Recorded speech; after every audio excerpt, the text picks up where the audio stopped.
Hello and welcome to day 3 of Henley Women's Regatta 2025. Thank you so much for coming and joining us on this third and final morning of our competition.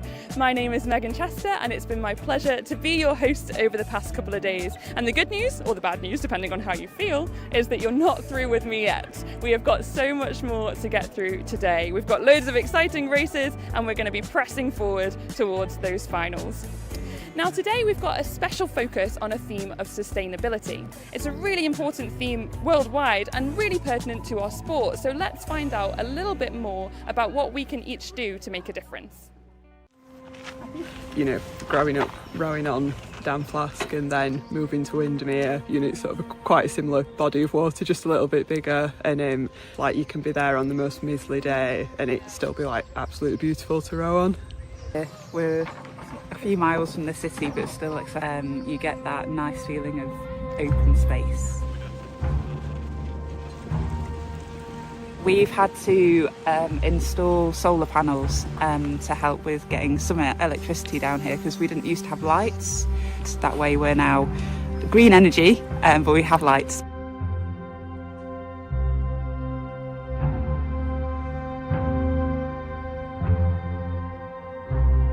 I think, you know, because we have access to these like beautiful water bodies, becomes wanting to be sort of as environmentally conscious as possible and keeping the sport as sustainable as possible. But I think there's definitely still more that we can do to get there.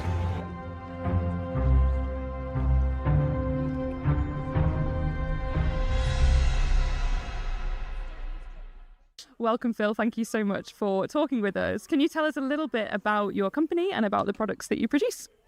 Yes, we're Delphis Eco. We've been around now for a very long time. We've been ahead of the game on the sustainability side of things. The cleaning products that we produce have been pioneering really in what they've achieved over the last 20 odd years. And our aim is to produce a wide range of sustainable cleaning products, which are essentially from a rowing perspective, much kinder to the waterways. But from a rowing perspective, it's all about what is running off your boat when you're washing it down into the waterways. We're all conscious of those bubbles you see running off a boat into a river, and you can almost feel the swans turning out their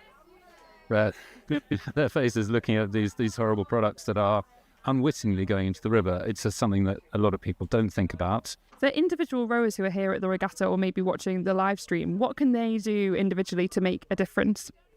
Well, it's the little things. I think there's a limit to what we can all do with the big water companies. We all know about that. That's a separate discussion. But the little things, if we're all helping in our sort of mosaic-like way, if you're making that small change in your behaviour day to day, week to week, it's ultimately going to amount to more than a small change. Tell me a little bit about the reception you've felt here at Henley Women's. Have you had people coming along to the stand? How does it feel being up and down the banks and seeing the rowers in action and the rowers who hopefully either already or will go on to use your products? Well, it's been great. It's been very exciting actually to be out there tapping people on the shoulder and saying, have you thought about using this? Have you considered what you're washing into the waterways currently?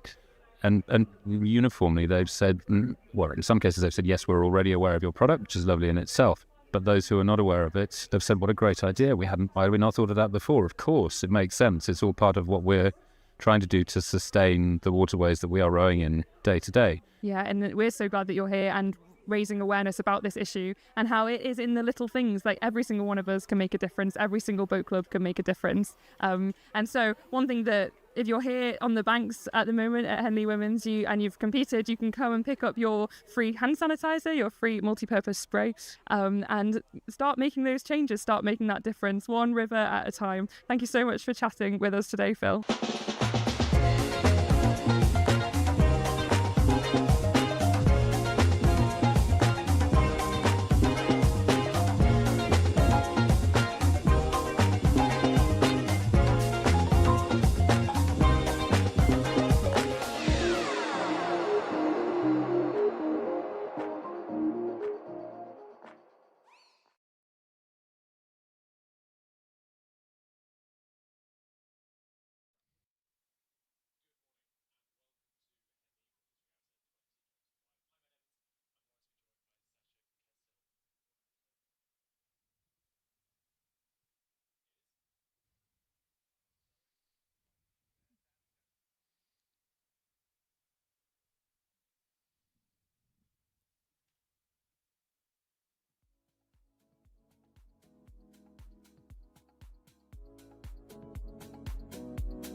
Good morning and welcome to Henley Women's Regatta 2025. It's Sunday, it's finals day, and we have plenty of champions to crown.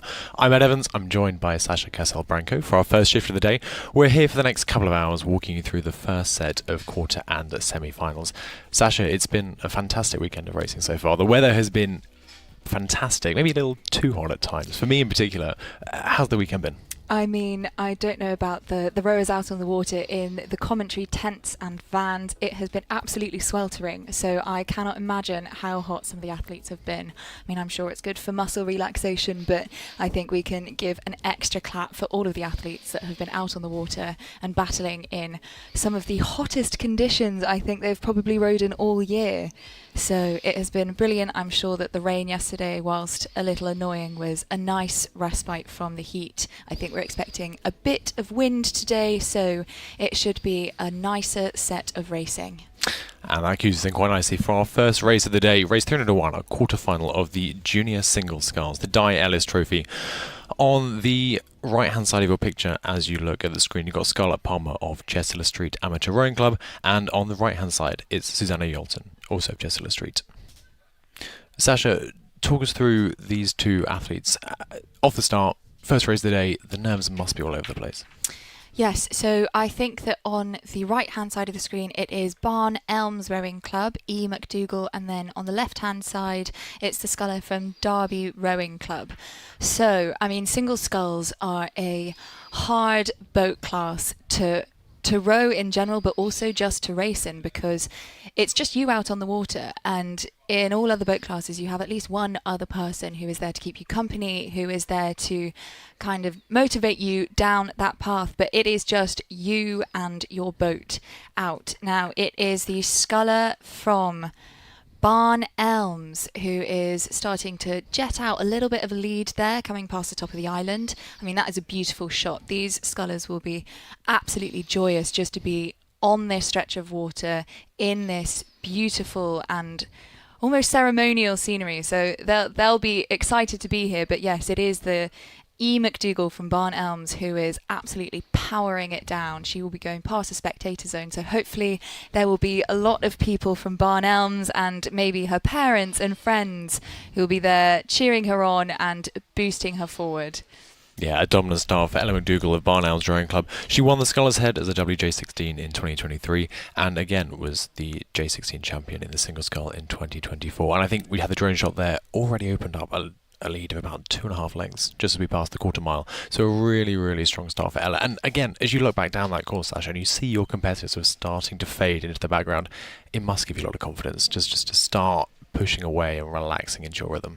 Absolutely. I think it was Hugh Laurie who said that the rowing is the best sport because as you get further forward, it is your competitor that you can see fading into the distance. So it's a great boost. I think it's hard when you are, especially in a single scull, kind of losing sight of that competitor that you have.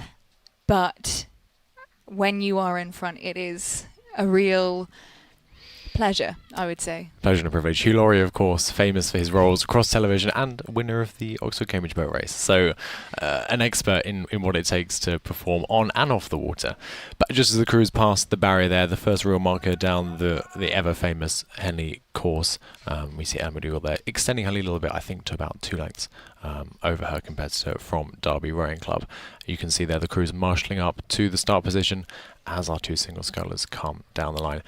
The course at Henley Women's Regatta here, of course, about 1,500 metres from start to finish. Not as long as it will be in a couple of weeks at Henley Royal, and also a little bit shorter than most of these athletes will have been racing over the last few weeks at the summer regattas at Dorney Lake, at Nottingham. Sasha, that presents a unique challenge in sort of adapting your race plans. You're going from a 2K to a 1,500 metres here, and potentially then back up to a 2K for the Royal in a few weeks' time. How will the coaches and athletes be adapting what they're doing to suit that change? So I think that it will be...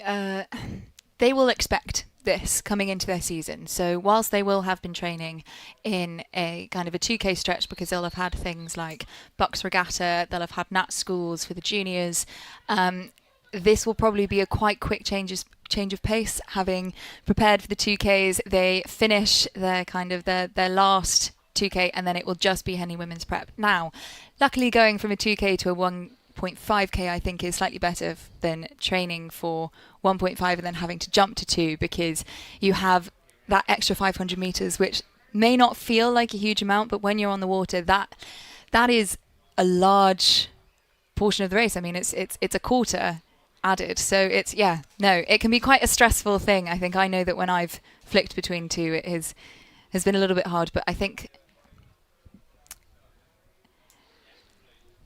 yeah, it's always a challenge for athletes to move across. We'll keep one eye on the top of the screen there as Ellen McDougall continues to extend her lead in the first quarterfinal of the day. But just if you flick down to the bottom right-hand side of your screen, you'll see our second quarterfinal of the day for the Di Ellis Trophy, the junior single sculls. This time between 2 athletes of Chester Street Amateur Rowing Club, Scarlett Palmer and Susanna Yolton.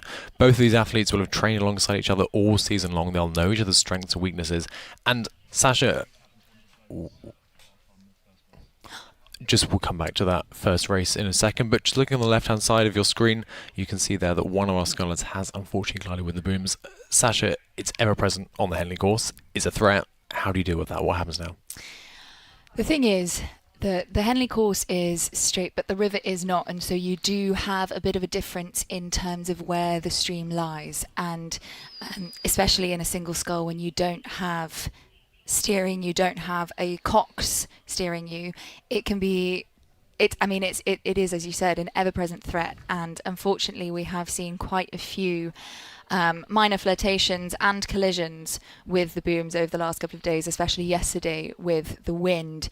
Now, it was Ella McDougall from Barn Elms who collided with the booms. That will be quite devastating for her because she was in front, and we can now see that it is E. Taylor from Derby who has really slowed down her rating. She knows that this has given her a huge advantage, and the length that she has gained from this collision has meant that she can kind of use this as a means to conserve her energy and just power down the course. And so we, I think, probably know the outcome of that first race, 3:01. But if I take you down to the bottom right-hand corner of our screen, this is shaping up to be quite an exciting race because, especially with singles, you can come out quite quickly, extend a lead, and then maintain it. But they are virtually neck and neck. So this looks like it's going to be quite an exciting race. I'm trying to see where exactly that is on the course, but I don't think they have had enough. I think they've had enough water that this is probably going to come down to the line. Yeah, it's a really, really tight race. I think about half a length at the minute between those two scullers. As we said, they've been training alongside each other all season. They'll know each other's strengths and weaknesses. And coming up against each other, we had a couple of races yesterday where we had intra-club battles, I should say. And I said to one of the coaches, it's the best and worst thing in the world because it's a privilege to race alongside your fellow athletes, but also so hard to race with your friends. Absolutely. It's really hard to balance the wanting your friends to succeed, but also almost wishing them loss because that will bring you gain. And so they will be very familiar not only with each other's rowing styles, but with each other's coaching and race plans. And I'm sure that both the scullers from Chester Street will be quite familiar with what is going on. But it is Susanna Yolton who is extending a lead over Scarlett Palmer now. This is quite surprising because Scarlett recently won the Nat Schools single event. That was women's J18 single sculls, and so she was probably favoured to win, especially because Susanna only learnt to row post-pandemic. She's a British champions. I think she won the B final of the Junior Brit Champs, and she was in the Home International Regatta Selection 2024. She represented Wales alongside, as you said, her national scores, exploits, and various other demonstrations of her speed and strength across the country. So an interesting race to start. And again, it comes back to that challenge of just managing to maintain that balance between those two athletes. We'll keep an eye on that race on the top left-hand side. I don't think that's a foregone conclusion, but if we flick down to the bottom right-hand side, our third quarterfinal of the Di Ellis Trophy is underway. This time we have Isabel Calquin of Glasgow Academy Rowing Club on the right hand side of your picture at the moment, and on the left hand side you have Maisie Birtles of Warrington Rowing Club. as these singles races carry on, we can just see there on the bottom of your screen a quick lead established by one of the scullers there. Yes, and whether that is because of power or steering, we won't know, because as you can see, the sculler on that Berkshire side, so the side closest to the bank, Isabella Kalkman, has had a bit of a steering issue now. I think she was probably warned by the umpire, but it is Maisie that is extending, I want to say, about a 2-length lead now. Now that is a beautiful shot, and again, regardless of the outcomes of this race, just to have that shot in your memory with Temple Island in that background, that beautiful kind of that setting that is known to the entire rowing community, they will be very pleased. Now, interestingly, this is a junior event, so you will have people, I think most of the women here will be probably around 17 or 18. They will be in the last couple of years of school, but both of these scullers are 16, and so they are incredibly young to be racing, especially in a quarterfinal. I mean, to have made it this far, they will have beaten out a lot of women they're elder, and so I think fantastic to see such phenomenal talent at such a young age, and it's very inspiring to, I think, a lot of the women who are on the banks, who are watching, who may be considering getting into the sport, because just to see so many powerful women at such a high level and doing such a brilliant job, it's incredibly empowering. Now, I think that's crossing the finish line. It was Susanna Yalton. Susanna Yalton of Chester Street Amateur Rowing Club winning our second quarterfinal of the Di Ellis Trophy. Congratulations to her. We can just see her there congratulating her compatriot from Chester Street. As I was just about to mention these fantastic drone shots, we flick back to our third quarterfinal, and Maisie here's eked out to, I think, probably looking at 4 to 5 lengths at this stage. A nice relaxed row for her now as she goes down the course. But just to a point earlier on, Sasha, about both these athletes being J16, there are no J16 events at Henley Women's Regatta, so you're forced to compete with the best junior athletes in the country and, frankly, from across the globe. Doing that is both a privilege but also a challenge, as you mentioned, and having 2 J16 scullers in this quarterfinal is probably a good thing for both of them, but then coming up against their older counterparts later on, that probably present more of a challenge. Yes, and I almost think it's a little bit sad that it's 2 J16s against each other, because it would be wonderful to see both of them progress into the later stages, but I think that it's just fantastic to see, people this young, but they will be able to go into their next races, whoever it is that comes out successfully, knowing that they can be very confident in their ability. And if they've gotten this far, it is because they have successfully kind of dropped out, because they will have time trialed to be in this quarterfinal. They will have gone down this course at least once before, and a lot of people don't qualify when you come to Henley Women's. So they're definitely up there, and I think that means that they're both scullers to watch for the next couple of years in these junior categories. Absolutely. Maisie Birtles there leading our third quarterfinal in the Di Ellis Trophy. Just flip down to the bottom right hand side of your screen for our final quarterfinal of today for the Di Ellis Trophy. We have Annabelle Newman of Tideway Scullers School just in the shadows of Temple Island on the left-hand side of your screen at the moment, and on the right-hand side, Catherine Gardner of Hartbury University and College Boat Club. Both clubs famed for their exploits in junior rowing over recent years. Scullers, of course, having a fantastic regatta across the events, both junior and senior, this weekend so far, and just coming together perhaps a little bit in the shadow of Temple Island there. Perhaps we'll see an intervention from the umpire, Sasha, at this early stage.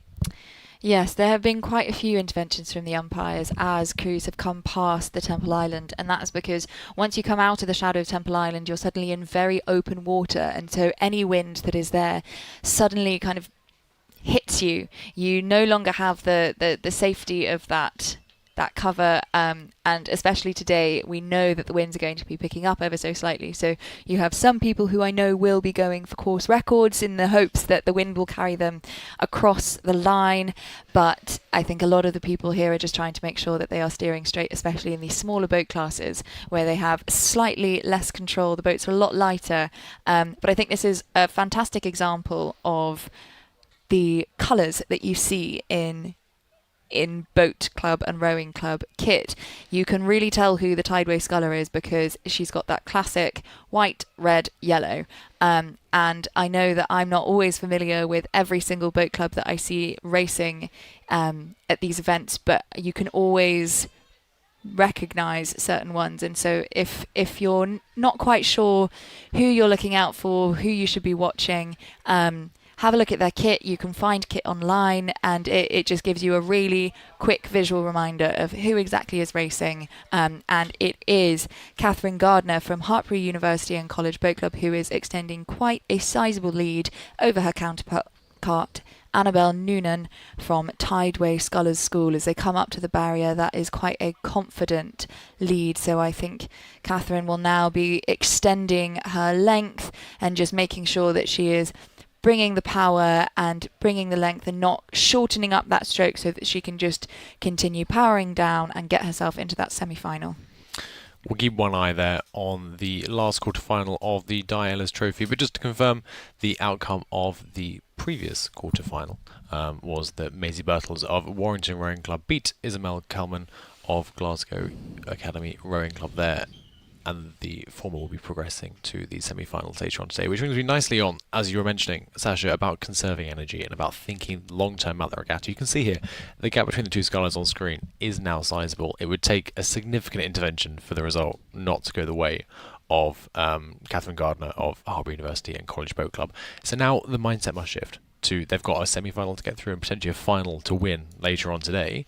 How will they be thinking about actually conserving their energy and minimising the amount of expenditure they have to put out into the water at this stage of the morning? Now, I think when it comes to quarterfinals, there is usually a good attempt at extending leads, and as we can see here, Catherine has extended a very good lead. She will now be going, okay, let me try and extend as much of a lead as possible and then just sit here. You know, she's not going to try and get the biggest lead possible. She is not going to try and, you know, set any course records as we were talking about earlier. She is going to be just kind of keeping it slow and steady, making sure that the lead is there, that she definitely progresses to that semi-final. She will be up against Maisie Brittles from Warrington Rowing Club, who won the last quarter-final. So she will be wanting to make sure she can put her best foot or blade forward in that semi-final. And as you can see, she has slowed her rate of striking. She is going calmly down the course. You can see compared to the Tideway sculler that she is a lot slower now in her rate of striking. But if we want to talk about high rates, I think we should flick down to the start of this next race. Do you want to introduce it? Yes, we have our first quarterfinal of the Kogan Foundation Cup. This is for academic 8s. You have there in your screen now the University of London Boat Club, resplendent in their purple livery, and the other side of your screen you have Newcastle University Boat Club, two titans of university rowing in the UK. University of London stretching out an early lead there as they seek to just edge out an advantage. It's a very different style of racing here. You have singles which are it's a very mental game. It's gladiatorial, it's one-on-one, it's quite personal. 8s are fast, they're adrenaline fueled, they're furious, and UL stretching out an early lead here is pretty decisive at this point. A length in an 8 is a lot harder to overcome than a length in a single. You're absolutely right, and I think we have a beautiful dichotomy here of that single scull race where you're just you're in a personal vendetta. I mean, we can hear the 8s coming past our commentary tent right now, and it's like thunder as they rattle down the course. Now, 8s go significantly faster, and it is a lot less of a battle of boats and it is a battle of wills. You have a Cox there leading you, so they will be keeping an eye on the other boat. They will make sure that you are on the straight and narrow and that you're in the right stream, you're in the right lane. So there is a lot less warning of boats because whilst 8s they take a little bit longer to steer back on course, it's very rare that they go off course in races like this wonderful quarterfinal of the Kogan Foundation Cup at Henley Women's on day 3. Now, as you go down the boat, those 8 rowers are so focused, and as you said, London University, the University of London Boat Club, UL, they are a known titan, a known beast of the waters when it comes to these academic eights. And as you flick down the boat, you can see that they are perfectly in sync. Now, I think this is a perfect example of why we say that rowing is the ultimate team sport, because you have things like lacrosse or like rugby, and yes, you have to make sure that you're in the same kind of hive mind as your teammates. You anticipate their moves, you are there where they need you to be.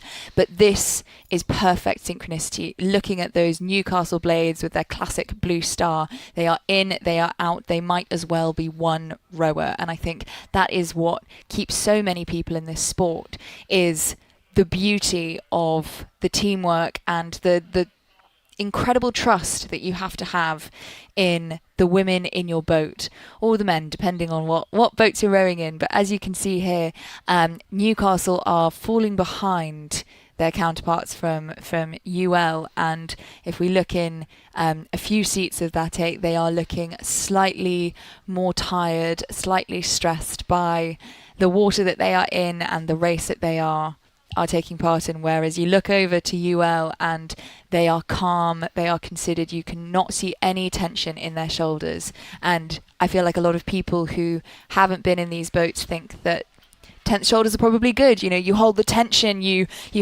grip the blade, you make sure that everything is there. But rowing, you're supposed to be as relaxed as possible whilst keeping as focused as possible. So it's a very hard sport to take part in. But when you look at eights rowing this beautifully, it feels like a privilege to even just watch them do their row. It is an absolute privilege to be here and see these eights out on the water. We'll keep an eye as University of London continue to extend their lead in the first quarterfinal of the Aspirational Academic Eights. But for now, we'll look down to the right-hand side of your picture and a fantastic drone shot as Oxford Brookes University begin to extend a lead over the University of Exeter Boat Club in our second quarterfinal of the Kogan Foundation Cup for Aspirational Academic Eights. Talking about Titans, we've just seen that UL complete their victory over Newcastle University Boat Club.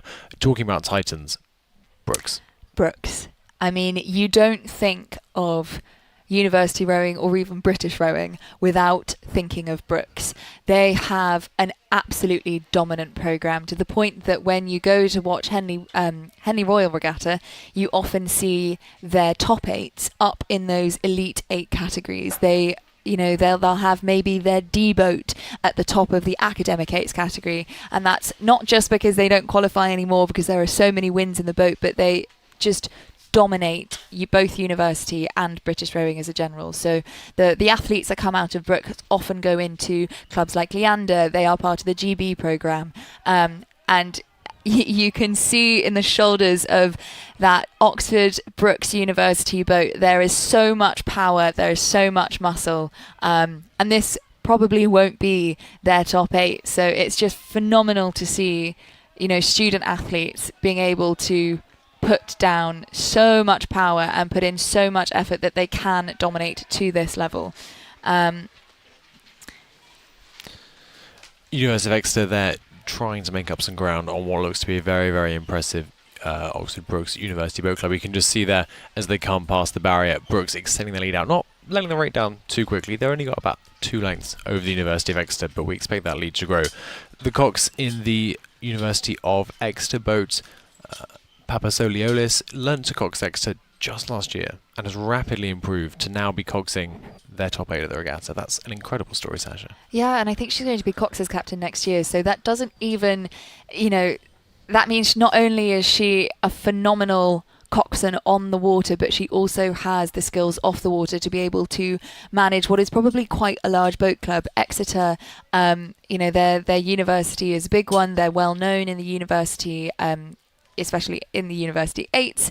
And so it's great to see them still powering down with this beautiful shot of Oxford Brookes. Now, I will say, I feel like this is another case of potential energy saving. Now you can see some of the women in there shouting to their teammates, keeping them going, motivating them on. It's wonderful to know that the women in your boat are pushing themselves as hard as they possibly can. That motivates you to do the absolute same. They, I'm sure, could extend more of a lead if they wanted to, but this may be a case of them letting the lead drop a little bit just so that they know that they have the energy to go into their semi-final strong and potentially their final as well. Now, this is really strong rowing from Exeter. We have quite a few different clubs. I know that you said that the Cox learnt to row at Exeter, learnt to Cox at Exeter last year, but we've got Welsh rowing in the stroke seat. We've got South African national sculler and a fresher, Eva Ellicock, in the 7 seat. We've got an ex-Trentham rower. We've got another Welsh rower in the 5 seat.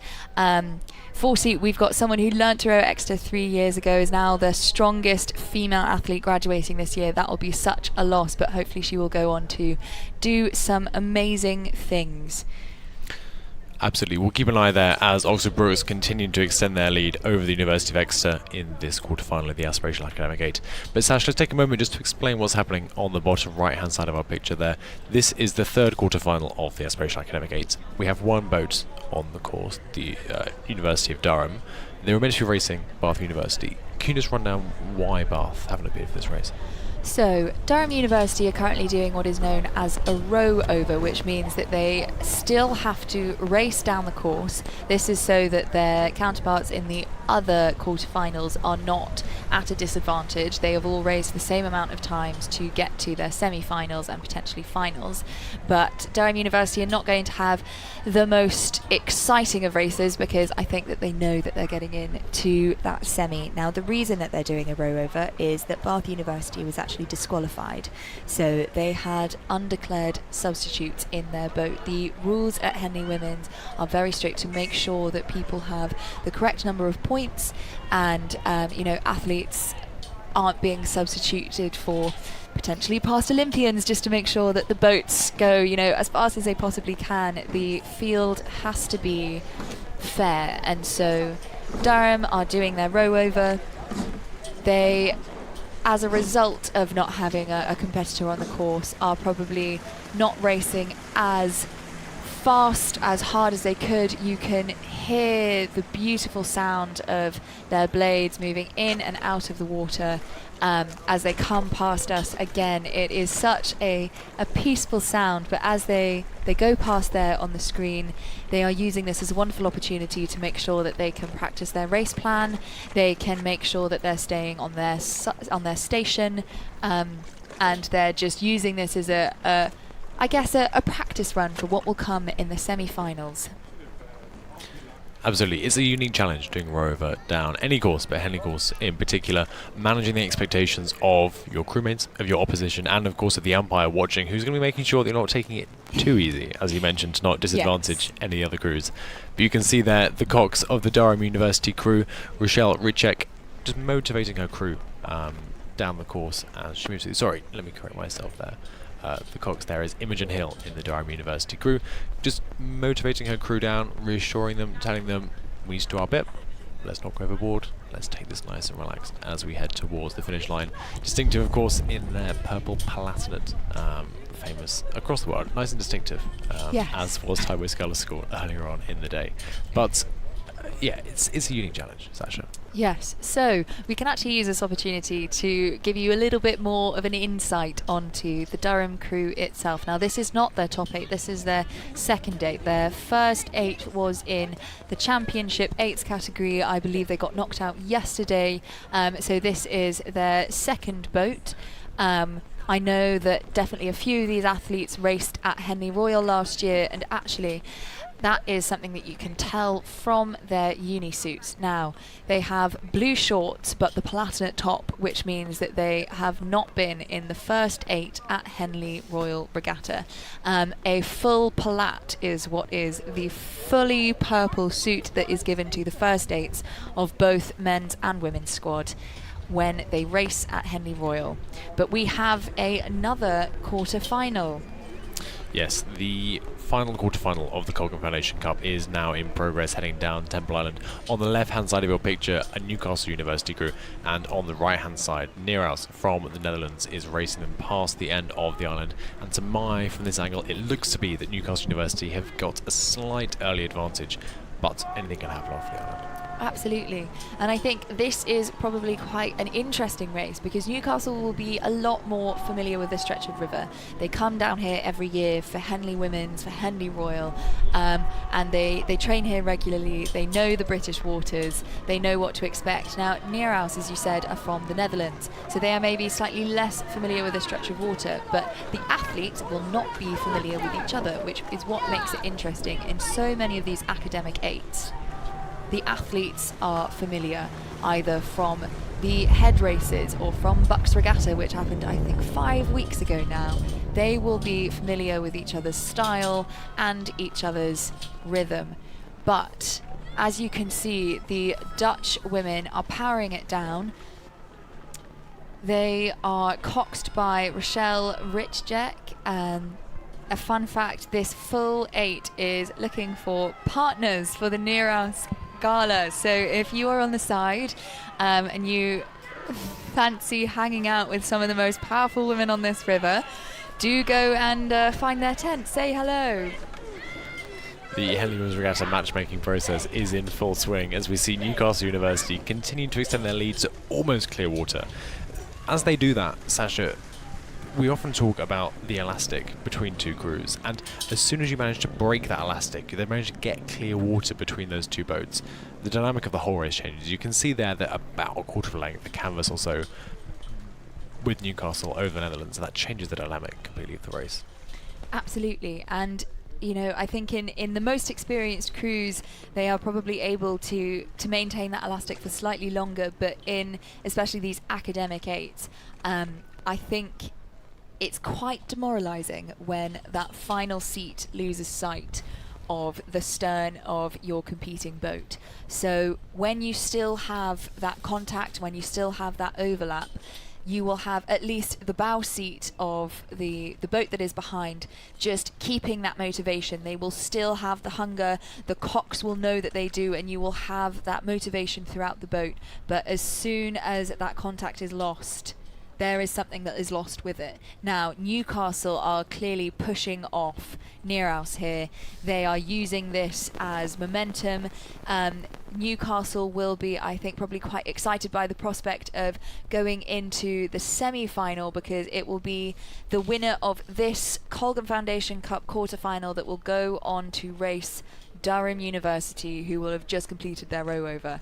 Now, a Durham University and Newcastle University semi-final is always exciting. They both train on the Tyne up in the northeast. They are very familiar with each other. They have their boat race of the north. So that is an enemies as old as time story right there, and they will be very familiar with each other. So I think that Newcastle are probably hungry for that match. They definitely are. We'll see if Newcastle can manage to maintain their lead over Neerhouse in the closing stages of this race. But we'll flip back up to the start now for the first quarter-final of the Regatta Cup for junior double sculls. In this heat, we have Hartpury University and College Boat Club currently on the right-hand side of your picture, and on the left-hand side, Royal Grammar School Worcester Boat Club. Both schools known well, as we said before, for their exploits in junior rowing. Hartpury, of course, powerhouse on the domestic scene, but both double sculls at the minute, Sasha, having a pretty tidy start. Again, always a challenge to steer in the shadows of the island, but so far tidy, no interventions, and pretty level as they approach the end of the island. Yes, it did look like Hartpury University and College did have a little bit of a flirtation with the other side of their station, but they seem to have corrected themselves. It does look like the Royal Grammar School, Lucy Whiteley and Olivia Hodgson are maybe extending a bit of a lead, but again, in these double sculls, I think it is often quite easy to come back from being even a few lengths down, as we saw in some of the earlier races. You know, the wind and the booms don't offer the most enticing combination at all times, and as we see up there, it is Newcastle that have crossed ahead of Neerhouse. Newcastle will be progressing through, as you said, to another boat race to the north, but this time down south in the semi-finals of the Aspirational Academic Aids. Make sure you stay tuned in all the way throughout the afternoon as we bring you all the racing from across the categories here at Henley Women's Regatta. And of course, if you're in the area, do pop down. It's a lovely day. We have plenty of vendors that can supply you with drinks and food and make a fantastic Sunday afternoon of racing. But we'll stay with the here and now. We'll stick with the doubles girls. We'll stick with the Regatta Cup. And we see there, Royal Grammar School, they've extended their lead out. They're starting to move away. They've hit their rhythm. The water looks a little bit bouncy as they're coming through there. Again, much more vulnerable in these smaller boats, in the double sculls. Balancing the water and balancing your cohesiveness as a crew must be a challenge, Sasha. Absolutely. I think these scullers right now are probably very grateful that they didn't end up in a pair. So as we see here, each of the scullers has 2 blades in their hand as opposed to 1, which makes this a sculling boat over a sweep boat. So this is a double rather than a pair, where each of the rowers would have only 1 blade.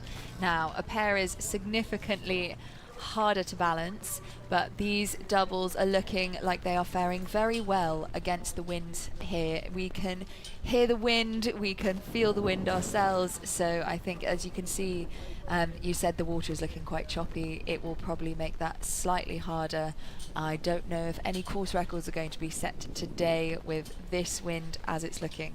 Now, Royal Grammar School are definitely hungry to cross that finish line ahead of their competitors. They were semi-finalists in the Regatta Cup in 2024.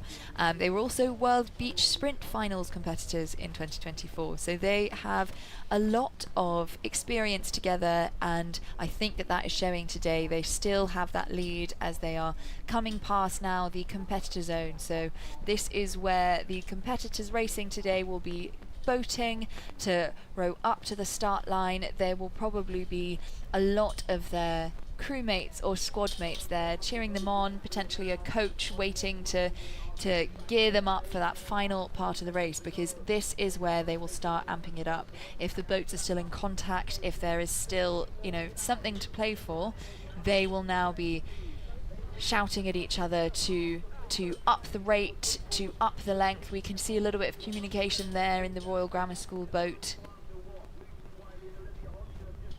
Yeah, Lucy Whiteley and Olivia Hodgson of the Royal Grammar School of Worcester communicating there, just making sure they stay on top of this race. Don't count out Hartbury University and College yet. This race is far from done, and as we've seen time and time again, things can flip very, very quickly on the Henley course. But so far, a dominant performance from the Royal Grammar School. Perhaps that beach sprint experience is helping them in the slightly choppy conditions out there on the water today. But just as I look at both of these crews, they're both relaxed. They're both very confident in their sculling, and just to see this level of junior women's sculling, especially in the smaller boats, is incredibly nice to see. We'll keep one eye there to see if Hartbury can overthrow the Royal Grammar School in the closing stages as they pass the 3/4 mile mark there of this first quarterfinal of the Regatta Cup. But we'll flip back up now to the second quarterfinal of the Regatta Cup. This time between Rob Roy Boat Club on the right of your screen, I apologise, and Walton Rowing Club on the left-hand side of your screen. Walton, I believe they're extending an early advantage as they pass in the island, and Rob Roy being warned to move back onto their station by the umpire. Yes, I have a feeling that we're going to see quite a lot of warning in these smaller boats today. As we've said several times, the weather is not quite in the favour of these smaller boat classes. Walton there battling a little bit with the wind as the hair flicks around. You will see a lot of different hairstyles from the rowers today. I think braids are currently the favoured. Now, I was always a braids whilst racing person, and you may be lucky to see some of the women out there with ribbons in their hair, which I think is one of the loveliest traditions that has started appearing recently. Ribbons to match your club colours. It is the Royal Grammar School up there on the left-hand side, who I think are still calmly extending a lead. And as we look down, I believe that it is the winner of this race between Rob Roy and Walton Rowing Club that will go into the semi-final against Royal Grammar School, who have just crossed the finish line very calmly. Now, as we were talking about elastic earlier, these boats still have contact as they go past the spectator zone, so Rob Roy will be absolutely gunning it down. You can see a beautiful drone shot there. What a wonderful way to watch the rowers in their element. They are coming past us now, and it looks like Rob Roy are starting to move. Now, Robs are a club in Cambridge. They train on the CAM. They do train on the cam. These two girls here, Lara and Martha from Rob Roy Boat Club, are training at the minute at Streatham in Ely, on the same water used by Cambridge University Boat Club. The high performance squad for Rob Roy train out there to get the most of the water. And as I was about to say, the water in Ely is often as unpleasant as this. It's choppy, it's turbulent. The weather conditions are often pretty brutal when you're out there, but it's paying dividends for this crew now. You can see Lara and Martha there just clawing back inch by inch by inch on Walton Rowing Club. Walton look just as calm. They've upped their rate of striking. They're trying to push Robs away, but this race is the closest we've seen so far. And as you mentioned, that elastic, this push and pull between the crews, they're almost talking to each other as they're coming down the course. And I'm sure in that Robs Boat there's a lot of excitement now as you start to feel yourself edge back on the Walton crew. You can see that the bow creeping up, coming past the athletes in the Walton crew, just trying to make up seat by seat. Is a challenge and a bit of a thrill. Yeah, and you can see the girls there in that Rob's crew looking calm, looking collected, but absolutely locked in. Now the bow seat there, that will be Martha Whiting. She is going to be probably in charge of the steering of the boat and in charge of making sure that they are just staying on course. Now, we saw that they had a little bit of a steering issue at the start up by Temple Island, but they seem to have regained their composure, and maybe that is all they need to start coming back, because as we can see, there is maybe a third of a length, if that, between these two crews, and they've still got enough water to make that comeback. Now, both of these girls, Martha and Lara, started through the Rob Roy Boat Club's State Schools Outreach Programme, Try Rowing, and were awarded scholarships to join the club, so they will have even more of a motivation to do this. You know, this is what they are training to do. I think we can see on the left hand side a little bit of a steering issue again on that outside lane, but that is no longer a problem for Robs. They are powering it down and they are not letting go. Absolutely, we'll keep an eye there. This is a thrilling race unfolding between Robs and Walton on the left-hand side of your screen. But we'll check in now on the start of the next quarter-final of the Regatta Cup. This time between Wycliffe College Boat Club on the right-hand side of your screen currently, and another crew from Harbour University and College Boat Club on the right-hand side.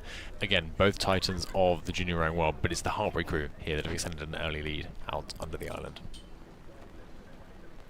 Yes, you're absolutely right. Now, Wycliffe are another purple crew. There are a lot of purples. We've seen UL, we've seen Durham.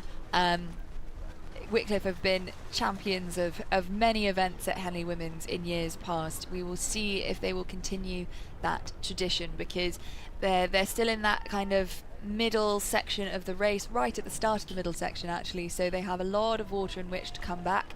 I saw a brilliant race yesterday, I think it was Development 4s, where Oxford University Boat Club did a fantastic row through. Okay, Rob Roy's did in fact run out of water. It was the Walton crew who crossed, still contact, but a fantastic row from both of those junior doubles. A fantastic row there from both Rob Roy and Walton. Walton managing to hang on there as they came under pressure from Rob Roy. Walton will progress to the semi-finals later on today. But as we flick back here to the other quarterfinal of the Regatta Cup, this may be a repeat of the last race. Harbury got out to an early lead. I think they were warned for their steering. I think both crews were warned for their steering off the start. But the Wycliffe crew here, Wycliffe have been fantastic at Henley over recent years. Olivia Jordeo there in the bow seat of the Wycliffe College double, another ex-Robs rower. She's rowed on the same course in Ely as Lara and Martha. She understands how to use small boats, she understands how to get back on top, and she'll be talking to Hannah, her partner, trying to get them into the right place, trying to get them back into touching distance with the Harbour crew, which is always a challenge, especially in doubles when you haven't got that tangible feel with the crew opposite you. But so far, this race, again, is far from over. I think also the hard thing in these smaller boat classes is the lack of cocks, because obviously people can be incredibly successful in coxless boats, but having a cox just makes that difference. You have someone keeping an eye on things, you have someone keeping you in check, keeping you on the straight and narrow, and it cannot be overstated how crucial coxes are to the success of the rowers in their boats. Now, it looks like there is potentially just a bit more experience in that Hartford University and College Boat Club. Daniela Ragu-Kate and Gracie Janes. They are, I think there's maybe a tiny bit of clear water between the two boats, but they are just looking that little bit more composed.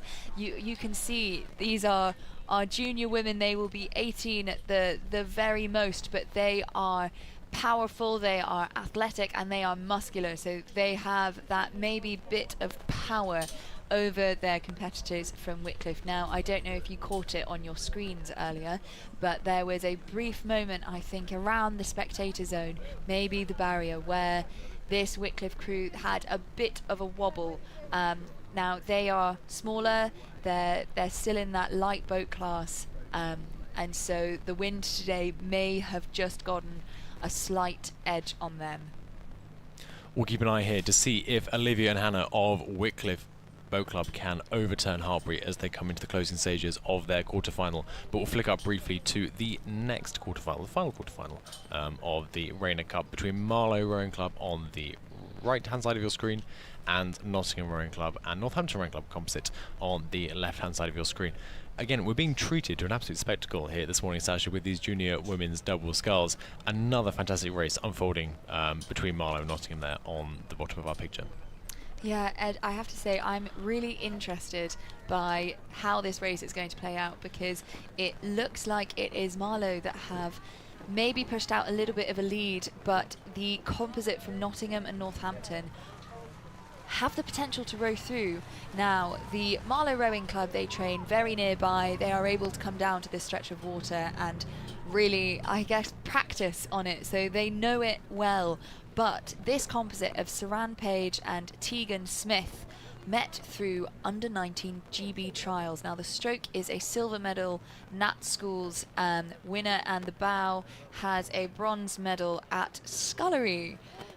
So they are a powerful combination. They are experienced each in their own right and will be a brutal combination together. Now, Marlow there looking good, looking familiar with the water, but looking ever so slightly tired. I'll be interested when the shot flicks back to that composite, how they will be looking. And just there, as we check in, we'll have to wait for the official result there as we see those two doubles from Wycliffe and Hartbury cross the line in the quarterfinal of the Regatta Cup. To my eye, I think Hartbury had just managed to hang on, but you saw there the finish line is not completely straight with the camera angle. But a fantastic comeback row for Wycliffe to get back on terms to almost winning that race. Perhaps just ran out of water, but like I say, let's just wait for the official results and we'll bring that to you as soon as we can. But again, another fantastic quarterfinal here unfolding in the Regatta Cup there. Marlow Rowing Club slipping back a little bit to about 2/3 of a disadvantage at this stage of the race. But a fantastic drone shot there, Sasha. This is the way to watch rowing, if I had to. Absolutely is. I think we have some of the best seats in the house. You can hear them as they go past, so we have the sound effects, but this is such a beautiful shot. Now we can see that there was the official result. It was Hartbury that had less than a second over their counterparts from Wycliffe College, but I think it was a case of running out of water because Wycliffe were right there with them. Now, this Nottingham-Northampton Rowing Club combination that met through the under-19 trials, they definitely are ones to watch, I think, in this competition. I have a feeling they'll probably be looking at different GB start programs, but they have managed a row through. Now, we've had row over where a boat has to just complete the course so that there is an even playing field, but a row through is far more exciting, which is when a boat starts slightly further behind and manages to get through their competitors. And from that drone shot we did see that that combination has rowed through and now has clear water. Oh, there was a bit of a problem there in the Marlow boat. You can see them looking ever so slightly defeated. They will be disappointed there, but I think that was a very minor crab. For those of you who don't know, a crab is when the blade goes slightly too deeply into the water. The blade then catches in the water and it tips the boat over, so it's not only slows you down because it stops the boat being streamlined, but it also slows you down because it really just does pull you up a little bit. So yes. Yeah, a good recovery there from Marlow Rowing Club to get over that little crab and put themselves back in the race. We'll keep an eye there to see how that unfolds as they cross the 3/4 mile mark. But now let's flick up to the starts again underneath Temple Island as we have the first quarterfinal of the B Language Trophy for Junior Quadruple Sculls. And I think there on the right hand side of your screen you can see there the crew from Shrewsbury School struggling there with the steering, getting pushed over the buoy line. If they can get back on terms with their station, they should be able to avoid a collision with the booms. But a little bit of a row steering start there from Shrewsbury School as they begin their... Sorry, my apologies, that was Henley Rowing Club. As they begin their quarterfinal of the B Language Trophy against Methodist College Belfast Rowing Club. You can see that Methodists have taken advantage of that early blunder from Henley as they start to move and stretch advantage Henley over Methodist there. So I'm looking at the Henley crew actually. We have Jessica Mack, Isabel Hughes, Chloe Hughes and Charlotte Tong. I wonder if Chloe and Isabel are sisters. Now they look like they are there in, I guess you could call this the engine room of the boat.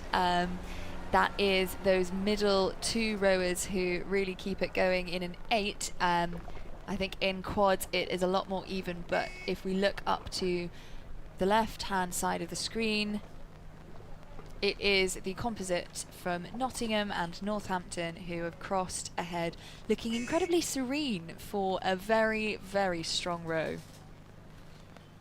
Yes, a very strong row there from the double sculls to bring us to a conclusion for the double sculls as they finish their races there. 4 crews progressing to the semi-finals later on today. But we see here as they come through past our commentary position there, you can see it's the little tent behind the commentary caravan. It is Henley Rowing Club who are extending their lead over Methodist College Belfast to about 2.5 lengths at this stage of the race. Again, as I've said so many times, Henley will now be in energy management mode, just trying to conserve as much pace as they can for what they hope will be a good quarterfinal race later on this morning. Absolutely. Now, Ed, I wonder if you can put yourself in the seat of a junior women's quad at this point in the race. You've done your start, so you've upped the rate, you've upped the boat speed, you're now lengthening out. What are you focusing on in this kind of mid-section?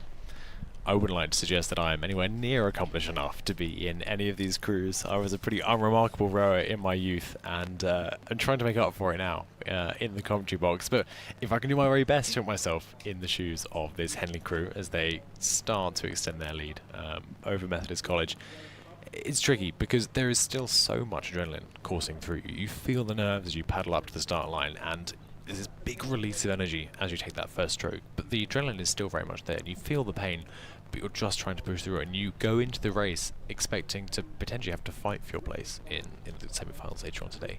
So as they come down the course, they'll be just trying to balance that adrenaline with thinking, actually, we're okay, we can manage this, we can sit back, we can look back on Methodist College Belfast, we can see what they're doing. If something happens, we can respond. We have that time, we have that advantage, and just trying to take the nerves down a little bit as they carry on. Henley Rowing Club, of course, famed for exploits in junior women's rowing over recent years, one of the powerhouses on the domestic circuit, and that experience paying dividends here as they continue to extend their lead to, I guess, about 4 lengths now over Methodist College. Yes, and you can see a little bit of the experience that Henley bring, just knowing the stretch of water and with the experience of the club. That difference in face. I mean, rowing is painful. I feel like that is a known fact. People who have not been in boats maybe are less familiar with the pain cave, but the pain cave is a wondrous place to be and absolutely terrifying. Now, Henley are doing a fantastic job of making sure that they stay calm and they stay collected. You can see that in their rowing, you could see it in their faces when the camera was pointed towards them. They have lowered their rate of striking. They are rowing nicely, in a long fashion. They're just really using this again as almost a recovery stretch, whereas we have Methodist College Belfast just trying to keep in the race. Absolutely. We'll keep an eye there to see how Henley get on as they approach the final stages of their race. But let's flick down now to the battle between Marlow Rowing Club and Mercantile Rowing Club Australia as they compete in our next quarterfinal of the B. Langridge Trophy for junior quadruple sculls. I think that Marlow have extended an early lead again over Mercantile, the Australian crew who flew in a few days ago. And yeah, as you see there, the fantastic drone shot just overhead, it's Marlow by about a length over Mercantile. And just to confirm there, it is Henley Rowing Club over Methodist College Belfast winning the previous heat. We'll focus in now though on Marlow Rowing Club as they continue to break away from the Mercantile crew. Sasha, that crew from Australia coming all the way, I think they're again racing in the Henley Royal Regatta in a few weeks' time. So this is very much their first test on the water. They'll be getting used to the Henley course, getting used to the time difference, getting used to being in the UK. It's valuable to be on the course, and to be up against a crew of this calibre from Marlow Rowing Club is probably a pretty valuable experience as they prepare over the next couple of weeks for the Royal. No, you're absolutely right, and I actually am quite familiar with this Mercantile Rowing Club Australia. They train in Melbourne. I had the pleasure of rowing with one of the coaches, Bridget Somerville. Her father has come over to, for this weekend and for a couple of weeks' time.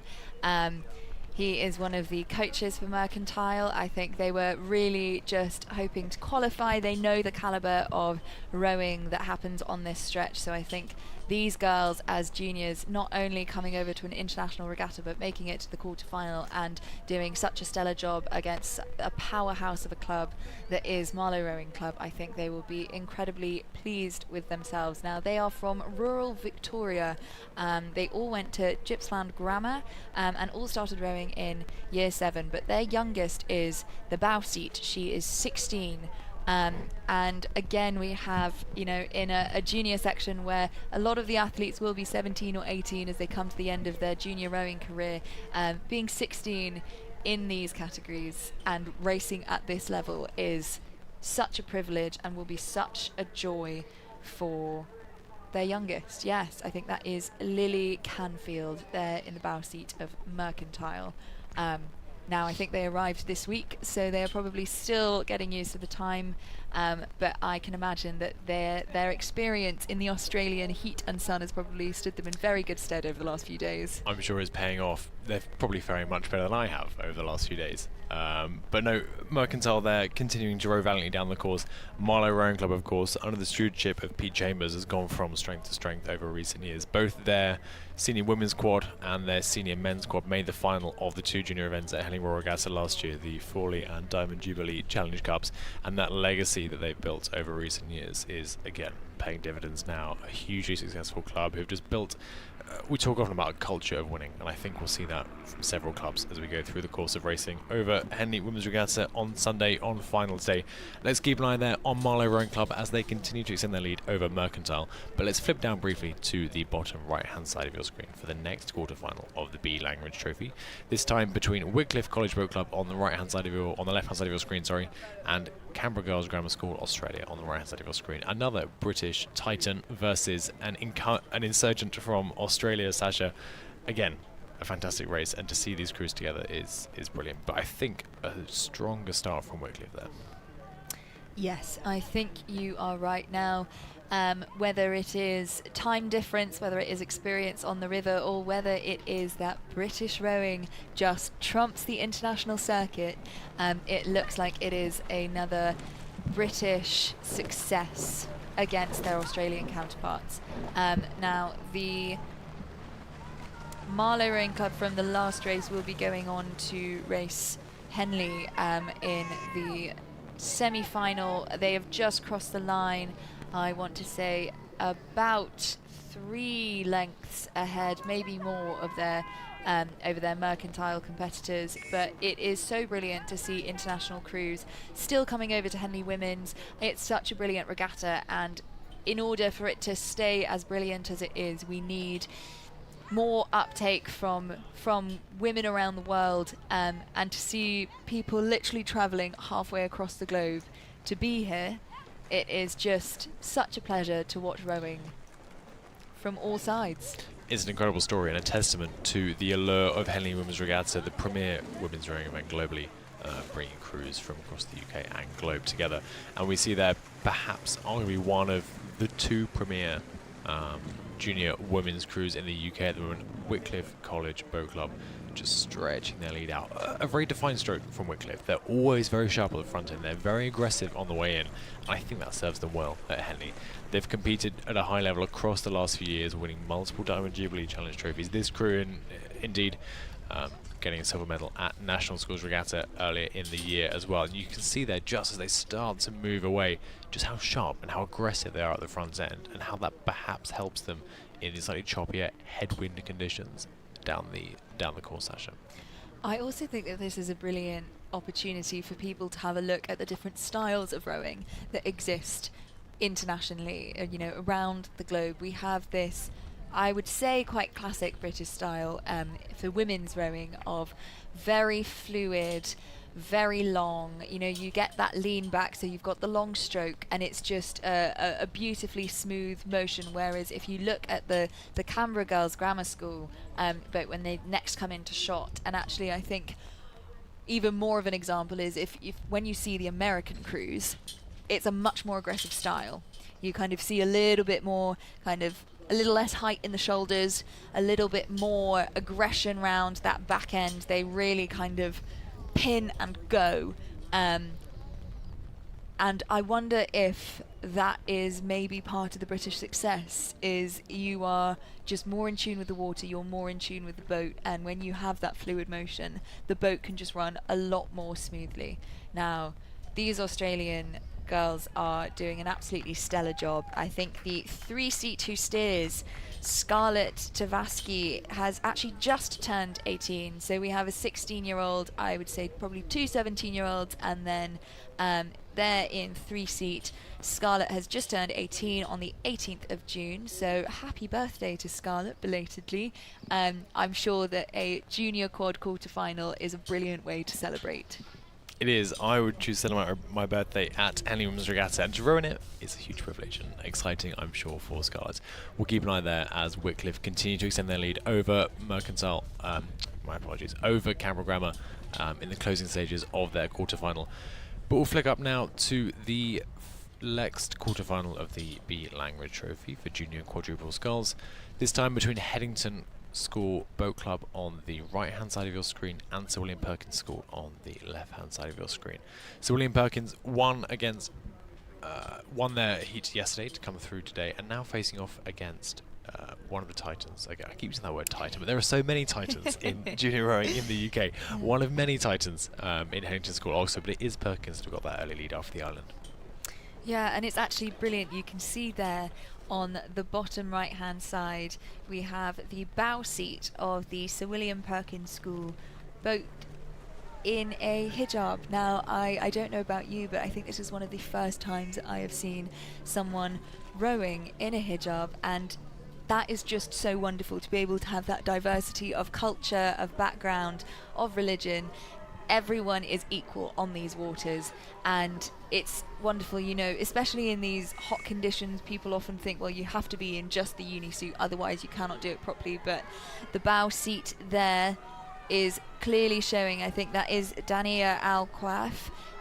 She is showing that you do not need to be anything other than a brilliantly powerful rower to be successful on these waters. They are extending a sizable lead over Headington School.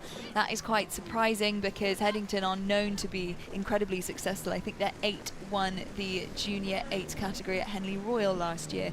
And so they're known for their success, but clearly Sir William Perkins School are the bigger beast on these waters today.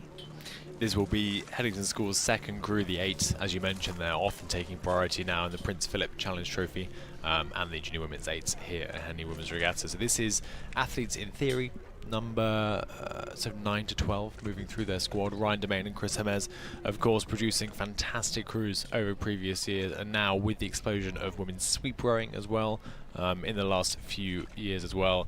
Have dominated that event, winning the Prince Philip Challenge Trophy in its inaugural year in 2021 and several times since. But it is this crew from Sir William Perkins School who have managed to get the edge on their opposition from Headington School, Oxford.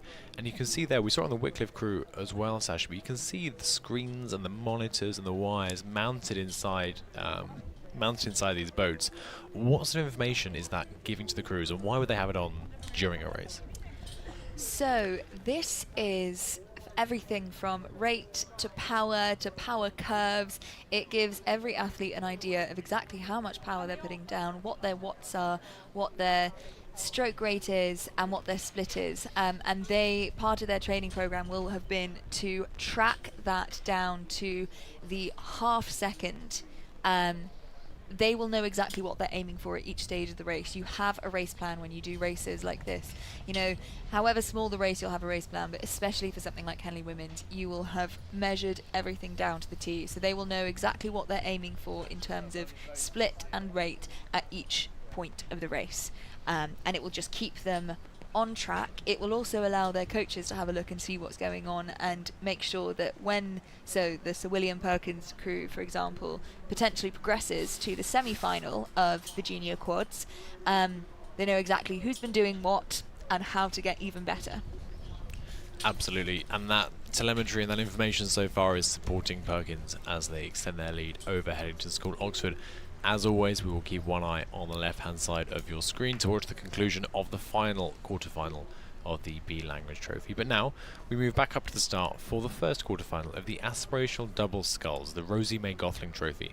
This time with Leicester Rowing Club facing off against Thames Rowing Club on your screen there. Thames in the shadow of the island, and Leicester having, I think to this angle, perhaps the slightly better start, but we'll have to wait for the crew to swing around to understand that fully. I think the things with these, smaller boat classes, the single, the double, the pair, that start is important, but there is actually more water when you're in a smaller boat. There is more water for you to cover, more water for you to recover on.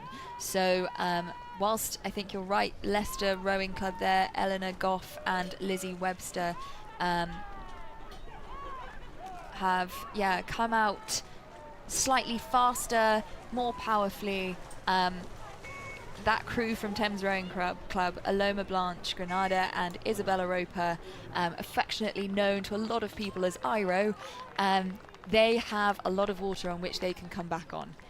There we have an example of those wonderful ribbons in the hair, just making sure that every inch is representing their club. Yes, I mean, Eleanor Goff and Lizzie Webster are a formidable combination. Both attended GB trials this season and narrowly missed out on closed trials. Lizzie began rowing at De Montfort University, and Eleanor took up rowing only 3 years ago at Leicester Rowing Club, to now be rowing at Henley Women's in a quarter-final and doing so quite successfully, I think I can say. That is a brilliant trajectory. Both rowers coach at Castlemead Academy, an inner-city state school supported by Henley Royal Regatta Charitable Trust Fund.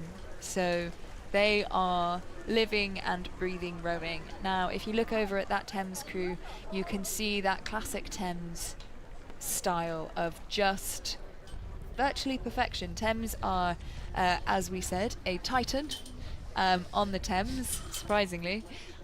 They are known to be a very formidable club on the tideway waters. Now, Leicester Rowing Club and Thames will not be, I think, particularly familiar with each other. Leicester will know Thames just because of their what would you say? Their ability to be a titan. Yes. It's our word of the day. If you're just tuning in, we've used the word titan far too many times. I'll be told off by the director in a minute for not having a broader thesaurus at my disposal.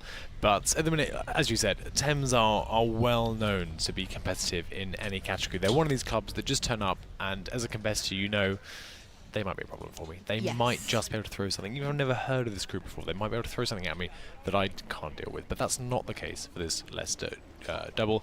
You said that earlier on, both of these athletes attended GB trials earlier on in the season. They're used to long distance. They're used to short distance. They're used to competing for a spot at every stage of the journey.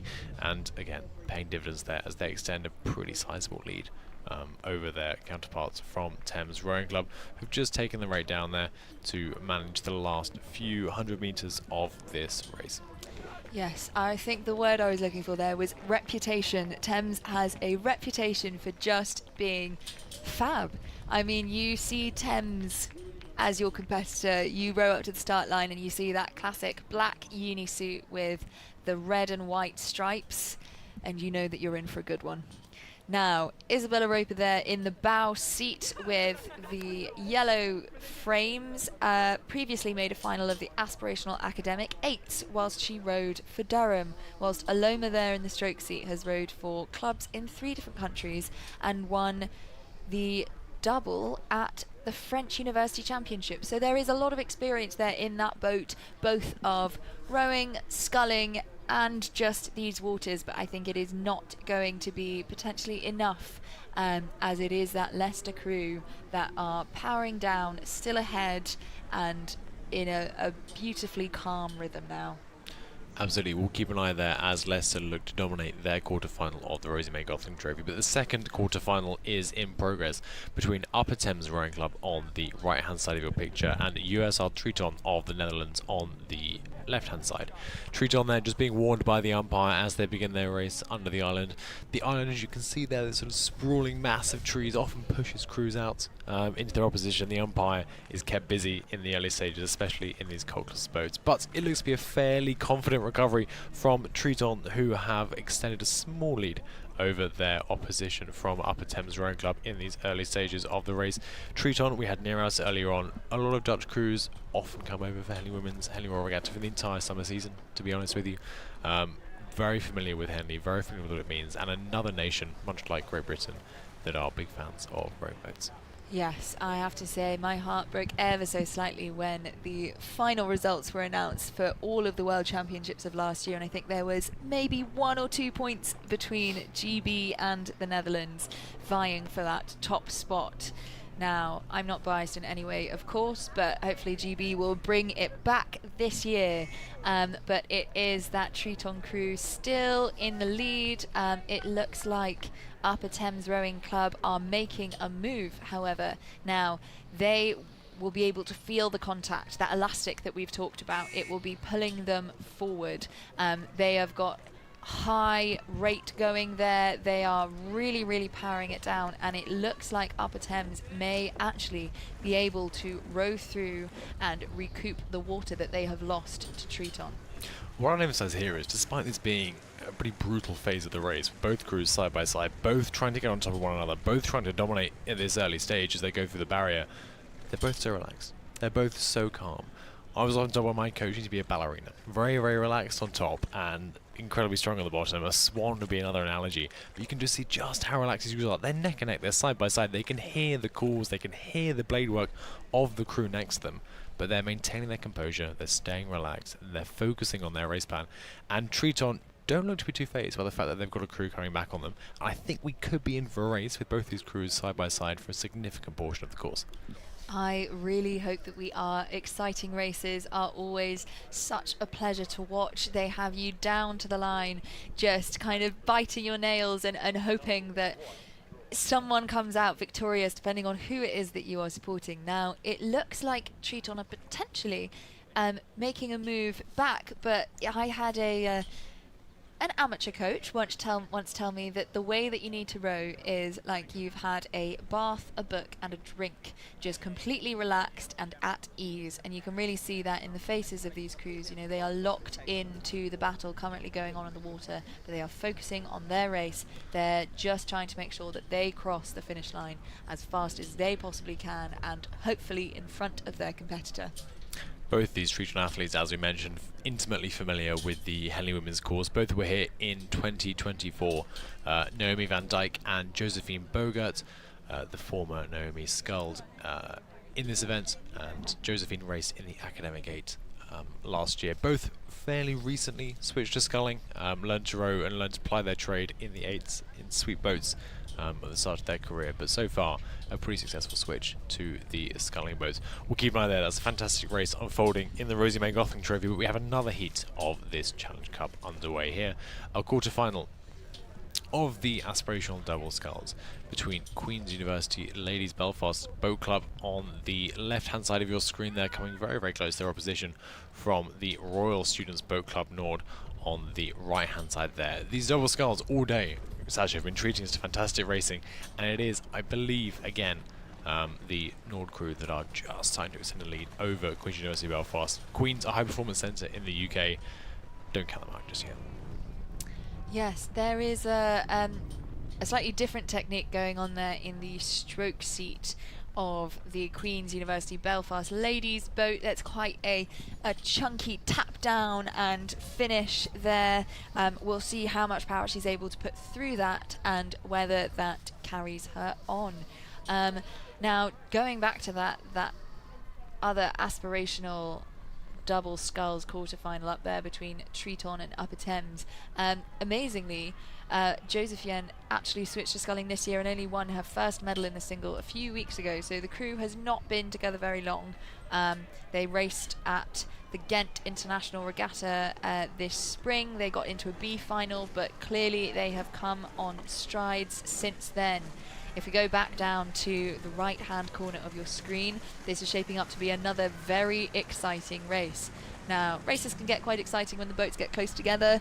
A clash can always be quite entertaining for spectators, but that sometimes makes the race slightly less fun for the rowers and especially the coaches. You often wonder coming out of that whether that might have been the reason for your loss. So, glad to see that the boats are back on their stations in this aspirational quarter-final for the Rosie May Glotling Trophy between Njord and Queen's University Belfast. Now, they are pretty neck and neck. It does look like Njord may have maybe a canvas lead on that Queen's crew. Yeah, Njord just managing to capitalise on, I think, a slight advantage as they came out of the island at the start of this race. But again, neck and neck, side by side. These double sculls all day have been very, very close. And we had a drone shot a second ago. They were basically matching stroke for stroke. Rates very similar. Their approach to this race very, very similar. It's only 1,500 metres. As we said before, they'll have a race plan, but a lot of it just comes down to going as fast as you can and pushing as hard as you can for as long as you can, especially when you're side by side. I don't know about you, but in my very unimpressive days as a rower, when you're side by side, the race plan goes out the window. It's just about staying on top, not letting them get ahead of you. Racing at Henley, if your opposition can get ahead of you and you lose sight of them, it's demoralising. It's very hard to get back on top. So both of the crews here will be trying to make sure that they can stay level with each other and start to extend that lead. But I do think it is the Nord crew that is maybe starting to extend their lead over Queen's. We did just see in a launch going past behind the crews the wonderful James Lee, the head of our commentary team. If you see him around the regatta, do say hi to him. I think he's having a quite a wild ride this weekend, but he's doing a fantastic job keeping us all on the straight and narrow, making sure we're all saying the right things. And I think in doing the right things, it is definitely Njord that is doing a fantastic job here.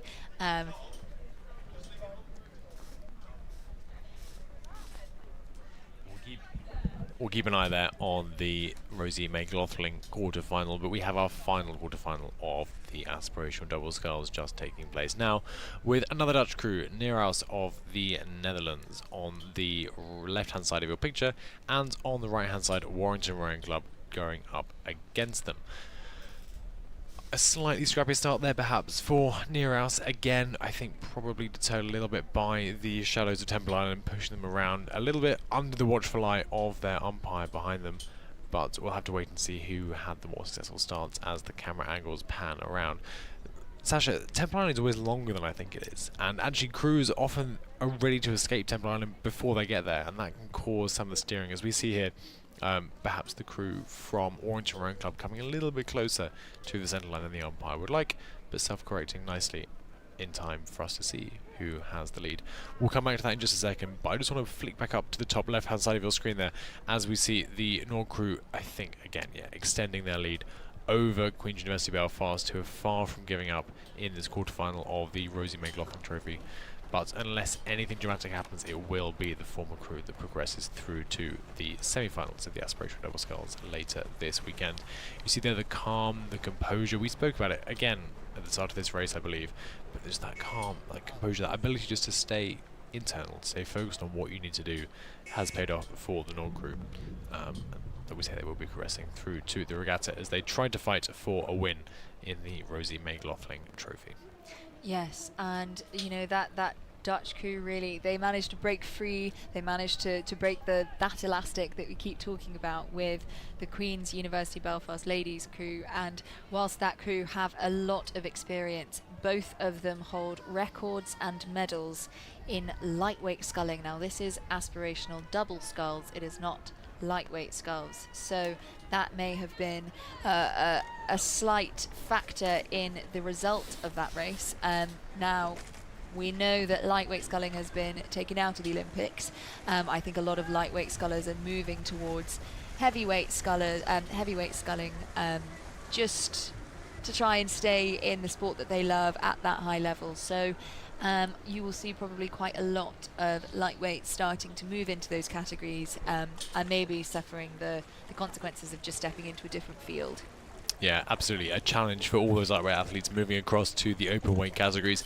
But as we see there, the conclusion, or say the concluding moments of this aspirational double sculls race, it does appear to be Warrington Boat Club that have continued to extend their lead over their opposition from the Netherlands, from Neerhouse, as they come towards concluding stages of their race. Warrington, again, they probably won't have the benefit that some of the other crews have had this morning, being able to sort of manage their energy and conserve their energy to take forward into the next races.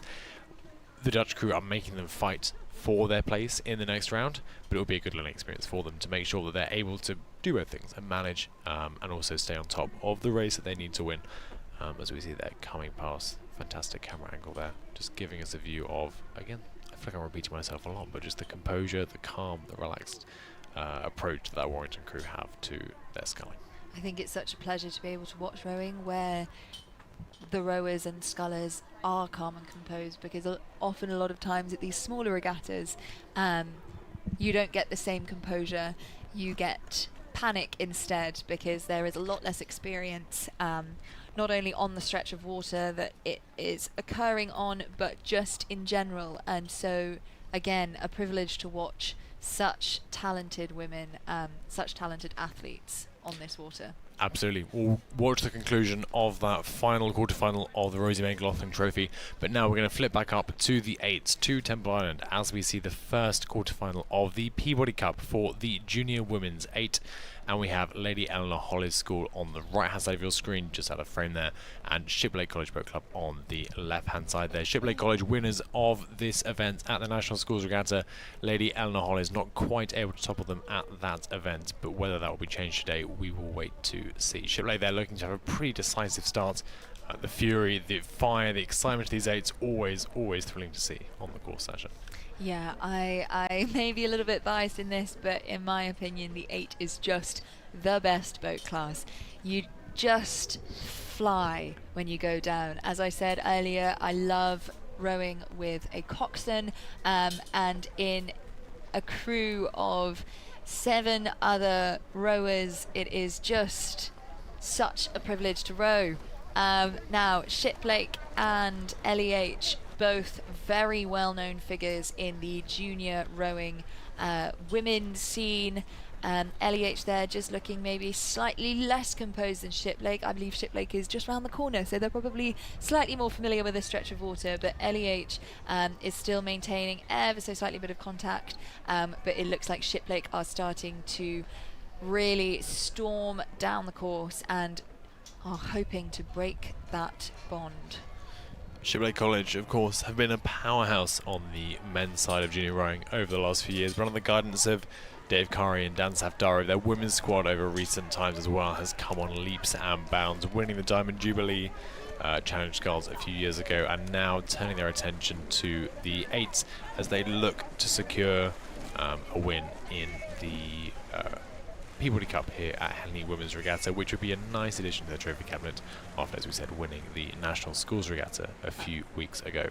I'm sure they have many other things in their trophy cabinet as well. I bet it keeps well polished. Now you can see those little sticks by each of the girls in those boats. That is the telemetry that we talked about earlier, the ability to track the rowers, track their power, and see what their rate and split is, so that each of them is kept exactly on task.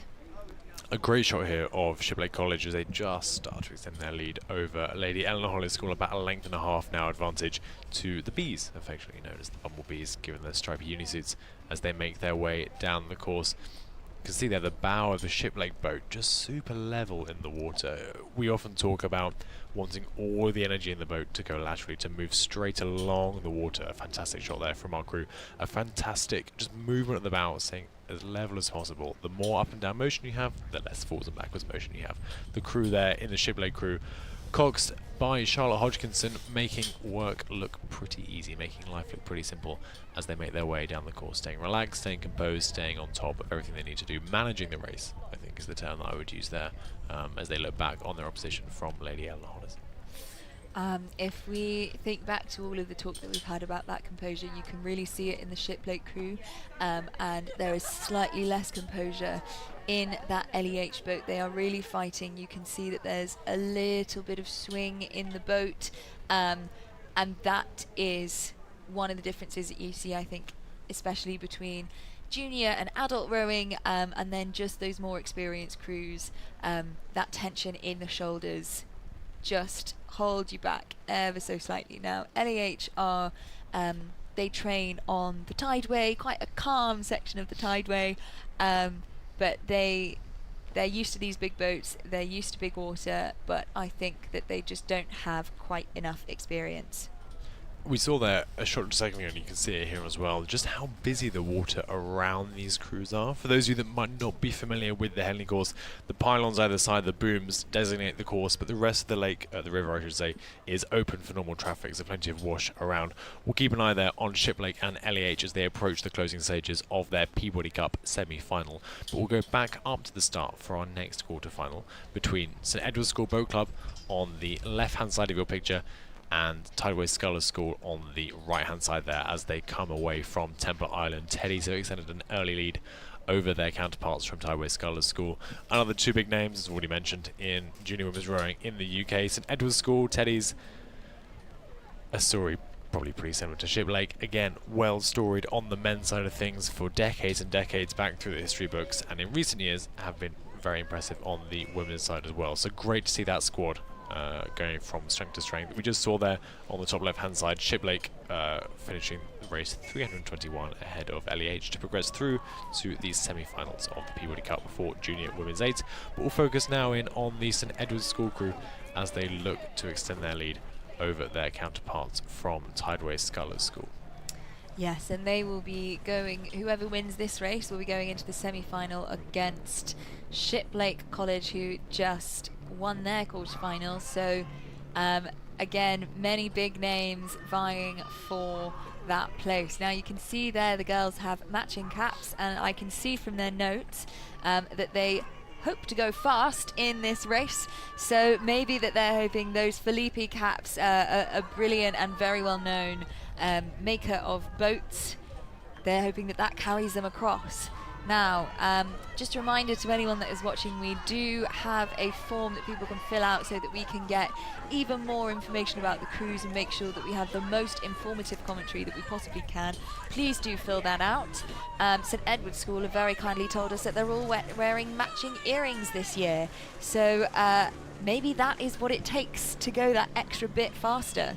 I believe the kids use the word free speed to refer to things like caps and Oakleys and earrings. So if it works for them, and it's clearly working for St Edward's School as they just managed to break free of Tideway Scullers School. You can see there a fantastic shot actually of the custom painted Felipe of the Tideway Scullers School. The red and yellow stripes there matching their blaze, matching their unisuits.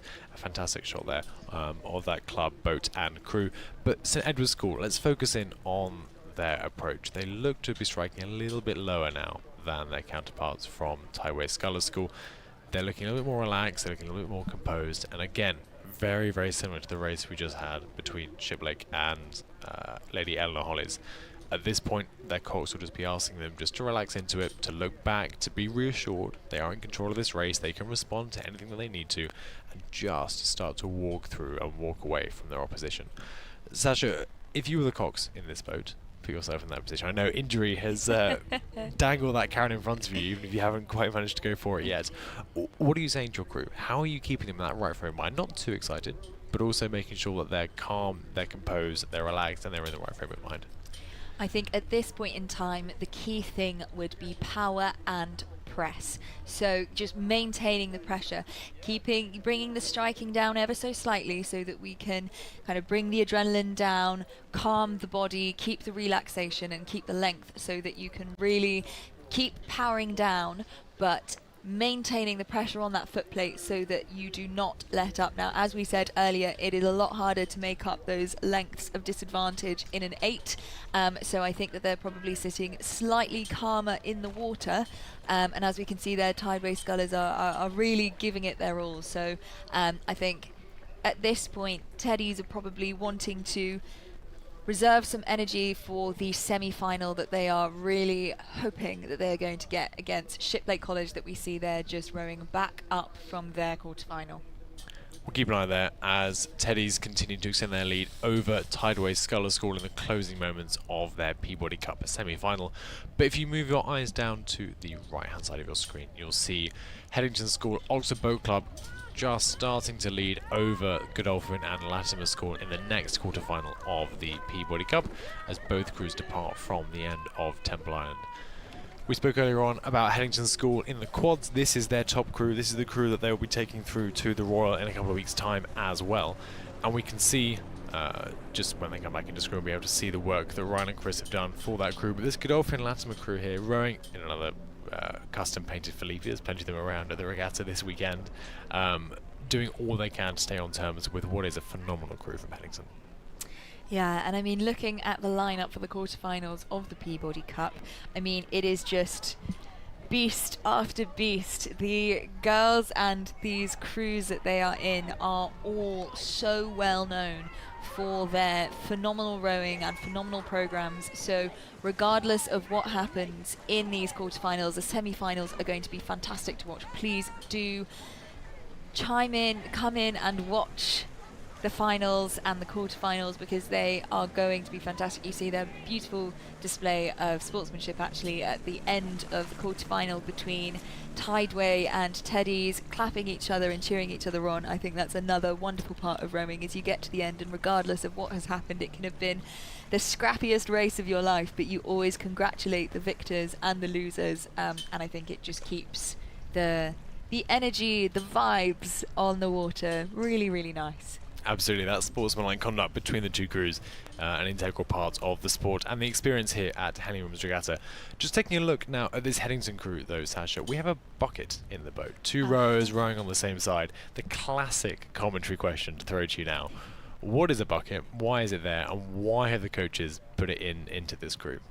Now, buckets happen for many, many reasons. So a bucket, as I think a wonderful phrase that you used earlier, is known as free speed. You can see it in those two rowers there in the middle. They will be in 4-seat and 5-seat rowing on the same side. Now, a large part of that is that buckets are sometimes seen as free speed, but I think that is more in 4s. In an 8, it may be that two rowers just actually work so beautifully in sync, one behind the other, that they row the best in that combination. Unfortunately, a fact that I learnt recently was that a big reason that buckets have become a lot more commonplace in women's boats, especially in 8s, is actually because that is the only combination that fit in that boat. These boats, as they are developed, as they're modernised, get sleeker and slimmer, and that means that women sometimes cannot fit in the bows, and so you have to just pick whichever rower's hips fit, because sometimes you will sit in the bow of a boat and it will be so slim that you'll come out of it and have, almost cuts on the side of your legs because of screws or just because it is so narrow. So it's a real shame that there is not the adaptation of boats for women in that capacity, but I think that is, I'm sure, something that Empaka, Felipe and Hudson, those kind of the big three, can think about in the development of boats in the future.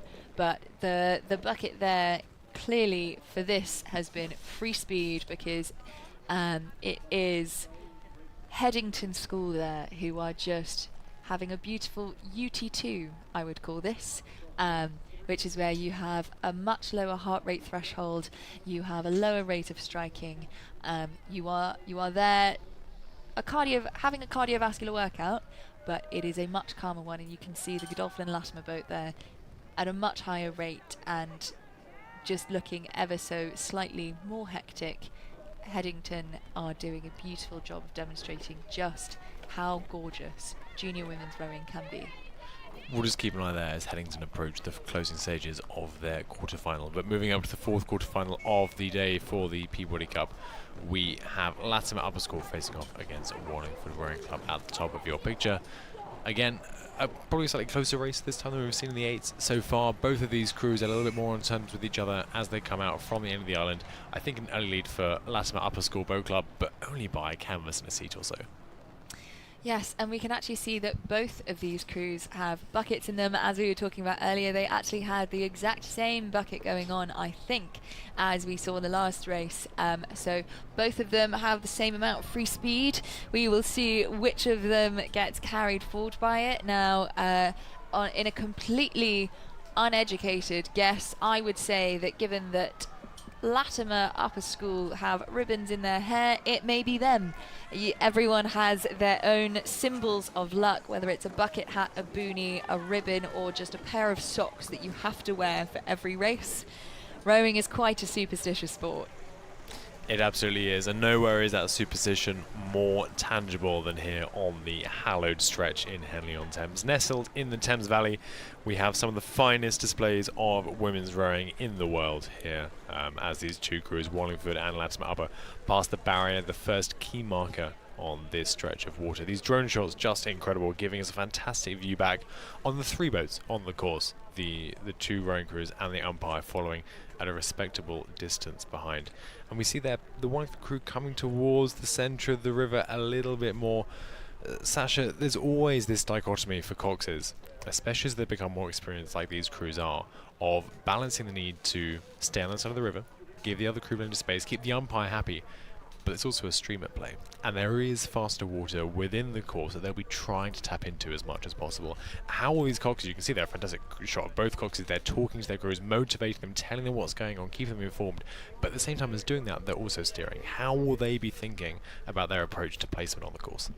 I have a feeling that what they will be trying to do is get as far ahead of their competitors as possible so they can actually make the most of that stream. Now, as we said earlier, the course is straight, but the river is not, so the stream does change place, which is why you do sometimes see the crews meandering slightly on their station.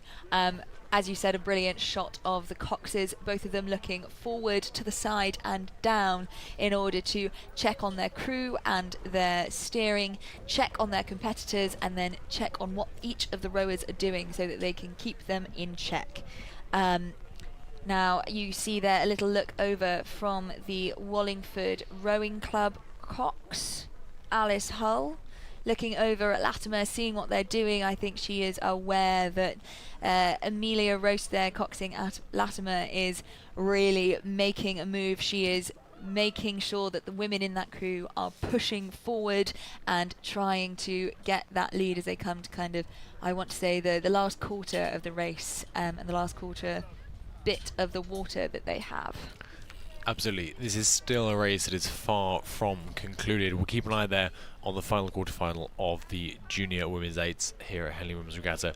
But it's a festival of junior women's rowing this weekend, and as we flick down to the bottom right-hand side of your screen, we have quarterfinal 1 for the Groton School Challenge Cup, the Junior Women's Coxed Fours. On the right-hand side of your picture, Hinksey Sculling School face off against Henley Rowing Club on the right-hand side of your picture. Both crews, coxes nestled in the bows of the boats, looking down the course, unable to see their crew, but having a fantastic view down towards Henley Town. And I believe it is Henley, our namesake, in this event. They've got a slight early advantage over their opposition from Hinksey Sculling School. I think you'd be right, and actually the nice thing about having the 8s here, it looks like Wallingford are making a move. I think that they have yes, they made a beautiful stride at the end of the course. You see the disappointment there in the Latimer Upper School. They were ahead for so long. They really thought that they had that in the bag, but Wallingford just kept enough in the tank, enough energy so that at that end they could just move through them to get that place in the semi-final. Now you saw there the cox was at the back of the boat so they could see their crew. In an 8 you have to be there because there are so many rowers, you have to make sure that they're all okay, whereas in these boats, as you get to the, I'd say, more experienced crews of 4s, you get these bow-loaded boats. The cox is literally lying down, and that not only increases the aerodynamic capacity, but they have the trust in their rowers to do what it is that they need to get themselves down the course, and they are entirely focused on motivating them and steering them down. Now that Henley Rowing Club crew, coxed by Elise Pindoria, are all previous Henley Women's Regatta winners. The Bow 3 won the Nina Padwick Trophy for J16 quads in 2024, and the Stroke won it in 2023. Bow 3 raced this event at Nat Schools, placing 3rd, so I'm sure that they are gunning for a spot in the semi-final to see if they can place maybe 2nd or even 1st in this Groton School Challenge Cup Junior 4s event, which is kindly sponsored by Hud Associates Limited. Henley Rowing Club, of course, under the tutorship of the likes of Leon Redmond over recent years, have gone from strength to strength. You can see there the cox nestled in the bow of the Henley crew, just talking to her athletes, making sure they're okay, motivating them, telling them what's going on, giving them all the information they need to make sure that as they progress through the rounds, they're on top of everything they need to be aware of in the crew. As you said, all 4 of these athletes in the Henley crew are previous winners here at Henley Women's Regatta. By my math, that means at least 3 of them are J17, if not all 4 of them, which means they are very much the future of the top end, the sharp end of the Henley Rowing Club program. Hinckley Sculling School, on the left-hand side of your screen there, just popping in and out of view, is another program on the rise. A phenomenal program that has gone from strength to strength in recent years, and the junior women especially winning at National Schools Regatta last year in the 8. Many athletes there going on to do impressive things, both here in the UK and on the global stage. Let's keep an eye on that race, because I don't think Hinksey will let Henley have an easy time of it in the latter stages of this first quarterfinal of the Groton School Challenge Cup. But we now move up to the second quarterfinal for this event, with Wycliffe College Boat Club facing off against Surbiton High School on the left-hand side of your picture. Wycliffe, aforementioned, on the right-hand side there with the purple blades as they both move away from their starting positions. It looks to be Surbiton High School with a 2/3, 3/4 length early advantage over Wycliffe College. Wycliffe, traditionally, as we've seen so far this morning, a sculling school, but dabbling their hand and sort of dipping their toe in the ocean that is sweep rowing here at Henley Women's Regatta. Yeah, Surbiton High School Boat Club there on the left-hand side of that bottom right-hand corner square, just with that beautiful shot of Temple Island in the background, and those classic S's on their backs. They will definitely be trying to make the most of this weekend, because they won Wallingford Women's J coxless 4s, and unfortunately missed out on the Nat Schools Regatta Sunday due to the weather cancellation, so they will be here to prove their power. They came 5th in the women's gold coxless 4s and at Poplar, but they now have a cox, so I wonder what difference does that make, do you think, having the cox versus a coxless 4? It's a very different boat. I think it's very easy just to look at these crews and think that actually having a cox on board just means that someone is no longer having to steer and you can just focus on the rowing.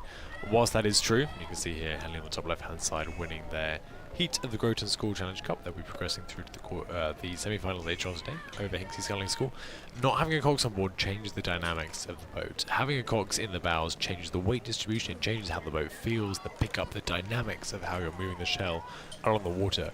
So it is a challenge, it is a change. You have the coxes on board here at Henley Women's Regatta just to make sure that these crews have the best chance to race as cleanly as possible, given the challenges posed by the booms and the rough water out here on the Thames River.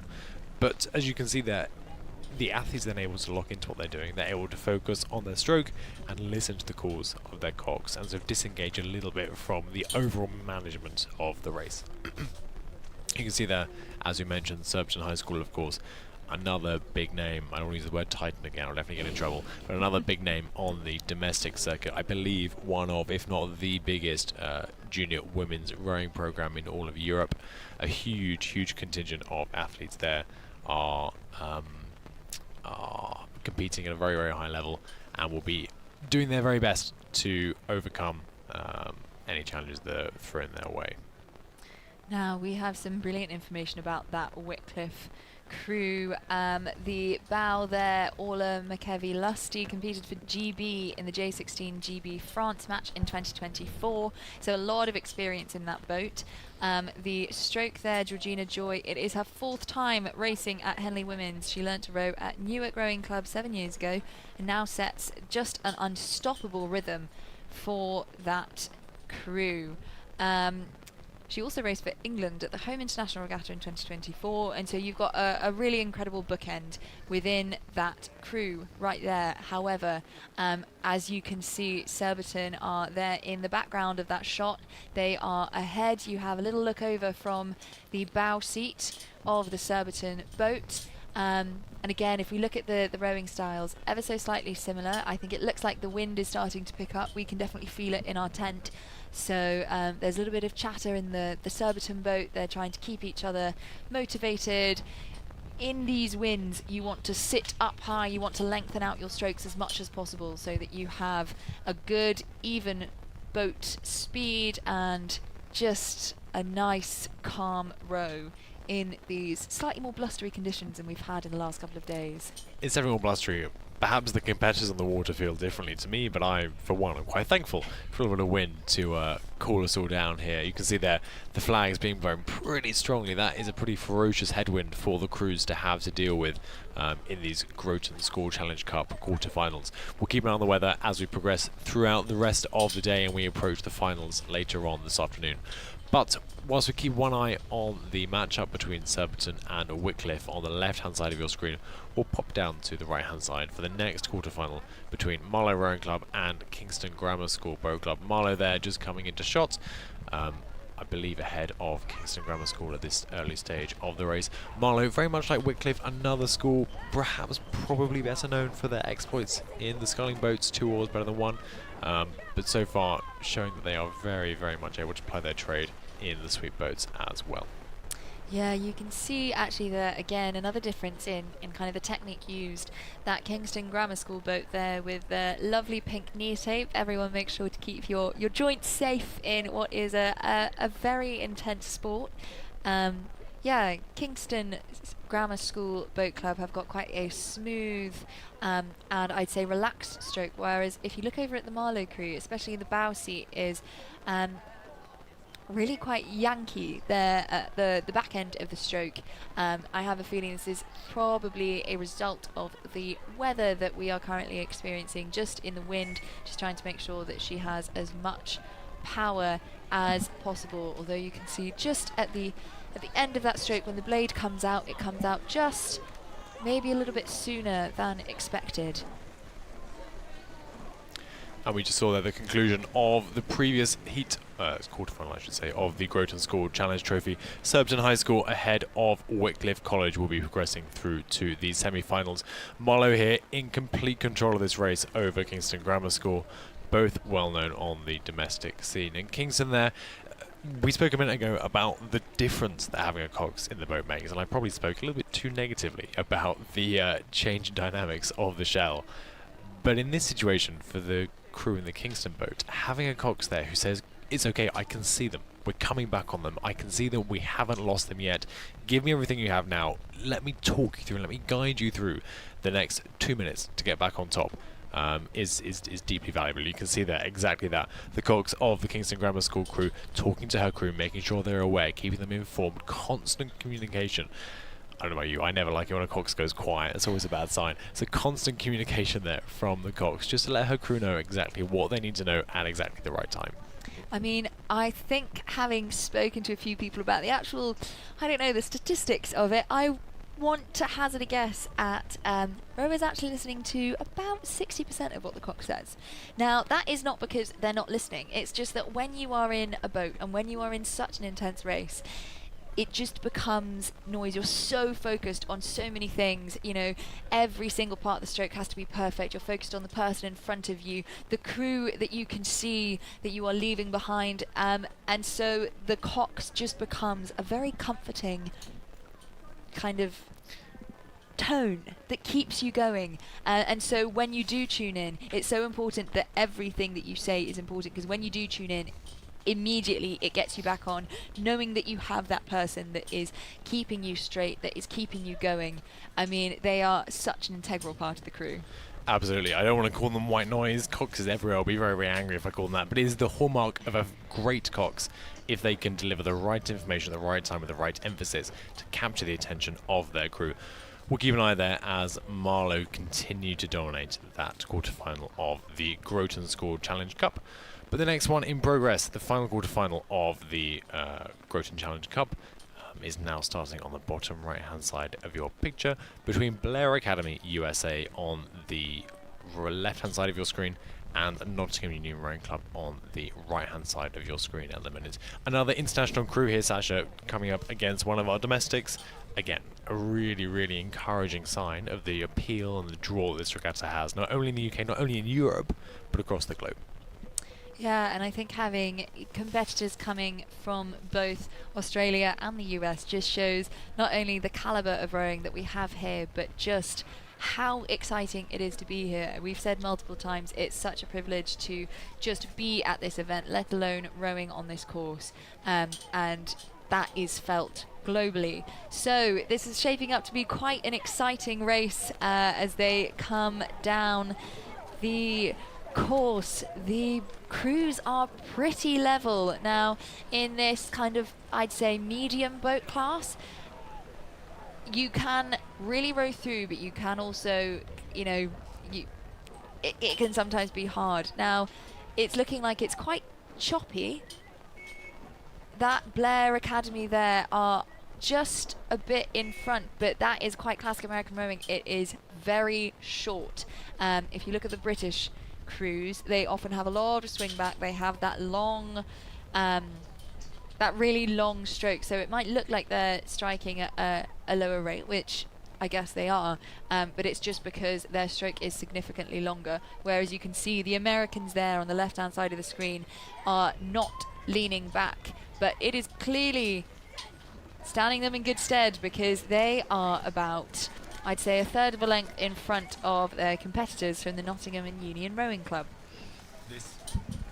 This Blair Academy crew from the USA won gold at the Garden States in the Senior Cox 4 and silver at the Cooper Cup. At the MAPLS Conference Championship, they won both the overall title and their race. They went on to capture the Stowsbury Cup in the Women's Youth Cox 4 and place second at the Scholastic National Championships, and capped off their season by reaching the A final and placing 5th overall at the US Youth Nationals a couple of weeks ago in Sarasota, Florida. So a hugely impressive crew from the US, one of the top domestic women's fours from the 50 states. But coming up here against the talent of the Nottingham and Union crew, you can see that, as you mentioned, the length, the attack, the aggression that both of these crews have is deeply impressive.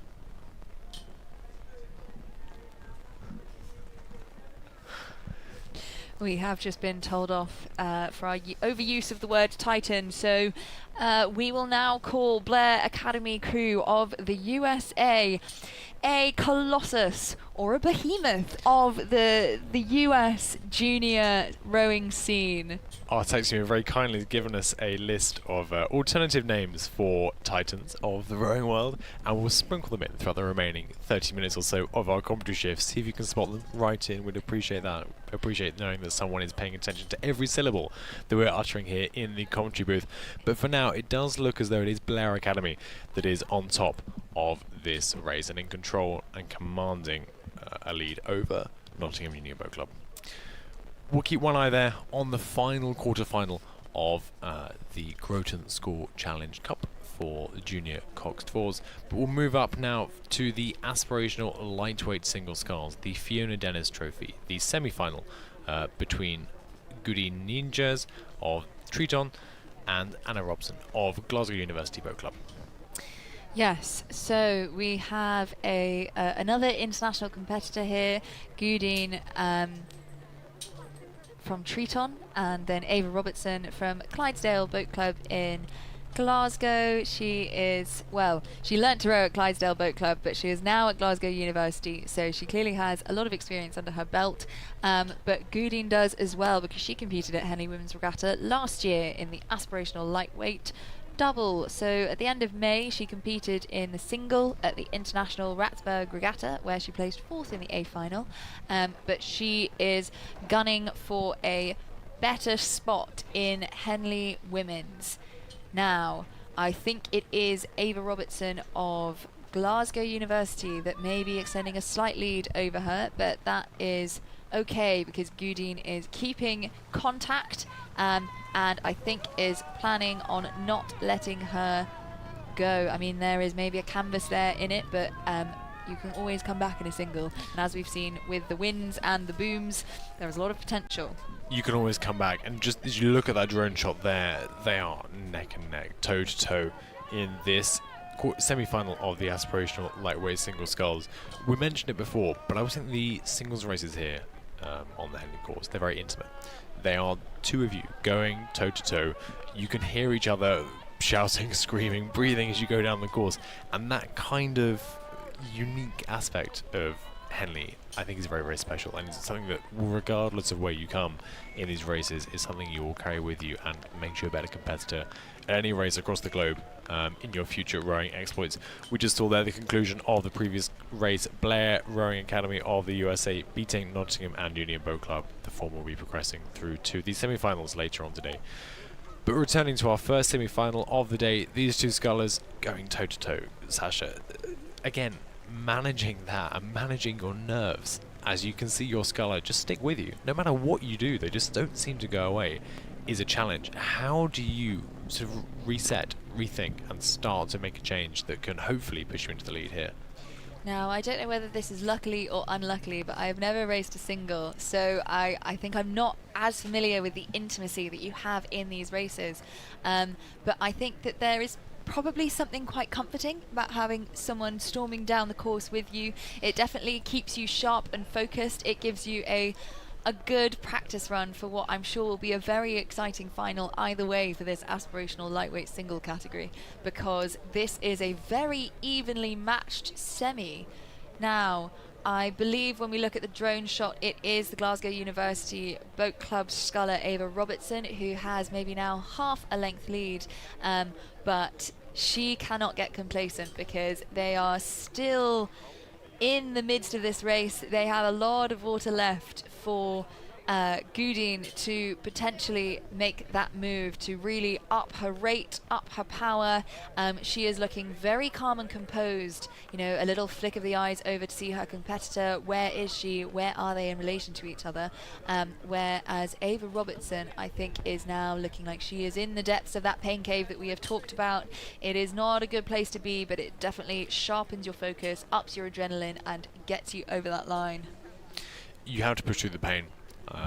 It's the only way. Unfortunately, rowing is by its very definition a strength endurance sport. It comes down to being very strong over a very long time, which is, as anyone can attest to, who's ever stepped into a boat and rowed competitively, at times incredibly painful. But the adrenaline and the euphoria that you get after pushing through that pain cave is something that I think all of these athletes look forward to, and keeps them motivated and keeps them going every time they go out on the water. And we can see here both of these scullers still going toe to toe. We've seen some incredible racing, especially in the small boats today here on the course. Despite the strong winds, despite the challenges that these crews are facing, they're doing a fantastic job. And you can see there a fantastic shot up the course. You can see the progress board on the right hand side.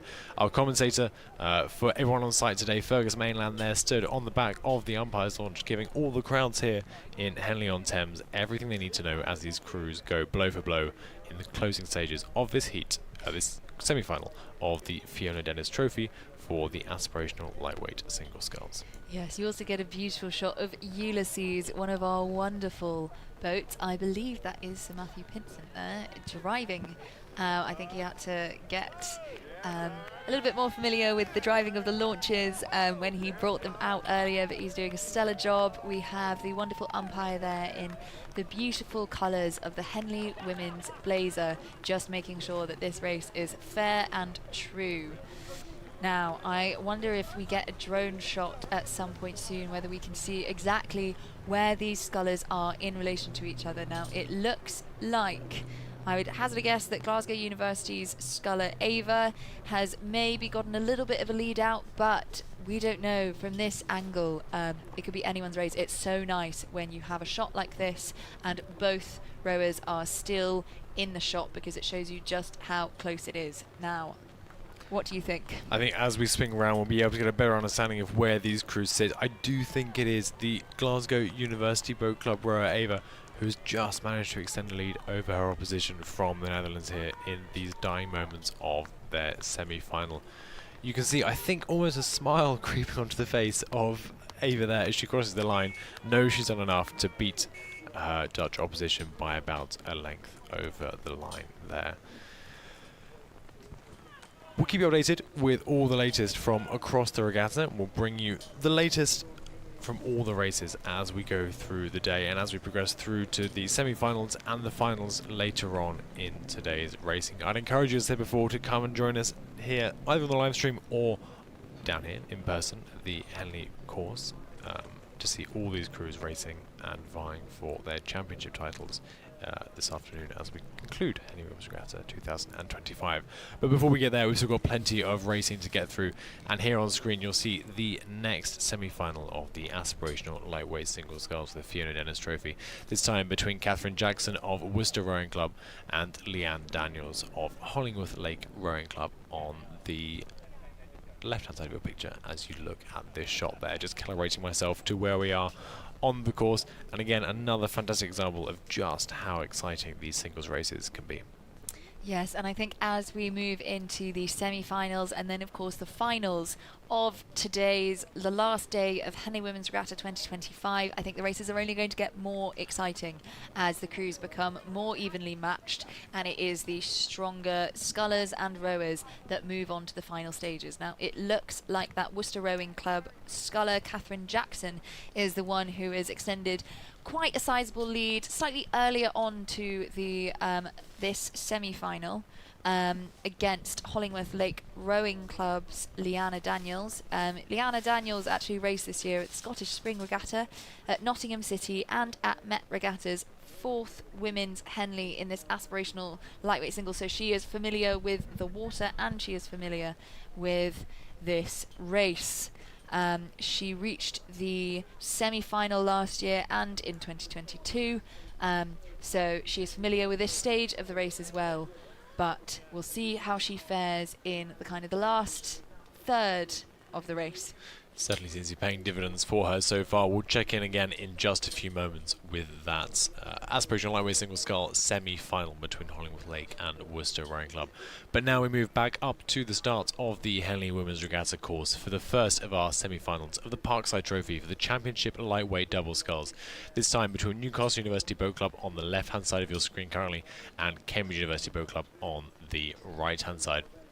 Both of these crews, of course, both these clubs I should say, monsters of the domestic student circuit. Cambridge University, of course, famed for their exploits in the boat race, winning multiple women's boat races. I believe they lost 5 women's boat races consecutively on the Tideway, and a similar number for the lightweight crews here. Maddie Jackson in the bow seat there of the Cambridge University pair, a previous vice and president of Cambridge University Lightweight Women's Boat Club.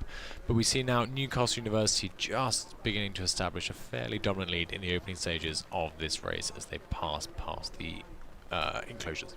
Yes, that is Hermione Brewster and Charlotte Kelly, who are in this Newcastle University pair. Now, Newcastle University, as we've said, a big name in the Northeast circuit, a big name in university rowing in general. And as we also said, the pair is a phenomenally difficult boat to not only row in general, but to master to the point that you are racing in a championship category at Henley Women's, especially as deep into it as a semi-final.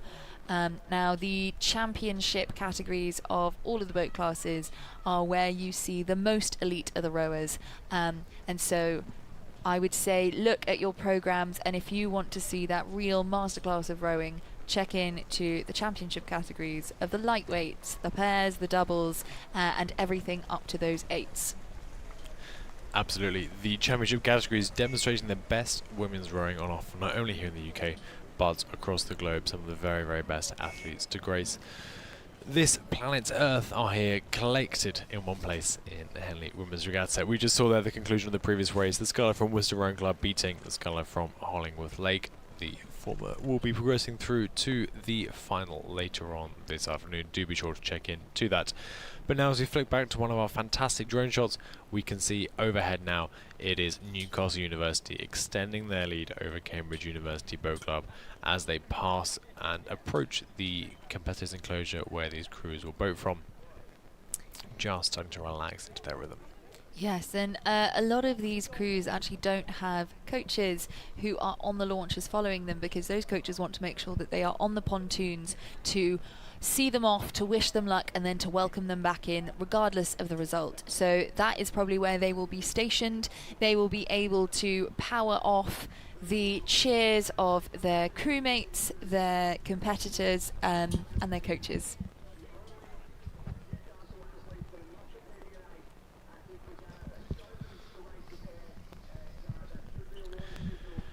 Newcastle University there, as we've mentioned multiple times before, one of the high performance centres in the UK and famous for their exploits in the boat race of the North. I think pretty victorious over Durham in recent years, though Sasha, I think you've got a much better idea of what's been going on up there than I have, so do correct me if I'm talking absolute nonsense. The boat there, of course, named after Tom Ford, British Olympian, and I believe racing for Cambridge University this year at Regatta a few days ago. But all eyes are now on to the women here at Henley Women's Regatta. We'll keep an eye there as Newcastle University approach the conclusion of their race. But moving our eyes back down to the right-hand side of our screen once again, we're on to the next semi-final of the Championship Lightweight Pair, the Parkside Trophy. This time with Eleanor Preston and Anna Barkmeyer of Barnesbridge Ladies Rowing Club facing off against Ruth Turnock and Linda Blakely of Sons of the Thames Rowing Club. I believe that it was an incredible start for the pair from Barnesbridge Ladies, extending a very early lead over their opposition to clear water, almost 2 lengths by the end of the island. A very, very impressive start from those athletes.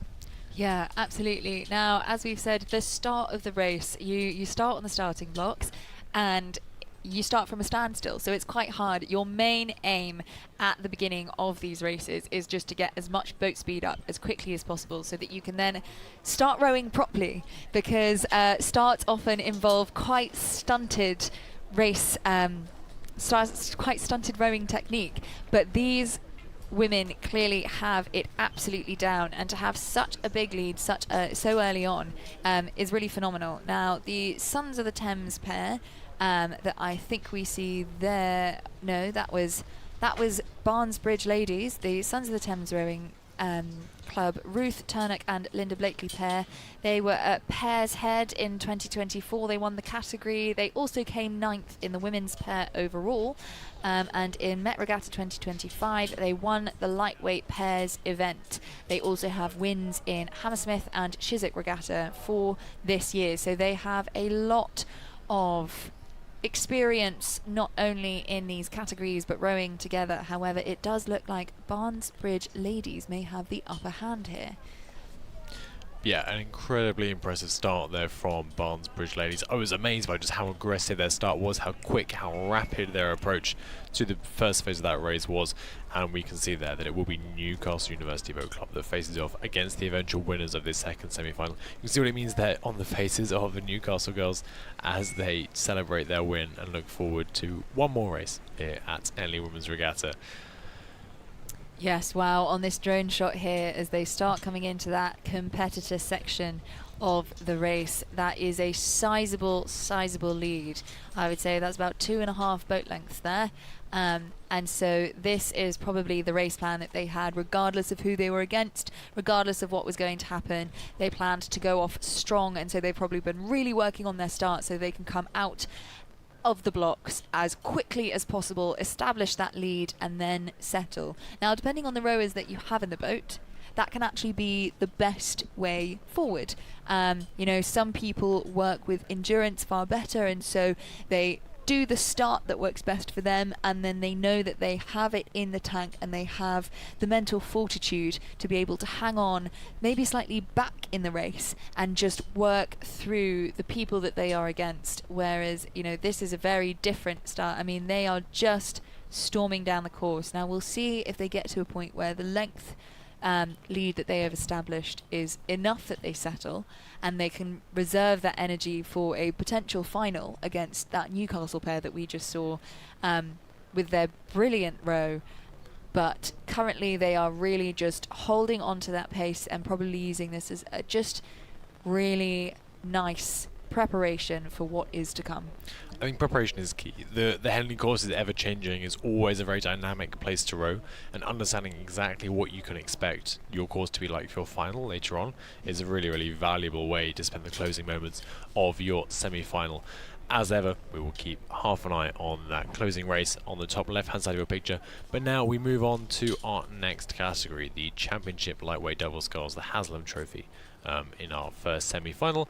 On screen at the moment, on the right hand side of your picture, you have the Australian National University Boat Club from Canberra, Australia, and on the left hand side you have Nottinghamshire County Rowing Association and Derby Rowing Club.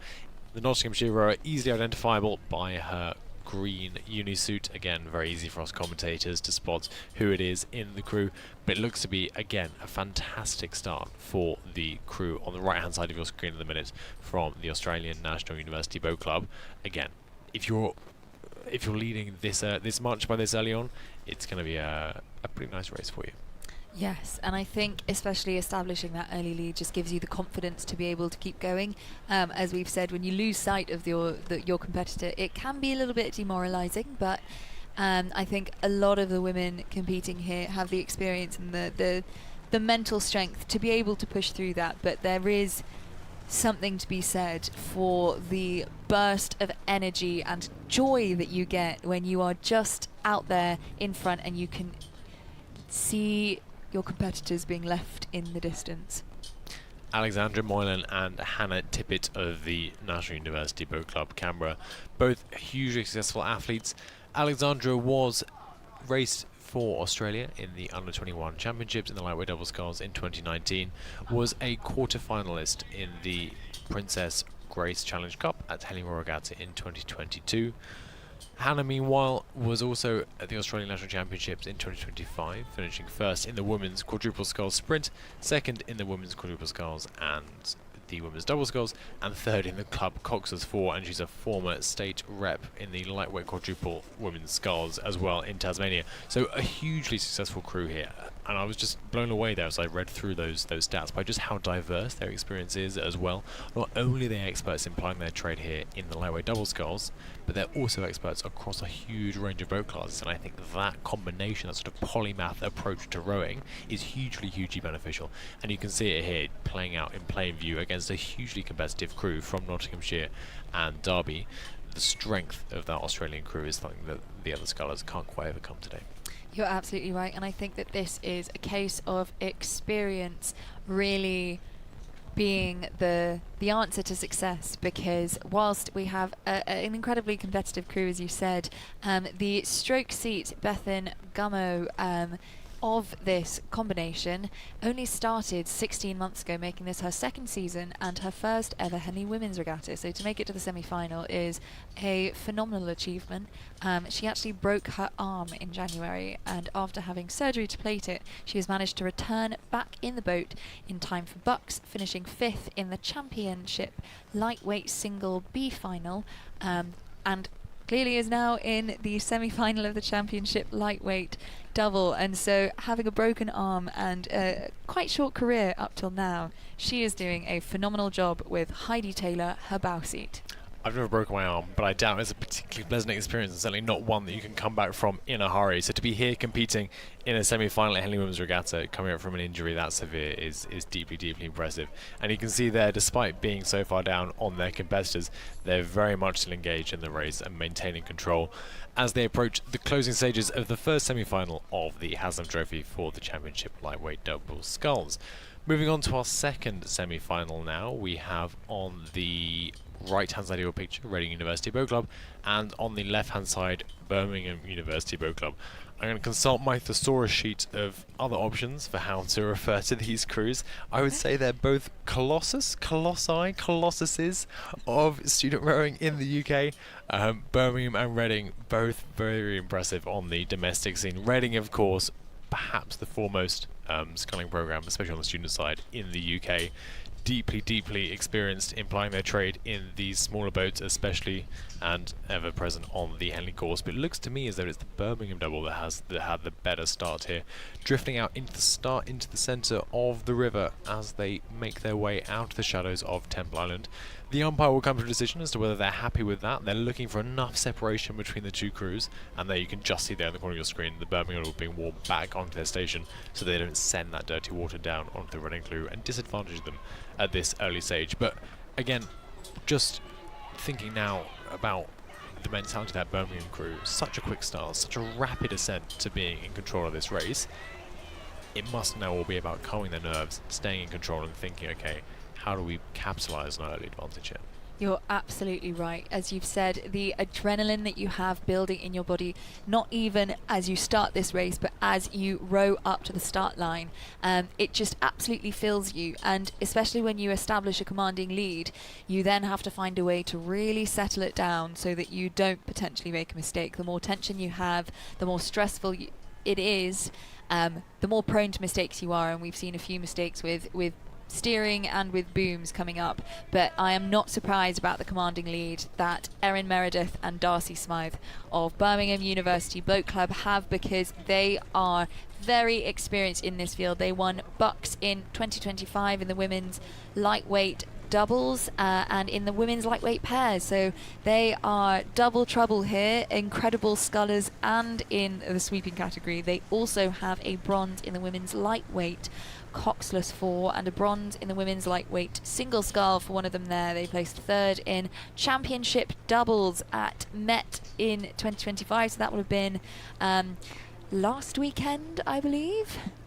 Last weekend or 2 weekends ago. Yes. My knowledge of previous events, all the weekends in this part of the time sort of blur into one, so I'll have to consult my diary for the exact date. But again, very similar actually to the Australian crew that we just saw dominate their heat. I'll use the word again because I clearly love using the same word over and over again today. That sort of polymath approach, having a really good understanding of all the boat classes, I think just makes you a much stronger rower. Understanding how boats move, how they work, and how you can work critically, in this case, with your partner. Clearly they work very well together. To work so well in both the pair and the double scull, I think is pretty unique. It's a very strong sign of a crew that understands what they're doing, understands what they need to do, and, as we're seeing here, can execute pretty flawlessly when it counts. No, you're absolutely right, and I think that given that they also are champions in that lightweight pair,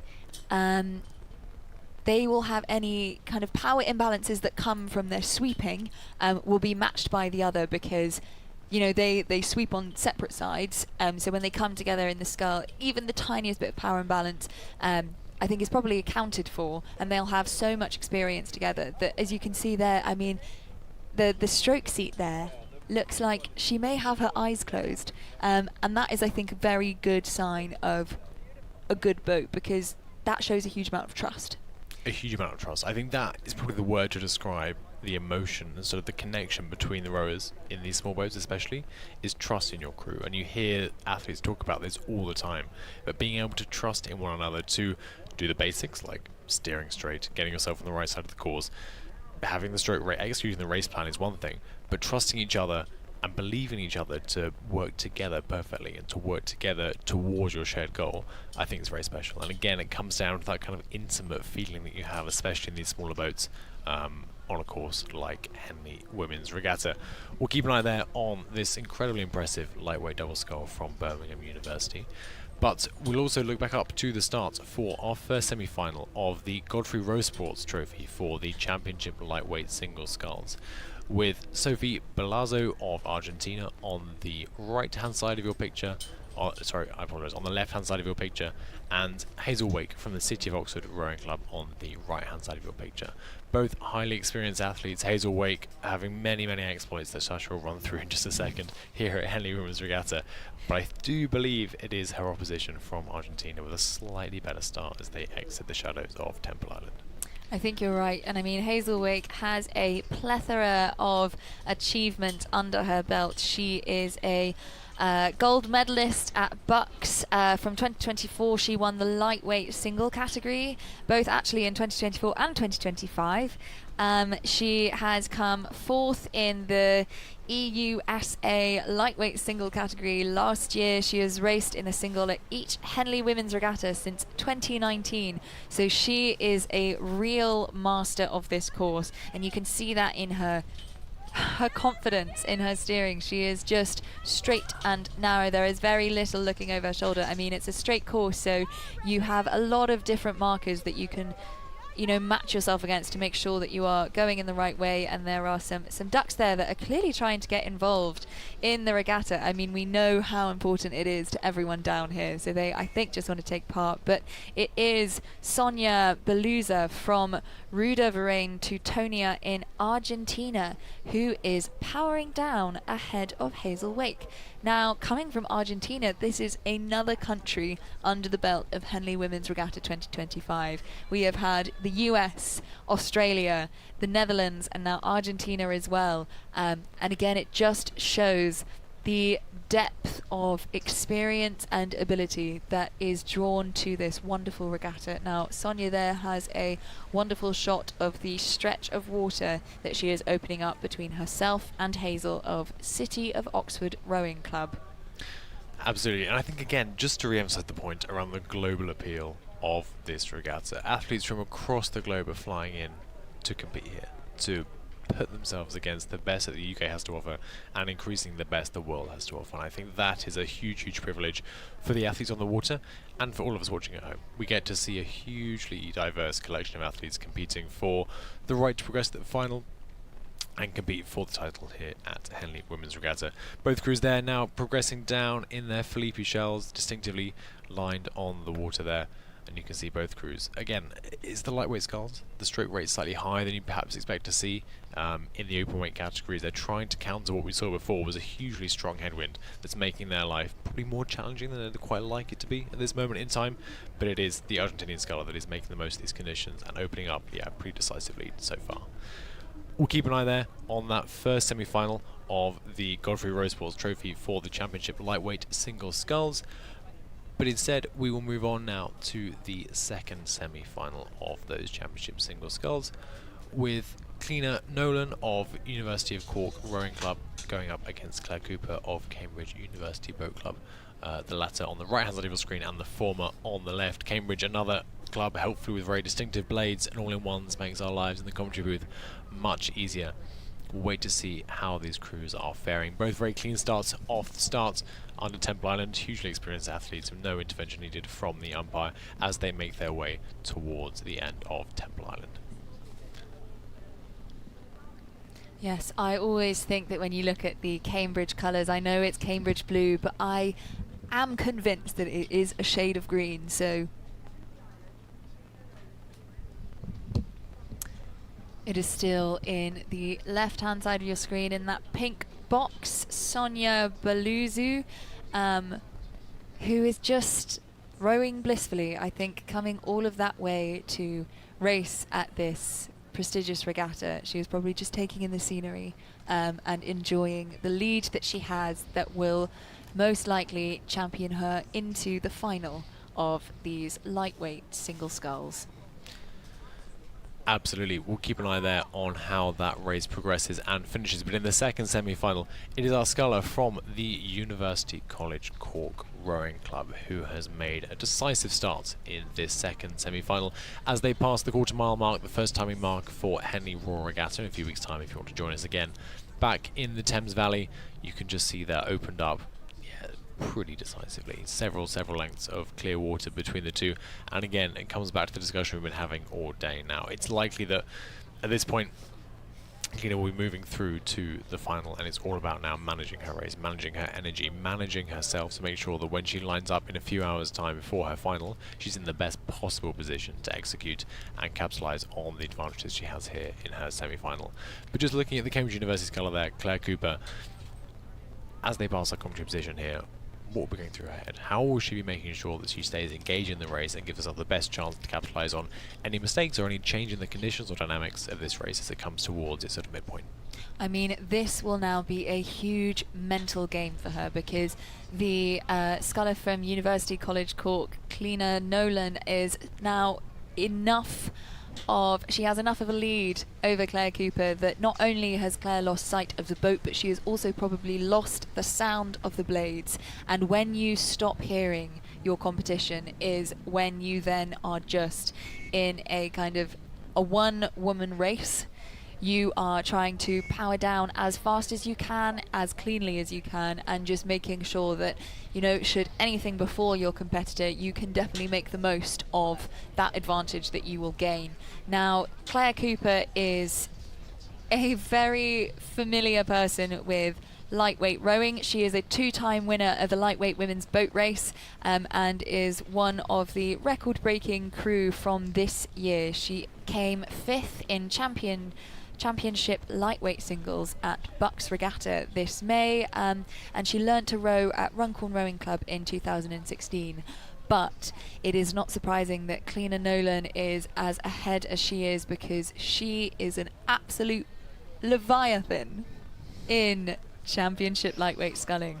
She is the runner-up of the Godfrey Row Sports Trophy. This is the the championship lightweight trophy, so she is a runner-up. She came second in the final last year, 2024. She is a gold medalist in lightweight pairs at the under-23 European Rowing Championships, and she began rowing in Carlow Rowing Club Ireland in 2012, so she has about 4 years of experience over Claire Cooper there in the Cambridge boat, and she spent 6 years rowing before going to Galway to complete her undergraduate degree. As we just watched the conclusion there of the second semi-final for the Championship Lightweight Single Sculls, we also see the start of our first Copers Cup semi-final for the Club 8 between St Andrews Boat Club and Thames Rowing Club, and that's a neat point for Sash and I to hand over the commentary duty to Fergus Mainland and Grace Prendergast, who will be guiding you through the next 2 hours of rowing here at Henley Women's Regatta.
Well, good morning everyone. Welcome back to day 3 Sunday of Henley Women's Regatta 2025. I'm Fergus Mainland, and joining me for the next hour and a half or so is Olympic champion, Henley Women's Regatta ambassador Grace Prendergast.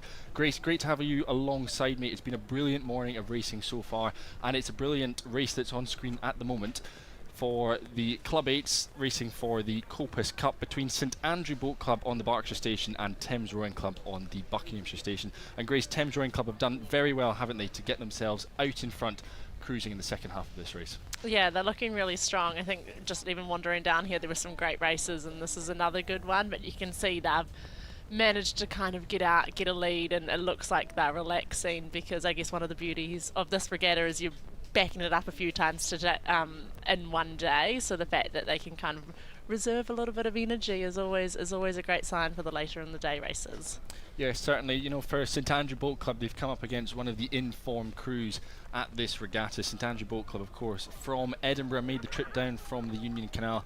Last time for them, they travelled south of the border. That was the Women's 8's head of the river, where they returned with the Medium Club pennant. So this is a terrific crew. But, you know, Grace, Thames Rowing Club, they're just synonymous with success at Henley Women's and across the domestic season, aren't they? Yeah, and I think you can probably just see their experience playing out. Like the shot on the right, you can see St Andrews potentially doing a little bit more steering and kind of not as well, I think, knowing the course. But yeah, they're a strong crew, and I think it's always tough coming up against them in the regatta. It certainly is, and you know, we've got a block of Copus Cup crews coming up. Club 8s are our next block of racing. The second of those races is on screen at the moment. That is between Upper Thames Rowing Club, the home crew on the Berkshire Station, and London Rowing Club on the Buckinghamshire Station. In that race it is London Rowing Club who have the early advantage at this stage, but we'll keep riding with Thames Rowing Club because they are coming up to the finish line. And Grace, that's a tremendous performance from Thames Rowing Club. They'll be delighted, won't they? They'll be absolutely delighted, and as you say, I think it means a lot to them, this regatta, but they were looking incredibly strong. I think you can see why they were out in front, just the way they were kind of handling that headwind. It looked really efficient, and when it's quite a strong headwind and you've also got a head current, how they were rowing really seemed to pay off in the later parts of that race. Well, we're now riding solely with race 338 for the Copus Cup Club 8, London Rowing Club and Upper Thames going head to head. Upper Thames at the moment, or London Rowing Club I should say, with the advantage, sitting about a length or so up on Upper Thames. And those drone footage, the drone footage in the shot overhead, it gives you a real idea of these challenging conditions that these crews are up against, aren't they? It does, because I think shots like this, it can be a little bit harder to see how jobbly the water is, even the kind of conditions they're racing down in, but it's not easy conditions today. And I think after a long weekend of racing as well, it's when you come up against a headwind like this and in jobbly water, it can really test your ability. Oh look, it's the Jessica Eddy, a very well-known rower in these parts, racing in there. She'll be proud of how her boat's going. Yeah, she'll be delighted with that, won't you? London Rowing Club out in front, coached by Mark Rusco and Killian O'Shea. They're another two people who will be delighted with this performance. And you know, at this point in the race, we saw they're sitting a length up, and it's a long way to come back, isn't it, a length? But you know, Upper Thames, they'll be hoping to tap into their home support. But London Rowing Club very much on the rise at the moment, a club that has been, particularly in women's rowing, stepping on over the past couple of years, very much looking to rival their Putney rivals, Thames Rowing Club. But Upper Thames hanging on in there with about a length or so, and they'll be needing to step on. Yeah, it's a big margin to make back up, but I think the thing about this regatta is you don't know what could happen. I think with the booms right next to you, with the challenging conditions we'd sort of mentioned, if you can keep enough pressure on the crew in front of you, sometimes you can force those errors. Difficult racing when you can't see the crew in front of you though, and this is when the coxswain is going to have to really motivate her crew and try and make them believe that they can come back even though the rowers and the crew can't see them, which is tough. Well, it was third place in Club 8s for Upper Thames Rowing Club at Met Regatta. The aim for Henley Women's this year was to make the semi-finals. Well, here they are racing the semi-finals of the Copus Cup up against a tremendous crew from London Rowing Club. But it's been a great performance so far from Lucy Dark, Alice Van Onselen, Leah Reddy, Ella Wandless, Karis Price, Eleanor Wallace, Brooklyn Failing, Francesca Reeves and their cocks, Isha Lim, spurring them on as well. And what a roar they're about to get as they're coming into the final stages. Their boathouse, of course, on the course. but we're also looking at the next race on the course, which is the first of the two semi-finals for the club Coxless Fours, racing for the Leicester Trophy between, again, London Rowing Club on the Berkshire station and Upper Thames on the Buckinghamshire station. So both sets of fans getting a good run for their money, aren't they? Yeah, they are, and I think the start has been relatively dramatic with the steering. It's super windy out there, and even on a calm day it's hard to come out of that start straight and stay on your track, because there's a little bit of current that pushes you around, and you can see that plus the wind is making it quite challenging for these crews to get out cleanly. And unfortunately, when you have to do quite a bit of steering at the start, it can make it quite difficult to come onto your rhythm and affect that really, really vital part of the race. So yeah, I think it looks like they've come back online now, but that was hair raising for a moment. I thought we were going to get to the booms. Well, in the big matchup of London Rowing Club versus Upper Thames, it's 1-0 to London Rowing Club. They take the second semi-final of the Copus Cup, setting up a mouth-watering encounter between the two Putney Embankment programmes, Thames Rowing Club and London Rowing Club. But this time around, though, Upper Thames in the Coxless Fours moving particularly well. We probably have about a length advantage over London, which is a handy one length to have, isn't it, Grace, at this point in the race? It really is, and it looks like they're connecting quite well. You can see they've got I think you call it the bucket here, and we always called it the tandem in New Zealand, with the two rowers in the middle being on the same side, and it can be quite a challenging way to row if you're not rowing in sync, but they look like they're moving quite well together, and obviously have decided the seating order because it works for them, and it's paying off because the rhythm they're kind of setting and passing down the boat looks really long and strong. Yeah, certainly. Moving up towards the barrier, they're through the spectators enclosure, the spectators area at this point in the race. Upper Thames with a clear water advantage, and it's a crew that's packed full of experience, this one. 3 out of the 4 of this crew have been in this final at one point or another over the past couple of years, and racing on home water, they're so familiar with it. And one of the informed crews in the UK at the moment, having won Club Coxless Fours at the Metropolitan Regatta, and quite a similar combination. So well-drilled crew looking particularly good. That's Hannah Hills, that's Becky Norman, Emily Paul and Hope Canner in the stroke seat, and their coaches will be thrilled with their performance, won't they? Yeah, absolutely, and that's quite a good shot there when you can see how much time they've got on the way forward, and mentioned sort of the tough conditions today, but they look like they've got quite a good ratio. Sometimes in these conditions it can be quite easy to slot into just sort of zipping up and down the slide, but I think you can see here they sort of have that moment to sit on the back, let the boat do some work, which is ideal. The more work the boat can do, I mean, the less work you have to do, but the rhythm that they're setting up and the time they're giving it looks like it's a really strong one, and it's obviously paying off for them now, but it's credit to obviously how they've been coached and the work they've done to kind of set this rhythm up for this regatta. Yeah, certainly. Upper Thames Rowing Club there. In a couple of hundred metres, they'll get a big roar, a big boost of support. Upper Thames Rowing Club just next to the chairman's enclosure here at the finish line of Henley Women's Regatta. And if things stay as they are, we'll be setting up a final, I should say, for the Leicester Trophy between either Thames Rowing Club or Agecroft Rowing Club. And speaking of them, they are underway, the second semi-finals for the Leicester Trophy.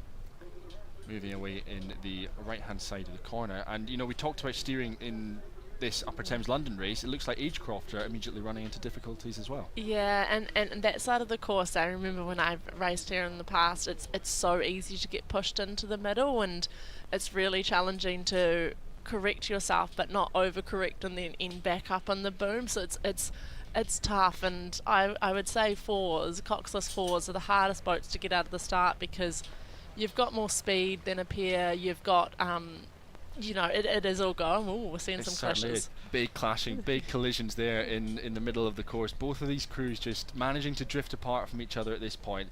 But, we've got flags out from the umpire, and we'll see what sort of impact this will have on their rhythms, but also at the finish line as well, depending on the outcome of the race.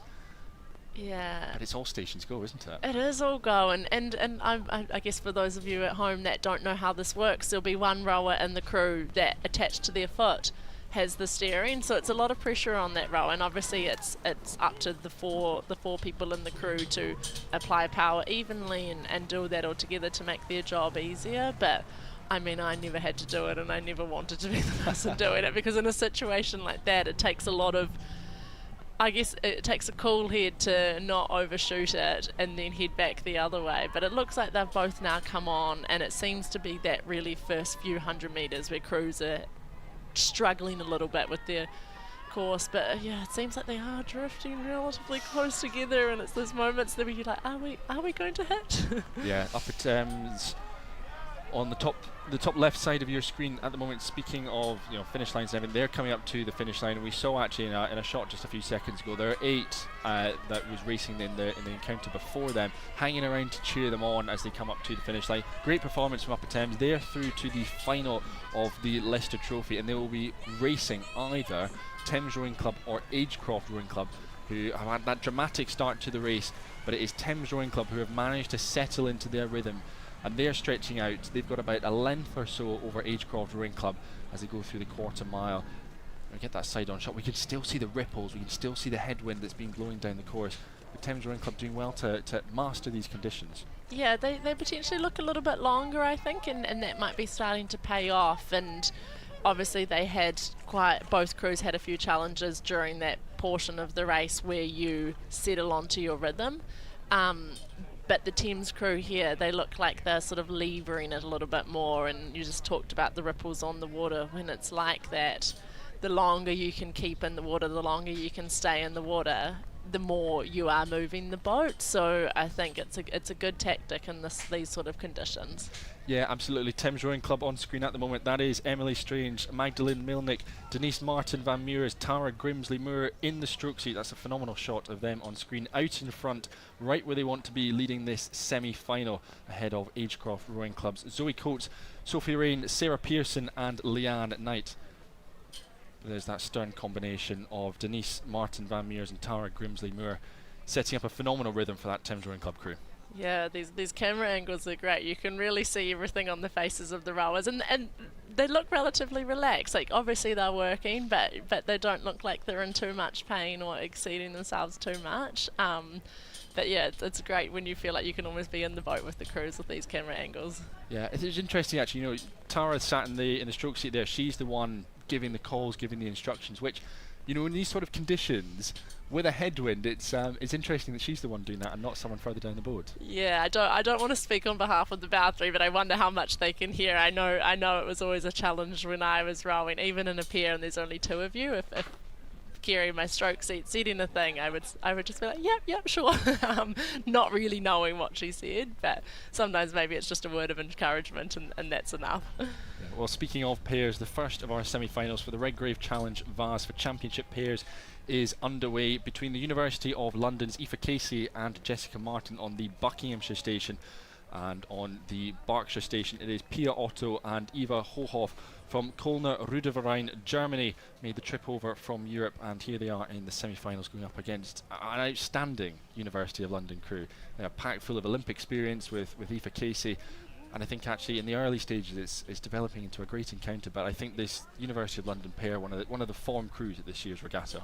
Yeah, and I think it's tough when you're coming out with someone with this level of experience, and I love seeing when you get to see international crews race each other and seeing the different styles and the different ways of approaching it. But these two rowers here from University of London are rowing the pair well, and I think with this headwind they're a little bit more up on top of the water, they're moving it well and not letting it get bogged down, which can be quite important when you're sort of battling into that headwind. There's a lot of taping on those rowers. A lot of taping. Yeah, it's a tough sport rowing on the body. Yeah, and maybe we're just taping up. We're just going to see what we see if we can hold together until the end of the race. But speaking of ends of races, Thames Rowing Club up to the finish line. Terrific performance there from Emily Strange, Magdalene Milnick, Denise Martin Van Meurs and Tara Grimsley Moore. Tremendous row, able to drop their rate of striking, enjoy that run into the finish line, and they will be going up against Upper Thames in the final for the Leicester Trophy. Congratulations to Thames Rowing Club. But back though with this University of London pair, the boat named after a great servant of University of London Boat Club, Charlotte Hodgkins Burns, and that overhead shot, one of the best shots in rowing this over the Henley stretch, and we can see the conditions, tough conditions. That UL crew are just dead level through this race, aren't they? Yeah, they are. They're doing so well, and I think in a pair this is a great shot to watch, because a pair is an interesting boat in the fact that you're not like a double and it's all symmetrical, so it's quite a cool shot to see how they're working together, and both of these crews actually looked like they were doing really well, but they're just straight down the course. There's nothing to it. They're doing it simply. There's no room for error. They're not too close to the booms. They look like they're in control and pretty comfortable with it. Yeah, certainly. You know, we've sung the praises of University of London, and we can do the exact same thing about this German pair that they're coming over and racing them. You know, they've teamed up in 2025, the two of them going up against each other, but it's worth noting, of course, that Eva Hohoff won silver at the 2023 and bronze at the 2022 World Rowing Championships in the lightweight pair. You know, she specialises in this event, and of course Pia Otto, part of the crew that won silver at the 2020 Under-23 European Championships in the lightweight event as well. You know, they've raced at Henley Royal in the Diamond Jubilee and the Princess Royal as well, so a huge amount of experience down the Henley course.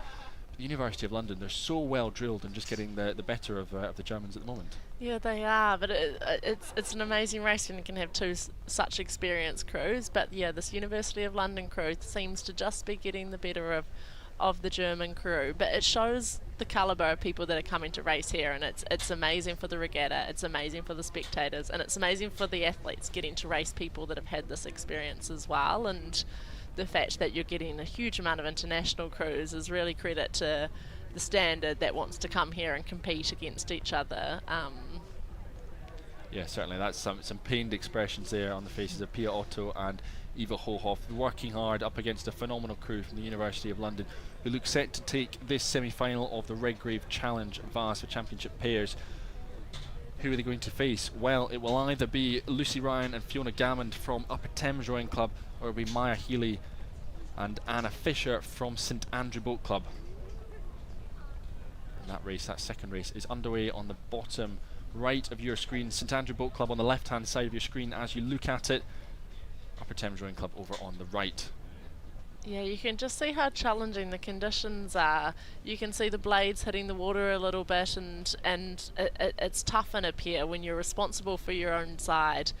You don't have anyone else to kind of work with to help on your own side, so there's a lot of work that's going to go in, and if the wind's not blowing directly down the course, it can take a lot of adjusting, so these athletes are having to deal with a lot while also making sure their course is on track, while also pushing out onto rhythm, while also making their own calls. So there's a lot going on in these boats, and then also trying to put their best performance forward, and both crews got away all right, but I think the gap seems to be sort of sitting here right now, so it'll be interesting to see how this race plays out. Yeah, massively. You know, this crew from St Andrew Boat Club very much in form this season. They've already qualified to race for Scotland later this year at the Home International Regatta, you know, having won the Scottish Championships, a terrific performance up at Strathclyde Park, and we've seen one of the St Andrew Boat Club crews in action already this morning. Well, this pair were also from the 8 that won the medium pennant at the Women's 8's Head of the River race as well, so they're coming down in form. They're targeting Henley Women's this year and doing tremendously well to be leading again one of the top crews that are coming out of Upper Thames Rowing Club at the moment. Yeah, it's an interesting race actually. They seem to be, I'm not sure if St Andrews really jumped out a little bit more, but the Upper Thames Rowing Club seems to be making their way back on making contact again and clawing through, and I think that's the difference with small boats, isn't it? I think in 8s it's harder to make up the distance, it's a shorter race. I think speeds are more difficult to change, but you can see in the smaller boats how you can actually sort of come back and you can make up a decent distance, and once you've got the momentum, which does seem like Upper Thames has, it can be difficult to swing that momentum back into your favour. So it's going to be an interesting race actually. It certainly will. Well, University of London, they've booked their spot in the final. They beat Kulna Rudeverein from Germany in a terrific performance from them. Who are they going to be facing? Well, it's either going to be Upper Thames Rowing Club or it'll be St Andrew Boat Club. Now this drone shot is phenomenal. It was at a length, but that bow ball of the Upper Thames crew is just starting to etch its way up the St Andrew Boat Club crew. St Andrews look great. I think this is fascinating. They're much straighter. You know, the power application from St Andrew, I think, throughout the stroke is so even. but Upper Thames have just been twitching, just dancing with the wind a little bit, but they're still able to move stroke by stroke, aren't they? Yeah, which is impressive, because when the steering's on, when you're making those adjustments as a rower in the boat, it's really quite difficult. It takes quite a bit of energy, your body is sort of thrown around a little bit, but they're still managing to inch their way back. So I think this is quite an important part of the race. If St Andrews doesn't really respond now, it's going to be hard for them to get back, and you just see how challenging the water is, and when the water's a little bit like this, it can be harder to do that wind and really change your speed. So I think, yeah, very impressive from the Upper Thames to just sort of back their middle part of their race, not get too phased by being dropped a little bit out of the start, and it's been a very confident sort of race profile from them. Yeah, it certainly is. Just as you're describing that, we're coming to the end of the competitors' enclosure, and that's been the decisive move from Upper Thames Rowing Club to row through the Scottish champion. St Andrew Boat Club have performed so well this season at the women's head of the river and at the Scottish Championships, but here they are, they're coming up against an outstanding crew from Upper Thames Rowing Club who know this course better than anyone, I imagine. St Andrew Boat Club, they're working hard. It's just looking a little bit more dynamic in that Upper Thames crew, just connected in the water just a little bit longer. But for St Andrew Boat Club to come down here to make the semi-finals is a tremendous performance from the Scottish champions, isn't it? Yeah, it's an amazing performance, but you can see how hard it is for them now. I think when you put that much effort into the start, you can pay for it a little bit later on, but it's no easy feat either for the Upper Thames crew. You can still see them sort of weaving a little bit down the track, so you never know if it's over till it's over on a course like this, and I think that's when you really need to just kind of keep in your boat and keep going regardless of how it's kind of going, because who knows what can happen. Yeah, certainly. I mean, we can see the conditions there on screen. It's a big headwind. It's a stonking headwind out there on the track, and particularly in the pairs, it's tough rowing. But Upper Thames Rowing Club leading as they come up to their home crowd. Lots of Upper Thames crews in the semi-finals. It's been a great regatta for them. But on screen, progressing through to the spectators' enclosure, it is the first semi-final of the junior single sculls for the Di Ellis Trophy between Derby Rowing Club's Eleanor Taylor and Susanna Yulton of Chester Street. And it does look to be the sculler from Chester Street on the left-hand side of your screen, the left-hand side of the overshot, who's jumped out to a cracking lead, hasn't she? Yeah, great lead. I think pushing onto rhythm when you've got a lead like that would be a nice feeling. But as we've just seen in the race that's still going on, but in the pairs, these small boats can change, and depending on how hard she's gone out, you never know what's going to happen later on. But looks relatively relaxed, and I think when you've got that lead, you can relax into it a little bit more, and if you can kind of just like counter the other crew's moves, it can be quite a powerful position to be in, and very challenging for the crew that's coming in second, sort of not feeling like they're making a lot of leeway, but she's not letting go, and the gap's not widening with the huge amount of speed. Well, up to the line then is Upper Thames Rowing Club in the second semi-final of the Redgrave Challenge Master Championship pairs. Tremendous performance then from them. It was a brave performance from St Andrew Boat Club, who jumped out to the early lead. Fantastic for them to really attack this race from the get-go, but it was Upper Thames, the home crew, who will progress through to the final later on today. Back though with the singles racing for the Di Ellis Trophy.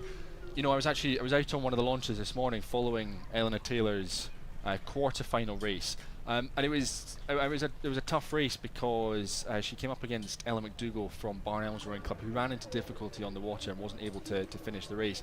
So for Eleanor Taylor, this is sort of her first proper race right the way down the course. But Ella McDougall raced incredibly hard right the way down the course, and it was neck and neck. So she'll be used to being in a position where she's having to row through someone, come through.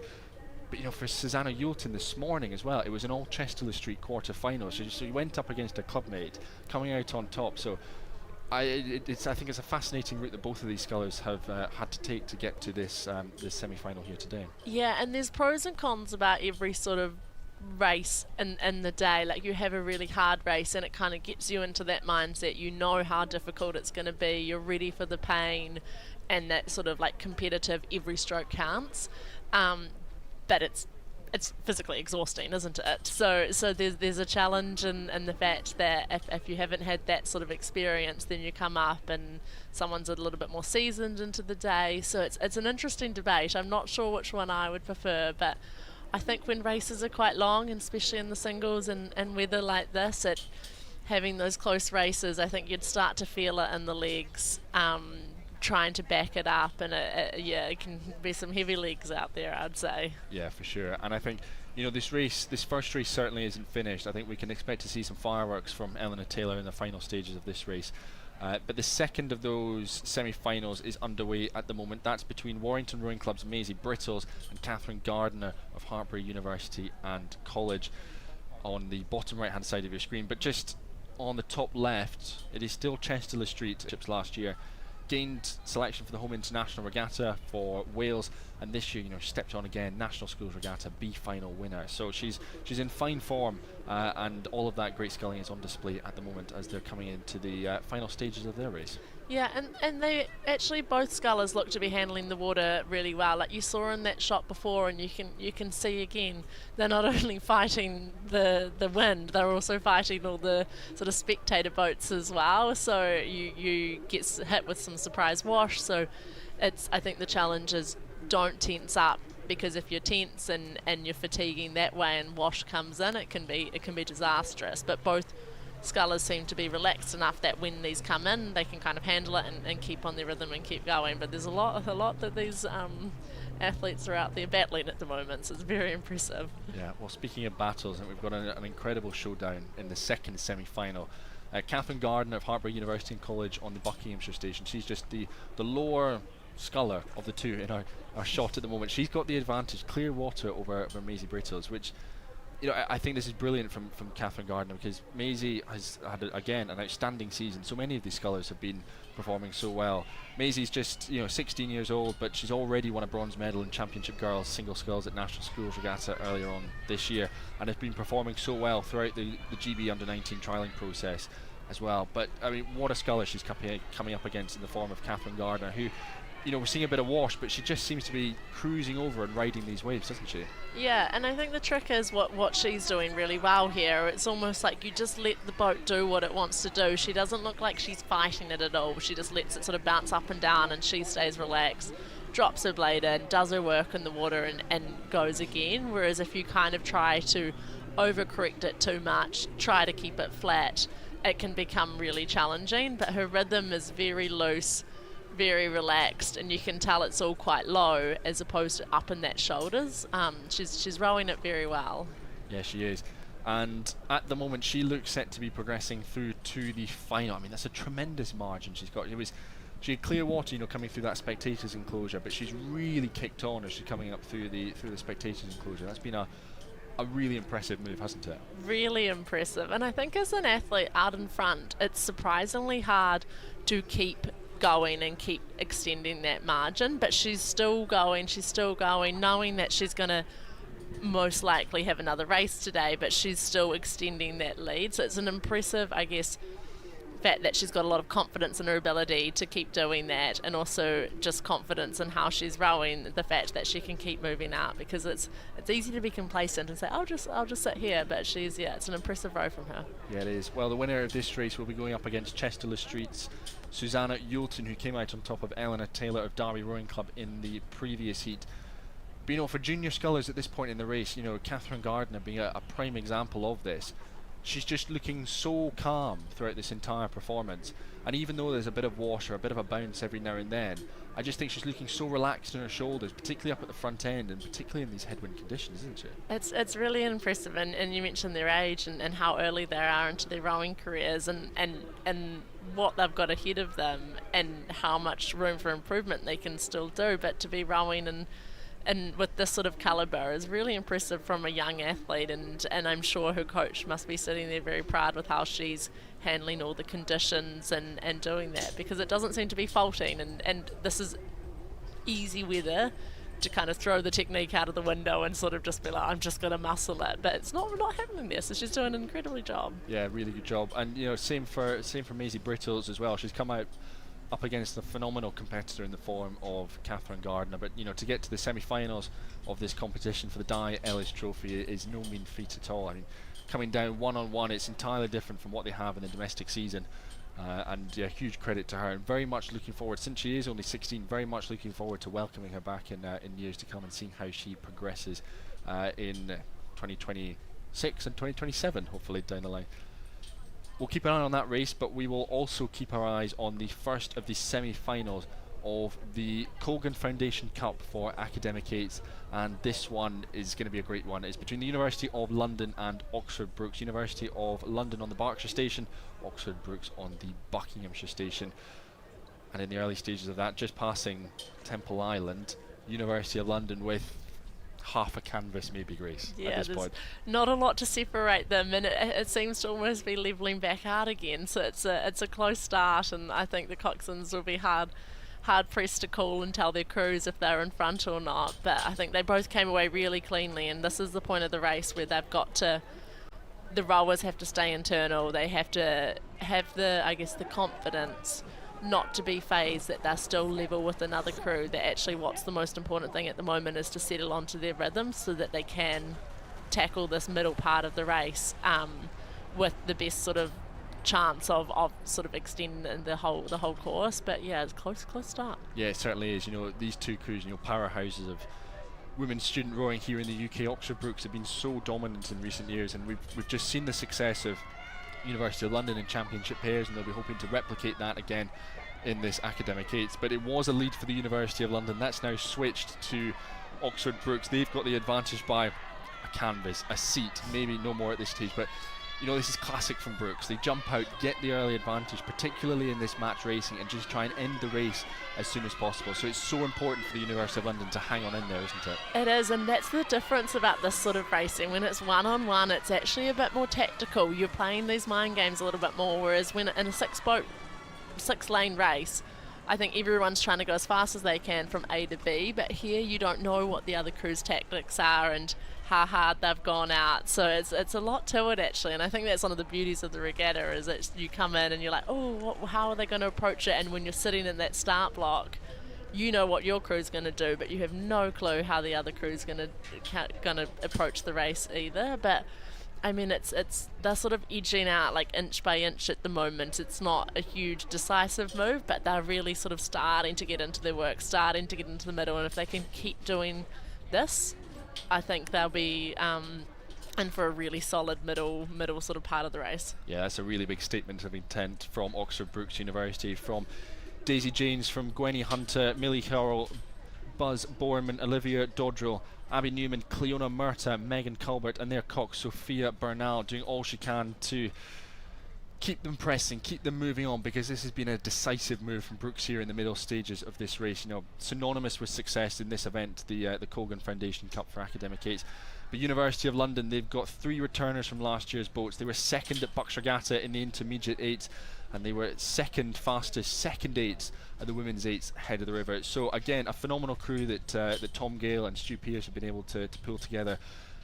But this is looking ominous now from Oxford Brookes, as they're just starting to break clear, isn't it? It is, and once all 8 rowers can see that crew behind them, I think it's a really tough ask in the 8s for that crew that's behind to sort of claw back, because you can see your competition, you can respond to that, and it's really uplifting. You almost get this new burst of energy as soon as you can see you're on the move. So I think now it has to sort of be now or never from the University of London crew to stop that move if they're going to kind of make a dent in that lead.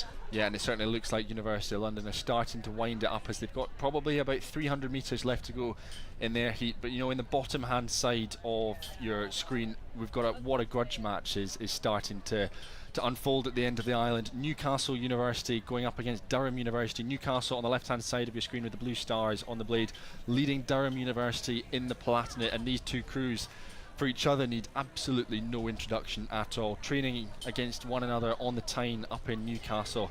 Huge rivalry between these two programmes, and at the moment it is Newcastle University with the advantage. Again, blistering start from Newcastle, and that's a really dominant position for them to be in at this stage of the race. Very dominant. I think that's an unusual amount of distance to be able to get in an 8. I think it's difficult to kind of jump out like that and jump out with such intent, so I'm sure they must have had that game plan going into the race, and I wonder if they're a little bit now like if they expected to be out by this much. So they're making a statement. I think they're like, we want to win early. Yeah. Let's make it as difficult as we can for our rivals across the course. Well, speaking of winning, Oxford Brookes there across the line, first place in their semi-final ahead of the University of London, who fought bravely, but not to be for them today. But Newcastle University, you know, this almost shock, almost this surprise start that they've been able to get over their big rivals from Durham University, continuing to move away. And you know, they're past the commentary position. You can see us in a little tent that's just come out of shot. But Newcastle University, they're the only programme in this event to get 3 crews qualified past the time trial. And what's worth noting is their top boat, their first 8, racing in championships. This is their second 8 on screen at the moment, and they've been able to get their third 8 and their fourth 8 into side-by-side racing as well. So the strength and depth of that programme is phenomenal. And right here, their second 8 rowing particularly well, continuing to move away from Durham, aren't they? Yeah, and you talk about that, and I think it breeds confidence within your program, and I'm sure all their crew teammates are sitting on the bank watching this and how well they're doing, and then get on the water again with confidence with their race. I think once you start to have results in a program, you get on this roll, and all of a sudden you can kind of be unbeatable purely because you think, what we're doing is right, we really back it, and I think a lot of sport is a confidence game and the ability to believe you can win, and it looks like this is what's happening in this program at the moment, and I think it's a lot of fun to be a part of programs like that. But I think credit to Durham here, because they don't seem to have let them keep walking away, and that probably shows the intent that Newcastle went into this race with at the start. Like, they were like, we want to win from the start, so maybe they put more into their start than they usually would, and here they haven't been able to kind of keep extending that lead, and like what we saw in the race before. Yeah, certainly the two coaches, Alex Lee from Newcastle, Will Fletcher from Durham University, we're watching on to this race with bated breath. And you know, for Will Fletcher, he's stepped in the past couple of years at Durham University, and across the men and across the women, what a job he's done, along with his entire coaching staff. I think really elevating Durham right back up to the very top of university rowing again, both for the men and for the women, and we're seeing that on screen at the moment. But Alex Lee's crew, the Newcastle University one, terrific performance from them, and it's, you know, Grace, just as you were saying, that start, that intent that they set out with has really set the tone for this race. And you know, Durham haven't gone away. They haven't moved away in the past couple of minutes or so, but because of the position that Newcastle are in, and they put themselves in off the start, are able to sit out in front and just control this race from position A. Yeah, and no matter how tired you are, I think you can always keep going if you can see that other crew. So it's a brave move, and you can see it looks like they're tiring a little bit. Even in the shot here, I think the Durham crew looks a little bit more racy, maybe. Like, it looks like they're a little bit more on top of the water, but because of that work that Newcastle did at the start, it's still going to be very hard for them to come back. Yeah, certainly. You know, that's all about match racing. It's all about this one-on-one racing, and you know, as soon as your opponent has gone out in front of you, well, they're in the position, you know, they can start to send some of those puddles back down towards you, start to send some rough water down. Not sure how effective that'll be in these headwind conditions. I imagine they'll sort of get lost on the way. But we're up to the line. It's been a terrific row, tremendous performance from Newcastle University, and they are back into the final of Academic 8s. A great row from them, and they will set up a mouth-watering encounter with Oxford Brookes University. But huge credit to Durham, terrific row, and I'm sure we'll see them back in action in a couple of weeks' time as well. However, though, we're back to single sculls. We're going from 8s to singles for the Championship Single Sculls racing for the George Innes Cup. We've got sculler from Orca from the Netherlands, Tosca Kettler, going up against Leander Club's Amelia Hempelman Adams. And that is our Dutch sculler. That's Tosca Kettler, and that's Amelia Hempelman Adams. Racing on home water, Leander Club, of course, just based down at the end of the full Henley course, just next to Henley Bridge. And again, you know, some of these scullers throughout this afternoon session, Grace, have just looked tremendous and just so composed across these conditions, because they're tough out there, tough conditions. We can feel the wind blowing through our commentary position, but she's had a great start to the race, hasn't she? They are tough, and she's had an incredible start to this race. I think having this as your home water definitely gives you a little bit of advantage. But then, in saying that, I don't know if it's just my experience, but every time I've rowed in the Netherlands, it's pretty tricky, windy water there as well. So I imagine this Dutch sculler isn't unfamiliar with tricky conditions as well. But I think the Leander sculler has that home crowd advantage. But as you say, I think in these sort of conditions, doing multiple races a day, technique actually plays a much larger part than just being able to be fitter or muscle it down the course. And we're seeing some really great examples of scullers getting through and winning races because of their technique and having to be a little bit more efficient. And you can see the Dutch sculler just take a little look over her shoulder. Obviously she doesn't have a coxswain there to say this is how far, and that's one of the challenges in these small boats. Actually, you're doing it all yourself, and if you can't see out of the corner of your eye, you do have to take the big look around and assess how it's going. Yeah, and it's a big look. It's a big look from Tosca Kettler, the 2024 national champion in the women's single scull over in the Netherlands. She's also had a huge amount of international experience as well, racing at multiple World Cups. But what an opponent she's come up against in the form of Amelia Hempelman-Adams, racing on home water, racing for Leander Club. And again, you know, we've already talked about her composure. You know, her blade just caught there in the wind ever so slightly there. A bit of a grimace as well on her face, but striding out and able to control this race exactly how she wants to. Yeah, well, I was about to say she's not showing any emotion, so it's probably good to see a little grimace to say it is hurting a little bit, because she looked incredibly relaxed, like she wasn't even puffing. So she is working. We can see that now. Yeah, certainly. Well, the second of those semi-finals for the George Innes Cup is on screen. That's between Molly Curry of Queen's University Belfast Ladies Boat Club on the Berkshire station. She's going up against Olympic champion in the lightweight women's double sculls from last year's Olympic Games, Imogen Grant, racing for Upper Thames. That's going to be a thrilling encounter. I think Imogen going up against Molly Curry, who is very much one of the up-and-coming athletes, having won previously at the National Schools Regatta as a junior, and she's represented Ireland as well. It's a thrilling encounter, I think.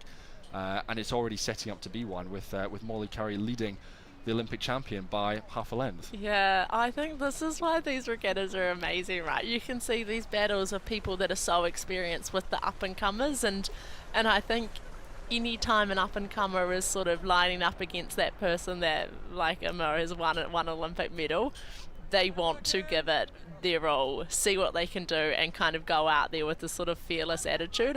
And it looks like that's what Molly's done, and she's had an incredible start to be. She was leading. We'll see when it zooms out a little bit if she still has that lead. But I think that's why I love seeing these different battles play out. But I think Imogen, I've had the fortune of rowing with her in the Cambridge crew and in the boat race. So I think she's an incredible athlete as well. She seems to do it all on and off the water. So I think she'll be hard pressed in the middle of this race, but really, really impressive start from Molly. Yeah, Molly has absolutely flown out of the blocks, and you know, this is an incredible tussle that it's shaping up to be.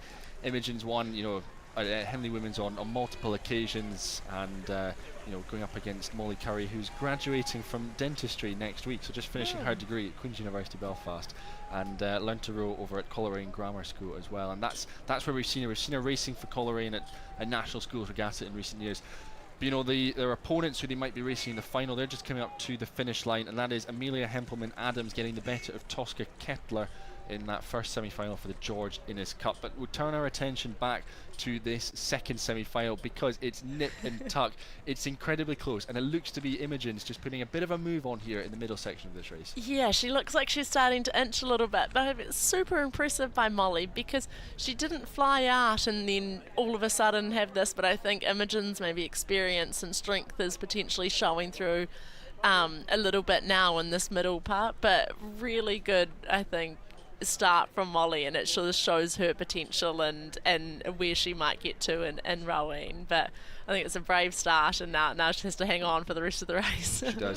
She does. That has been the decisive move there from Imogen Grant, representing Upper Thames Rowing Club. And for Imogen, you know, Henley Women's has been such a key part of her career and her development. First is, you know, developing from a college rower at Cambridge to making a step up to under 23s and representing Cambridge in the boat race, but then again making that next step up to international level, up to racing for Great Britain as well. And she's got her Cambridge kit on underneath the Upper Thames kit. You of course won the boat race with her as well. An outstanding sculler, an outstanding athlete, and an ambassador of Henley Women's Regatta as well. And that's been the move in the past 30, 40 seconds. That's been the decisive move.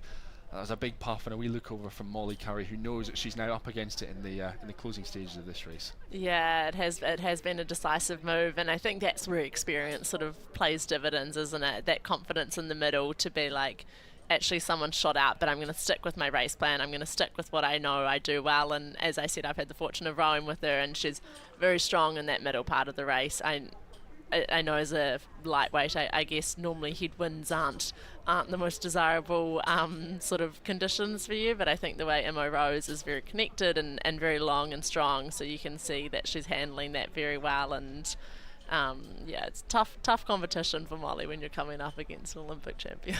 It certainly is. We'll keep an eye on that race. The next one is the first semi-final for the Aspirational quads racing for the Chairman's Trophy between Clydesdale Amateur Rowing Club on the Berkshire Station and Bath University Boat Club on the Buckinghamshire Station. That race is underway. It looks to be Bath with the early advantage over Clydesdale, and we'll keep an eye on that. But you know, back with Imogen and back with Molly, you know, it's been a terrific row from Imogen, and of course, you know, she won the lightweight women's doubles, the last ever lightweight doubles at the Olympics last year, and her doubles partner Emily Craig will be the person who is presenting the prizes later on this afternoon after our finals have concluded. So that's a nice little link up between the two of them that we can look forward to later on this afternoon. If Imogen's victorious, we shall have to wait and see if she is able to get the better of Amelia Hempelman-Adams. However, though, back with the quads, an outstanding race is developing. I feel I've said that a number of times already, but I mean, look at it, Grace. You know, it's half a canvas, if that, to Bath University. What a start from both of these quads. Yeah, really good start from both quads, and I think it's hard to know who's got the momentum at the moment, because it looked like, I can't separate them, but I think both crews look like they've come onto their rhythm really well, and a little bit different techniques. I think the crew on the far side is a little bit more, they swing through a little bit more, they've got a little bit more of a lean back, whereas here you can see quite a bit more of an upright technique, and it just shows both ways work. It's just sort of making sure the whole crew is on that same page and you really commit to what you believe moves the boat. Well, up to the finish line, Molly Curry comes through in second place behind Imogen Grant. Brave, incredibly brave opening section of the race from her, taking it to the Olympic champion, but it's not to be for her, and Imogen Grant will progress through to the final championship single sculls. Now, back with this absolute corker of a quads race between Clydesdale Amateur Rowing Club, there in the Hudson on the top, the white Hudson on the top of your screen, and it's Bath University in the red Hudson, the Canadian Hudson, on the bottom side of your screen. And Bath just seem to be stepping on ever so slightly. But you know, just as I say that, the momentum from Clydesdale, it's stroke for stroke, it's neck and neck at the moment. This is developing into an absolute beauty, isn't it? Yeah, it's really hard to tell actually. I feel like both crews know this is a really important part of the race. If you can kind of start to edge here, it can be quite motivating for the people within the boat, and a little bit demotivating for the other crew. So I think both crews aren't really wanting to give an inch away now, and when it's a spot on the finals on the line, it's such an important race. And yeah, it's still close, but it does seem. Oh no, I don't know. Once again, I'm not willing to call it. It's neck and neck. You know, that Clydesdale crew again, just dancing with the wind ever so slightly. But I love this. I love the project that this Clydesdale crew have been on. You know, it's been a big development on the Clyde in recent years, and there's been a huge amount of fundraising that they've done to refurbish their boat club, which means they've been training in brand new facilities this year, which is brilliant for the club to be able to have that. You know, it's a wonderful stretch of water, the Clyde, that just weaves through Glasgow, past Glasgow Green. And there's a real community there between Clydesdale, between Clyde, between Glasgow, and the schools as well, and the universities are all mixed in there as well. But the boat houses, they're all boat houses that have been there a while, that need the work, need the development. But here they are, representing Glasgow, representing Clydesdale Amateur Rowing Club so well in probably, Grace, what has been one of the races of the day. I would say so, because we've had a few close starts, but then by this point of the race, normally a crew has kind of started to take that lead and started to really become the dominant crew here. But it's hard to tell from this angle, but they still look very, very close, and it's difficult. And you can see this is where the wind starts to play a little bit more of a dividend. You can see when a gust comes, the blades go up into the sky a little bit more and come down, and this is the point of the race where you're so close to that other crew, but you need to keep focused on what moves the boat. How do I technically respond to these conditions? Because that can be the difference when you're in a race like this, but it's hard to sort of come back to your technique when you're neck and neck and you just want to go and work harder. But I think they're still pretty close. It's going to come right down to the wire. Our second race, our second semi-final is underway between the composite crew from Strathclyde Park Rowing Club and a number of others. They're going up against Thames Rowing Club. But we're still with Clydesdale, we're still with Bath University, and we're coming up to the line. There's our indicator. Worth noting that is just a guide as we get ready for our crews to come up. But Clydesdale Amateur Rowing Club, what a step on they've had. And it does look like Clydesdale Amateur Rowing Club, a terrific win from them. It's been a terrific trip down from Scotland for them, and they are through to the final of Aspirational Quads, of course pending the white flag from the umpire. Yeah, impressive race from both crews though. I think not to let them get further ahead than a few seats is really hard in these sort of match races. I think despite not making it through to the finals, you can be very, very proud of the efforts, and obviously it's always disappointing not to come away with the win, but I mean they put on a great show for us spectators. Certainly. Well, we're over 2 minutes into our next race of the Chairman's Trophy, and as we mentioned, this is Thames Rowing Club on the Buckinghamshire Station there, just trailing the GB Performance Development Academy Composite, and that's made up of a number of crews: Strathclyde Park Rowing Club, Glasgow Rowing Club, Leeds at 3, and Nottingham Rowing Club's Polly Swale in the stroke seat. And this Performance Development Academy, we've got set up across the country, 5 of them across. It's a really great combination of athletes here. Strathclyde Park's Ella Gildert, Louise Brooks of Glasgow University just sitting in front of her, and Ursula Fleming of Leeds Rowing Club as well. A terrific combination, aren't they? Yeah, and it's really impressive because when you all come from different clubs and different programs, you often have quite a different way of moving a boat. So obviously they've all been sort of identified with having promise and potential and are all individually skillful scullers, but to come together and create a crew that actually moves as a crew rather than 4 individuals can be quite difficult. But you can just see from this shot they look all quite uniform, they look like they're following really well and setting a really good rhythm, which is obviously paying off for them, but it can be hard. It can be really hard in that sort of point when you're trying to gel a crew together. Yeah, certainly, and I think it's testament, to all of the coaches around these performance development academies who are able to gel together these athletes at such short notice. For all of them, it's their Henley Women's debut, and I think it's worth noting. I think there was one of the coaches was saying, if Henley Women's was rate capped at 20, then this crew will be going quicker than they do at rate 32. I think there's a huge amount of raw power in this crew that is just getting honed. It's getting refined at all of these performance development academies, and very much setting up the next generation for success to progress through to represent Great Britain at whatever level they'd like to be able to do so. Yeah, and that's the sort of journey a crew needs to go on, right? Like you start at that lower rates and you get a rhythm there, and then you build from there, and these crews don't really have the fortune of time to do that. So I think it's a cool challenge to then be like, okay, we're maybe not quite ready, we haven't as much time as other crews, but go out there and see what you can do. And I mean, they're doing pretty well, so I think the coaches will be pretty happy with this performance. Yeah, they certainly will. Thames Rowing Club, though, just sitting second place at the moment. That's Matilda Appleby, Lucy Bird, Sophie Lloyd-Williams and Kaylin Myberg in the stroke seat. It's been a great season that they've had. They rowed together at the women's head of the river, and now they split into the quad. Not a huge amount of time together in this quad, but they did get a win in the B final at Met in a Coxos 4, not a quad. So able to do both. They're able to scull, able to sweep, and credit to them for getting through to the semi-finals. And it's challenging switching from sculling to sweeping, so it's great that these 4 athletes can do it both and kind of flick that switch to gel together. But it's very different boats, even though from the outside you're like 4 rowers. But yeah, it's harder than it looks, I believe. It certainly is.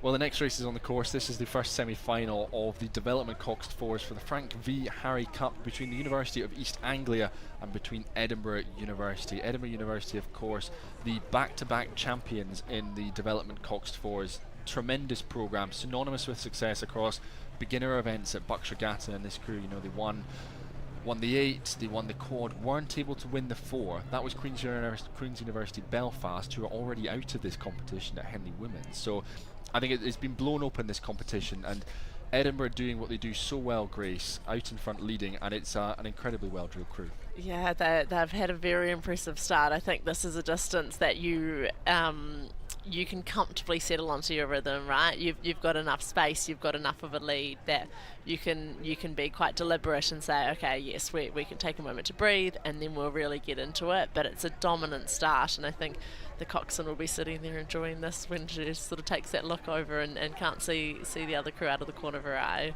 Yeah, it's either the telemetry screen that she's got there, or it's a GoPro that's going to be staring at her for the entire duration of the course. I think looking at all the wires that they've got wrapped around the riggers, it's the telemetry system, so she'll be able to get as much data as she needs about her crew and how they're rowing and how much power they're putting down, which is brilliant for beginners and novices to be able to have access to that.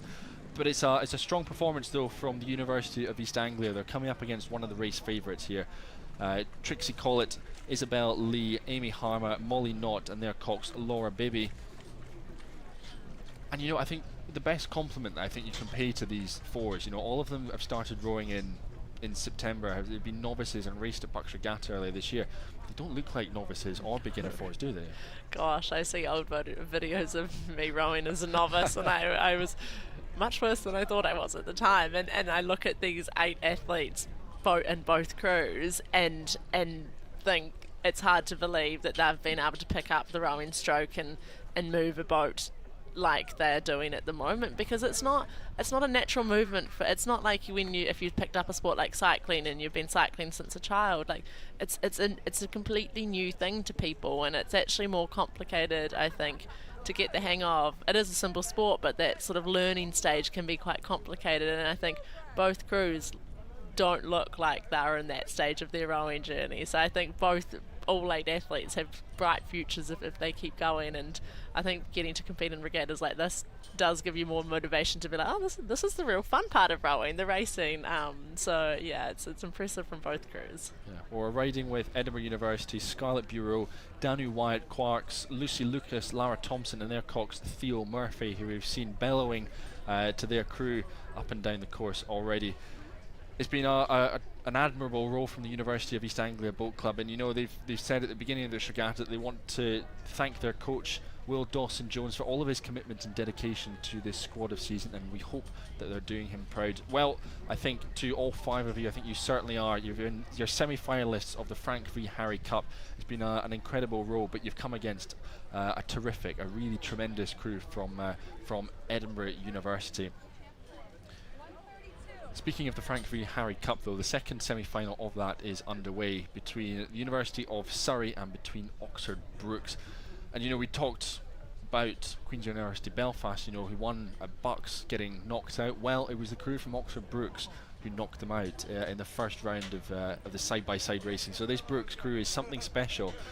But Surrey University as well, in recent years they've won this event, so I think there's a huge amount of talent on board with these 2 crews. And as we come towards the island or the temple on Temple Island, it's level pegging, isn't it? It is, and I think coming through the regatta that way, if you knock out a favourite or if you've had previous experience of winning in this event, it does give you that level of confidence, but maybe their confidence is sort of evened out because they've both got results to draw on. But yeah, incredibly close start. Well steered by both coxswains. They both looked like they got away, and I'm sure they had to do a bit of adjusting to cater for the side sort of breeze that comes in after that Temple Island. But it's been a close start, and it's going to be hard to pick this one as it goes on. Yeah, so this is developing into another absolutely cracking race. But just on the top of the screen, rounding out their first semi-final of development coxed 4s, it is Edinburgh University who will come up to the line ahead of the University of East Anglia. East Anglia having raced well at Poplar, at Bedford Regatta and at Star Regatta, but on this occasion they will be second fiddle to Edinburgh University, who once again advanced to the final of development coxed 4s. Back though with the second semi-final, it's developing just as we hoped that it would, Grace. You know, it's neck and neck. It's stroke for stroke between Surrey and Oxford Brookes. Very little to separate the two of them. Yeah, very little to separate them. And as you get through the regatta and you get into these semi-finals, obviously they've both had to come through and have previous races, and you can see as it progresses the races tend to get closer. But this one, is it still dead level? It's hard to tell, but I think both crews are really utilising this part of the race, and you can just see the determination to get that final spot. And maybe it's starting to open up a little bit now, but it's definitely still no lead that you could call a winner just yet. No, certainly not. Surrey University, we've just talked about the success that Edinburgh have in beginner rowing. Well, Surrey you could mention in the exact same breath, and that's starting to translate, into intermediate racing at Bucks Regatta. They've had some success at championship level as well. We saw them put a bit of a move on, but now I think we're starting to see a response coming from Oxford Brookes. Surrey perhaps up to 1 seat advantage, but it looks like it's back to a canvas. Certainly no more than that at this point. It's brilliant racing from these development crews. It is. It's a bit back and forth at the moment, and I think as we sort of talked about, like the stage of the rowing career, to be able to come back and forward, it's impressive, the confidence, and I would say both coxswains must be doing a really good job here to kind of communicate with their crews over what's happening. And I think once a crew takes a seat, if a coxswain can help your crew to claw that back, it's an impressive thing to do, because we've talked a lot about momentum and crews gaining momentum, but that's what you need to kind of stop if you're going to kind of keep yourself in this race. But yeah, impressive rowing from both crews at the moment. Yeah, really impressive. A little look across from the cox of the Oxford Brookes crew, Abigail Batchy, just checking where Surrey are, and again, that move that we've seen from Oxford Brookes is starting to work. It's starting to pay off. It was a canvas. Maybe now it's half a canvas, 1 foot, 2 foot. It's neck and neck in the middle stages of this race. Some pained expressions there from Surrey University. Lucy Fry, Emily Rice-Worley, Bella Cockwell, Lucy Agambar and their cox Ella Collins driving them on. But they're dead level, eyes in, locked into their race rhythm, doing all they can to make sure Oxford Brookes aren't able to continue their move that they've been putting on over the past 150 metres or so. Yeah, and it can be exhausting as a rower to just constantly having this crew trying to keep moving and moving and moving, and it seems like that's what the Oxford Brookes crew is doing, is just constantly applying pressure.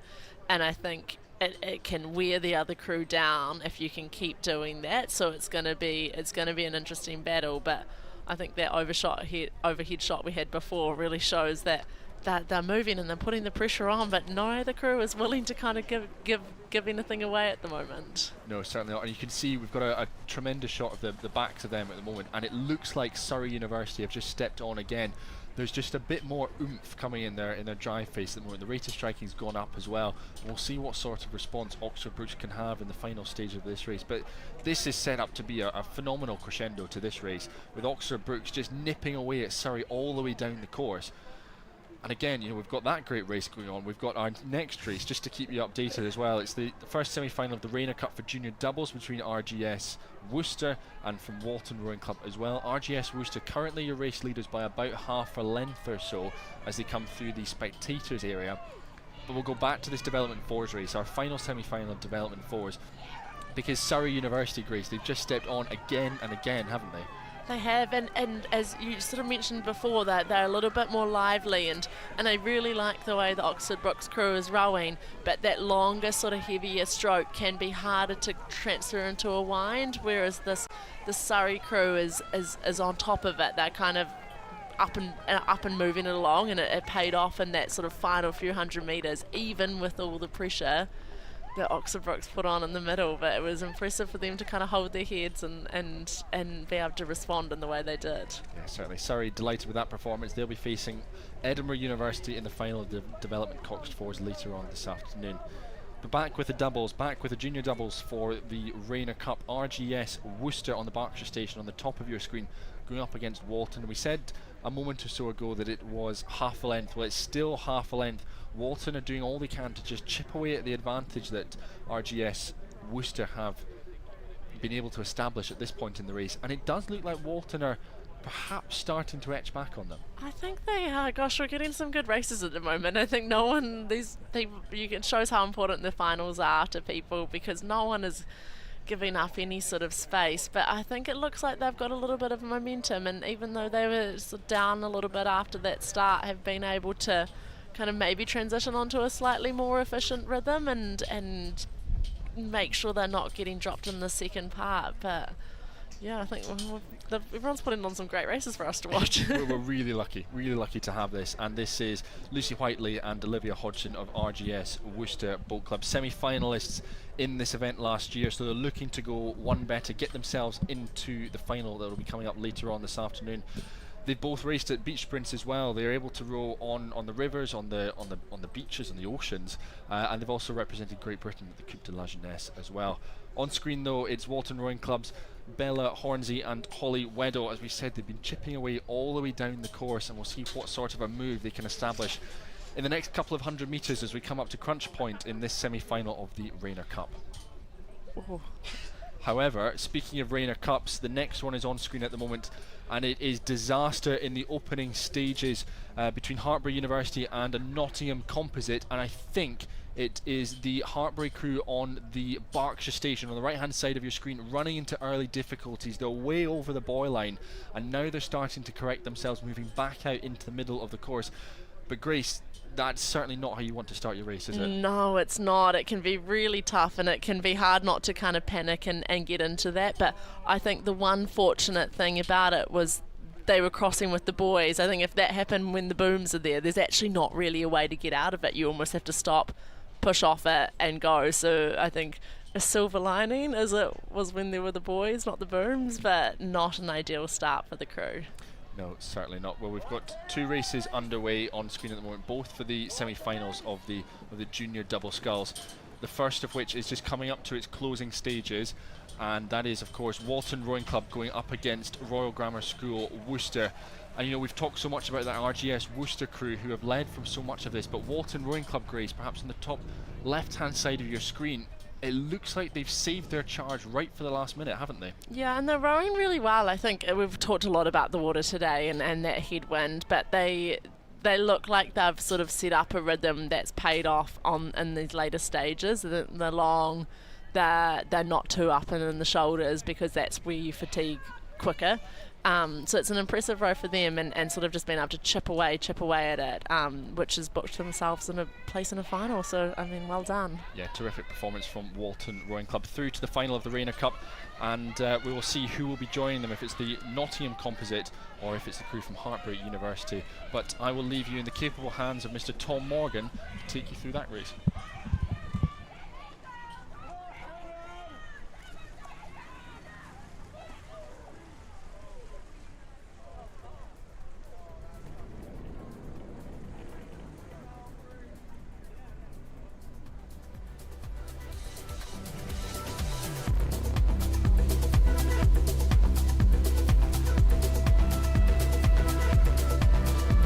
Apologies, there is actually no change. You're still with myself and Grace for the next wee while of racing. We hope you are enjoying our coverage here of Henley Women's Regatta 2025. It's a real privilege to be able to bring you these outstanding female athletes racing on this famous Henley course. And we're back with our second semi-final of the junior double sculls racing for the Rayner Cup. Hartbury University and Colleges going up against the Nottingham composite, Nottingham Rowing Club and Northampton Rowing Club. And Grace, you know, after that start that Hartbury University and College had, certainly not how you want to be starting the race. Dancing in with the boys and with the booms, it means that Nottingham and Northampton have just been able to cruise away from the Hartbury crew. Yeah, it's challenging. I'm not sure many crews that could come back after that sort of start. It not only sort of stresses you out a little bit, but it also affects your steering a lot. So the energy they would have had to use to get out of the buoys, get back on course, they'd probably overcorrect and then have to straighten up again, and it just allows the other crew to kind of quite calmly settle into their rhythm and have been able to kind of keep walking away. So it's a really tough start.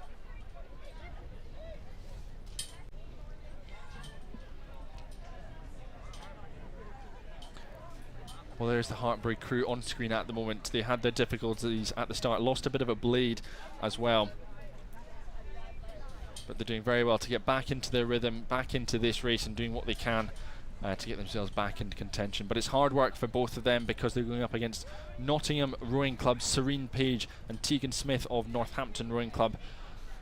It's a composite crew, of course, and met through the Great Britain trialling system as well. That's where they've come together. It was a silver medal at national schools for Serene Page and bronze medal at the scullery for Tegan Smith of Northampton Rowing Club. But the doubles are on screen at the moment. Tremendous row from Nottingham and Northampton, but it's quads, junior quads on screen, and they of course race for the B Language Trophy. And the first of those semi-finals is taking place at the moment between the home club Henley Rowing Club and Marlow Rowing Club. So it's a local derby, and the two of them not training too far from each other, but early stage of this race, Grace, Marlow Rowing Club with the better of the two starts. Yeah, they're looking good up there. They look quite lively, and they look like they're really sort of punching into that headwind. So a great start from them, but as we've seen in a lot of the previous races, doesn't necessarily mean the race is sewn up. But I think when you're sort of up against your neighbours down the river, it can bring out that sort of internal competition. And I think they've approached this race with the mindset of, we want to get to the final, we're going to stamp our authority early. But I don't think it's enough to call who's going to win yet. There's still overlap, and it still looks like both crews are kind of in their rhythm, and I don't know, it's hard to say. We've seen the lead change quite a few times in previous races, so we'll watch this one with interest. We certainly have seen it change quite a lot, but one lead that we haven't seen change is the first semi-final of the Rayner Cup. The second semi-final of the Rayner Cup, because the Nottingham Northampton composite have led from start to finish. It was disappointment for Hartpury University and College, but terrific performance. A really mature row from Serene Page and Tegan Smith sees them take the win and book themselves a spot in the final of the Rayner Cup later on this afternoon. But sticking with the quads, back with Marlow Rowing Club, and we're back with Henley Rowing Club. Marlow Rowing Club, of course, third at the National Schools Regatta earlier on this year, and they've been building, and it's that field of junior quads is shaping up so nicely, you know, with Marlow in the mix, with Wycliffe in the mix, Tideway Scullers, who aren't racing Henley Women's this weekend, to come back into the mix as well in a couple of weeks' time. But Marlow Rowing Club on screen, that's Ione Haley, that's Lauren Kennedy, Aoife Turner and Eve Pinsent, the four athletes going up against Jessica Mack, Isabel Hughes, Chloe Hughes and Charlotte Tong, representing Henley Rowing Club. And the advantage, Grace, still with Marlow Rowing Club, and just been able to just step away stroke by stroke. It's not been a decisive move, but it's just been slowly over time. Yeah, it's sort of a move where you're like, oh, we're travelling just a little bit faster, but it's not a move that I imagine within the boat it was like a let's move away now. It's just that slightly quicker boat speed, base speed, that's allowed them to edge out. But then also from Henley Rowing Club, that they're not letting them have it all their way. So I guess if they can kind of do something, but they almost need to do the opposite. They probably need to put in some sort of decisive move to start making inroads into the lead that Marlow has. But it's just been quite a calm, sort of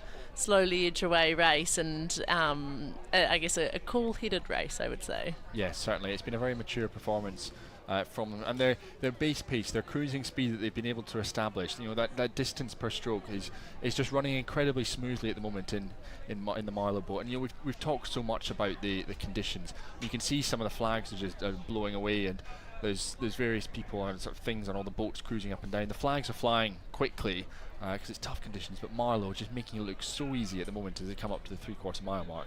I do love quads. I think it's a boat that can look very uniform. They're quite beautiful boats to watch row, and both of these crews are actually really fine examples of nice ways of rowing quads. But yeah, they're quite majestic as far as all the rowing boats go. Yeah, certainly. You know, I think once you nail a quad and you get the quad right, it's superb to watch them just come down the course in such fashion that they are at the moment.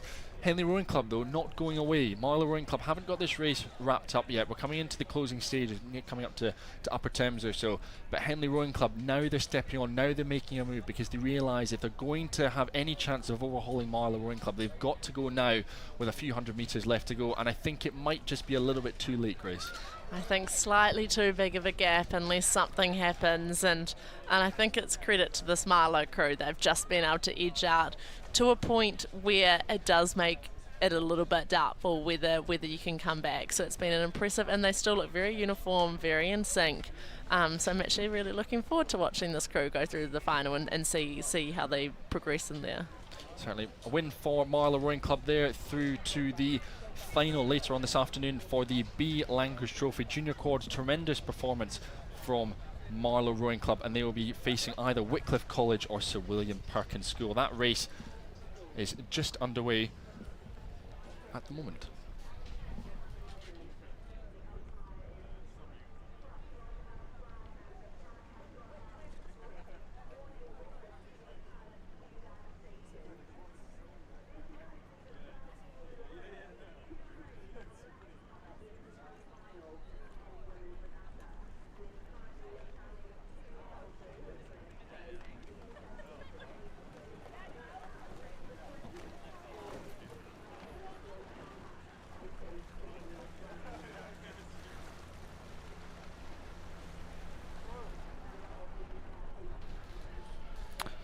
We're back with this second semi-final of the B Language Trophy, as we said, between Sir William Perkins School there on the Buckinghamshire station, the crew in shot now on the left-hand side of your screen, and going with them it is the Wycliffe College crew on the Berkshire station. Again, great start.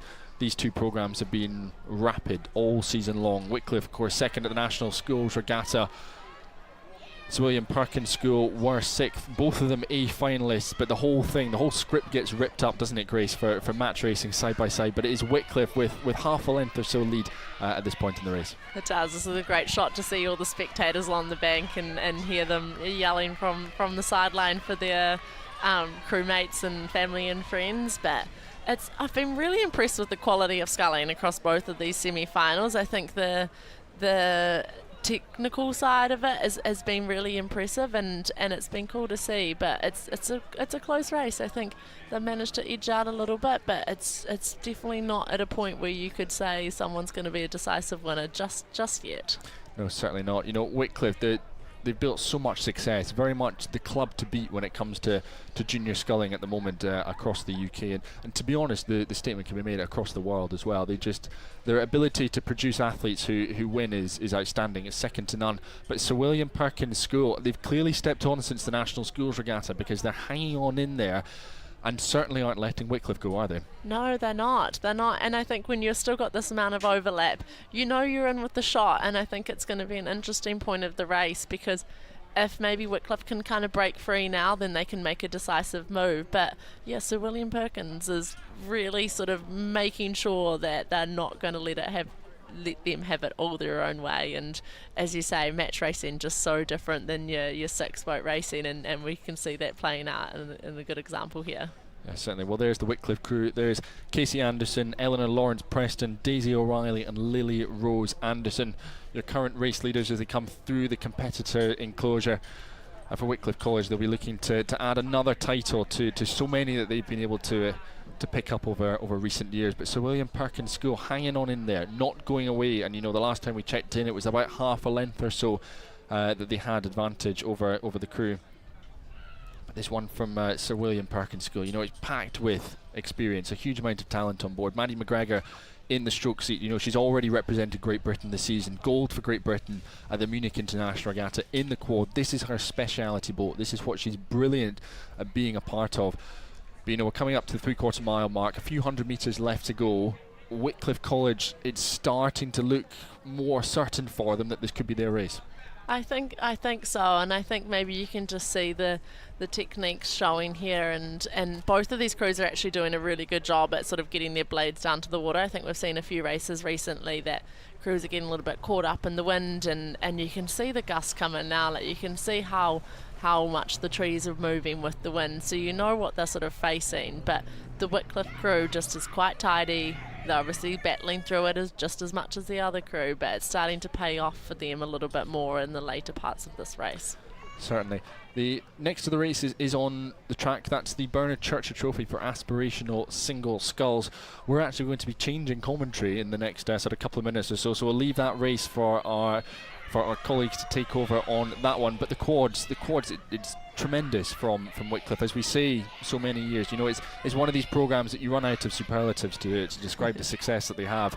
But they're doing it again. They're heading for another final. It's been another outstanding role from Wycliffe College over Sir William Perkins, and you know, particularly in the final stages of these races, this maturity from them to kick on, because it was Sir William Perkins was still in the mix, but Wycliffe have really kicked on well, haven't they? Yeah, they have, and they've got a good swing through. I think they get a hold of it quite well and then use their bodies, which is so important in races like this. And look, they even balanced at the finish line. That's good discipline from them. But yeah, an impressive race for them, and obviously an incredible program they've got going. Great stuff. So that brings an end to the B Langridge Trophy semi-finals for the junior quads. And at this point, Grace and I will say thank you very much and goodbye, and we'll be handing over to Eve and Eleanor, who will be taking over from us in just a moment's time.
I'm Eleanor Brinkoff.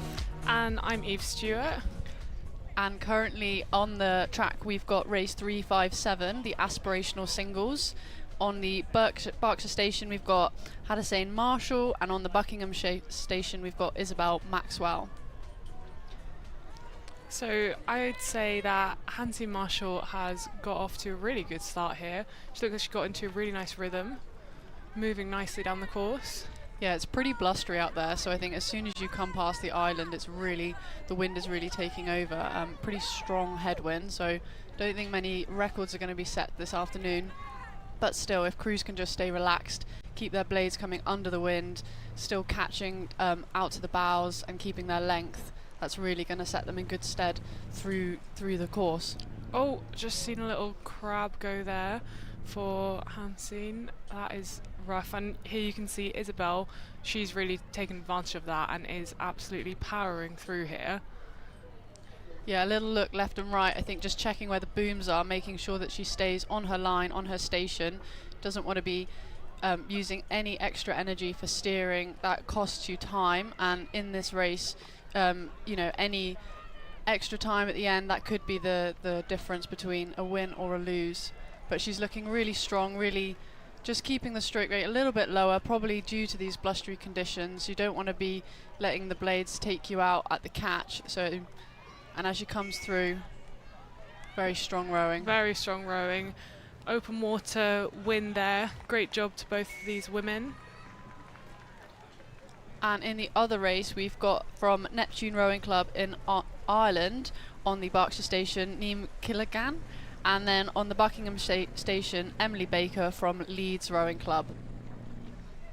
So here we can see, if you just take a look at that red flag by the barrier, you can see how gusty the wind is, and looking up at the trees, that's all blowing against our rowers here. So this will be a painful race for those who haven't rowed before. They're not having a particularly pleasant time of it here, but Neve here, you can see she looks really strong, got a lovely rhythm to it, really holding onto the water through the back end. You've got her nice hips coming through there, looks really good. You can just see that bow ball lifting and surging through the water, which, don't know about you, Eleanor, but that's pretty impressive in these headwind conditions. Yeah, it really is, to just be able to stay so central, to be able to stay so level.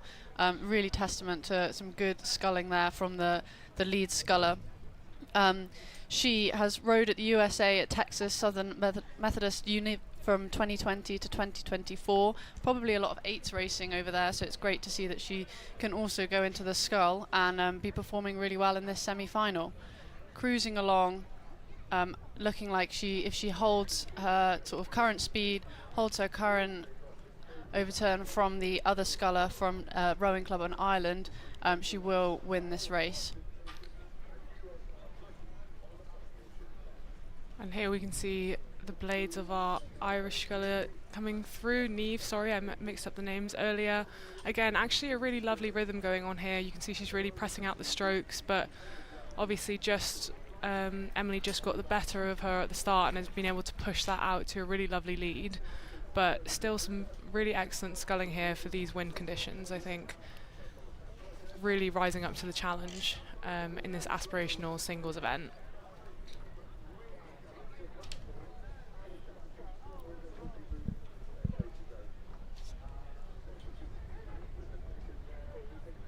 Here we can see them just coming up to the 3/4 mile. We still have Emily Baker from Leeds Rowing Club in a pretty substantial lead now, I'd say. So hopefully she's enjoying this race, enjoying being able to look back on her opponent, which, let's face it, is one of the best parts of rowing, the fact that we sometimes get to do that.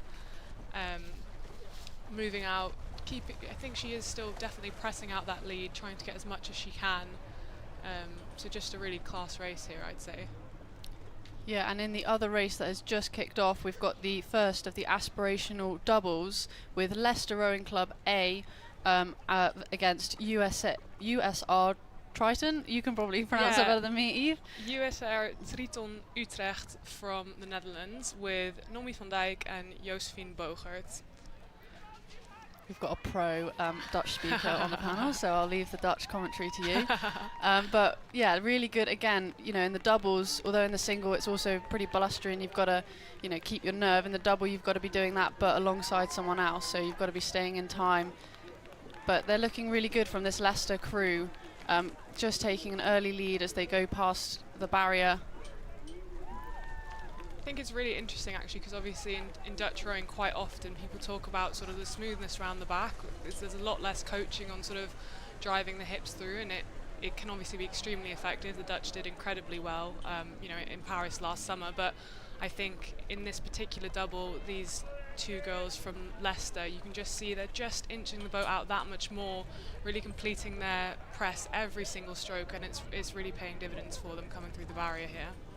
Yeah, and I'd say in these blustery conditions when it's a real headwind, actually utilising those hips are probably kind of, you get a little bit more from that than just being really smooth and quick around the back and being able to hold a higher rate. When it's heavy water, you want to just be able to chunk it along rather than just keep tapping it. It's much harder to do that when it's headwind. So yeah, these Leicester rowers looking really good, really strong. You can really see the sort of seat coming back first, then the hips coming through. So real textbook rowing here from the aspirational double as well. So, possibly at the start of their rowing career, still got a lot more to come. And notably, both of these girls actually attended the GB trials this season and only narrowly missed out on closed trials later on in the year.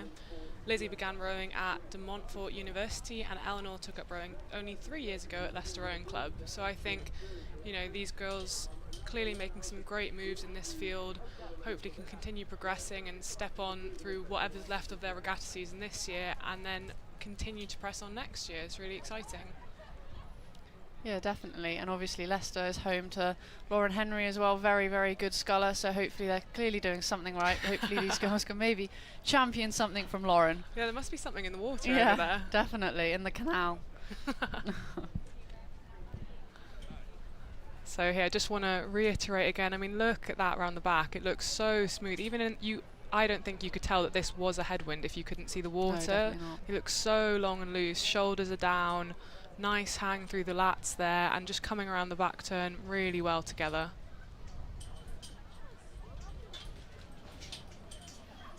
And in the other aspirational double semi-final that's just kicked off, we've got another Dutch crew that I'm going to allow Eve to pronounce. So we've got KSRV, the Royal Student Boat Club, or Koninklijke Studenten Roeivereniging Noord, with Anna Vissers and Anna Koolhaas. And the others, I'll do that one, Warrington Rowing Club.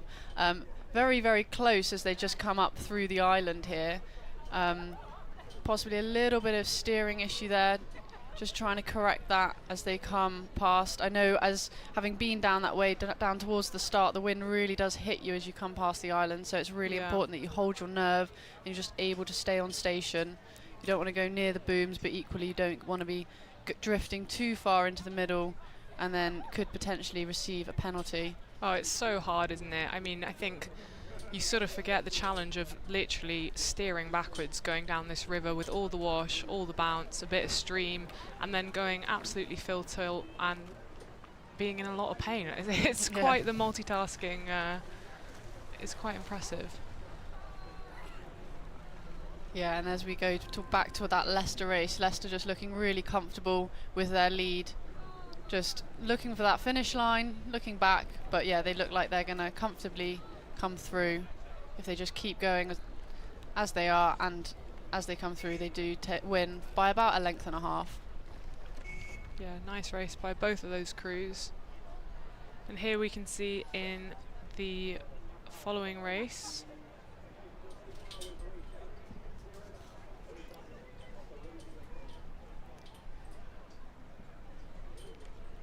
we've got these two doubles moving through. Sorry, this is in fact the Njord combination and the Warrington Rowing Club. So you can see these Dutch girls, the two Annas, coming through nicely here. They've really pushed out to a good distance in this first section of the race. Yeah, you can really see the wind actually from that shot, that drone shot there. All those ripples are just wind gusts coming right the way down the course.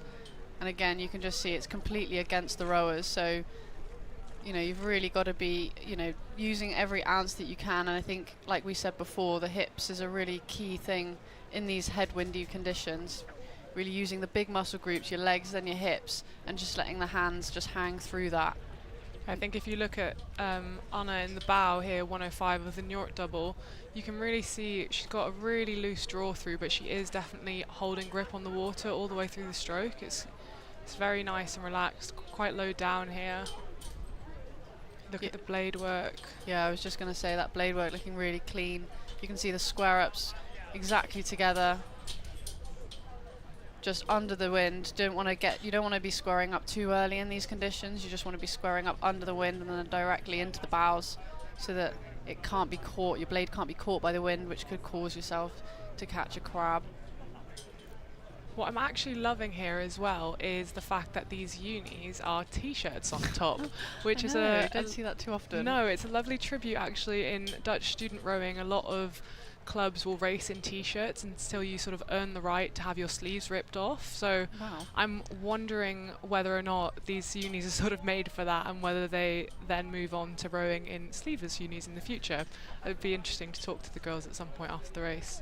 Yeah, and again, it's the aspirational doubles, so probably a little bit earlier on in their rowing careers than some of the races we'll see later on. But it's really good to see sort of the standard already from both crews. And you can see sort of the pain etched on some of those girls' faces. I think we can both relate. But yeah, really good testament. Really good, strong with the legs, really, again, together. Rowing really, really nicely, despite being slightly down. Yeah, 100%. We're just coming up to the 3/4 mile here in this aspirational doubles event. Ooh, just seen the girls from Warrington catch a little bit, not a full crab, but just struggle a little bit on the bouncy water. It's so important here to keep pressing out, keep tapping down, and just continue to make that shape around the back. You know, just to get clear on the water, to be honest. You can see all the wash being chucked up by all the boats. And it is definitely a challenge. It's part of the Henley fun, but part of the challenge as well, to have all these boats on the sidelines. You know, you don't get that when you're rowing on a lake, do you? No, definitely not. And the race that's just kicked off, just come past the island, we've got St Edward's School on the Buckinghamshire station and Shiplake College on the Berkshire station.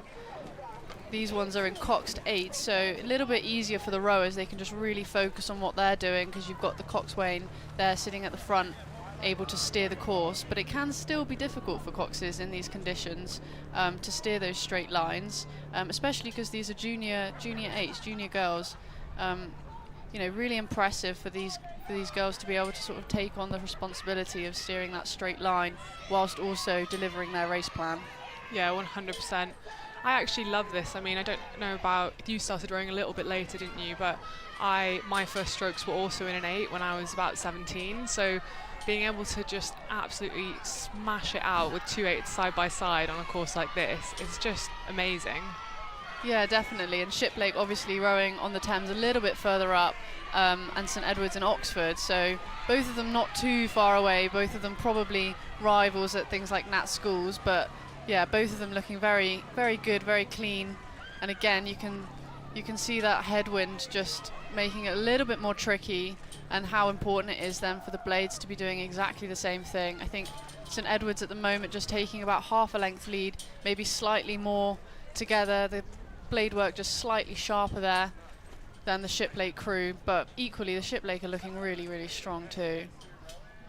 Yeah, I agree. This is really tight racing, and in 8s racing especially. I mean, obviously the Shiplake crew is down a bit here, but that's not to say that they couldn't come back. You see St Edward's smashing around here a bit in the wash. Really important for them to just, as I said earlier, keep pressing out, tapping down, making the shape and putting the blade in. Just simple rowing. Yeah, and we've both rowed in the 8 recently. How nice is it to have a cox that you can just listen to and you can just respond to them? So, you know, it does take a little bit of the pressure away, but you've got to absolutely 100% be buying into whatever they're saying, and your legs are sort of screaming, saying, I do not want to go any harder, or I can't go any harder. But then when they call for a power 10 or, you know, legs down call, you've just absolutely got to commit 100% full through the crew. To sort of maintain that rhythm, maintain if half the crew goes, half the crew doesn't, that could cause the boat also to wobble around a little bit. But yeah, I think St Edward's got off to a really good start, but Shiplake are not letting them get away from them. No, and this is what it's all about. This is gritty racing and really brave from both of these crews. I think a real testament to both of their training programs and the approach they clearly take. You know, I'm a firm believer in the fact that on race day you sync to the level of your training, and this just shows that training is at a really high level for both of them. And a lot of these juniors as well probably have had exams recently. A-levels GCSE season is definitely upon us, so really impressive that they've been able to balance sort of their studies alongside rowing training. So yeah, really, really good job from all the juniors racing here, really. Yeah, second that, 100% agree. And in the race that's just started, we've got on the Berkshire station Headington School, and on the Buckinghamshire station Wallingford Rowing Club A. And it looks like the Headington School have just come out to about a length lead over Wallingford. Both crews still rating pretty high as they come past the island. But again, getting knocked around a little bit by those blustery conditions. But Headington just looking that little bit more composed. Yeah, so what would you say, what are these crews thinking about at this moment in time? What are they trying to do here? I think the thing with Henley Women's is you've just really got to if you're ahead, you're just trying to put more of a margin in and get more ahead, and then if you're behind, you're just absolutely doing everything you can to hold on to wherever you are, whether that's the stern, whether it's the 5 seat, you know, you're just trying to keep going, because, you know, with this side-by-side racing, you have only got one person to beat, and you've also only got one person that you could lose to, so you've just got to put everything into getting that bow ahead. And there's you can't rest. You've got a race plan, yes, but really on these 1500 meter courses as an 8, which is such a fast moving boat, it's just go until you get ahead. It is. And I gotta say, I think this Headington crew is looking really great here. I mean, you can just see, look at that aerial shot. Those blades are moving absolutely parallel. No one's moving out of time. You've got a nice bucket there in the 4 and 5 seat, which makes it really easy to see just how parallel those black looms are staying to each other. And they have absolutely jumped out. I mean, what an impressive lead this is. Yeah, definitely. I think the Wallingford crew, just you can see there, maybe just burying the blades a little bit more, maybe slightly less in time, but equally it's so difficult when you are just that, you get jumped out on the start, you just start having to give everything you can. And they're definitely not giving up. No, you can see just that bow girl on the Wallingford crew absolutely giving it everything, but these girls here just look that bit looser. I mean, stroke seat's doing a really lovely job here. Lovely low hang, loose inside arm, hips getting over. This is great rowing. Yeah, and I think when it becomes, when the headwind really hits, when you're kind of growing upstream into that headwind, it's really easy to come up into the shoulders. You're just searching, you're getting all tense, you're just searching for that load, but these girls look so loose out of their shoulders.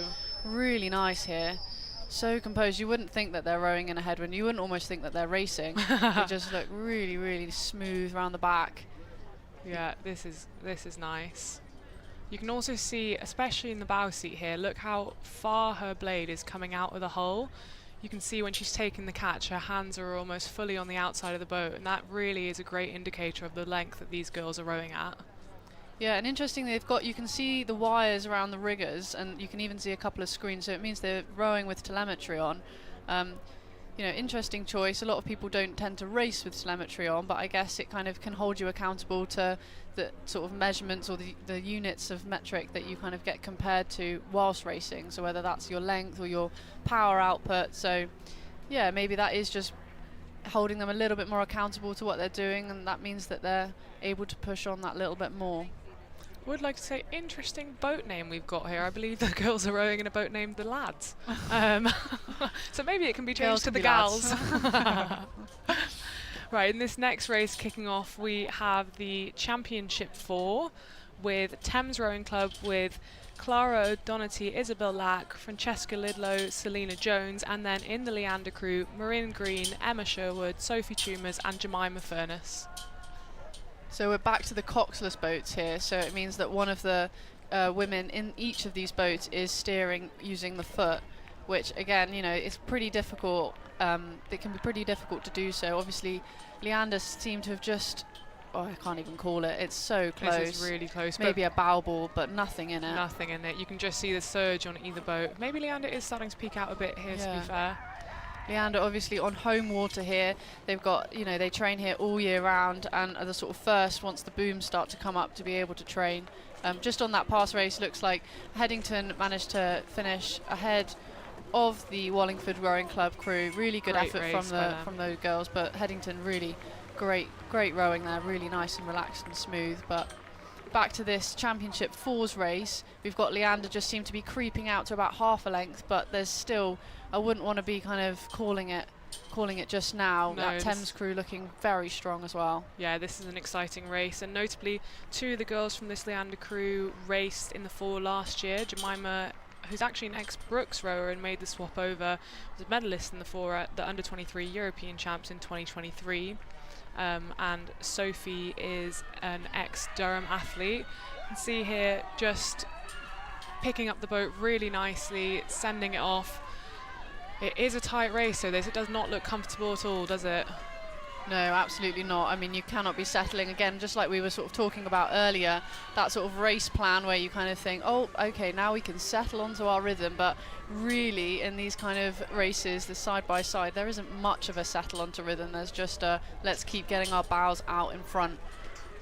And yeah, Leander with about a half a length lead, but those Thames girls not letting up at all. No, and I actually think the stroke seat of this Thames boat, which I would assume from the names is Selena, she's doing a great job here of really getting that blade in, sending it back. There is absolutely no lack of fight in that Thames boat, and I think these Leander girls may have their work cut out for them all the way down the course by the looks of it. Yeah, it also looks like Thames, the rate is just slightly higher in that Thames crew. You know, if they can do the same distance per stroke and be rating that little bit higher, it just could potentially start to come back on them. But equally, if Leander kind of that's their race rhythm, there's no reason for why a sort of lower stroke rate can't be much more effective. But yeah, you can see Jemima in the stroke seat leading them out. Again, looking very loose in both crews, to be honest, despite it being such a tough race, looking very composed on the Thames girls' faces. I just also would like to mention here Jemima, who is the stroke seat of this Leander boat. A shout out to a very special junior coach of hers, Eric Camus, I hope I'm pronouncing that correctly, who sadly passed away earlier this year. They came here together 6 years ago for the first time when Jemima raced in the single, and she's wearing a green scrunchie in memory of him today. So a lovely note. It's so special in racing to, you know, bring those personal aspects into it and be able to pay tribute to the people that helped us along the way. So yeah, I think there's a lot of coaches on the bank who a lot of athletes will sort of owe a lot of where they've come with their rowing too. So it's really special that they can get those shout outs. definitely. Yeah. And we've got the other championship 4 semi-final that's just kicked off. Another Dutch crew that Eve will pronounce versus Emolsi. Oh, there's been a clash. Oh, I think they might be. That is a bad clash. I think they might be restarting that race. It looked like the Molsey crew came across a little bit, but I think potentially both crews a little bit at fault there. I'm not quite sure what's going to happen. Yeah, that's difficult. The umpire will be making a decision there. That is the challenge. These Cox's forwards along the booms in this opening section, it is just so difficult, and this just shows that. Yeah. I think just turning back to this Leander and Thames race, Leander have pressed it out to a nice lead here. Of course, the angles are always a bit deceiving, but I do think they've got open water, which is really nice. Got a nice rhythm coming through there. Yeah, and I think, you know, rowing, a big thing is about that separation, and I think in this Leander crew you can really see sort of the hands flowing around the back. There's not much of a pause, getting those hips over. Yeah, I'd say just looking forward to their next races, if they want to do everything, you know, just keeping on getting those legs down together, making sure the knees are dropping at the exact same time and the hips are swinging open. And here we go. That's a great win for the Leander girls. Well done, sorry. And an excellent race from Thames. Yeah, really good racing there from both crews. You can see on their faces, and you can get a bit more of an idea again with the sort of water around the boat when they're still, just how choppy it is and how together you really do need to be.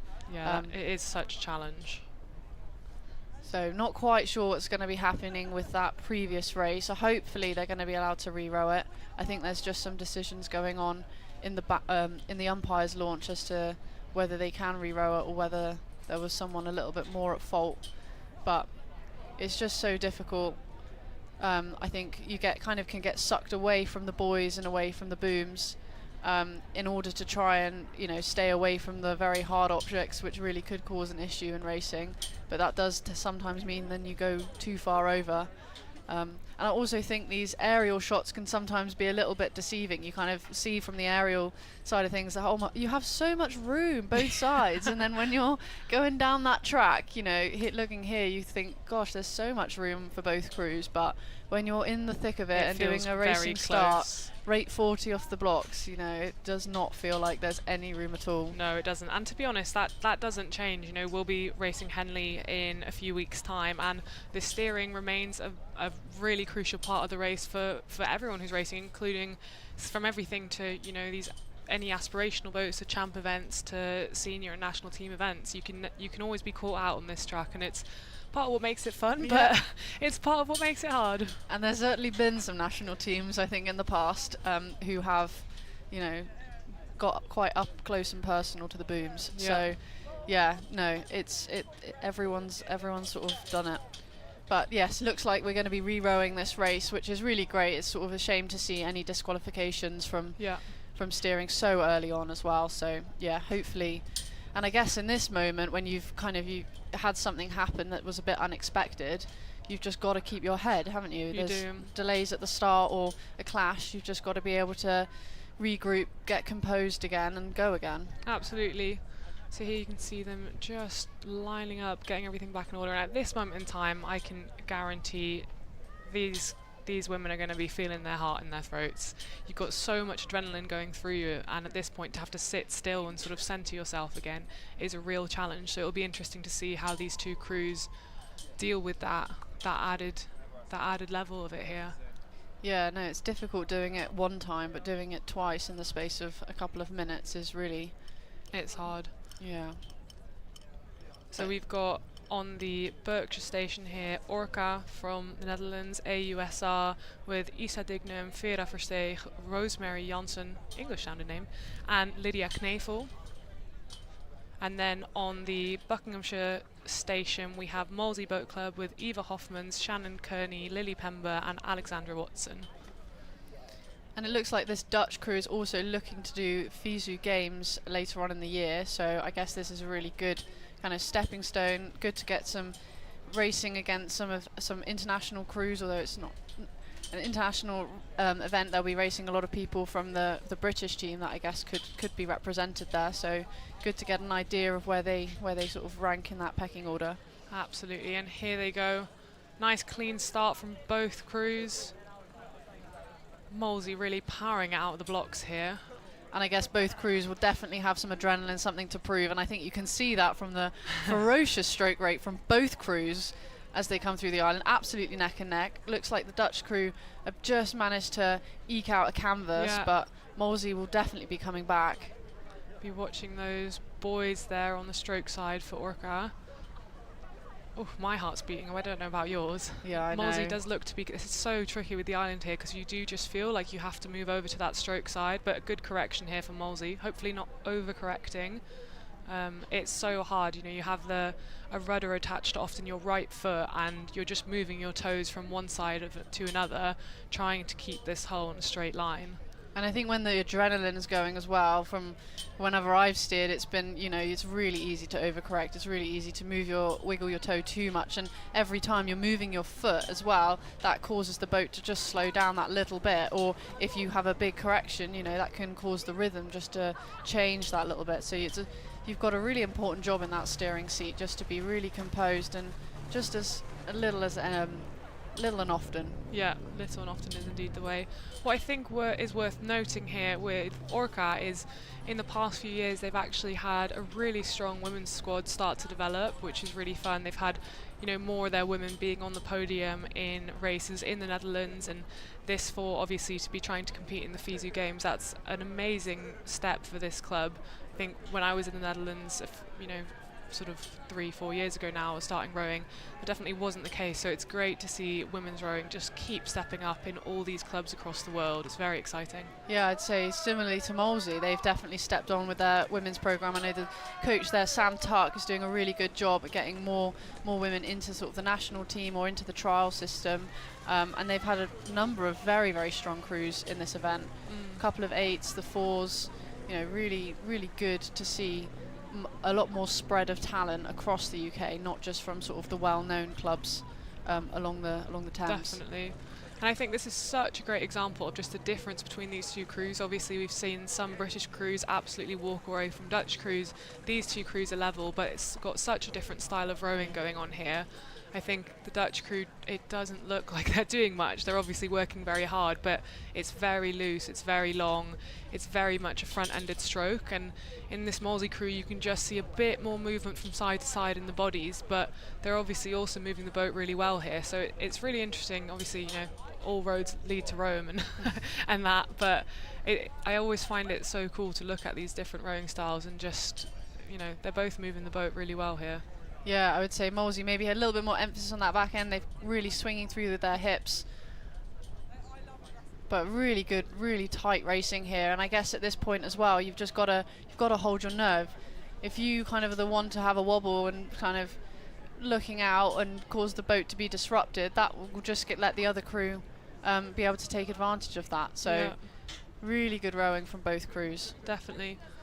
And in this next event, we've got the Academic 4 in the University of Surrey Boat Club. We have Nell Papworth, Eliza Rushworth, Caitlin Hall and Amy Lavelle. And then in the Buckinghamshire station we have got USR Triton from Utrecht with Lauren van Rijswijk, Marijn Hilhorst, Lotta Tavernier and Anna Hin.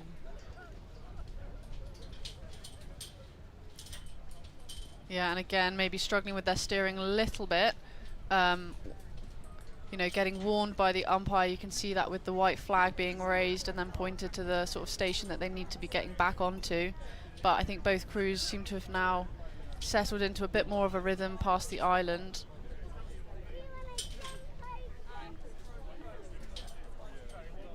And I think it's the Dutch crew that are just taking a little bit of a lead there.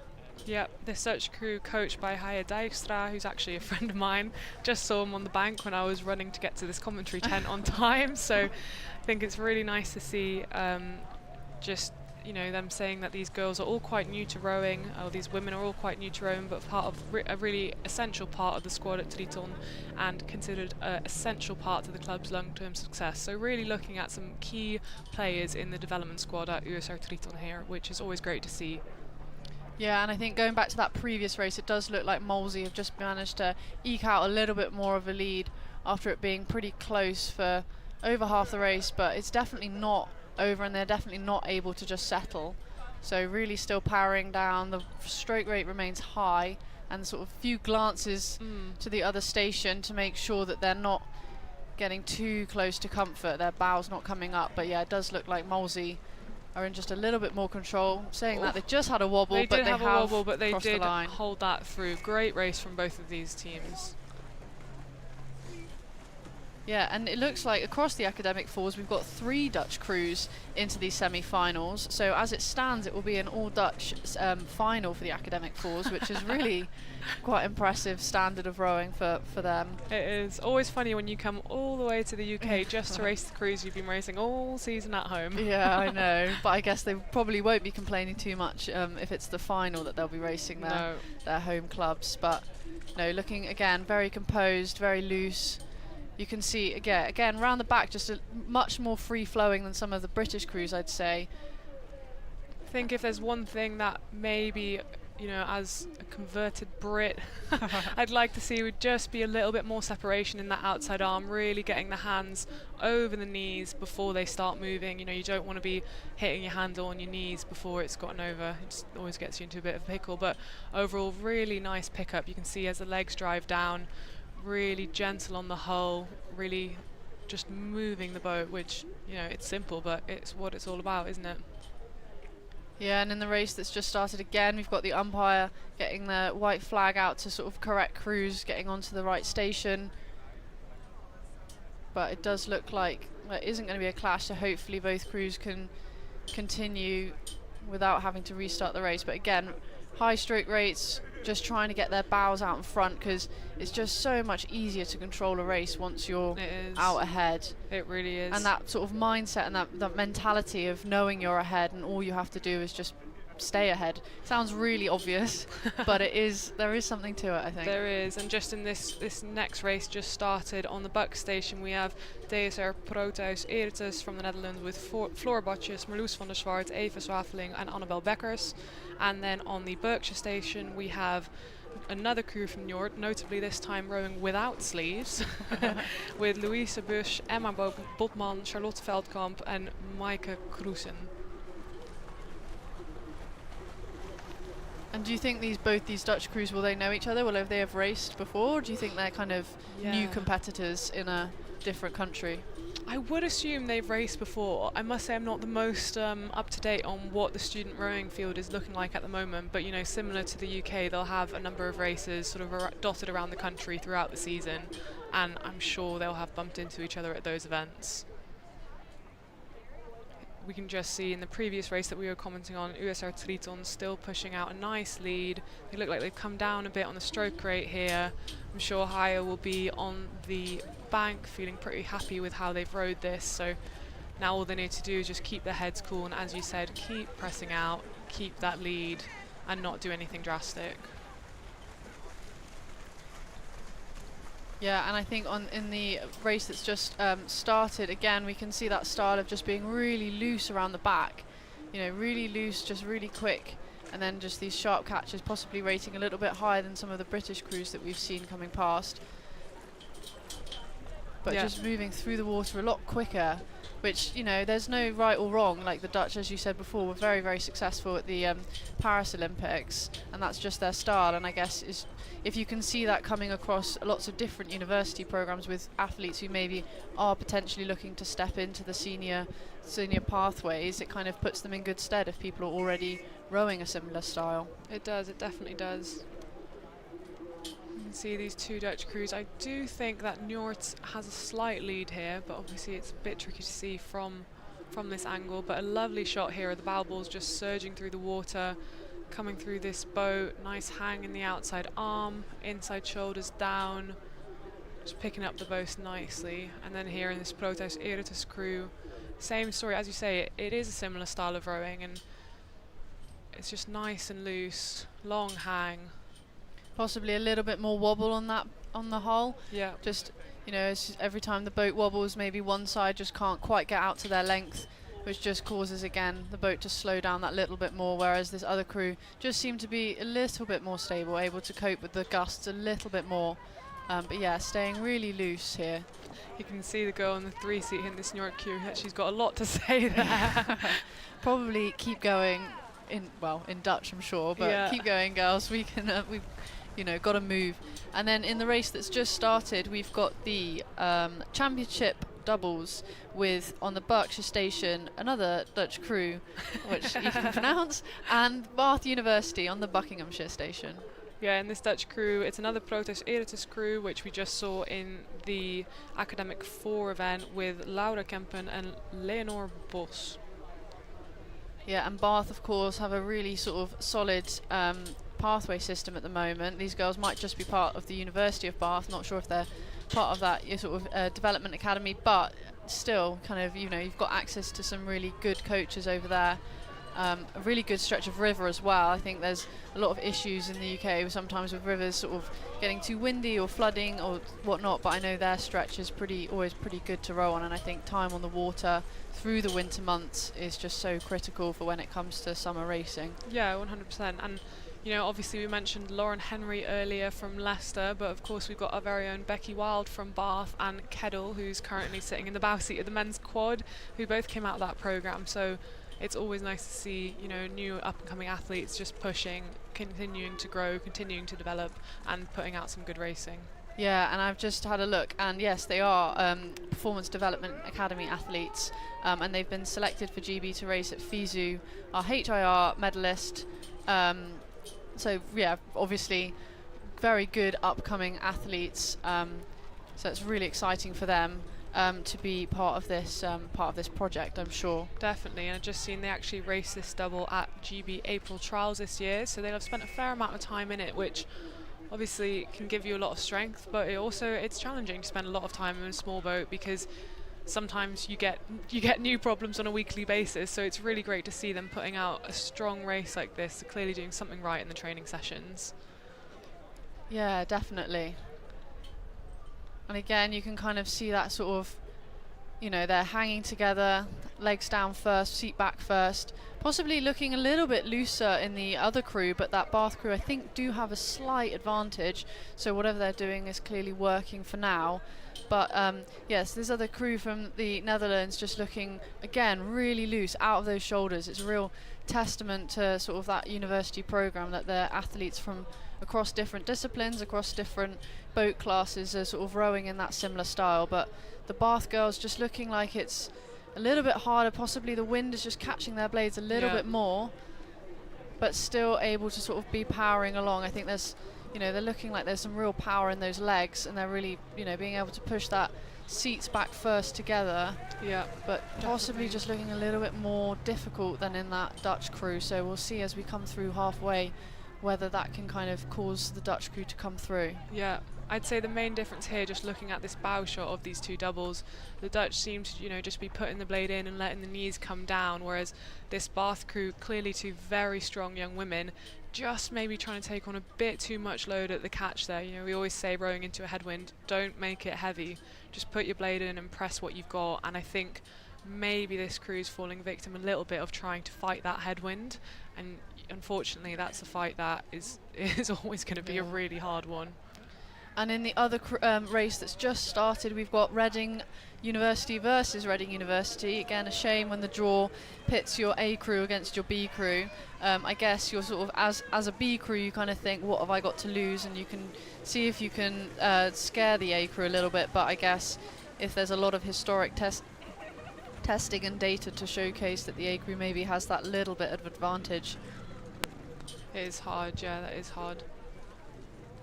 Always a tough lineup. I would like to just reference back to this earlier race between Bath and Njord, because Bath, despite what I was saying about it maybe looking a bit heavier, do look like they've pulled themselves out to what looks like maybe at least the canvas, maybe even actually stern to bow ball lead, which is great. You can just see here they've clearly got onto a good rhythm. Those hips are swinging through again. It looks a lot more sort of still in the boat than it did a bit earlier on in the race, and they are taking that win, so yeah, really absolutely well done to Bath. Great rowing there, and I guess ultimately if you kind of have the legs to get through, even if it looks a little bit more difficult, it doesn't really matter. No, if you've got the power to do it. It does not.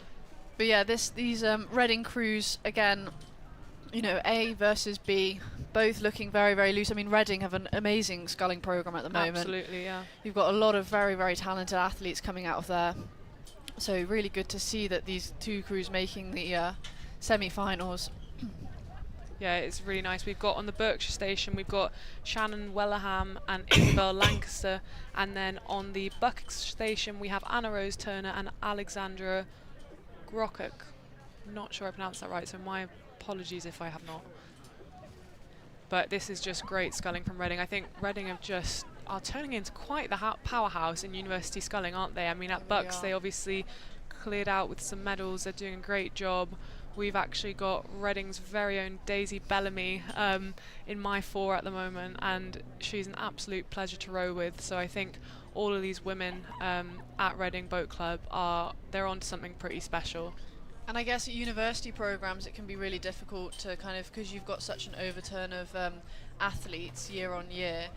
I know, you know, Brooks became a club program so people could stay on a bit more easily, but if you haven't got that, it's quite difficult to kind of develop a program when you've got new people coming in and old people leaving so frequently, unlike a lot of club programs. So to be able to kind of hold this standard and it not just be a case of a couple of good people turning up at the right time is just real testament to coaching. Absolutely. And in the race that's just started, we've got the junior women's coxed fours with Henley Rowing Club on the Berkshire station and Surbiton Rowing Club on the Buckinghamshire station.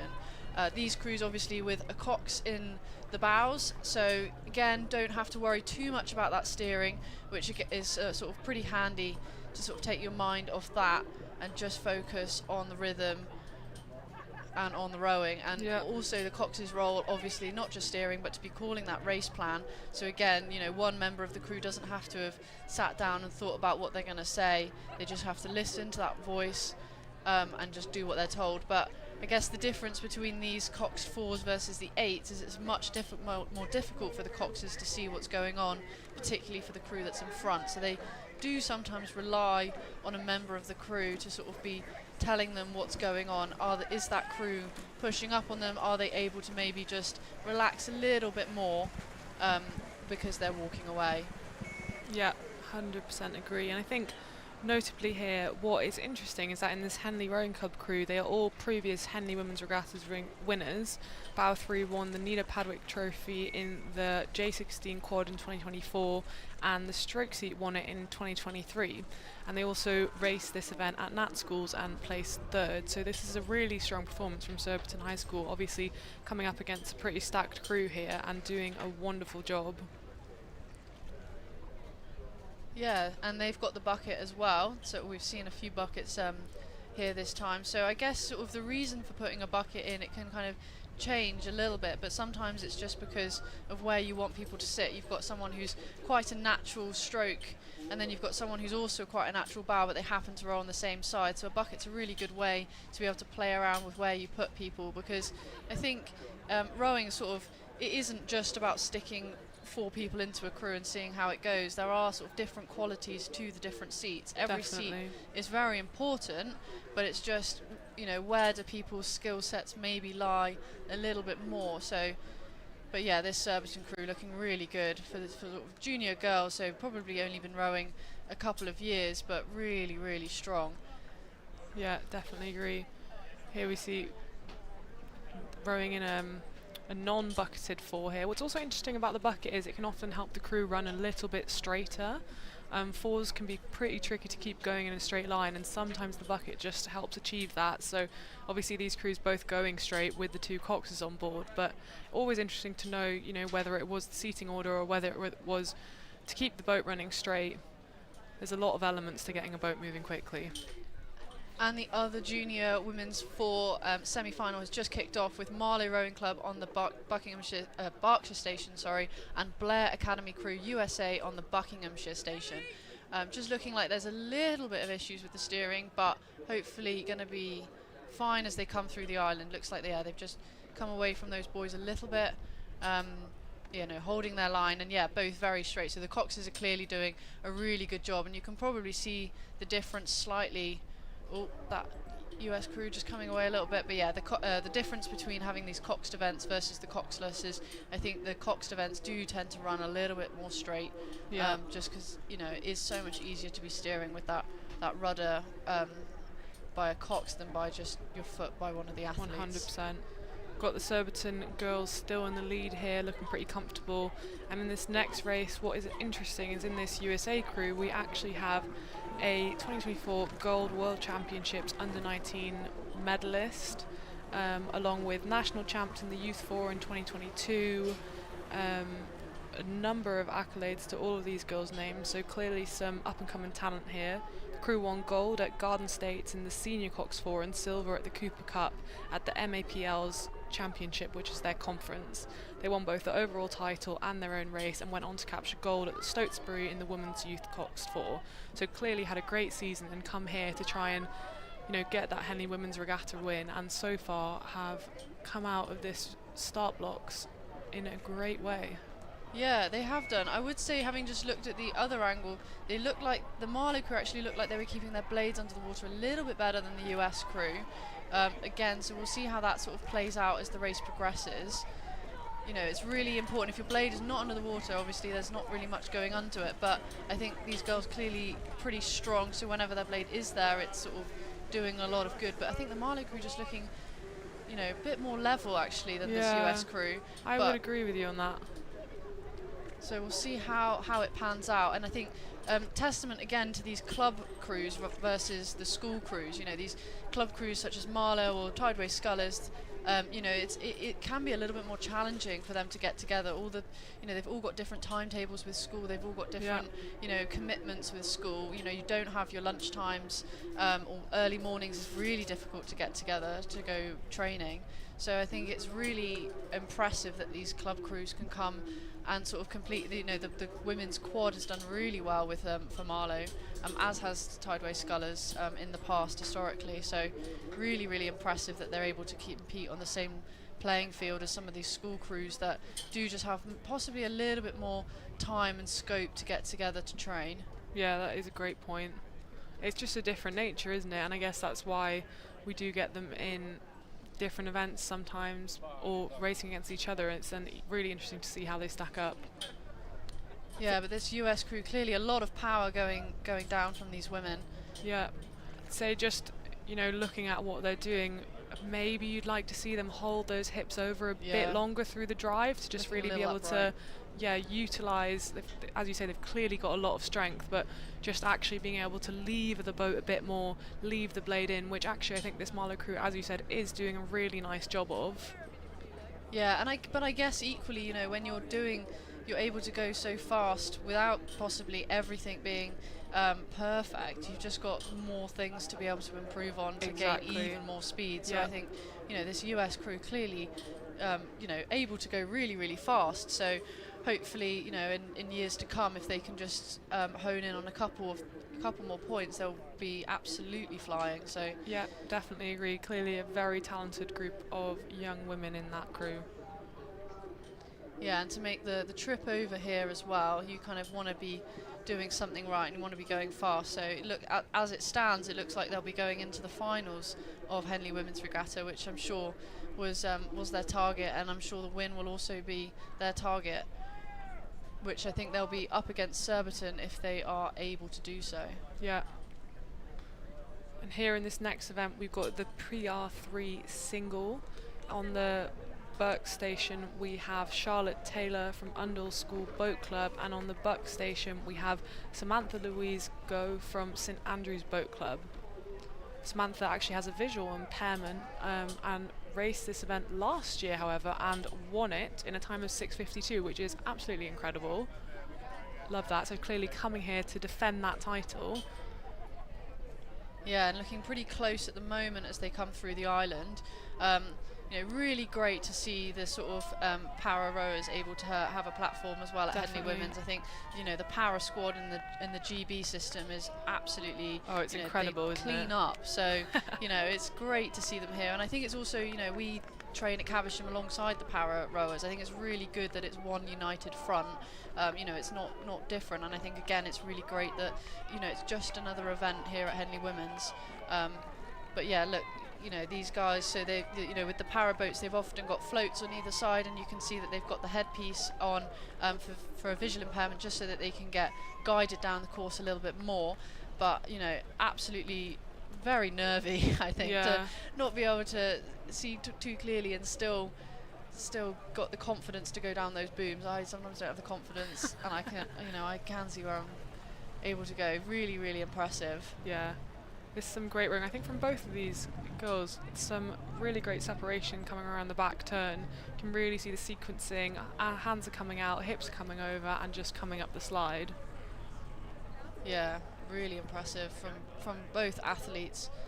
But yes, the crew from St Andrews is just taking a little bit of a lead here, about a length now. I guess that experience of winning last year, maybe just rode a little bit longer, but really nice. And again, that sort of drone shot, you could really see the separation. The hands are just flowing out first, then the hips coming over, and then finally coming up the slide into the catch. Yeah, I think it's a real testament to the rowing here.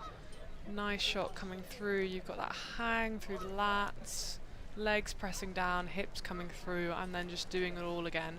Looks very relaxed, actually, doesn't it? She does not look too pressed at all. She looks pretty comfortable, which that's worth noting, I think, because this isn't comfortable for anyone. No, I think when you watch rowing and you think that looks easy, that is what you want it to look like. Yeah. You want it to look easy, but it's still just motoring along. I think some of the top crews, you think, how are you not in pain? But trust me, they are. They're just able to look so loose in their shoulders and so relaxed. Any tension that comes up top, that's tension that's not kind of going down through your legs and into moving the boat fast. So it's just wasted. So yeah, really, really good sculling here. Really good sculling. And what's also worth noting, is the fact that those sort of floats on the side, every time they touch the water, there will be an element of drag as well. So while it provides balance, it also will be slowing her down a little bit. So to be able to get out in a lead like this, it's just all the more impressive, I think. Yeah, really good, really nice, really smooth, really relaxed. And as I'm sure anyone who's down here today knows, as we're getting closer to the finish lines, the wind is just picking up more and more. And so to be able to stay loose just like this as she goes through this race, a couple of wobbles, but it's not putting her off. I think that's the other thing. I don't think anyone's ever rode a race where it's been 100% perfect. No, never. So it's just every time something goes a little bit askew, just getting back onto the next stroke, not letting it affect you. I mean, look at this. This is so nice. Blade going in, just coming through. And she's really holding the blade down well as well. Really holding the blade in the water, drawing up. Okay, maybe you can see a little bit of how much it hurts now, but I think that's still, she's just so loose in her shoulders. Absolutely. The face can say one thing, but if it's not coming up into your shoulders and you're just staying loose, down low, hanging long, there's no energy going up into the arms. No. It's really going impressive. Into the legs. Really, really nice sculling here. Really nice. I think if you're pulling a face like that, but your body looks that relaxed, that you're doing something right there.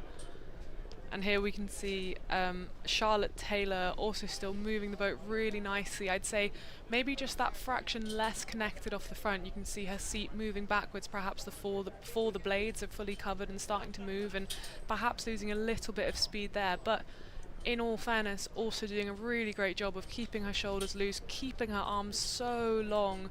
They stay straight for such a long time, and I think it's often something we talk about. Don't grab the handle, don't bend your arms, keep the arms straight, and she's also doing a great job of that. Yeah, really impressive sculling from both of them. Both of these women, really, really nice. Yeah, no, great job. I think, but a little bit of steering issues from both crews, but I think generally sticking to their station, so the umpire hasn't got too much to do there. No. And then in this next race that just started, we have another PR3 single with Rebecca Knight from Landaf Rowing Club on the Burke station, and then Amalia Sangiovanni Vincitelli from Rob Boy Boat Club on the Buck station. That is a beautiful last name. Yeah.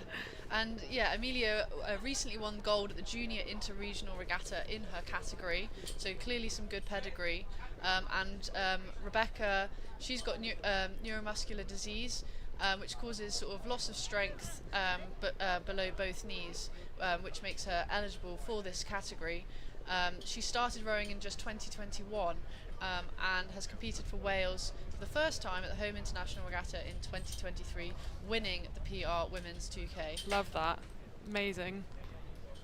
So yeah, both again kind of high pedigree from both of these scullers. Clearly got experience racing in their categories at different events, and then you can kind of see this. I think this is a little bit closer down the island.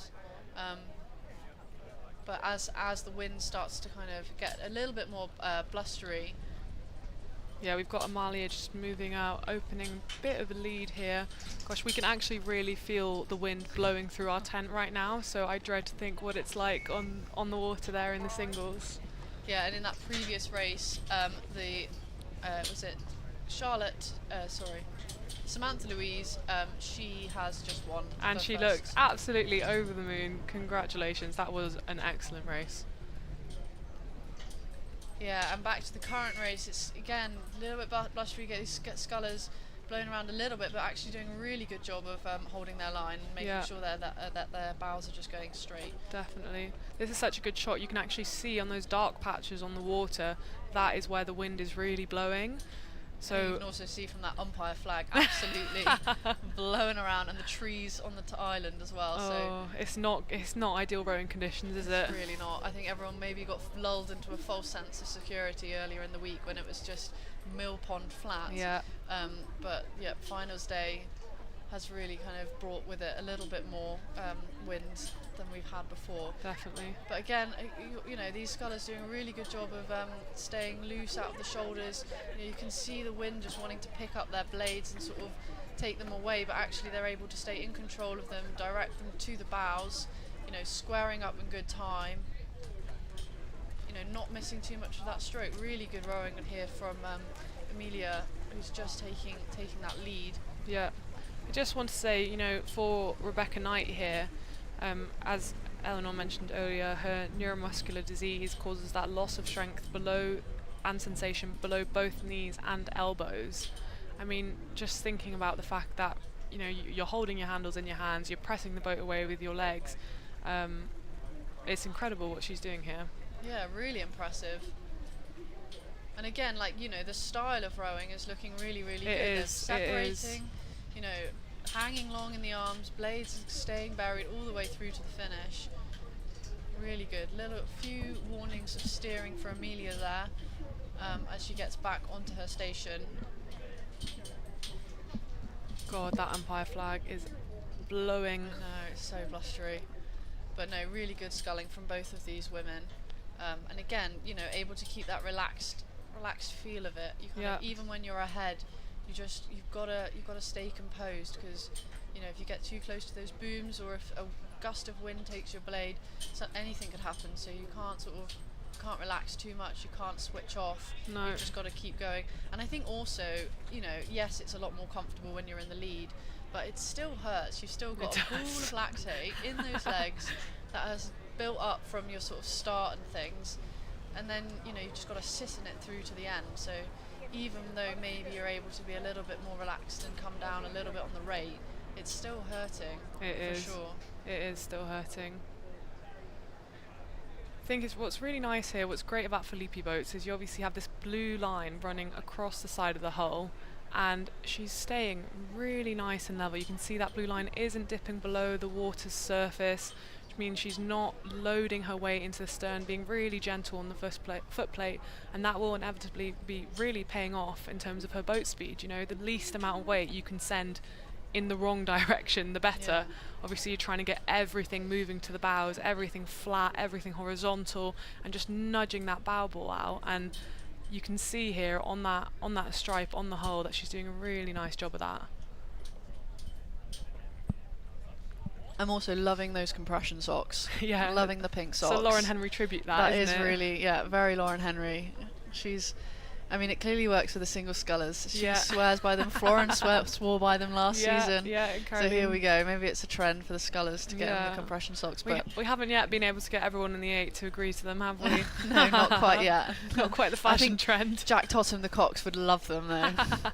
To be fair, he's the one who needs them, isn't he? But yeah, again, just as they come through that 3/4 mile post, really good sculling, just kind of just keep pushing that seat down into the wind. You've got to just keep going and not let up. The finish line will eventually come, but it can feel like a long way away. Yeah, and then we've got a new event just kicking off here, the Champ Quad.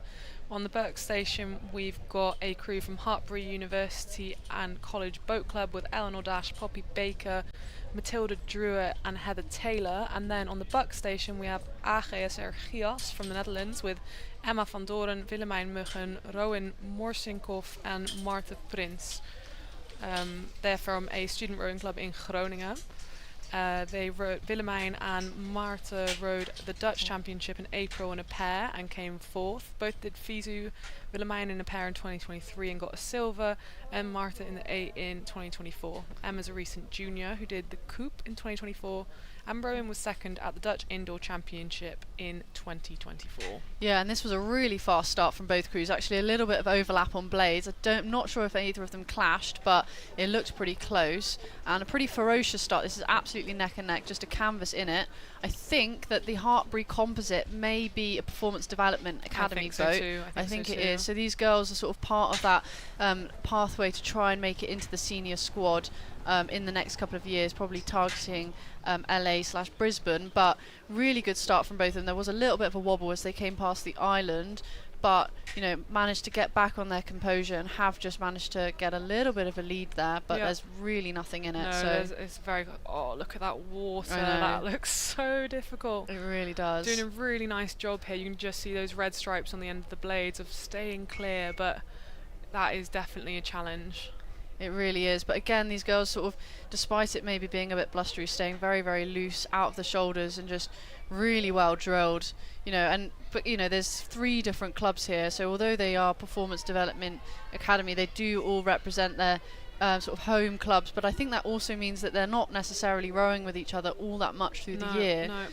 So they've clearly come together and jumped in this crew. I'm not sure how many sessions they've had, a couple of wobbles there. Maybe that's the wind and testament that they haven't rowed too much together, but the power going down is just, they've stretched out to almost a length. Yeah, really like the rhythm that they're putting out here in the Hartbury combination. I think you can just see they've got a nice send round the back, a nice rhythm. You can almost sort of feel it as you watch them rowing there. Blades looking really nice and parallel actually from this drone shot, a bit cleaner than what they looked from the front. Yeah, really good angles there.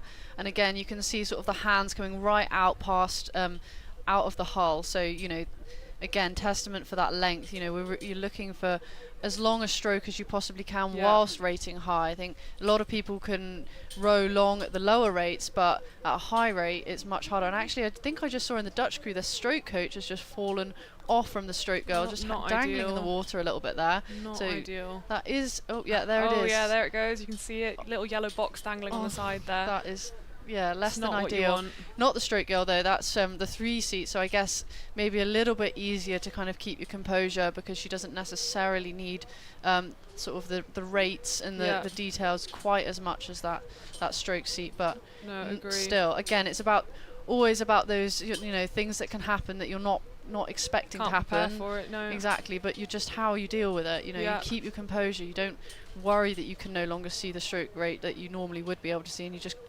keep going. But really, really nice rowing from these girls here. And I wonder actually if this HWR crew, which does look like it might be a composite with the different unis, if they've not taken a little lead here coming through the 3/4 mile.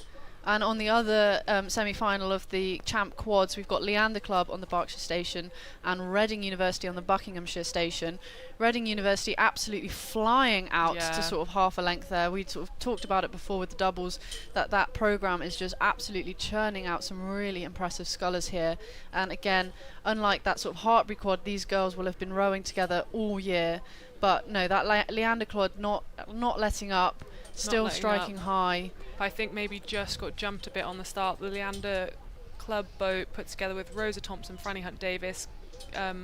Actually says Katie Mole here, but I'm not sure she is in the crew. And Danny Price Hughes, who's actually a young gap year athlete from South Africa. And the Reading crew here put together with Zara, Megan, Finola and Ellie Cook. This Reading crew has been absolutely dominant this year, and you can just see, I mean, look at that distance per stroke. That's actually pretty impressive. They're moving really well. Oh, and the Leander crab's got a crab there. Oh no, that's really a shame for those girls. That is a shame. Like you said, Katie Mole is definitely not rowing in that, seeing as she broke her leg a few weeks ago, unfortunately. So I think, again, possibly not the season that they quite hoped for, and having to change your crew is always difficult. And in that previous race, that Hartbury crew just winning by about half a length, so really pushed the whole way down. But great row from both of those crews. But in this other race, it's a little bit more clear that Reading crew just able to absolutely walk away from the Leander crew, unfortunately, after that little crab. That is so hard. I think the Leander crew going into this, they'd raced Reading a few times this year already, Reading being 4 or more seconds quicker, so they really wanted to just come out and rattle them off the start, and unfortunately that is not what has happened. With that small crab, it can just cost you a lot of time, and I'm sure these girls will be really disappointed. But what's most important here is that they've picked it up again. They've brought a nice rhythm together. You can see Franny Hunt-Davis in the 2 seat there making the calls, getting their heads all in the same place again, and just powering through. And it is so challenging when you've caught a crab like that to get it back together and power on.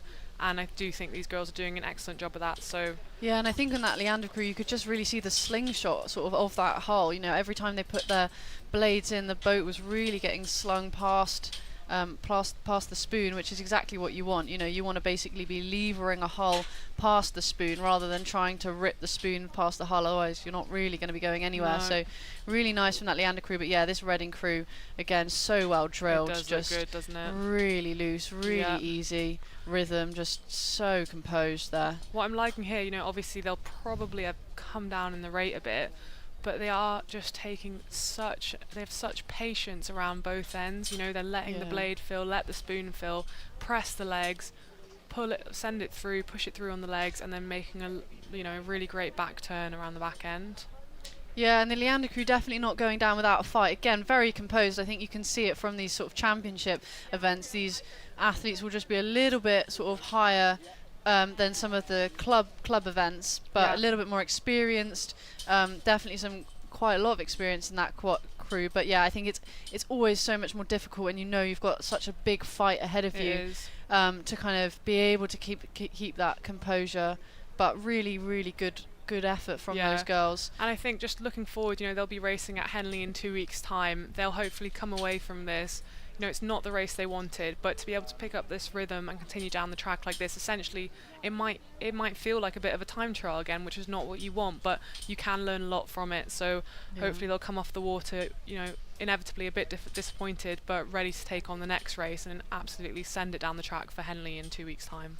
Yeah, definitely, and it gives you a bit of fire, doesn't it? It And does. even with the crabs and stuff, they do happen. So it's They why do, yeah. why did that happen, and how do we make sure it doesn't happen again? You Yeah. know, was there something that we did in the start? Should we have done something in the warm up differently to make sure that's alleviated? But yeah, this Reading crew, they've taken the rate down a little bit, very very in control, but just that blade work, That is absolutely nice. Precise. So I mean, really nice there. Just look at the arms coming around the back turn there, literally Yeah. completely in sync. That is some great rowing, and inevitably some great coaching going on at Reading Rowing Club. Yeah, and we've got now the Championship 8, Berkshire Station. We've got Oxford Brooks A, and on the Buckinghamshire Station, we've got Thames Rowing Club A. This is exciting. This is very exciting. So I think really exciting about this Championship 8 racing, we've kind of got almost 3 categories at Henley Royal, all racing in the Championship 8. So we've got the Island, which is the University 8. So we've got the Wargrave, which is the Club 8, and then we've got the new Bridge 8. So, you know, these crews are all probably doing slightly different events at Royal, but they all come together for the Championship 8s at Henley Women's. Yeah, I'm sure this Brooks crew will be racing the Island at Henley, Possibly, and this yeah. Thames crew in the Bridge, but Thames here have come out of the blocks absolutely on fire. This is some really nice rowing. We actually raced this Thames crew, or a version of it, at Women's Head earlier this year in March.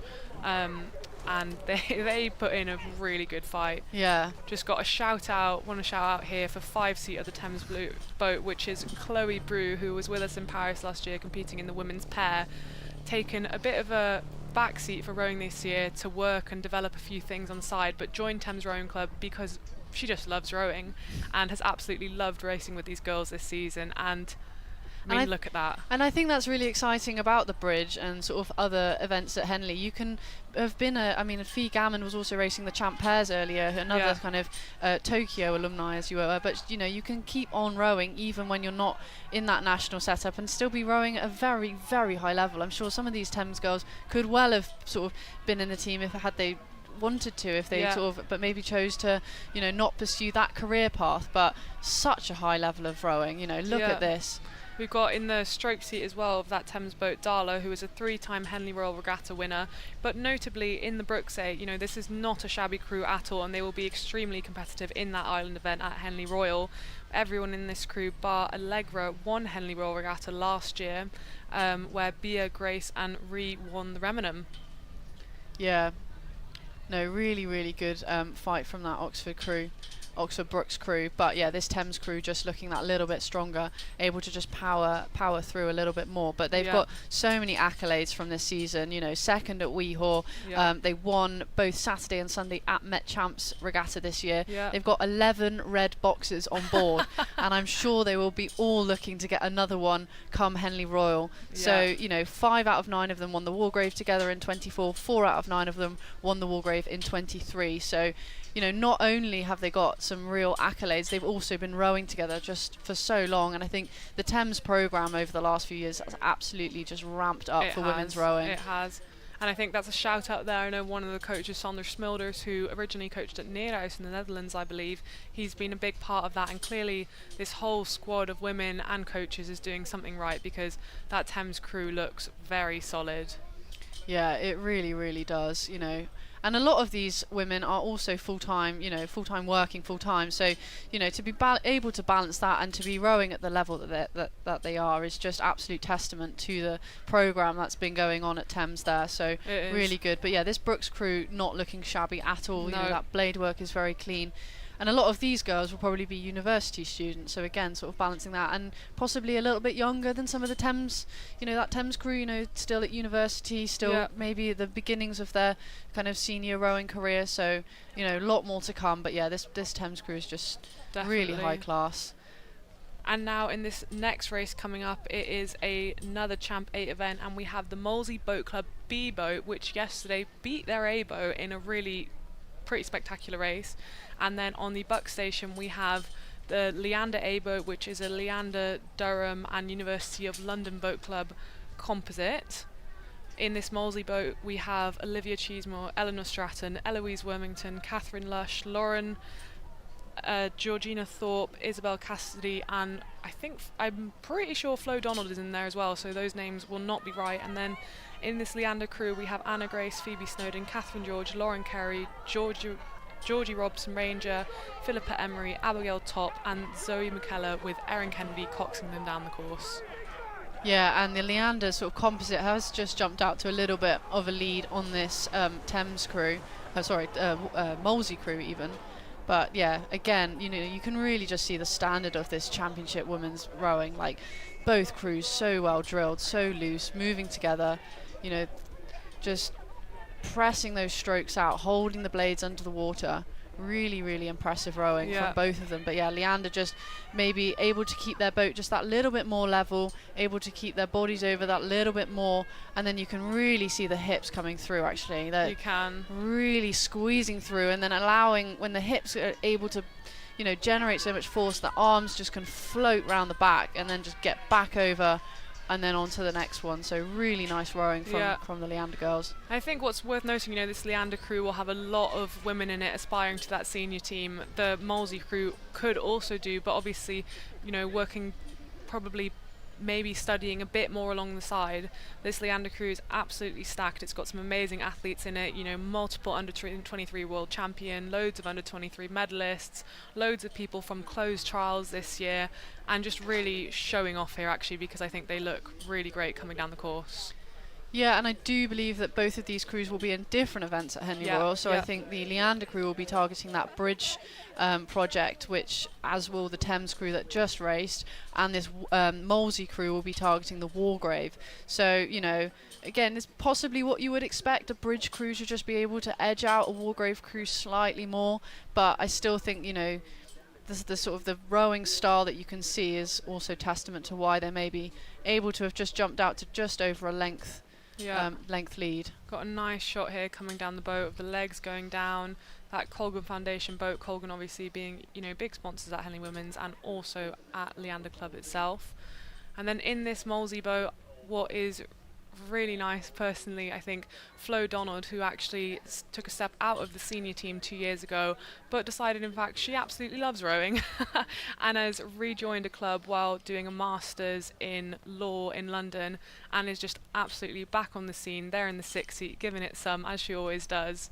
But this Molesey crew is definitely a class crew, and I'm really excited to see what they do in the Wargrave in a few weeks' time. Yeah, for sure. And I think, again, that's just testament to the number of different clubs around the country that you can kind of step into, whether, whatever stage of your journey you're on. But also, if you shouldn't see the kind of senior team as the end, really. Like, you can then go and, have a really good time racing the summer season with them. And previously, this Molesey crew, I think they won the club pennant at Weehawken. So, again, like, very good rowers. But yeah, just possibly, some of them will be, looking to get into the team. Some of them maybe have been in the team, but yeah, really good standard here. And I think what's really nice, I mean, Molesey definitely, there's something to be said for the fact that their women's team, a few years ago, it was just one singular Cox's 4, and now they've fielded this massive team this year, all boats of an amazing standard, and it's just fantastic to see women's rowing just absolutely bulldozing through sport in the UK at the moment. I love it. And if there's any claims to say why this regatta is so important, I think it's that, the standard is just so high. It is. I'm sure a lot of these women across both crews will be representing GB at sort of definitely World Cups, World Championships, but also at the Olympics in years to come. And yeah, that Leander crew composite just coming through the line there. A length ahead of a Molesey crew, but very, very good race. Yeah, excited by both to see crews. Both of these race at Henley in a few weeks. Yeah, definitely.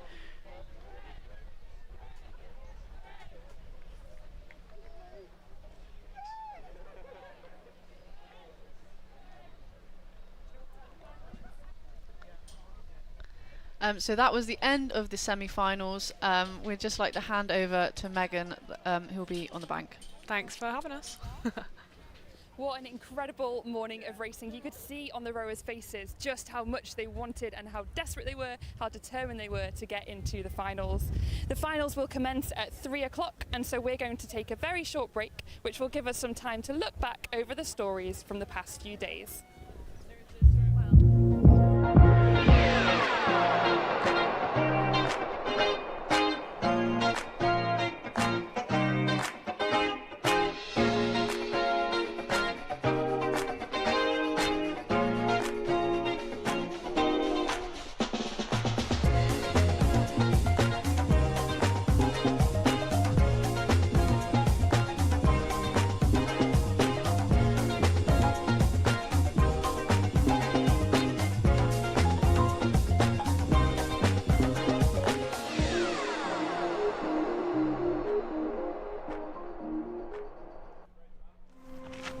you know, growing up rowing on Dam Flask and then moving to Windermere, you know, it's sort of quite a similar body of water, just a little bit bigger, and like you can be there on the most miserly day and it still be like absolutely beautiful to row on.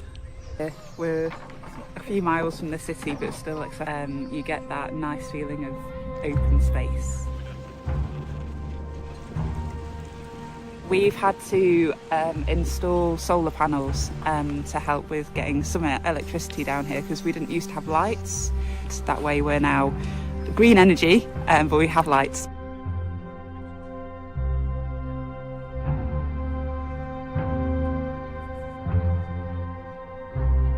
I think, you know, because we have access to these like beautiful water bodies, becomes wanting to be sort of as environmentally conscious as possible and like, yeah, keeping the sport as sustainable as possible. But I think, yeah, there's definitely still more that we can do to get there.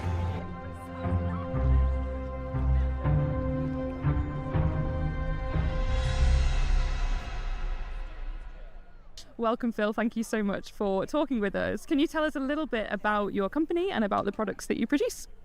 Yes, we're Delphis Eco. We've been around now for a very long time. We've been ahead of the game on the sustainability side of things. The cleaning products that we produce have been pioneering really in what they've achieved over the last 20 odd years. And our aim is to produce a wide range of sustainable cleaning products, which are essentially from a rowing perspective, much kinder to the waterways. But from a rowing perspective, it's all about what is running off your boat when you're washing it down into the waterways. We're all conscious of those bubbles you see running off a boat into a river, and you can almost feel the swans turning out their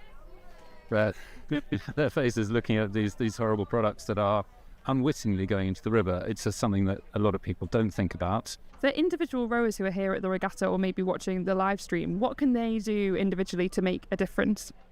Well, it's the little things. I think there's a limit to what we can all do with the big water companies. We all know about that. That's a separate discussion. But the little things, if we're all helping in our sort of mosaic-like way, if you're making that small change in your behaviour day to day, week to week, it's ultimately going to amount to more than a small change. Tell me a little bit about the reception you've felt here at Henley Women's. Have you had people coming along to the stand? How does it feel being up and down the banks and seeing the rowers in action and the rowers who hopefully either already or will go on to use your products? Well, it's been great. It's been very exciting actually to be out there tapping people on the shoulder and saying, have you thought about using this? Have you considered what you're washing into the waterways currently?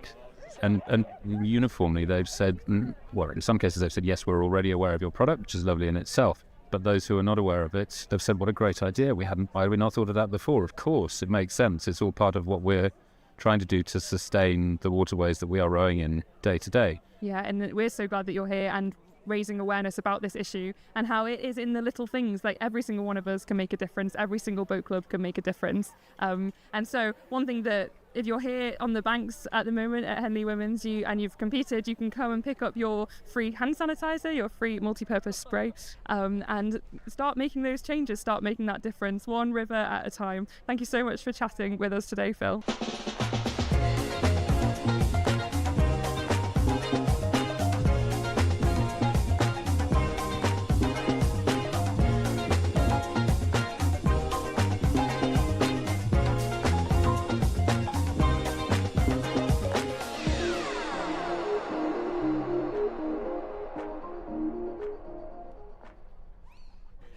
I'm here with none other than gold medalist Imogen Grant. Imogen, lovely to speak to you. Lovely to speak to you too. What a fantastic day it's been so far. Yeah, tell me a little bit about what you've been up to so far today.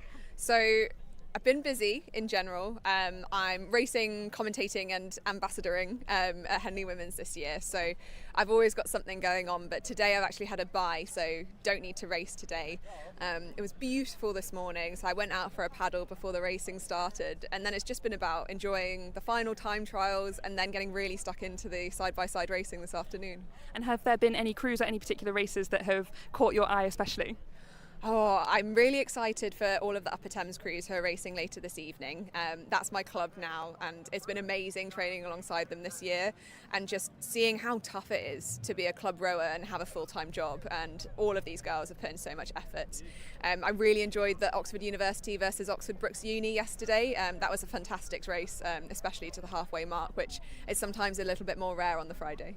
Around this time last summer, you were in Paris winning a gold medal. Can you tell us a little bit about that experience? And I'd love to know, through that experience, what was the thing you learned most about yourself? Wow. I can't believe it's nearly been a year, but it really has. It's summer again, it's warm. Paris last year really felt like the culmination of 6 years of hard work for Emily and I. And that last race, you can be so lucky to have your best race in the most important race of your lives, and it absolutely flew by. We were so focused on what we were doing. I wasn't thinking about the other crews, I wasn't thinking about the result, I was just thinking about doing the best rowing that we could do. And crossing the finish line, there was just that rush of disbelief that the race was over, and actually we rowed really well and we'd won, and then just this massive flood of joy and so much outpouring of emotion. And what's it like being back on the domestic circuit after racing at an Olympic Games? Oh, it's so great. I love it so much. It's what I miss the most when I'm at the international regattas. They're of course incredible and such high standard, and the racing is amazing, but you only get a bit of noise in the last 200 metres where the grandstands are, and some of that is in a different language and not for you. Being able to race in the UK is so special. In my time trial, all the way down, I was hearing shouts of "Go Imo, yeah Imogen," and I was literally grinning as I was racing down the course. At the Olympics, you were racing, like you said, with your doubles partner Emily Craig, and here you're out in your single. Have you had to how have you navigated that transition? Does it change how you approach racing now that you're out in a single out there on your own? Not necessarily. The doubles race plan is so ingrained in me that that's still just what I'm doing, because I know it inside out. But I trained in the single quite a lot before I was in the lightweight women's double, and at the moment, while I'm working full time, training in the single is really the only way that I can get out on the water. I'm not sure I could persuade anybody else in the world to hold the same schedule that I do, but I do enjoy it. It means a lot of pressure because you're the only person who can make that difference, but also a lot of reward when it goes well. And how do you juggle all of those different things? So you are training, got your such an intense training schedule. You're a doctor, and I am not a doctor, but I hear on the grapevine that it's not the most relaxed of jobs. How do you juggle it all? I think it's not easy, and I think that's what I always start with. It's not easy, but it's worthwhile. And for me, I really genuinely enjoy all of the things that I do. I love rowing. There's never a moment where I look at some flat water and don't wish I was out on it rowing. It's really cool to see you out on the water and inspiring people yourself now and passing that on to everybody else. Yeah, it's really special. I think it's so moving when people come up and say, "Oh my gosh, you're Imogen Grant. I follow you on Instagram. I love the way you row. I want to do medicine, or I want to row the boat race one day." And I just think, yes, go on, do it. You can. I just see so much motivation and passion, especially in our junior rowers in the UK, and I just want them to just keep doing it. If you enjoy it, it's the right sport for you. Amazing. Well, thank you so much for chatting with us. We best let you get onto your umpire's launch. We don't want the boat to go without you. I'm sure it won't, but Thank you very much. Thanks for chatting.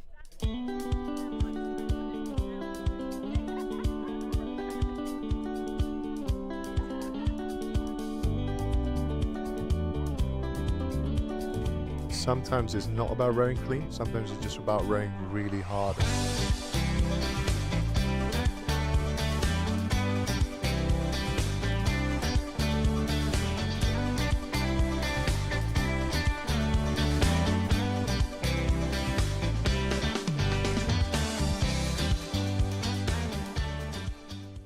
We're heading into the commentary box, or rather the commentary tent. It's a bit like Bake Off meets sports analysis, which I think is a great combination. We're here joined by Erin and Pete, who have just come off a session of commentating. Guys, good to see you. How has this morning been? Yeah, it's been fantastic. The last of all the time trials, there's been some really ferocious racing because, we're almost halving some of the fields, so it's been great to see. So we've got a big TV screen with a camera pointing at us to make sure that you can capture our emotions when we're commentating on some races. We can see here we have a switchboard and also some printouts of results, different events, and the bios that athletes do submit, which helps us a lot if you do submit it. So please, next year, and if you have an opportunity, give us some information.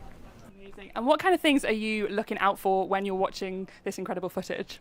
So it's a little bit of a combination of things. So obviously we're trying to kind of give the watcher, a bit of an insight into what's actually going on. So, where the racing is up to, maybe as well some of the kind of little ins and outs of what the course is like, what it's like to row on the stretch. I'm actually racing women's this year, so I'm like, well, when I was rowing on it this morning, I can give them a bit of feedback on what the wind is doing and all that sort of thing. So we're trying to kind of give quite a broad range of what's going on, as well as kind of the result itself. As I came down to the river this morning, the first thing I heard was your voice. You were coxing in a pre-paddle, and then I got to this area and you were here too. I was like, she got a twin. You were doing it all. Which one's harder, commentating or racing? Oh, a great question. I mean, it's racing probably. Racing, I've got the pressure, and I'm doing it alone when I'm coxing, whereas I have friends when I'm commentating who I can bounce off a little bit. But yeah, it's really cool to be part of like the different parts of the regatta. I'm an ambassador for Henley Women's, so I'll be at the chairman's breakfast tomorrow. I'm going to kind of be wearing all the different hats. I was at the international regatta as well, which was lovely because a lot of them are racing in the time trial today, so I was able to chat a little bit more about where they've come from, the US or Australia or the Netherlands. It must be nice seeing athletes crop up again and again in various different competitions and platforms that you're involved with. And Pete, you're from the podcasting world. What kind of skills can you bring across from podcasting into commentating, or do you find they're actually quite different beasts? They're slightly different because it's live. You know, your voice is directly linked. There's no time for editing of what you're saying, so you really have to think and be quick but on your feet. I think they're quite similar. What skills I can bring is just narrating and navigating the conversation. I'm keeping track in my head of when we said the last time, when we mentioned the weather, when we mentioned this bit, that bit. So there's so many different things to cover and talk about. We can talk about the all-in-ones, we can talk about all the different rowing habits, we can talk about the differences in shells and riggers and blades and rigging in this event and that event, what are some of the nuisances and nuances in particular. So I think that the difficulty is choosing what you're going to focus on, because there's just so much to cover, especially with the great shots that we have also from our producers. I would also say that, Peter, I'm so glad I'm here with you, because you know all the coaches, all the clubs. He's like a mine of information. So I'm like, oh, that stroke was nice. And he's like, and their coach joined in 2005. And he's like this. I'm like, so I've been leaning on Pete for all of his knowledge, basically. I love hearing that with the different pairings of commentators we've had so far across the course of Henley Women's, and we've got going into tomorrow as well. And often you just kind of have to, you don't know who you're going to be matched up with until just before the event, and just go with it. How do you find that, like that teamwork, that riffing off each other? So we've actually known each other for about a decade now, because we were part of the same club when I joined as a junior. We were at Leander, just down on up on the river. So we know each other quite well. We've done a couple of episodes on my podcast as well with Erin, so where she gladly shared a lot of her knowledge, commenting on the boat race and some other things. So I actually find it quite easy clicking with Erin. Yeah, it's quite good. It's good doing it with someone we know. And yeah, there was a few times we're like, and that person we used to row with is now coaching here, and that person like. But then I think we were maybe revealing our age a little bit, because yeah, it was a good like 10 years ago we were rowing together at Leander, and I'm still there, still racing, but I'm loving it. Well, good luck for racing the rest of the week, and thank you both so much for chatting with us now.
can you hear us?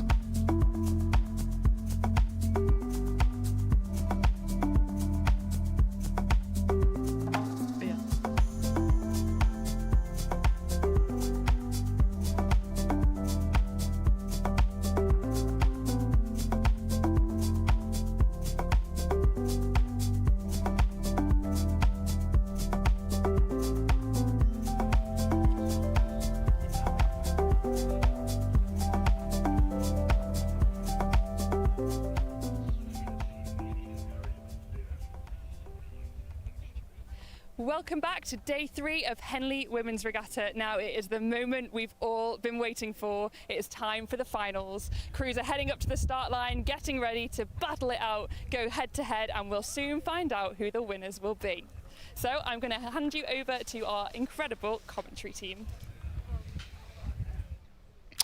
Welcome, ladies and gentlemen, to the Sunday of Henley Women's Regatta. My name is Tom Morgan. I am delighted to be joined by Becky Wild. You'll notice I don't have the subtitle Olympic bronze medalist under my name because I never won an Olympic bronze medal. But Becky, I hear you might have done something similar last summer. Excited to be here for the Sunday? Yeah, really excited. This is my first time at Henley Women's not racing. So I'm really enjoying just being on the bank, soaking up the atmosphere and yeah, getting involved in a bit of commentary as well. What a dream. It's been a fabulous weekend and we are rounding things off in style here. A full set of finals to look forward to. Myself and Becky will be taking you right the way through to 5 o'clock, the culmination of the weekend's racing with the Championship H for the Ron Needs Cup. But our first final on the docket for silverware is race 377. It's the final of the Aspirational lightweight single sculls and it is contesting for the Fiona Dennis Trophy. Your runners and riders as follows. Glasgow University Boat Club's Ava Robertson on the Berkshire station, and she will be facing down Catherine Jackson of Worcester Rowing Club, a sculler who I've seen a lot of this weekend. I think this is the 4th time I've commentated on the Aspirational lightweight singles, so I should be an expert by now. And I've watched Catherine scull her way down the course, dispatching her opposition with relative ease throughout, so I'm excited to see what she can do on the far side of your screen there. Becky, what are you looking for in the single sculls race? What takes it? What do you have to do to win a single sculls race at Henley Women's? So first things first, the single, it's like no-brainer. It's going to take the longest time, and especially today there's a headwind, so it's going to be a long race for these girls. In a smaller boat as well, you've got more time to make up ground, so if one of them gets behind on the start, they just need to hold their patience, hold their nerve, and there's a long way to go to claw back any distance lost. Absolutely. These singles decelerate and accelerate very, very quickly, and we are off the mark here in our first final of the day. Aspirational lightweight single sculls, left to right, Ava Robertson and Catherine Jackson. Reverse that, it's Catherine Jackson on the left, Ava Robertson on the right. And at the moment, it looks like a fairly neat start from both crews, which is what we want in these early exchanges. Yeah, you can see there both of them have got off to a really nice start. They'll be used to the start by now and used to the boys getting into the booms. So, yeah. Both of them, it looks close for now. Yeah, not a lot to choose between them. Maybe a third of a length at this stage to Catherine Jackson, who for me is the favourite coming into this race. I think she's had a fabulous weekend. Your pre-race precedent can only dictate so much. I think it's all about how you find yourself and how you find your feet at the regatta, and Catherine Jackson has had a sensational weekend and she sculls really, really smoothly. We can see her coming into shot there. Temple Island in the background, looking pretty impressive. Yeah, she looks really good there. Both these girls have been in the single all season. Jackson actually made it to the semi-final last year, so she's gone one further this year in 2025. She won gold in the Masters B category earlier this season and was 5th at Wallingford. Whilst Robertson, we see there, she learnt to row at Clydesdale and is now at Glasgow Uni. Won silver at Bucks and won the Scottish Spring Regatta. So fabulous legacy and fabulous pedigree for both of these athletes. But at the moment, it is Worcester Rowing Club's Catherine Jackson. If you are joining us from Worcester Rowing Club, tuning in to watch Catherine scull to what she hopes will be a victory that's eluded her over the last couple of years, you'll be delighted to know that she has now extended her lead to nearly a boat length. She is trying to break clear of Ava Robertson, and this could be a critical juncture in the race now, Becky. Yeah, she looks great there. You can see just really on her rhythm. She's not racing too high in this headwind, which is really good. means she's saving what she can for the latter part of the race. And yeah, look how relaxed and loose she looks. Well, I have to tell you, she's looked like this all week. She makes the sculling look really easy, and I always think in any sort of sport, someone who makes it look easy and relaxed is doing it really well, and Catherine Jackson certainly extolling the virtues of a nice relaxed upper body style. And every stroke she takes takes her closer to that Fiona Dennis trophy. She'll be desperate to lift the title for Aspirational lightweight single sculls, and the first third of this race has gone exactly, I'm sure, as she planned it. Yeah, you can see there she's broken clear, and as soon as you've got that, you've broken free, crews tend to accelerate away, and as she is approaching the spectator zone, where I'm sure she's going to get a lot of noise, she's going to pull away a little bit more, I think. So talk to me about why at Henley it is so important to break clear of your opposition, because there will be people who are listening to this who have obviously sculled the course, rode the course, they'll understand what you're saying, but there might be people who are thinking, well, just because you've broken clear, there's no reason why the opposition can't come back. Yeah, there's absolutely no reason why not, but it is the crew that's in the lead that's always going to have the advantage. They can see, they have that vantage point of how much distance they have between the crew behind them, and they can see when the other crew is making moves and react to that.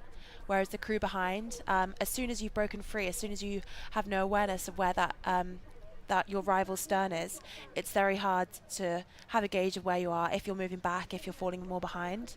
And yeah, you can see there, Jackson's really making the most of that, coming into the middle of the course a little bit, and that will mean Robertson's having to deal with that wash as well. Yeah, taking full advantage of the course now, Catherine Jackson. She has the liberty to do so. She's sculled inexorably away from Ava Robertson here and now has several lengths of clear water between herself and the Glaswegian sculler. So a really impressive display from Catherine Jackson. She's leaving nothing to chance out here on the Henley course, and you can see the grimace etched on Ava Robertson's face. She knows she's got an awful lot to do in the closing third of this final of the Fiona Dennis Trophy, and it does look like this competition will be heading to Worcester Rowing Club in 2025. And I have to say, Becky, having watched Catherine throughout the course of this weekend in her heats, in her quarters, her semis, she's looked really impressive throughout, and I think at this stage somebody who would be a worthy winner were she to cross the line first.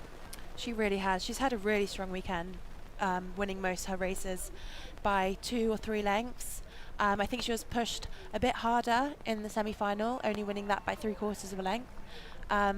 Oh no, sorry, that was Robertson. Yeah, Jackson has had a really strong weekend, and I think it just shows here. She's sculling brilliantly, even coming up to the finish now, coping with these conditions, coping with the wash. It's so hard in a single to stay composed, but she's doing a great job. And as is Robertson behind her. Credit to her, she's had a strong weekend. She's won most of her races really easy, like I said, and she should be really proud of making this final, and hopefully will return next year and can maybe emerge victorious next time. Well, a fabulous opening exhibition of sculling here in the Fiona Dennis Trophy, race 377, drawing towards its conclusion as we watch Catherine Jackson scull towards the line, but you will notice on the bottom right of your screen 378 has begun. We will be running 2 events in parallel at certain points during the afternoon, and we'll try our best to keep you abreast of both proceedings. And at the moment, 378, the Parkside Trophy for Championship lightweight pairs underway between Newcastle University, who at the moment are being warned by the umpire on the right of your screen at the bottom right picture, and then they're up against Birmingham University Boat Club, Erin Meredith and Darcy Smith on the left. So we've got 2 races on the course, Championship lightweight pairs and Aspirational lightweight singles, and it's Newcastle who have taken an early lead in their contest for the Parkside Trophy as we watch Catherine Jackson, who looks so untroubled. She's looked very, very impressive all the way through this competition, and she crosses the line arms aloft, winning our first trophy of the day. And you can see the relief, the exultation etched on her face. A big, big moment there for Catherine Jackson of Worcester Rowing Club, and a nice moment of sportsmanship between the 2 women on the water. And we have our first victor here at the 2025 Henley Women's Regatta, Catherine Jackson taking the Fiona Dennis Trophy. And so we turn our full attention, Becky, to the Championship lightweight pairs, the Parkside Trophy. Newcastle University, an absolute colossus of a programme in the northeast of England, up against the University of Birmingham, a club who haven't always punched too hard at the sharp end of the student rowing community, but building a solid foundation and Erin Meredith and Darcy Smith, two of their better athletes, and trying to compete with this Newcastle pair who have gone out really impressively. Yeah, so this Newcastle crew are actually racing Barnesbridge ladies, Eleanor Preston and Anna Barkmeyer. We just have a little error on our commentary sheet here. But Newcastle rowing away here. I was actually on the launch watching their semi-final earlier, and they really dominated that. They looked really strong the whole way, and again, we can see that here. Yeah, apologies there. We have a slight error on our screen, and you're right, it is Barnesbridge ladies. So Birmingham are in the next race. So this information is duplicated on our screen. But at the moment, it's Newcastle leading this one. The Blue Star, Hermione Brewster and Alice Metcalf. Alice Metcalf actually won the Diamond Jubilee Challenge Cup for Tideway Sculler School 2 years ago. So she knows what it takes to win on the Henley Reach, and bringing all of that experience to bear here in a boat named after the strokeman of the Olympic gold medal 8 in Paris, Tom Ford. And I'm sure if he is watching, he'll be delighted to see his alma mater making good on their obvious potential. And I guess it's a similar situation here that Catherine Jackson found herself in a few moments ago, Becky. Newcastle now have control of the narrative. They're going to be able to dictate the terms of the race in the immediate future. It's up to them whether they choose to sit on this Barnesbridge ladies crew or they choose to pull away. Yeah, they do have control, and it's here now whether they decide if they're going to really like put the hammer down, see how much of victory they can get, or just sit here and be comfortable. You can always make a mistake, so I guess it's just about staying loose, staying relaxed, and seeing if that will help them draw away a little bit more. We're drawing away, they certainly are. Of course, these lightweight athletes, all physiologically very similar, so we are used to seeing pretty tight racing in the lightweight category, but that's not been the case in these opening two finals. Fairly significant gaps between the crews, and that's coming to bear here as well in the Parkside Trophy. Barnesbridge just struggling a little bit with the washy conditions. There's so much distraction, isn't there, on the Henley course. You can see on the far side of the screen the pleasure cruisers tooting up and down just outside of that sort of boomed area where the crews compete, and there's a lot to think about for these athletes on the water. There is a lot. Like, Henley is so unique. You're going to have all that wash to deal with, especially in the small boats. It can get really tricky. You've got wash from other crews going past, launches. So it's tough. There's a lot more challenges out there than just normal 6-lane racing. But both these crews look to be handling it really well. A shout out to the Barnesbridge ladies. They got knocked out in the first round last year, so it's great to see them making the final this year. And isn't that a fabulous characterisation of the regatta's influence on so many of these women who choose to come back year after year after year? So we will keep one eye on race 378, which at the moment looks to be in the hands of Newcastle University for the Parkside Trophy, but 379 has begun, and University of Birmingham are indeed in this race. It's the championship lightweight doubles for the Haslam Trophy, and it's the Australian National University Boat Club, Canberra, Australia, on the Berkshire station, and they are up against the University of Birmingham's Erin Meredith and Darcy Smith on the Buckinghamshire station, and it is the women from Birmingham on the left-hand side of that bottom right picture who have the early advantage. Yeah, I've really been looking forward to this race. Erin Meredith and Darcy Smith, they're some of the top lightweights in the country. They've won multiple Bucks gold medals, dominated the lightweight domestic scene in recent years. And crews from international crews, it's always tricky to know just how they're going to fare at Henley. We don't know much about this Australian crew, but Australian crews in the past have won Henley Women's, so they're always like an unknown, and it's really exciting to see them make the final here and challenge this Birmingham crew. Well, if you've made the trip, you've got to assume it was sort of worth it in terms of a speed factor. And Newcastle, having made the trip down south, you'll see there they are thrilled to take the Parkside Trophy. Our second winner of the day, championship lightweight pairs, goes to Newcastle University. Yet another trophy to add to that ever-expanding cabinet for the Blue Star. A brilliantly executed row. They led from the off. They just attritionally pulled away, and they will take the win in 378. So 379 now fully underway. And Becky, it is always curious to see Australian crews come over. This is not an insignificant undertaking when you choose to come and race on the Henley Reach, but again, another fantastic reference for the Henley Women's Regatta, that it attracts crews from quite literally all over the world. It's brilliant. There's always so many international entries, and it can create some really tight racing. Like, look how these crews are matching each other for rate. There's barely a foot separating them now. And yeah, like you say, it's great to see the Aussies having made it all the way over here. Well, this looks to me like it has all the makings of a real humdinger of a final here. And if you are tuning in from Australia, what on earth are you doing still awake? But welcome, and I hope you're enjoying our coverage of the Henley Women's Regatta, and you're cheering for Hannah Tippett and Alexandra Moylan of the Australian National University Boat Club from Canberra, Australia, who have just taken the lead, I think, over the fast-starting crew from Birmingham. So it is GB versus Australia, a tale as old as time, and it looks to me like the Australians have checked that early Birmingham surge. They have. You can see there. They've gone for the overtake, and you see the Birmingham crew just coming into the middle a little bit, so they'll soon be warned by the umpire. But yeah, the Aussies have really made their move through the middle, and it's important for the Birmingham crew to either react. Well, take me into the heads of some of these athletes. So you've raced in the double scull.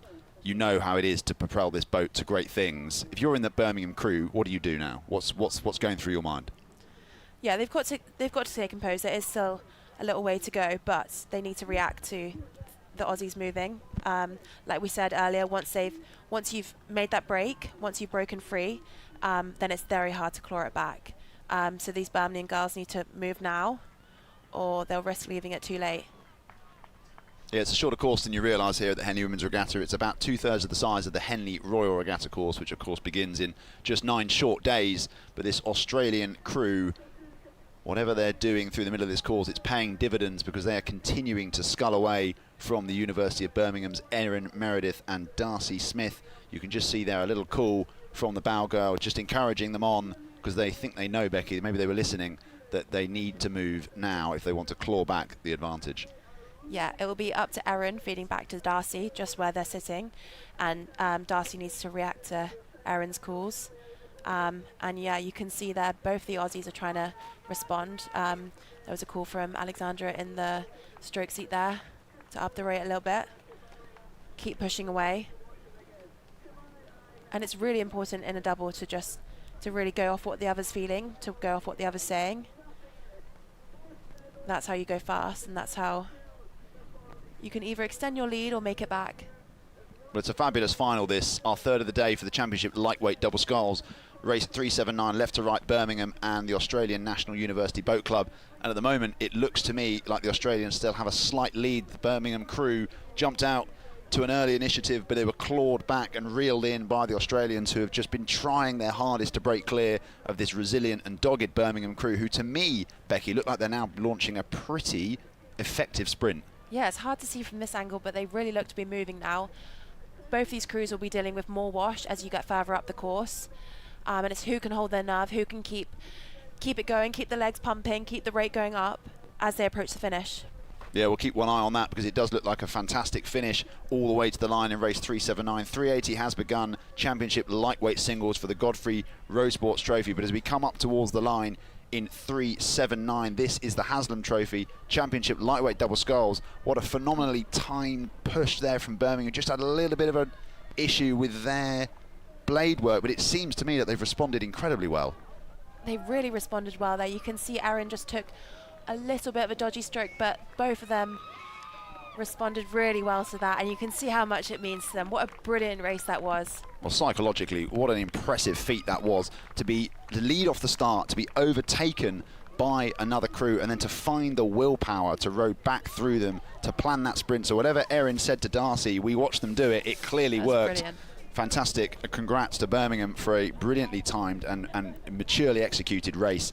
So that's a win for Birmingham University over the Australian University Boat Club in the Haslam Trophy. The Godfrey Road Sports Trophy is what's on our screen now. Championship Lightweight Single Sculls. It's Ruda Varine from Argentina, Sonia Balazzo on the Berkshire station, and she is racing Cleena Nolan from the University College Cork Rowing Club on the Buckinghamshire station. And at the moment is the sculler from Argentina, who is doing a lot of the early running. Yeah, it's great to see another international entrant here. Sonia raced the lightweight double at Paris, placing 12th. Now in the single this year, she was third in the single at the 2023 Pan American Games, and making the trip to Henley. I believe this is the first time she's racing between the booms. And yeah, what a fantastic place to be for her, racing this final against Irish woman Nolan. She was second in 2024, so Kalina will be aiming to turn that over this year.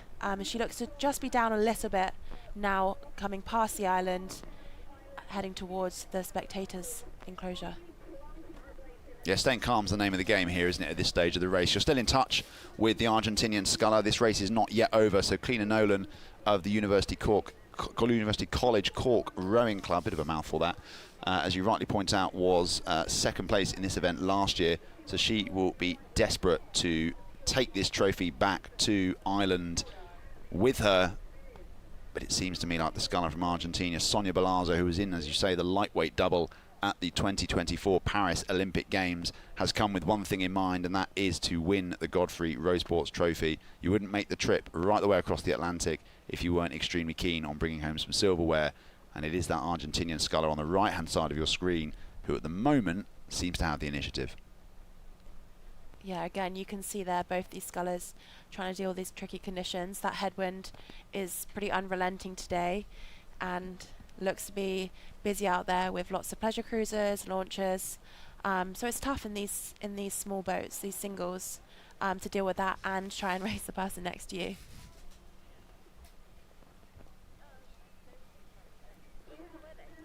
Yeah, the question will be now for Kalina Nolan whether or not she can find it within herself to overturn what is becoming a pretty difficult ask for her, because this sculler from Argentina will know what it takes to win at the highest level, will have bucket loads of experience, and will have a race strategy that I'm sure is near on bulletproof. So the Rue de Varine to Tonia from Argentina. Sonia Balazzo continuing to move very impressively through what is extremely tricky water. And again, it's another, really good reference point for the messaging that Henley Women's Regatta, the global appeal that it has, and how many people want to come here and test their mettle against the best that both the British but also a cohort of international scullers can offer. And the question will now be whether Kalina Nolan can find a response. Both these girls have already raced today in the semi-finals, both winning them fairly comfortably. So they should have conserved some energy from this morning. But going again, back-to-back racing, that's always tough. And you can see Sonia has a little bit of an advantage here. That's half the challenge, really, isn't it, Becky? Is just managing your fatigue throughout the course of the weekend. It is, yeah, and I think with the added heat that Friday and Saturday had as well, I think it's been tough for these crews to keep going back to back. But it's all about managing everything around the edges, whether that's staying in the shade, making sure you're really hydrated, getting the recovery stacks in straight away.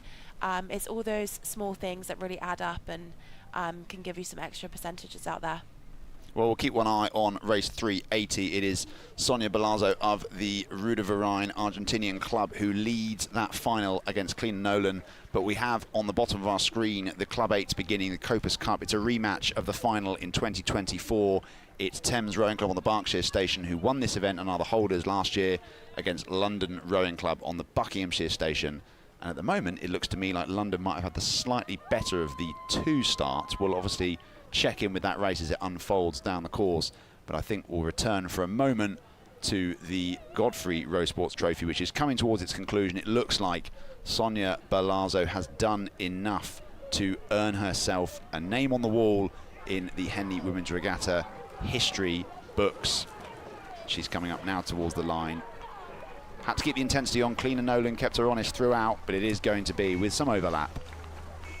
Sonia Balazzo of Argentina who crosses the line. She's exhausted. You can see exactly what that took out of her, but a successful trip across the Atlantic for that Argentinian sculler, adding to what I'm sure is a pretty enviable trophy cabinet, the Godfrey Rowe Sports Trophy. A brilliant race there in the end. Kalina Nolan really pulled that back and almost had it. She just ran out of room, but a great race from both those scullers. Absolutely. So Copus Cup now on screen, 381. It's a age-old rivalry. The Putney Embankment proximity is close between these two clubs, London and Thames. Thames on the near side, closest to the camera, up against London, and it's Thames who hold this trophy. They won this against London last summer, not just here, but also at the Henley Royal Regatta, where they collected the Wargrave Challenge Cup. London will be desperate to turn the tide, quote unquote, but at the moment, it is Thames who have got a slight advantage over this London crew. Yeah, like you said, this rivalry, it's so historic, keeps continuing. Last year, Thames won this final by 10 seconds, but it doesn't look to be going that way this time, and London aren't letting them have it all their own way. No, there's not a lot of daylight between these two boats, not a lot of loss between the two programmes. Thames have been dominant for so long on the women's club rowing circuit here in the UK, but London starting to find their feet, boating more and more competitive crews, not just at the top end, but across the depth of the field. And this London 8 has been competitive throughout the course of the season, coached by Mark Roscoe and Killian O'Shea. Of course, they'll be desperate to overturn Thames, but I guess if they lost by 10 seconds last year, if they can claw even some of that margin back, they're stepping in the right direction. Yeah, it's brilliant. They won the Aspirational Club 4 last year, so it's great to see them trying to make the step up to win it in the bigger boat this year.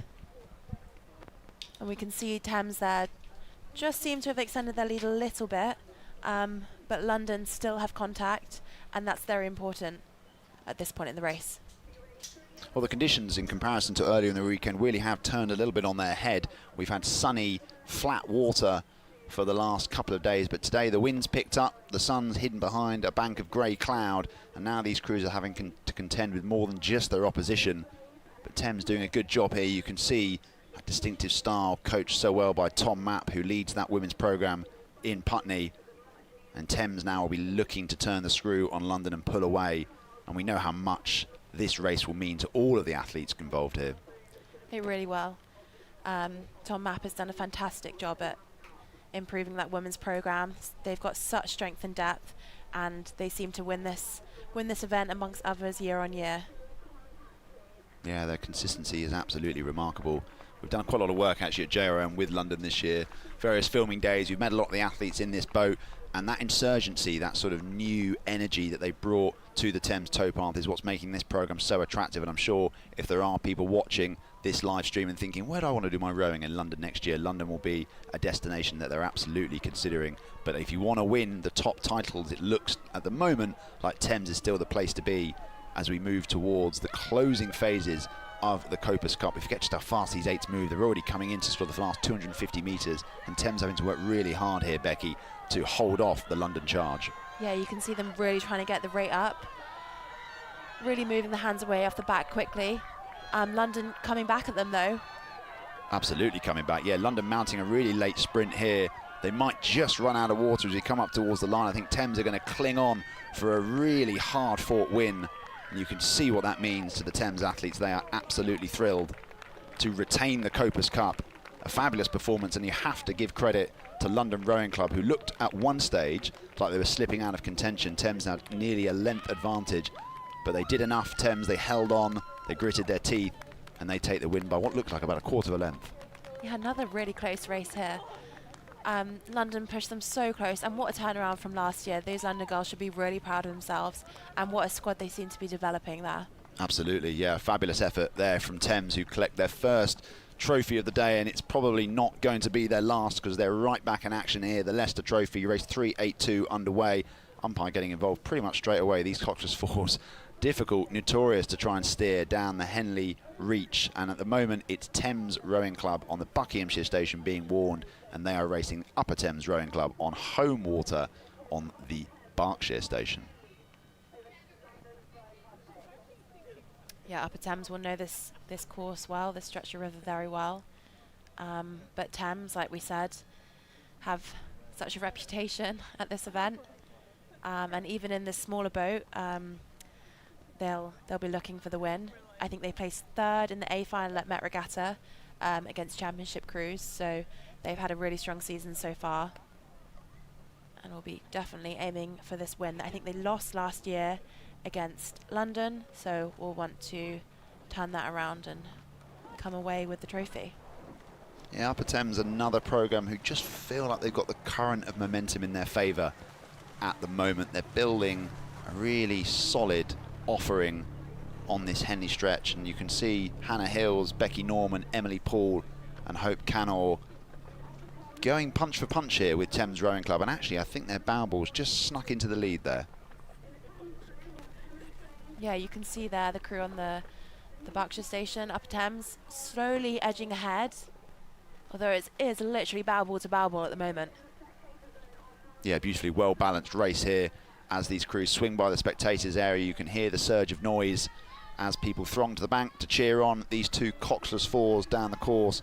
Thames, of course, vying for their second trophy of the day already. We're only about 5 finals in, and this programme already adding to their pretty exhaustive trophy cabinet, but not having it all their own way here. Upper Thames keeping them very, very honest, and it's now about how these crews transition into what is the fairly tricky to manage middle of this course. Yeah, this is where it starts to open up. You start to have to deal with more wash. You've got all the noise from the bank. Lots of activity on the other side of the river. So it's really important here just to hold the rhythm, hold that rate strong, and try and make the moves that they've planned for in their race plans. Yeah, that outfit from Thames of Emily Strange, Magdalene Marnick, Denise Martin Van Meurs and Tara Grimsley Moore, straining every sinew to just eke out an advantage here over Upper Thames. And it looks to me like it's starting to work. Upper Thames had their bows in front at around the quarter-mile mark, but Thames have now responded in classic Thames fashion. As we say, we've already paid tribute to that programme. They do such a good job of boating crews right across the full spectrum of club rowing here in the UK. And it looks to me like they've taken a lead over Upper Thames, who need to be careful that they don't slip out of contention here. Yeah, these Thames girls will no doubt be used to side-by-side racing, side-by-side paddling every day. Lots of battle paddling in that programme, so we'll be used to the intensity and the pressure that you have when it's just one-on-one, side-by-side rowing, and you can see here they're dealing with that really well. These Upper Thames girls, though, still looking strong, trying to react to the Thames crew next to them, and they've still got contact, which is really important at this point. Well, I think they're starting to charge now, Upper Thames. You saw there a call from their 3C, Emily Paul, who knows that it's now or never. They need to try and claw back some of that deficit that they're facing, because Thames are starting to row away from their opposition. This Upper Thames crew coached by Mark Banks, formerly of Leander Club, so he'll know what it takes to win on this particular piece of water, and he now needs to hope that his girls can summon up the spirit of yesteryear, because they need to find something pretty special here to unseat a Thames crew who at the moment have this race in the palm of their hand.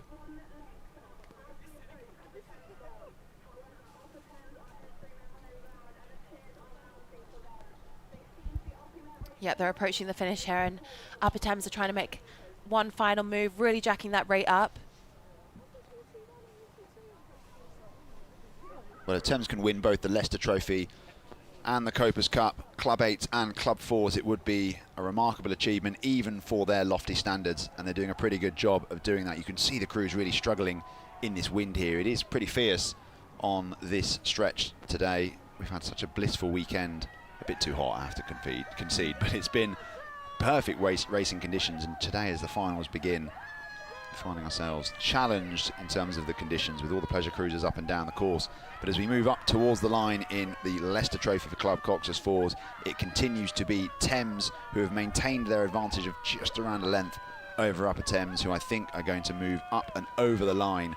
A really impressive display yet again from this programme, who just seem to produce quality upon quality upon quality. A powerhouse performance from Thames Rowing Club, and they take the Leicester Trophy for Club Coxers 4s, deservedly so, over a despondent Upper Thames, who I'm sure will be back in 2026 with vengeance on their minds. So we move through to 383. It's the Championship Pairs Redgrave Challenge Vars London University Boat Club. I've been really impressed with this pair all weekend. Aoife Casey and Jessica Martin on the Berkshire Station, and they face Upper Thames, who can get immediate redemption here. Lucy Ryan and Fee Gammond on the Buckinghamshire Station. But Becky, if we watch these two crews come out from the shadows of Temple Island, it is UL, Aoife Casey and Jessica Martin, who just look to be, as I've seen all weekend, the class act in this competition. Yeah, I've been really looking forward to watching this UL pair race. Aoife Casey was in the lightweight Irish double that placed 5th at the Paris Olympics last summer, coming over to London to study at UL. Has teamed up with Jessie Martin, who is a really stellar athlete, still an under 23. She won gold in the Cox's 4 last summer and is really one to look out for in the next few years on the British rowing scene. Yeah, fabulous talent on board this UL crew, coached by Anthony Smith, who leads that programme. And credit to Aoife Casey for coming over and pitching up at the Henley Women's Regatta, yet another Olympian who fancies adding to their collection of trophies a Henley Women's purple box to go with their purple all-in-ones. It feels like it's meant to be for UL today as they move up towards the barrier. They have about a length, it looks like, maybe slightly more on Upper Thames, who I think are just struggling to deal with this dynamism. It's really aggressive, explosive style from UL. Yeah, UL have set a pace there that's really hard to stick with, just showing their class, their composure, and moving away through the middle of this race.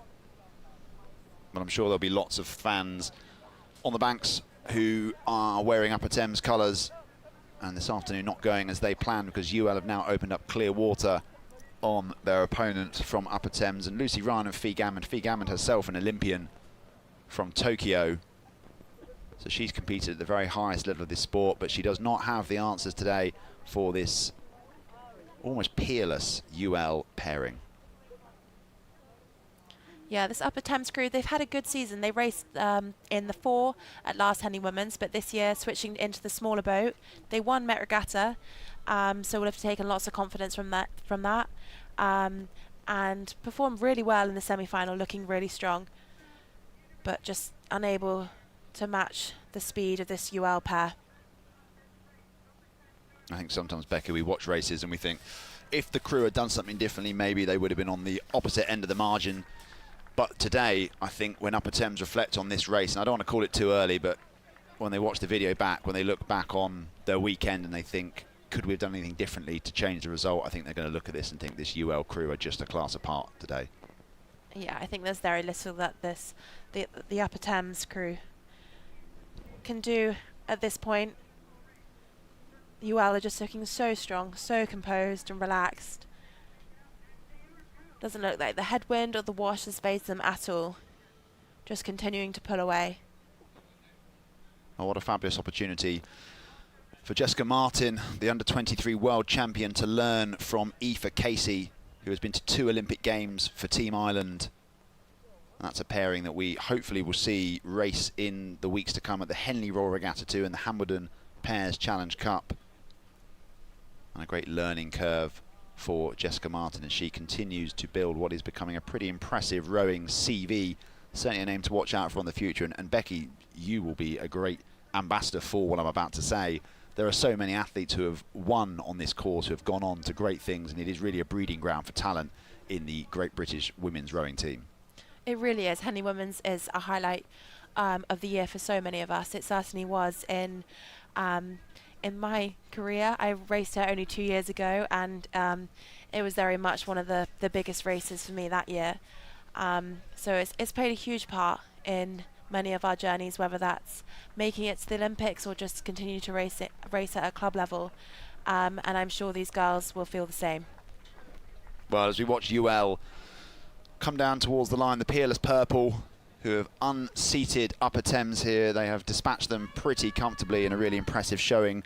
We will watch them cross the line as on the bottom right-hand side of our screen we watch the beginning of the Di Ellis Trophy, race 384 for junior single sculls. On the Berkshire station, it's Chester Street's Susanna Yolton up against Katie Gardner of Hartbury University and College Boat Club. And I have to say, I'm really looking forward to seeing Katie Gardner. I've watched her a couple of times this season already. She is a real talent and a name for the future, and you can see already having extended out her margin for a couple of lengths of clear water. But we'll return to UL, who crossed the line in the Redgrave Challenge Vase. You'd call that muted celebrations. I felt like they probably had a lot of time to think about it as they came up towards the line. They did, but they really showed composure all the way there. Didn't make any mistakes that whole row, and delighted with that, I'm sure. Yeah, really lovely moments as Jess turned round and congratulated Aoife. Certainly a name for the future. Jessica Martin, under-23 world champion, and now Henley Women's Regatta Redgrave Challenge Vase winner. Really impressive showing from UL, who take that trophy. But now we are looking to Katie Gardner, one of the fastest scullers in the country at under 19 level. She's won the GB trials at that level already this season, and now looking to add to her haul with the Di Ellis Trophy. She is already an under 19 world medalist. She won silver in the quad in Canada last summer, and she sculls so fluidly, doesn't she? She really does. I've heard she's a name to look out for, and you can see here just how strong she looks. She's managing with these conditions really well and just really pulling away there, underrating her compatriot Yorton, and looking really, really strong, and more than likely going to add to an already impressive set of results this season, winning silver at the Munich International Regatta, having won the April under-19 trials, like you said, and didn't race the single at national schools because she was racing in the quad, but did win the aspirational double here last year, so we'll be backing that up surely with a win in the junior single this year. Yeah, it doesn't look like Susanna Yolton of Chester Street is going to have the answers today for Katie Gardner's fearsome pace that she set in the early stages here. A word for Susanna Yolton, who herself has had quite a remarkable weekend. She raced this morning against her teammate Scarlett Palmer, who was the national champion. Actually, she won the race that Katie Gardner was absent from at the National Schools Regatta, and Susanna dispatched her own teammate, who was the national champion this morning. So she's already had quite an impressive run to the final here, but no answers for Katie Gardner's fearsome showing on the Henley stretch. She is surely going to be adding to her personal purple box collection. And what are you seeing here, Becky? What makes Katie Gardner such an impressive sculler? What's she doing right? You can just see how loose and relaxed she's looking. She's not really taking anything up top in her shoulders. She's staying long through the arms and just really driving her legs. That's what's making her go fast. It's that leg drive, really strong, getting the hips through.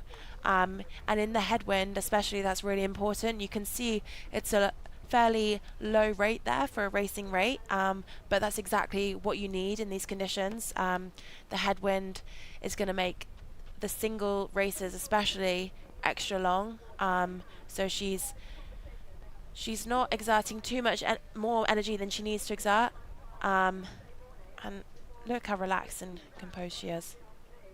Well, if I were in her position, I'd probably be quite relaxed too. She is some lengths clear of Susanna Yolton in the final of the Di Ellis Trophy for junior single sculls. And look, Susanna Yolton, a winner of the B final at the Junior British Championship last year. She raced at the home international regatta for Wales, and she actually won the B final at the National Schools Regatta this summer in a race that was won by her teammate Scarlett Palmer. So she has had a phenomenal rise into the final of this trophy, but just no answers, as I say, for Katie Gardner, who is, barring anything quite catastrophic, is highly likely to scull home to take the Di Ellis Trophy. So we'll certainly check in with Katie as she likely crosses the line in first position, but this is a race that's just started that I'm really, really looking forward to. 385, a grudge match in the Kogan Foundation Cup Aspirational Academic 8s. It's Newcastle University on the Buckinghamshire station, and that's the left-hand side of the bottom right picture up against Oxford Brookes on the Berkshire side, and this is a rematch of the Ireland Challenge Cup final last year. Brookes won that one to win, I think, their third Ireland Challenge Cup in a row. This year, all the towpath talk has been about this Newcastle crew returning for revenge in 2025. And based on the early running as the crews leave Temple Highland behind, it looks like Newcastle mean business. Yeah, they really do there. They look really strong, looking to upset the Brookes dominance of recent years. Both of them had fairly impressive and comfortable semi-final races. And this was the race that they'd have been preparing for all weekend. Yeah, this crew of Lucy Lindrea, Natasha Searson, Martha Warren-Bennett of JRN, Amelie Parker, Lucy Webber, Mary McWilliam, Matilda Mossip and Saskia Ward, coxed by Ruby Moritz Kamak of Newcastle, leading this one over Brookes.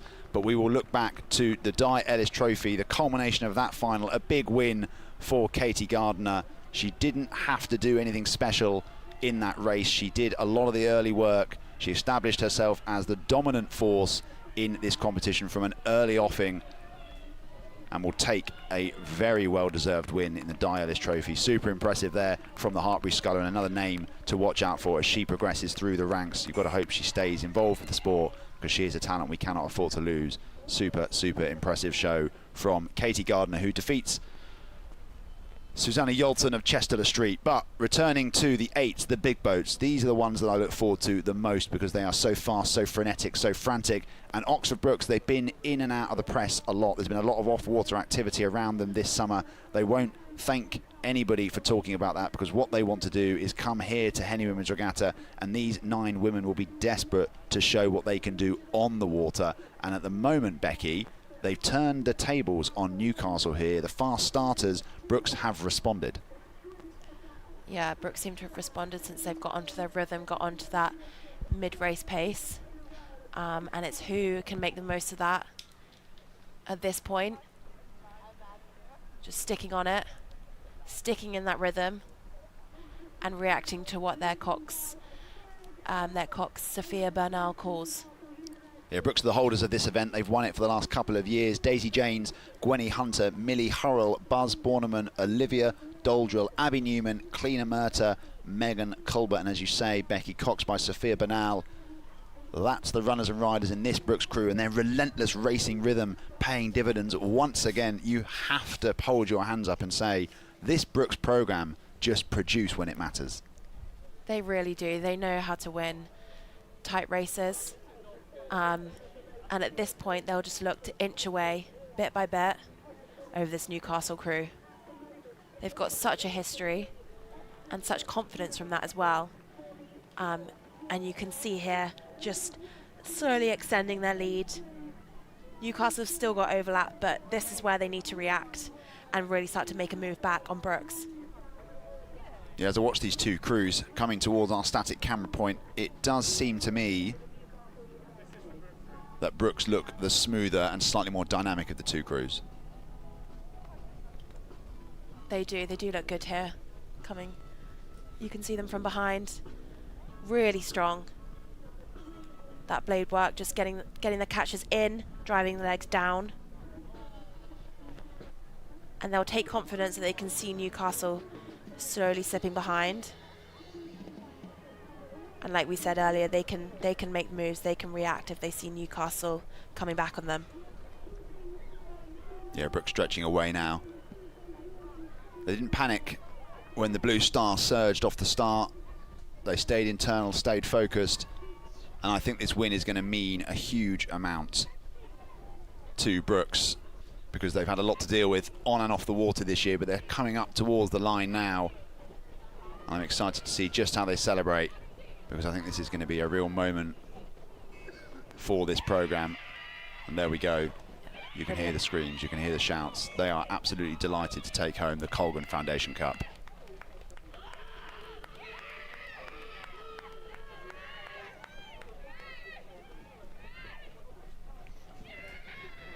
Look at that.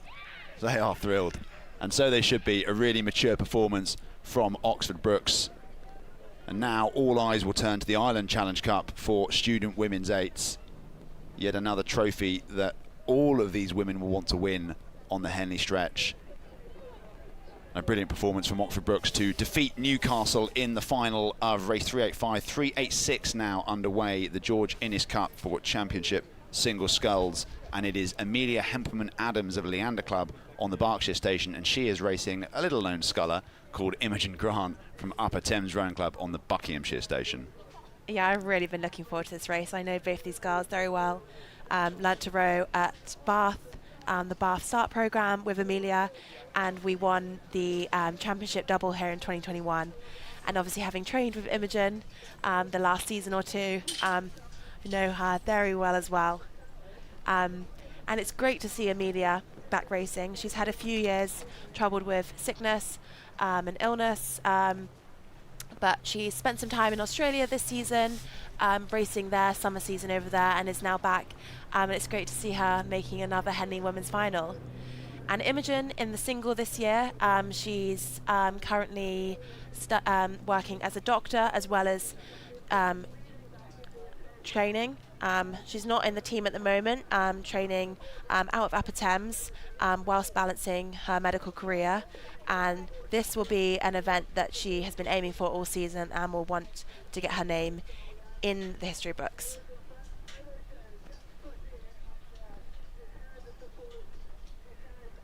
Yeah, Imogen Grant, a sculler with plenty of history behind her, an Olympic gold medalist, of course, in the lightweight double scull last summer alongside Emily Craig. And Imogen continuing to plough a furrow in the single scull. She's been tearing it up on the domestic circuit and locked in unison with Amelia Hemperman-Adams.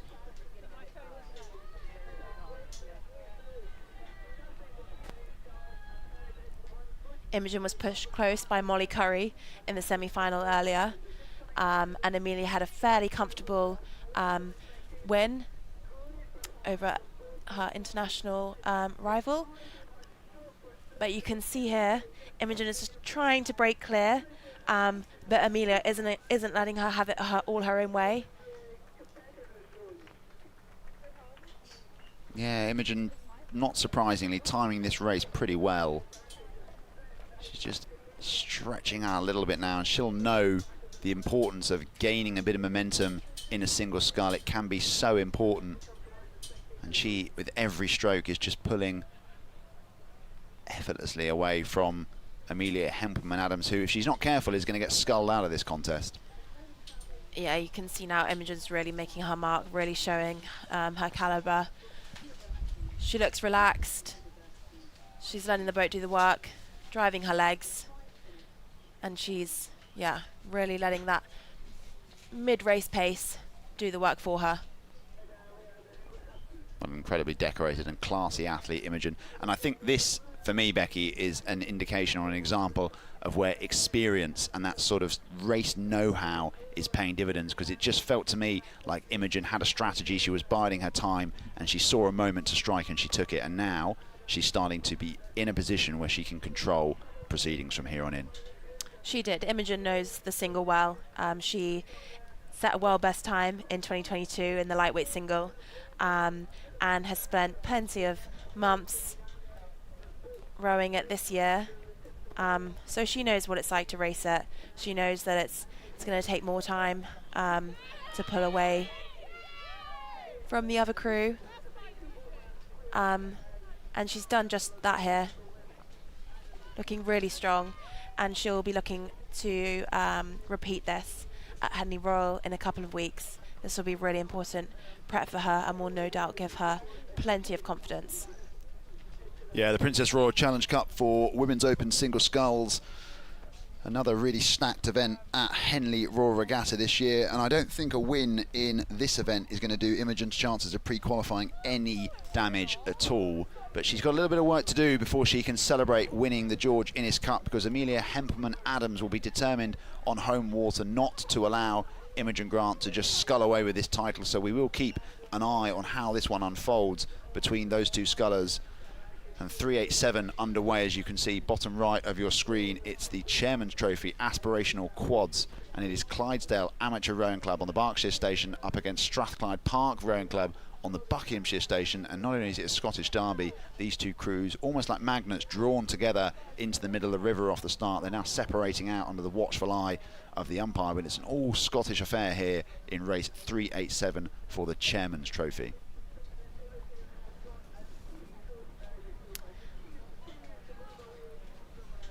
Yeah, both these crews have been impressive all weekend. The crew on the Buckinghamshire side of the river, this is a composite crew formed of athletes from the Performance Development Academies. So that's part of the Pathway programme, and they'll really be looking to make their mark here and show what a good job that programme's doing. I'm a little biased, having come through a similar system myself on the World Class Start programme. But you can see here, they're sculling really nicely, staying long and staying relaxed as they come down into their rhythm.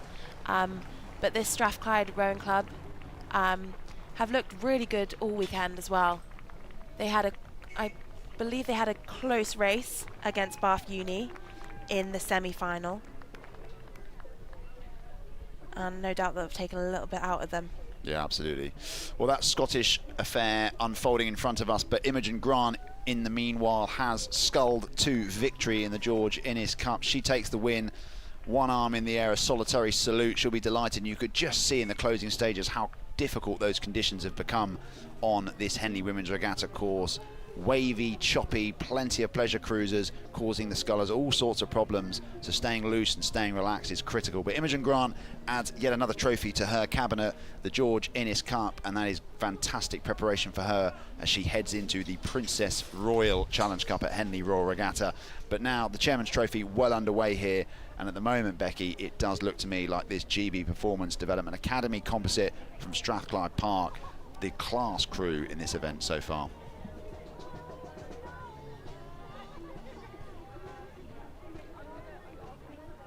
Yeah, they're looking really good, really strong. Coached by Perry McCluskey, who herself was a former Performance Development Academy rower, transitioning into coaching now. Yeah, Ella Gilder, Louise Brooks, Ursula Fleming and Polly Swale have a few different clubs represented there, racing under the unified banner of Strathclyde Park. Of course, Henley Women's providing ample opportunity for these crews to test their mettle, and it will be interesting to see which of these names, like yourself, Becky, will rise up and become future Olympians. But this is not a bad place to start, winning on Henley Women's Regatta turf. As we've already pointed out, so many former winners go on to fabulous things in the sport, be that at the very top or even just continuing to win trophy after trophy on this world-renowned piece of water. But you can see the wind, the surge, the spray. It is tricky out there. It's not looking good. And you row on this course day to day, Becky. Talk to me about how complex it can be to navigate your way down when you've got a soaring headwind and you've got waves and pleasure cruises and lots going on. It is so tricky. There's so much that will throw you about, can throw you off rhythm. All the wash, especially on a Sunday afternoon from all these cruisers out, wash from different crews going past. You'll have opening in the booms that can then make it more washy, and you need to anticipate that, be ready for it, and just staying relaxed. And this headwind, it complicates things even more. It makes it tough out there for these crews, makes it a longer race, makes it trickier conditions. But both these quads look to be sculling really well, and they seem to be dealing with these conditions fairly well. It's different, like we said, from Saturday and Friday's racing. This wind is really making it tricky, and we can feel it even in this commentator's tent, really blowing. But as they approach the final few hundred meters, you can see this composite crew are really just easing away, using that lower rate to just extend their lead, getting really nice length and power through the water. Yeah, you're not wrong, Becky. The conditions really have turned almost completely on their head. When I first sat in this commentary tent at the beginning of the weekend, I felt like I was in an oven. Now I feel like I'm doing indoor skydiving. It's just really has been a complete reversal in terms of what we are enjoying here on the Henley Women's course, but the racing has stayed consistently top-notch throughout, and this Strathclyde Park Rowing Club crew are looking like pretty sure things for the win. So with one eye on their imminent victory, it's the Frank V. Harry Cup now on the course, race 3A8. We'll introduce that in a minute, but we'll give airtime to the Strathclyde Park composite crew who take the win. It looked like a probability, it's now a certainty. And they are delighted to see off the crew from Clydesdale Amateur Rowing Club. Laura McNaughton, Veronica Vonakova, Elle Sutherland and Robin Patrick of Clydesdale. They'll be bitterly disappointed to not take the win there. But on the day, I think they just came unstuck against a superior outfit. Lots to learn, and you could see the emotion on Ella Gildert's face. She is absolutely thrilled.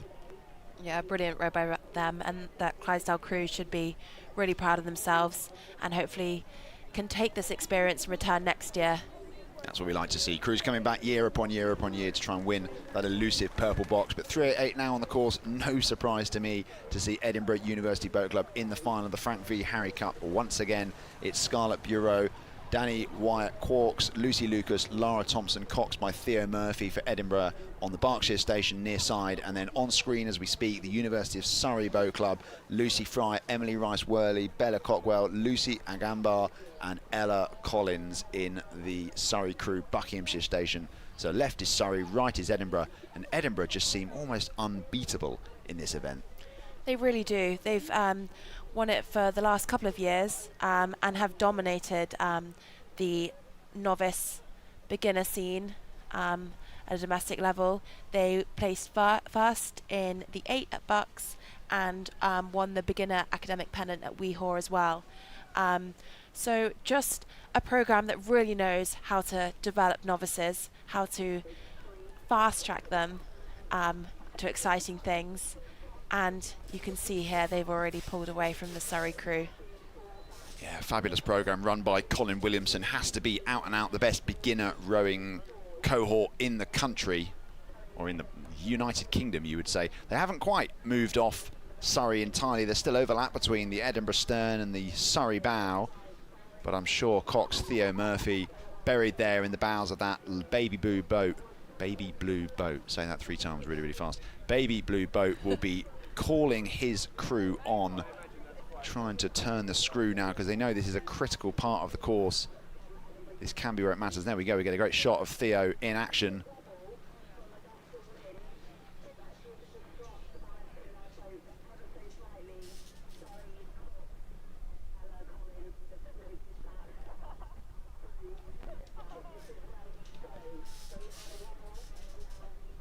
Yeah, this event is one I love watching. Just seeing girls racing who've only picked up an oar for the first time, probably only a matter of months ago, and already competing on the Henley course. It's exciting. Who knows where these girls could go in the next few years. But what a great event to come to.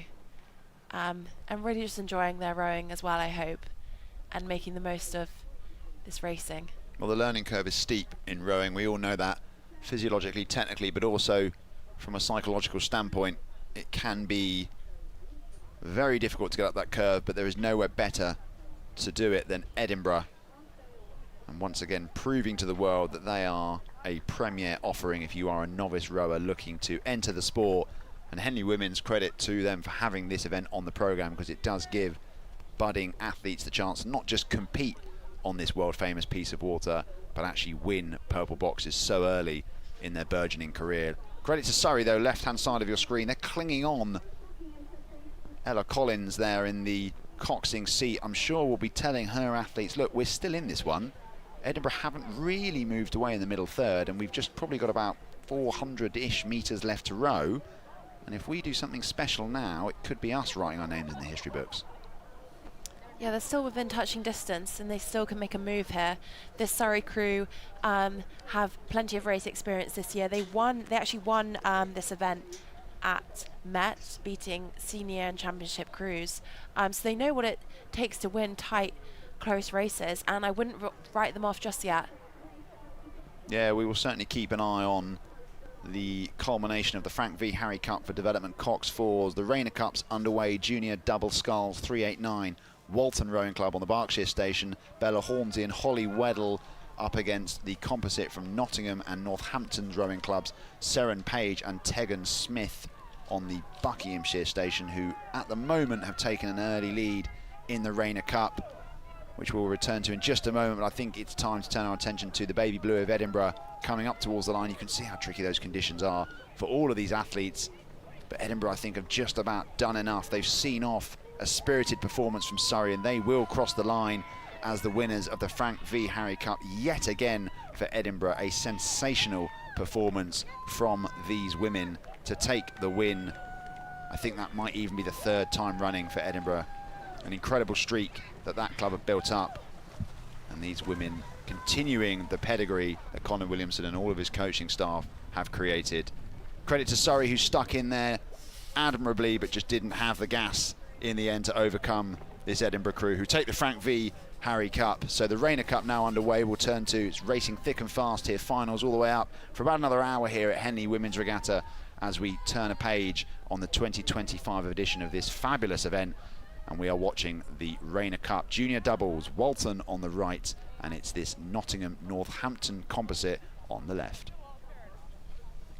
Yeah, this Nottingham-Northampton composite met through under-19 trials, so have only been together a matter of weeks really. Their stroke seat won a silver medal at Nat Schools, and their bow seat won a bronze medal at the scullery recently. So both very good single scullers in their own right, teaming up now in a double, and it seems to be working for them. This weekend they've really impressed, winning their semi-final easily and all their races prior to that. And this Walton crew, they've also got some really strong pedigree. They won the junior event at Pears Head, and they've had some representation in the GB France match as well. So two really strong junior crews racing here. Well, this is not the first time that I've commentated on this composite from Nottingham and Northampton. And Becky, if a crew comes together like this from two clubs which geographically aren't exactly close to each other, you have to assume they're doing it because they feel that there is a lot of speed to extract from this combination. I think so, yeah. I guess I know from experience how special a double can be when you find a partner that you can click with, and it's important to make the most of that. So I'm sure they've had to juggle a few things recently, but if they've clearly believed in it, they've believed there's speed there and there's something special there, and they're showing that here today. Yeah, absolutely. Met through the under-19 trialling process, as we said. And Seren Page in the stroke seat won the silver medal at the National Schools Regatta in the single scull. So a pretty decorated sculler in her own right. And Tegan Smith was a bronze medalist at the scullery. So two athletes who get on and off the water. That symbiosis that's so important in the double scull on full display here in the final of the Regatta Cup. And Walton are going to have to come up with something pretty special in the second half of this final to undo all the hard work that Seren Page and Tegan Smith have put down in the water. You can see the grit and determination. I don't think that just comes from the application of power in the water, but it's dealing with these really tricky conditions on the Henley course this afternoon. Yeah, like we said earlier, it just makes it so much harder, so much more to contend with. You're not just thinking about your rival crew next to you, you're thinking about all that wash that you're having to deal with, that wind, but this Nottingham-Northampton composite doing really well here to manage all that. Just seen Aoife Casey and Jessica Martin walking past our commentary swap. Big smiles on their faces after their win in the championship pairs category. Their dominant performance to take that trophy home. It'll be a good day to be wearing purple today if you're part of the University of London Boat Club. But we're watching here the composite Nottingham and Northampton, Seren Page and Tegan Smith continuing to move towards what looks like a win in the Regatta Cup for junior double sculls. Next race is on the course. It's junior quad, sticking with the under-19 theme. It's the B. Langridge Trophy, Marlow Rowing Club on the Berkshire Station and Wycliffe College Boat Club on the Buckinghamshire Station. Unless my memory serves me really poorly, I think this is a repeat of the 2024 final. Wycliffe came out on top in that one. It will now be up to Marlow to see if they can reverse that narrative in 2025. And that rivalry between those two programs has been one of the defining characteristics of the junior women's sculling circuit in the last couple of years. But top left up towards the line now. Walton have done really well actually to put themselves back into the frame here. Good last sprinting phase. They've regained overlap with this crew from Nottingham and Northampton. You can see there Seren Page looking over, definitely a little bit concerned as they come up towards the line. I think they thought they had that one under more control than they did. Really, really pleased to scull over the line to a win. And it was probably a closer win than they thought it was going to be about halfway through. But it is a win for Nottingham and Northampton. That's all that matters. Seren Page and Tegan Smith are the Regatta Cup champions in 2025, defeating Walton Rowing Club. So we'll move to the B. Langridge Trophy, Wycliffe and Marlow on the course now. And it's Wycliffe left, Marlow right, and Becky. Once again, this Wycliffe programme continuing to produce sensational sculling prowess. It really is. They've been so dominant in the junior women's sculling scene for a number of years now. They won this event again last year, backing up their win in 2023. Only placed second at Nat Schools though this year, so we'll want to turn that around and take victory here, and they look really strong at the moment. Well, of course, the winner of the National Schools Regatta, Tideway Sculler School, scratched from this event just before the racing begun, and so we won't get to see Wycliffe versus Tideway Scullers round number, I think, 3 or 4 of this season. Tideway Scullers did indeed beat Wycliffe at the National Schools, but then Wycliffe reversed that result at the Met 1 week later. Marlow, forever the bridesmaids in this event. They can't seem to convert at the highest level. They were finalists in this category, and then also at the Diamond Jubilee Challenge Cup at the Henley Royal Regatta a couple of weeks later, and they will be really, really keen to make their mark and win some serious silverware. But they've got a lot to do in the second half, and Wycliffe have that winning mentality. It's really hard when a crew have done it before, when a programme understand what it takes to win at this level. You do. Marlow now need to find something pretty special, don't they, Becky? Yeah, Marlow need to stick with them here. Not let them break away. As long as they're in touching distance, they'll feel that confidence, and they're able to make moves back on them.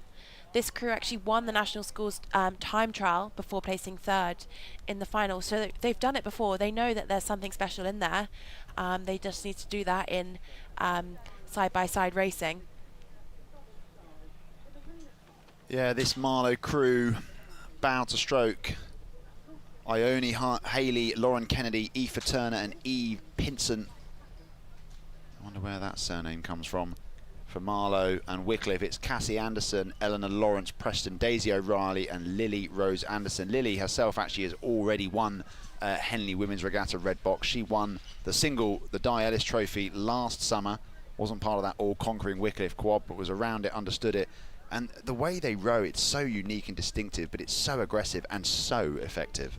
It really is. You can see those that leg drive, those knees pumping down, and that's so important in a quad. The leg drive is going to be a lot quicker than the other sculling boats, and you can see how synchronized it is, and that's just creating a real surge on the bow.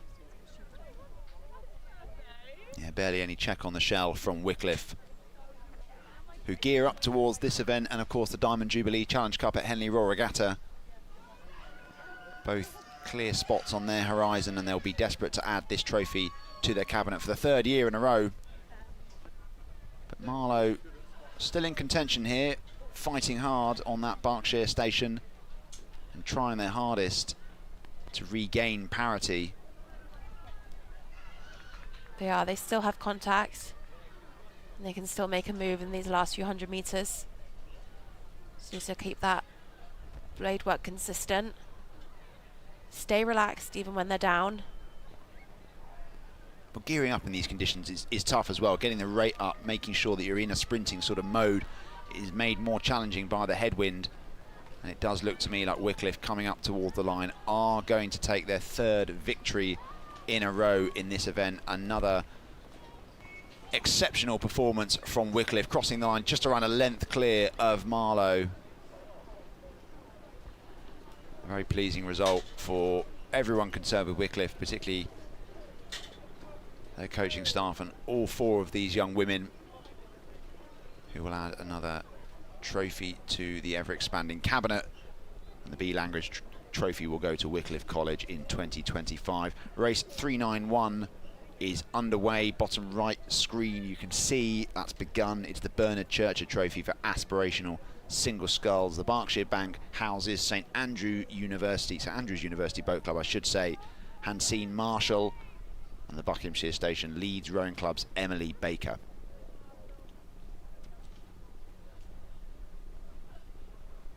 Both of these scullers will be well aware of the tricky conditions on the course.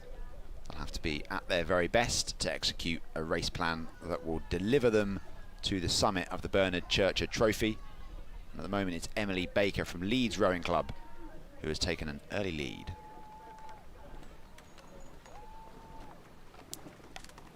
Yeah, Emily Baker here, looking really strong. She's previously rowed in the USA at Texas Southern Methodist University for 4 years. before coming over here and representing England at the Home International Regatta in 2023. That was in a Coxed 4, but she looks to be very strong in the sculling discipline as well. Yeah, Hansine Marshall, a definite name for the future. She won the beginner singles at Bucks Regatta, started in September as a sports scholar at the University of St Andrews, and it was clear from the start that she was a standout talent.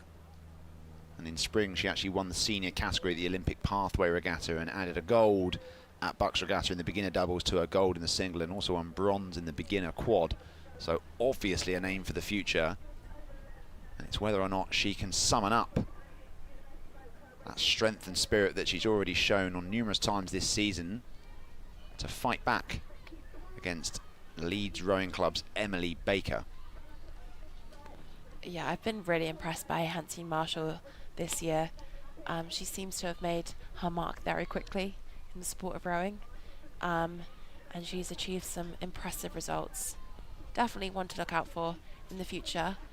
And if she sticks in the performance development academy system, I'm sure we'll see a lot more of her in the coming few years, both at this event and other events.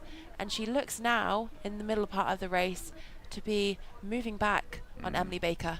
Yeah, I'd agree with that, Becky. I think she is indeed doing that. I think she might be one to watch for the future, but she's one that Emily Baker should watch out for, because I think Hansine Marshall is beginning to scull down the athlete from Leeds. The style is just sort of quite relaxed, it's quite measured. There's nothing too dramatic at either end of the stroke, but it's very effective. And I wouldn't be at all surprised if by the next camera angle, the St Andrews University Boat Club sculler Hansine Marshall has taken the lead in the final of the Bernard Churcher Trophy Aspirational Single Sculls. The Bernard and Pauline Churcher Trophy, I should say. Yeah, she looks like she's just really onto a nice, strong rhythm here. She seems like she has confidence in it, and she's just let it take her slowly through Emily Baker. Just sitting on that rhythm, letting her legs do the work, staying relaxed. Looking really strong here, Hansine Marshall. Yeah, the firepower that we talked about earlier, paying dividends here on the Henley course. I think she's now taken the lead. A really, really impressive sort of second third of this course to capitalise on what felt like a little moment of indecision from Emily Baker. She got out to a really fast start and then didn't quite seem to know where to go next, whether to go for the breakage in clear water, whether to just sit slightly ahead of Hansine Marshall. But whatever it is that she went for, it hasn't worked, because Hansine Marshall has responded really, really well, and I think is now taking the lead. And what a fabulous season this would be for Marshall of St Andrews University Boat Club if she can add the aspirational singles title to a Bucks Regatta double gold in the single and the double.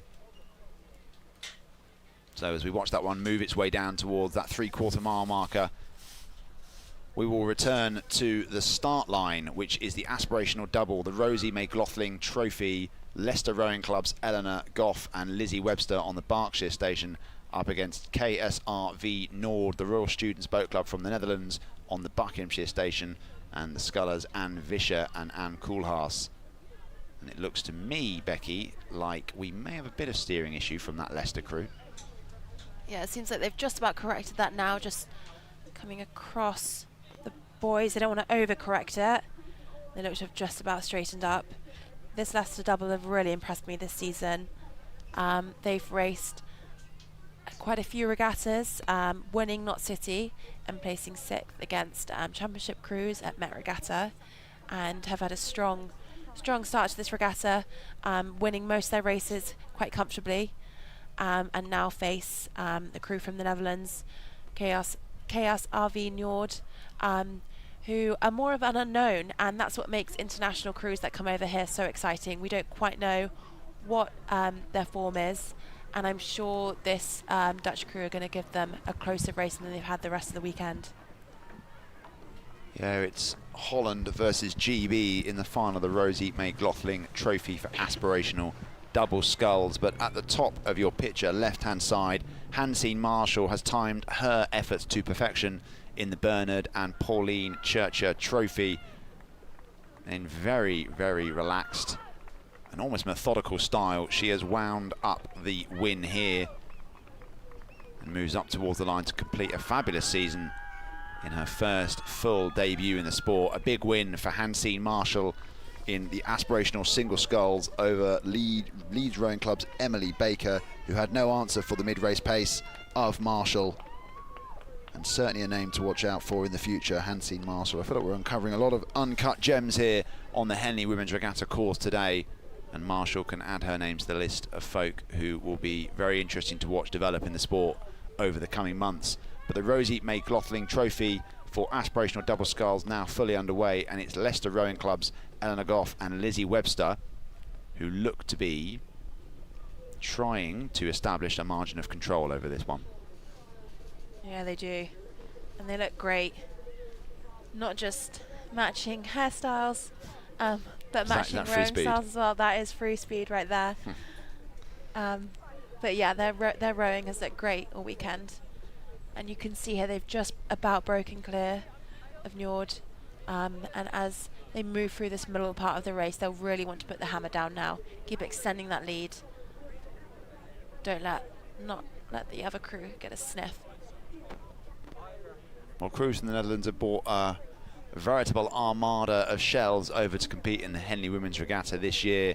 Crews from Neerhouse, Triton, Orca, and on screen Njord, Anne Vissers and Anne Koolhaas, who right now do not have an answer for the speed of this Leicester duo. And both rowers coach at Castlemead Academy, which is an inner city state school supported by the Henley Royal Regatta charitable trust funding, so on and off the water they are doing a great thing for the sport. And of course this is Lauren Henry's alma mater, so I'm sure they'll have taken a lot of inspiration from her exploits, certainly in the last couple of months on the world rowing stage. It is, yeah, I'm sure they've been inspired by Lauren, and I know she goes back there a fair bit as well. So we'll no doubt be watching this with pride, and it's great to see another Leicester crew making their mark on the domestic stage. Well, Nord not out of this by any stretch of the imagination. They're fighting hard to stay in touch. That bow ball, you can see the 105 number, still with a little bit of overlap on the Leicester Rowing Club stern, which is very important in the context of a Henley Women's Regatta match-up. Losing contact with your opposition can be terminal in your pursuit of glory, but Nord have hung on in there, and they will be focused on not returning to the Netherlands without some silverware to show for their efforts. And it's up to Leicester now to just see this one through, because they've done a great job in the first half, and they will be determined not to make any mistakes as they enter the final 200 or 300 metres. Yeah, this crew from Nord aren't letting Leicester have it all their own way. They've had a great weekend so far. Really strong racing. And it looks like they're pushing Leicester all the way now. Leicester just up their rate a little bit as we approach the final few metres. Yeah, tight racing in the Rosie May Glotling Trophy. We will absolutely be watching that one to its conclusion. Race 393 I should say, has begun. One I'm really looking forward to, the Peabody Cup for Junior Women's 8. It's St Edward's School on the Berkshire station who beat the national champions in their semi-final from Shiplake College, and they are up against the holders from Headington School Boat Club on the Buckinghamshire station. It's Headington have gone out to an early lead of about half a length by the end of the island.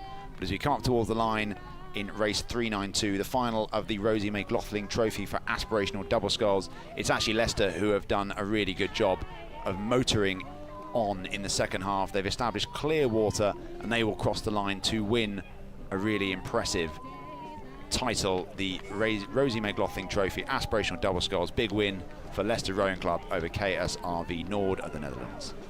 Brilliant performance by those girls, and you can see how much it means to them. Well, we'll leave Leicester to celebrate. I'm sure they're absolutely delighted, and rightly so. But I'd love to turn our attention to 393, which is the Peabody Cup Junior 8. A little preview of what to expect in the Prince Philip Challenge Trophy in just a couple of weeks' time. And it's Headington again showing up when it matters. There was a lot of question marks raised over this Headington School crew when they slipped to second in the National Schools Regatta. They were beaten resolutely by Shiplake on Nottingham waters, but they've responded really impressively at this regatta. I saw them on Saturday morning in their charm trial, and I thought that's a crew that has come together really impressively. They're both the lads, that reverse wing Empacker, and it's serving them very, very well. Stroked, of course, by the junior international.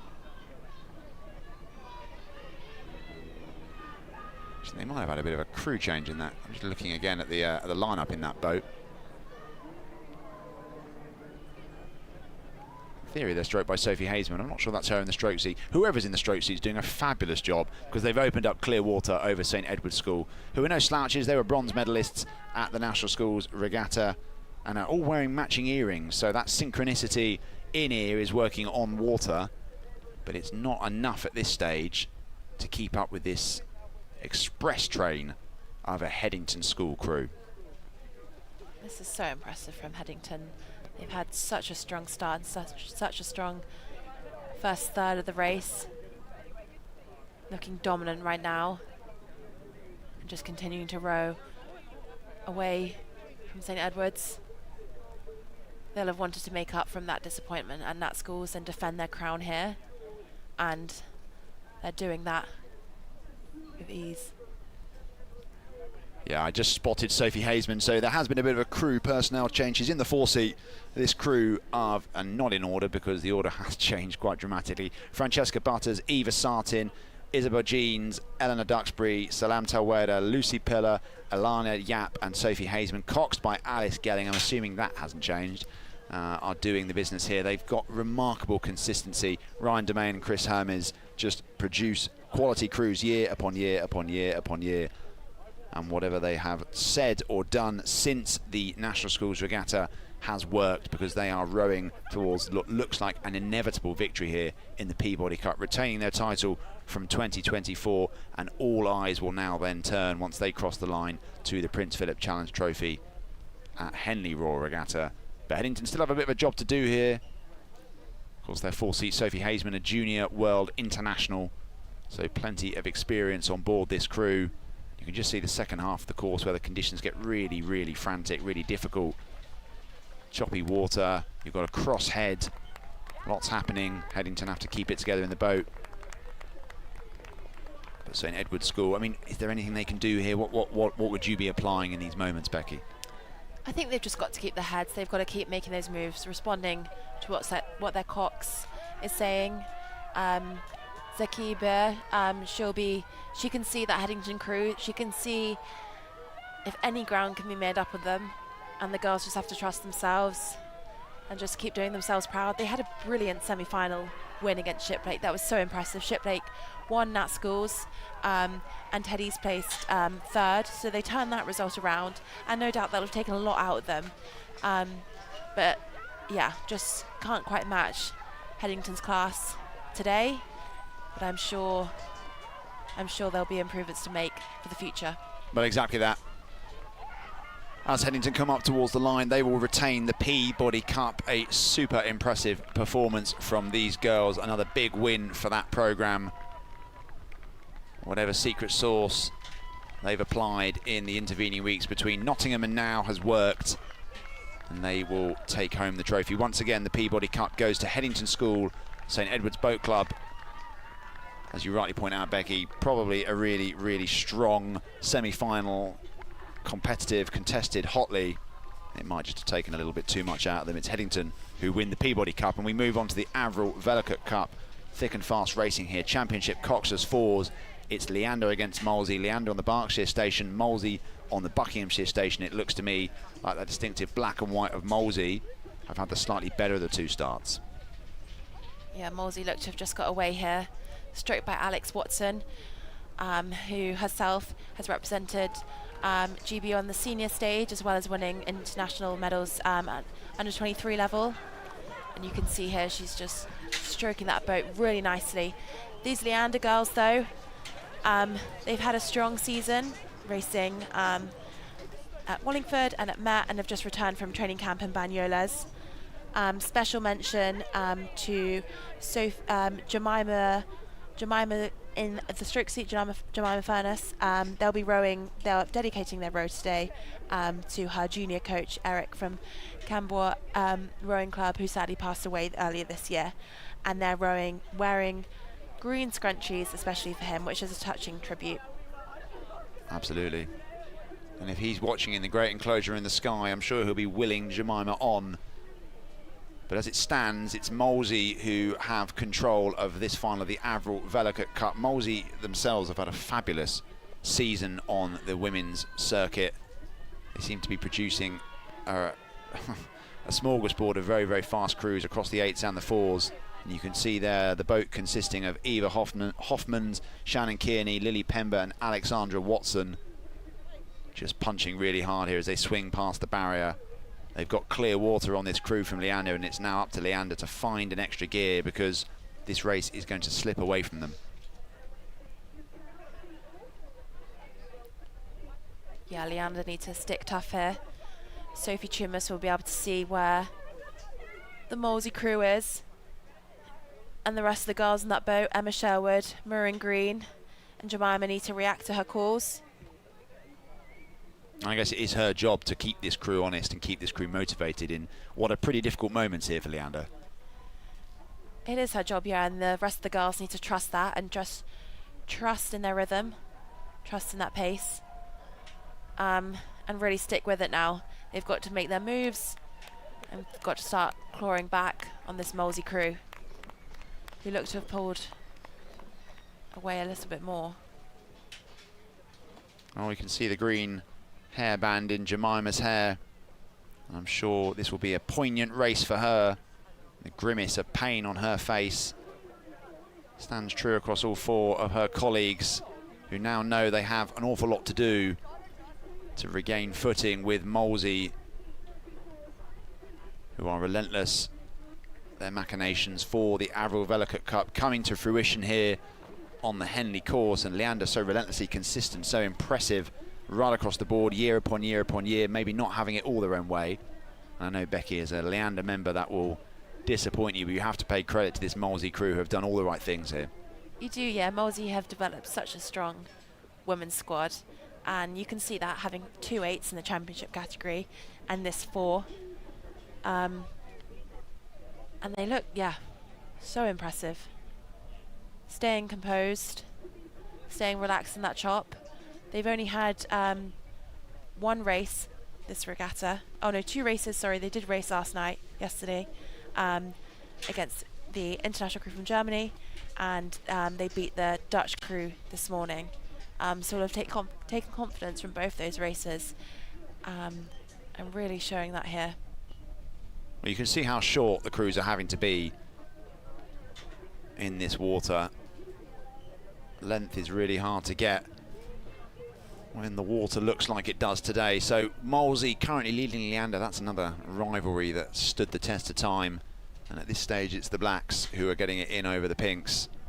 But we'll move back to the start. It's race 395. It's the academic aspirational coxless 4s, and it's an all-Dutch affair. Netherlands versus Netherlands, the Cathy Cruikshank Trophy.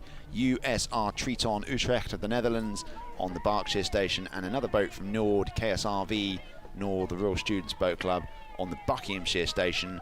So it's that blue shell on the bottom right picture from Noord, and it's the yellow shell from Triton on the Berkshire Station, and level pegging as they come out from behind the island.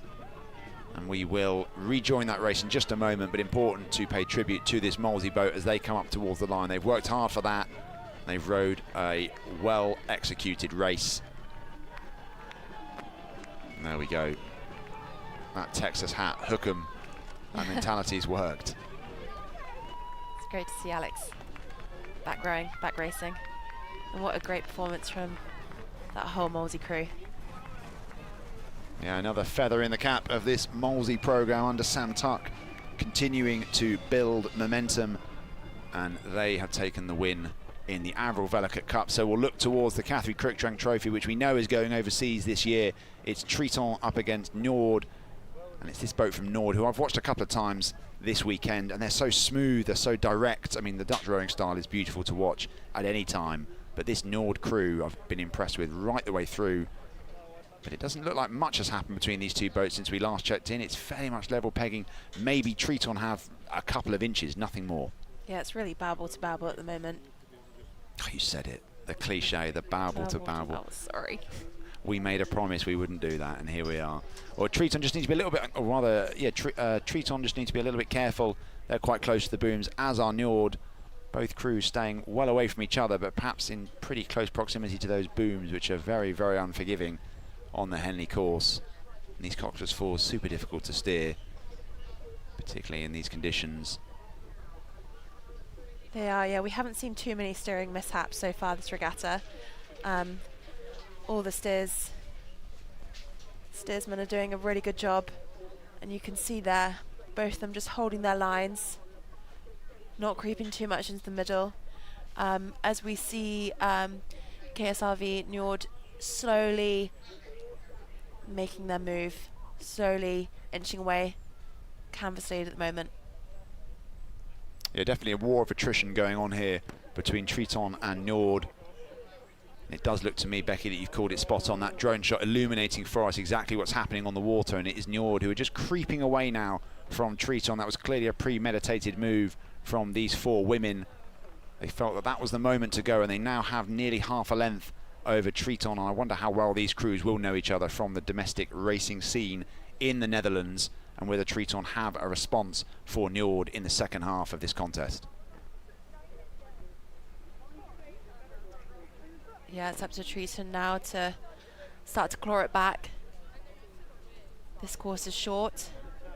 It's a lot shorter than a 2K race these girls are probably used to. So Triton need to make their move now. Well, they're continuing to move away now. They've now stretched out to almost a length, and they're going for the throat here, I think. Njord, they want to end this race early and ensure that Triton have no way back in, no chink of light in the armour, and it's a relentless rhythm that they're laying down. You can see they're so smooth, aren't they? They don't really seem to be putting anything into the shoulders, into the upper body. It's all coming in through the legs, and that's generating a lot of speed. A little bit of a mishap there. I think I'll put that down to some pretty stiff crosswinds. But that feels to me like a relentless and pretty effective move.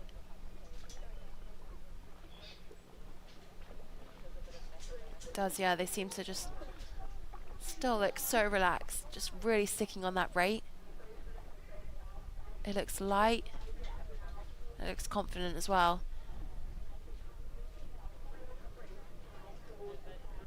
And of course, the beauty of Henley Women's Regatta is by the time you reach the final of competitions like the Cathy Cruikshank Trophy for Aspirational Academic Coxless Fours, you have raced at least a couple of times already, so you will know what it takes to win on this piece of water, but also you'll have honed your racing strategy to the point where it is almost second nature. And the plan that Njord had has been executed to perfection, because they were neck and neck actually with Triton in the first few moments of this contest, but just turned the screw with about 500 meters gone to creep away from their compatriots, and they are moving up towards the line, and what looks like a win for the Chaos RV Royal Students Boat Club from Njord, Netherlands. We have had another race that's begun. It's 396, the HWR Cup Championship Double Sculls Bath on the Berkshire Station, who are facing down Reading University Boat Club on the Buckinghamshire Station. But we will stick with this Cathy Cruikshank Trophy final, which has just finished, and it is Njord who are delighted to take that win. They've been a classy outfit all weekend, and that trophy will be going to the Netherlands this year. Triton dejected in defeat, but they came up against a crew today who just had all the answers and showed their quality when it mattered. It's a win for Njord in the Cathy Cruikshank Trophy, so we'll go over to the HWR Cup Championship Double Sculls. And is that the sun coming out? I can see. I think it might be. Finally. Temple Island dappled in sunlight for the first time today. I'm not going to moan because it was 30 degrees yesterday and I think I lost about 20 kilos of weight. So I'm not going to complain about the fact that it's been well, Becky, I'm telling you now, it's a problem. I'm not going to complain. I've enjoyed the cooler weather today. I'm not sure the athletes have, but at the moment, Reading University moving past the quarter mile here, they have taken a significant early advantage. And of course, Reading, one of the only programs to only practice sculling. That's 10 years of just sculling, and it's starting to pay real dividends here because they are leading this WPA Cup by quite a significant margin, and the race is only about 300 to 400 metres in. Yeah, they really are. They've pulled away from this Bath double already. These girls will have been part of that such a competitive women's sculling squad at Reading. There's been plenty of medals in both the champ and the inter categories at Bucks Regatta, and these girls have only actually come together as a double in recent weeks, having raced with different partners at both Bucks and Met Regatta, but looking really strong here, and it's clearly working for them.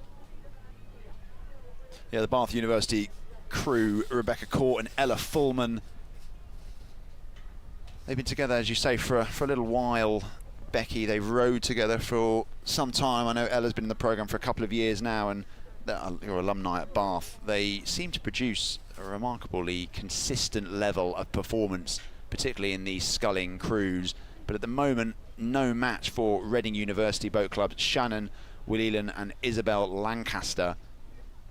It does seem Reading are onto a good thing this year. They've got a really strong quad on the women's side and a really strong Prince of Wales entry at Henley Royal Regatta too. So super excited to see what this programme can do in the coming weeks.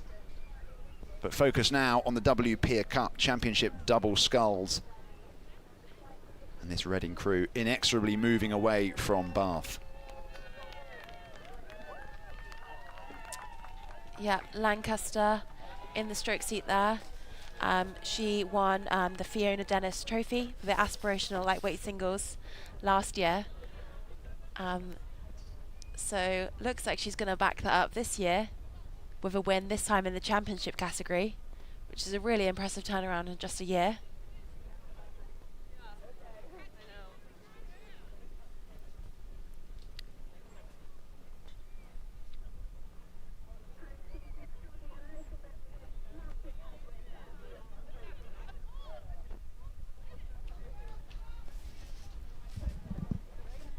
So, if you are joining us today for our coverage of the Henley Women's Regatta, you've only got about 20 minutes left of racing. We are almost at the end of our programme for the weekend. It's been a fabulous, fabulous weekend of rowing here on the Henley Reach. Some superb efforts and a lot of trophies already won. Prize giving to follow after today's racing concludes at about 5 o'clock. We've got probably 3 or 4 more finals to get through, and the one on the course at the moment is the WPA Cup for Championship double sculls, and it's Reading University in what I would describe as complete control of this final. They'd have to do something pretty catastrophic to throw it away now. Leading Bath University Boat Club's Rebecca Court and Ella Fullman. These Reading girls look great. They're handling the wash, handling the headwind. These, you can see they're just taking a few dodgy strokes, but have reacted really well to that. Just approaching the final few hundred metres now, really showing their class. And what an impressive victory this would be. And hopefully the sign of more to come with the Reading University quad racing in the championship quad final in just a few minutes' time. But here we see Shannon Whelan and Izzy Lancaster taking the victory in the WPA Cup for Championship double sculls. Really impressive row.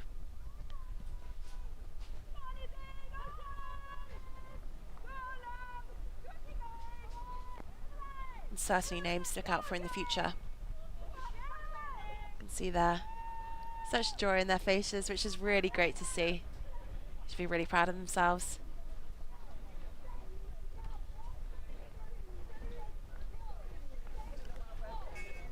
Now we can see down at the start another Cox Fours race, this time the Grattan School Challenge Cup for junior Cox Fours. We've got Surbiton High School on the Berkshire station, that's the bank side of your screen, against Blair Academy from the USA on the Buckinghamshire station. Yeah, UK versus USA here in the Grattan School Challenge Cup. This is Surbiton's first 4 athletes, including under-19 world international Emily Shaw, coxed by Hannah Jacobs. They've all rode at Surbiton since they were 13, and they missed out on putting their pedal to the metal at the National Schools Regatta due to the cancellation of racing on the Sunday. But up against this Blair Academy crew from the United States of America, travelled over after a really strong result at the US Youth Nationals just last weekend at Nathan Benderson Park in Sarasota, Florida, and they won gold at the Garden States, silver at the Cooper Cup. They've had a fabulous season, and they were 5th, as I say, at the Nationals in the USA. So they've come here with one thing in mind, and that's to take home the Grattan School Challenge Cup for junior Coxed Fours, but not having it all their own way at all here. It is that crew from Surbiton who are holding them up here and actually have a slight lead as they come past the barrier, probably about a half a length. A lot of class on board this Blair Academy crew, stroked by Emily Tierney, who was a junior international for the USA. She rode in the 8 over the summer in Canada. So a couple of junior internationals going head-to-head here, but at the moment it's Surbiton on home water, and with probably a slightly partisan bank backing them up, who are starting to creep away. Yeah, Surbiton are looking really good here. They've kind of freshened the top level of junior women's rowing for a while now, but it would be great to see them get a victory here. And in this smaller boat class, it seems like they've found a crew and they found a project that's really working for them. All 4 of these girls have been really impressive with their own rights and various international crews and through the trialling system. And it's great to see that they're making it work as a crew now. They beat Henley in the semi-final by a length and a quarter, whilst Blair Academy beat Marlow by 2 lengths. So both these crews, they haven't had things all their own way up to this point, but no doubt this will be the toughest race they've had so far this weekend. And you can see there the grimace on the Blair Academy faces as they really try and claw back on Surbiton. Yeah, Emily Tierney in that stroke seat looking quite emotional for Blair Academy. I'm sure she is desperate to move her boat on. She can sense the race slipping away. Cox, Chandler, Wildrick willing the crew on, and they'll know that this is their last shot at glory. They're coming up towards the closing stages of this final, and if they want to do something, they'll have to do it now. They'll have to mount a late charge in an attempt to overthrow a Surbiton crew who have just been pretty mature, pretty composed about this. They've rowed well. They haven't done anything spectacular at either end. They've just had a quicker base speed that's starting to pay a little bit of a dividend here. So with Surbiton rowing up towards the line, we will of course watch this race unfold as race number 398 has also begun, the Grosvenor Cup PR3 Single Sculls St Andrew Boat Club. Samantha Louise Go on the Berkshire station up against Rob Roy Boat Club. Amelia Vincentelli on the Buckinghamshire station. But we'll stick with the junior Coxed Fours for now because that's the one that's coming towards the sharp end. We'll check back in with race 398 very shortly. I think it's going to be Surbiton who just about are holding off Blair Academy, who, to be fair, are charging. They know that the finish line is coming very, very soon. And if they want to take this home, they're going to need to do something. And I think, Becky, it's looking very, very tight as these two crews come down together. Yeah, they're really charging, and you can see Surbiton have reacted there, taking the rate up. It looks like they're just about holding on now. They've still got about half a length. So they're about to cross the finishing line.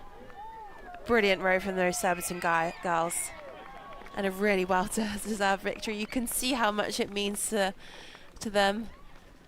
Holly Sinclair, their stroke seat, in tears there, but brilliant, brilliant from all 5 girls.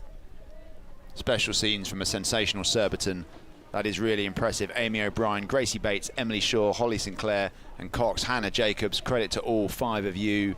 A really mature performance to secure the Groton School Challenge Cup for Surbiton High School. I actually wrote the JRN preview for this event, and I said that Surbiton so often flatter to deceive. They're an impressive programme, but have not managed to convert big wins at the national level, and today that trend is bucked well and truly. A really impressive display for Surbiton, who see off Blair Academy. Credit to the United States of American crew for travelling over, but they did not have the necessary speed to match Surbiton, who take the Groton School Challenge Cup. And so we move towards the Grosvenor Cup for PR3 single sculls, and it's St Andrew Boat Club Samantha Louise Go on the Berkshire station and Rob Roy Boat Club on the Buckinghamshire station, and a fairly well balanced race so far. It is, yeah. Both these girls look to be matching each other, both in rate and pace at the moment. Both of them have had, oh, that's a close call with the booms there, but both of them have progressed through the rounds with relative ease, winning most of their races by more than 4 lengths most of the time.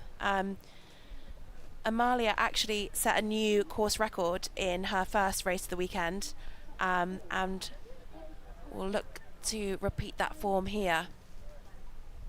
Of course, Samantha Louise, the holder of this event, she's back in 2025 to reclaim the title, and just beginning to stretch out now. That race nous and knowledge, I'm sure, will be an important factor as we move down the course.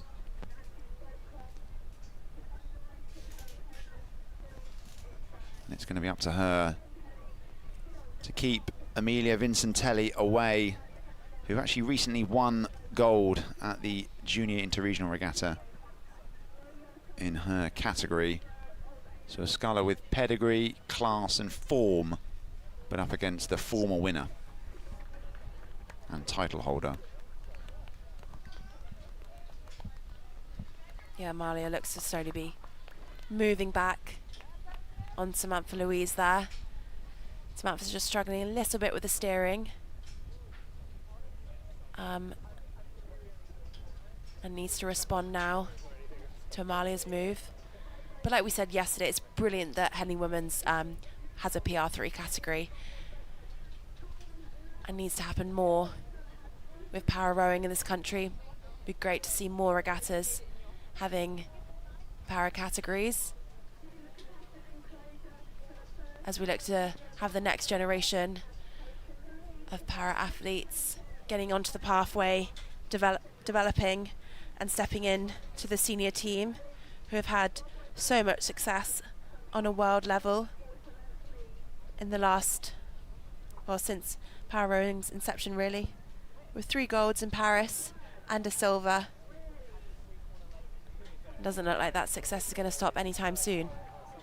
Yeah, it's a fabulous platform, and really important from a visibility perspective that all athletes who want to compete in this category have a way to do so and can see ambassadors, see people who are challenging for titles. And Henley Women's, as it so often is, a flag bearer for new and innovative categories.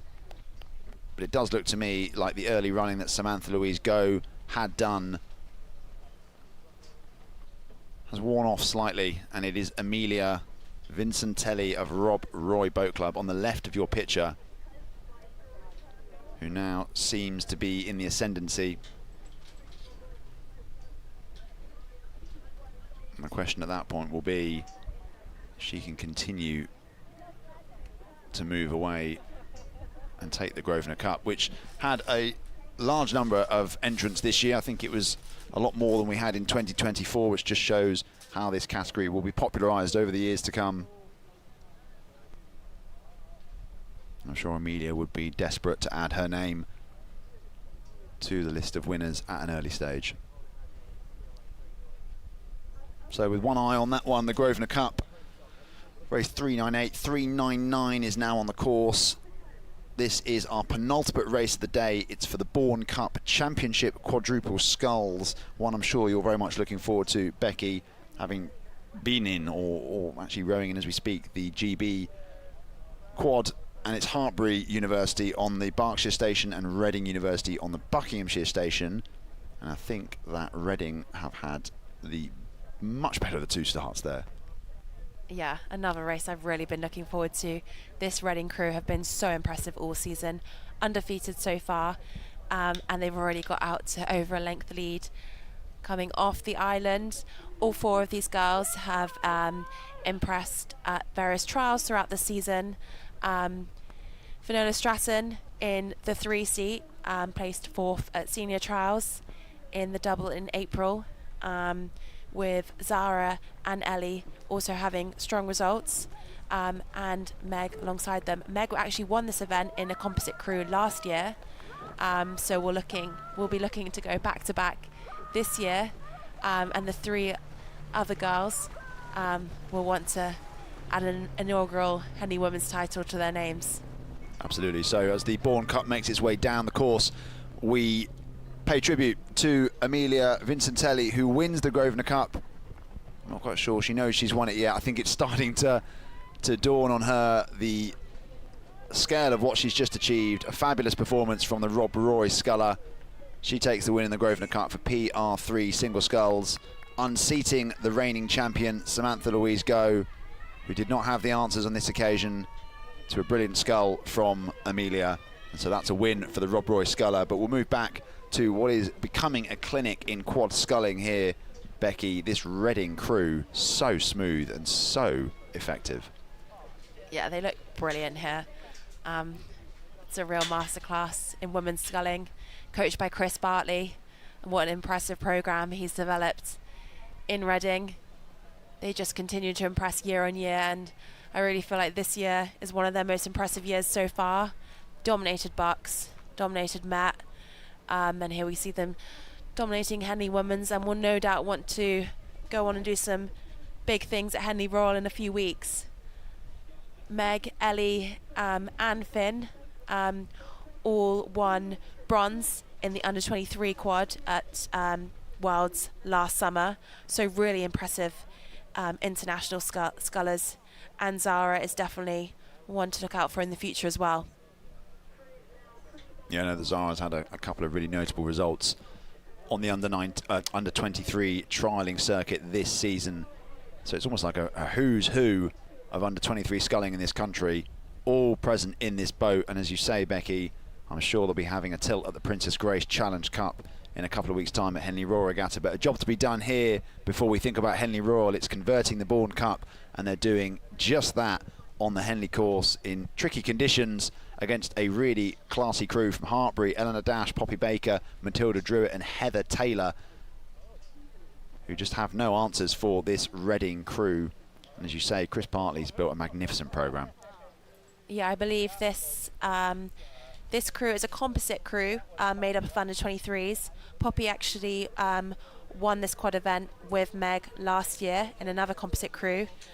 She's been rowing a double quite frequently this year with Eleanor Dash, and they're joined by Matilda Druitt and Heather Taylor, who have just returned from studying in the States, hoping to make the under-23 team later this summer. So these girls won't have had as much time as the Reading crew, and no doubt that will be showing. But yeah, they're just no match at the moment for this dominant Reading quad. Yeah, I wonder if we're watching a moment where this Reading University program comes of age on the big stage. At the top table, they're winning trophies at Henley Women's Regatta.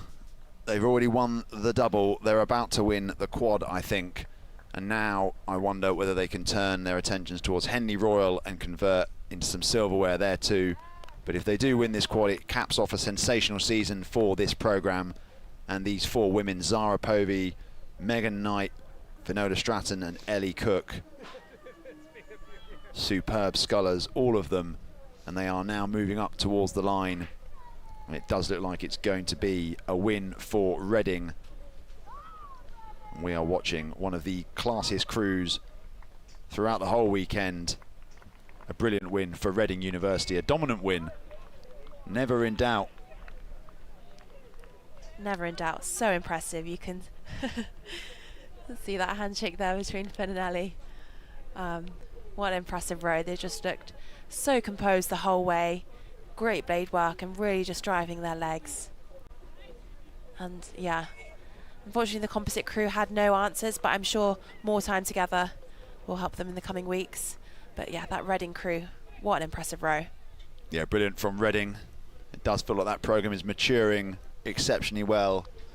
And in the penultimate race of the day, the Bourne Cup, Reading University take the win. And now we move to our final race of the weekend. It is the premier event, the Ron Needs Cup for Championship 8. And it is Thames Rowing Club on the Berkshire station, facing down the might of a Durham, Leander and University of London Boat Club composite on the Buckinghamshire station.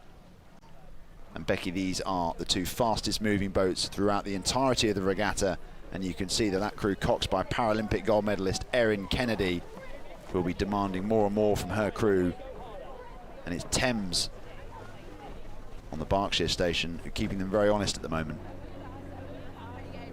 Yeah, this has been another race that has been in the making all weekend. Fastest 8s at this competition.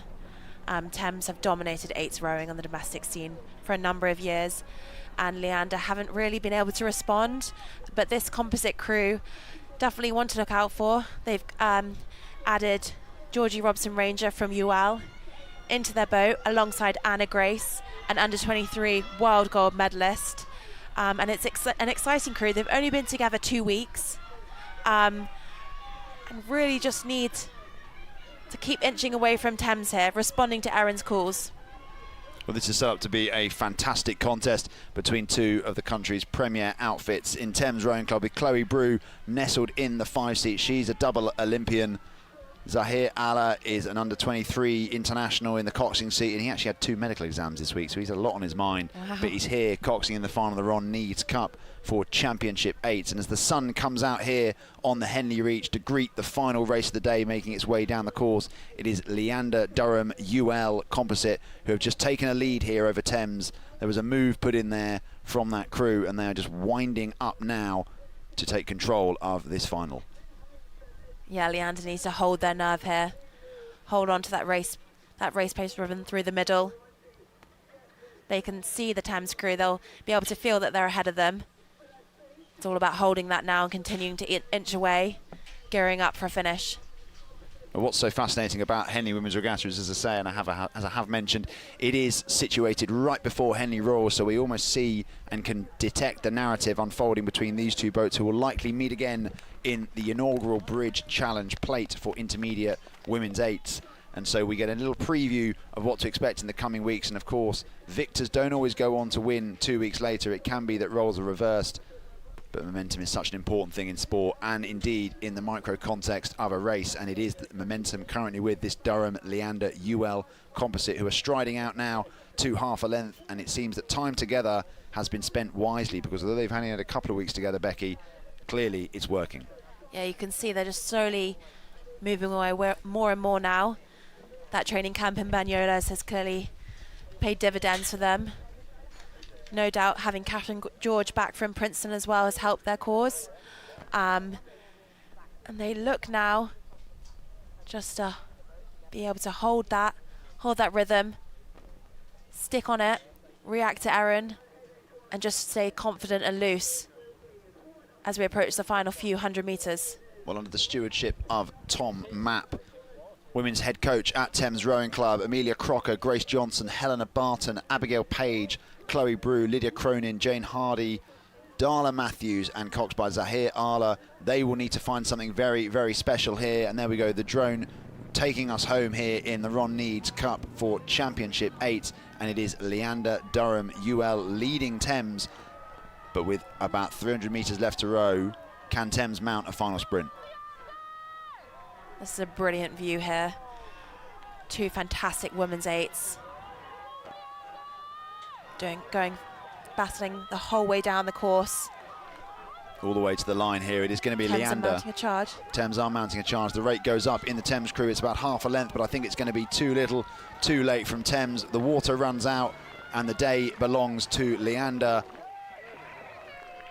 Durham and UL, a fabulous race to conclude proceedings here at the Henley Women's Regatta. A big win for that Leander Durham UL composite. They take the win by about a third of a length over Thames Rowing Club. Credit to Thames. Expect them to come back fighting in the next couple of weeks as all eyes turn towards Henley Royal Regatta. But that concludes racing for the Sunday at Henley Women's Regatta.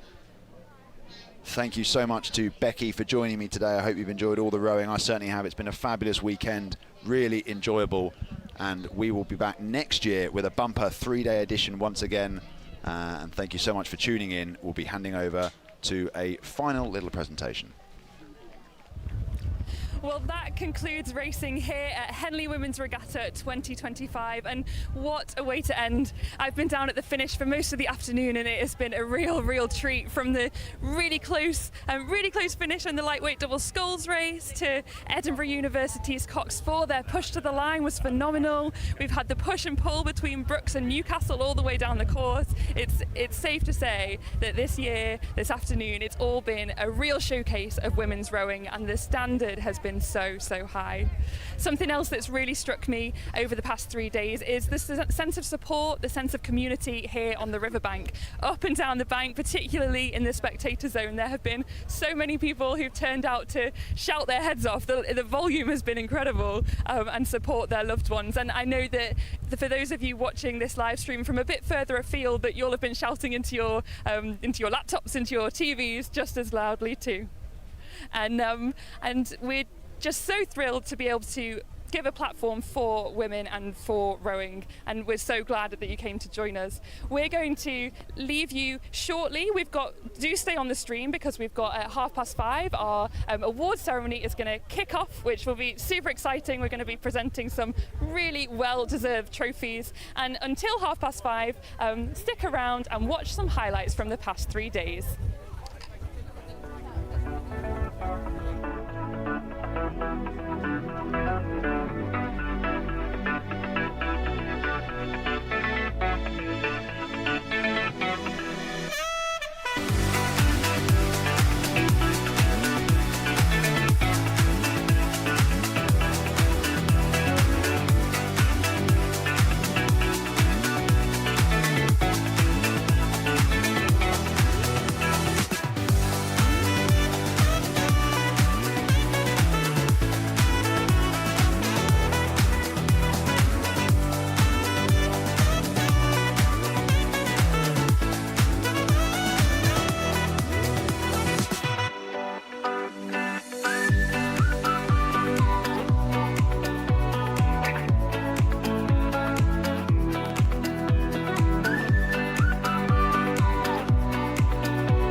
Welcome everybody. We're going to start in 5 minutes.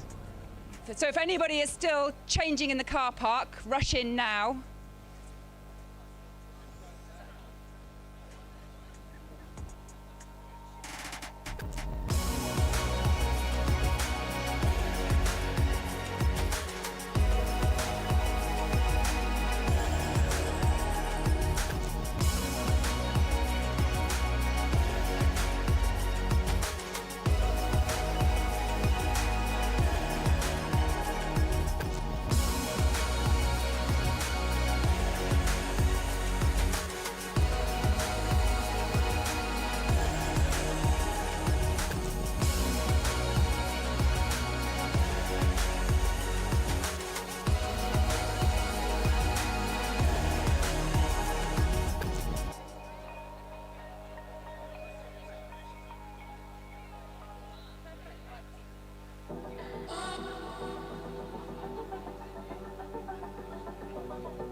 Okay, quiet please.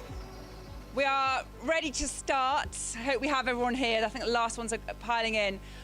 We're ready to start, and I will hand you over to Henley Women's Regatta Chairman Naomi Ashcroft.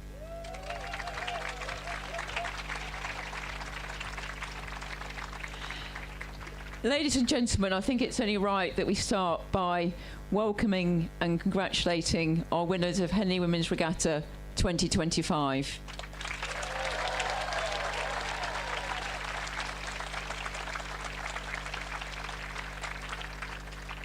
So all our finalists have had to tackle some quite challenging conditions this afternoon, but the quality of the racing and the standard of the rowing has shone through from the time trials Saturday and Friday through to the finals today.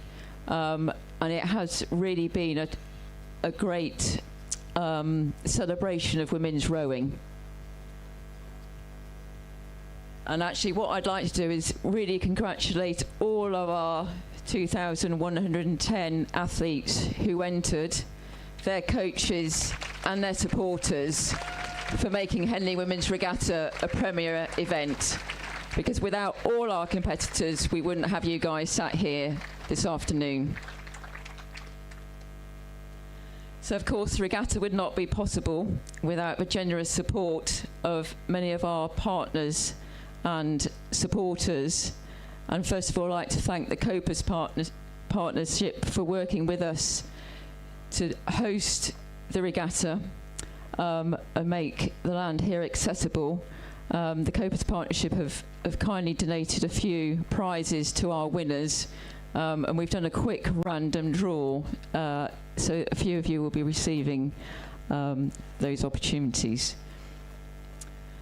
Also like to thank the stewards of Henley Royal Regatta, so we can actually use the course, and also welcoming some new partners this year, our key sponsor Keltbray, and also Philip Booth Esquire, estate agents, and also Kitchen Architecture, all of whom are going to be working with us for a few years.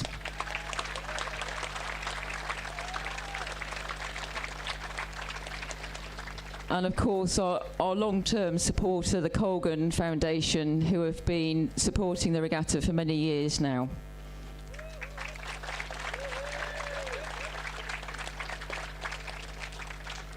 What we like to do at Henley Women's Regatta is really be part of the community, so I can thank the local businesses for their support, particularly Asquith Bearporium for the little Audreys, which each winning member of the crew will receive along with their medals.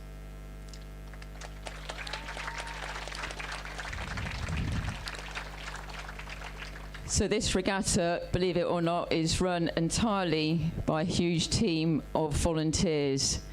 And I'd like to thank you all, the organising committee who work through the year.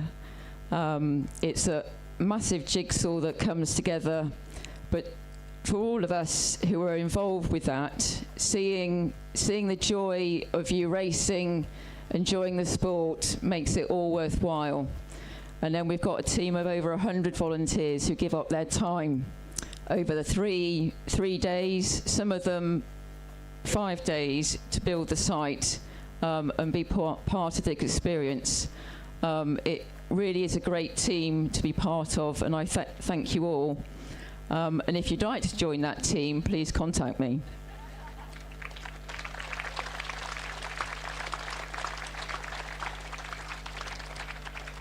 And now I'm delighted to be able to welcome Emily Craig, who together with Imogen Grant became Olympic champions in Paris, who will reign forever in the lightweight double sculls. But first, Emily won Henley Women's Regatta in 2011. So it's been a journey since then. Thank you, Emily, for coming along.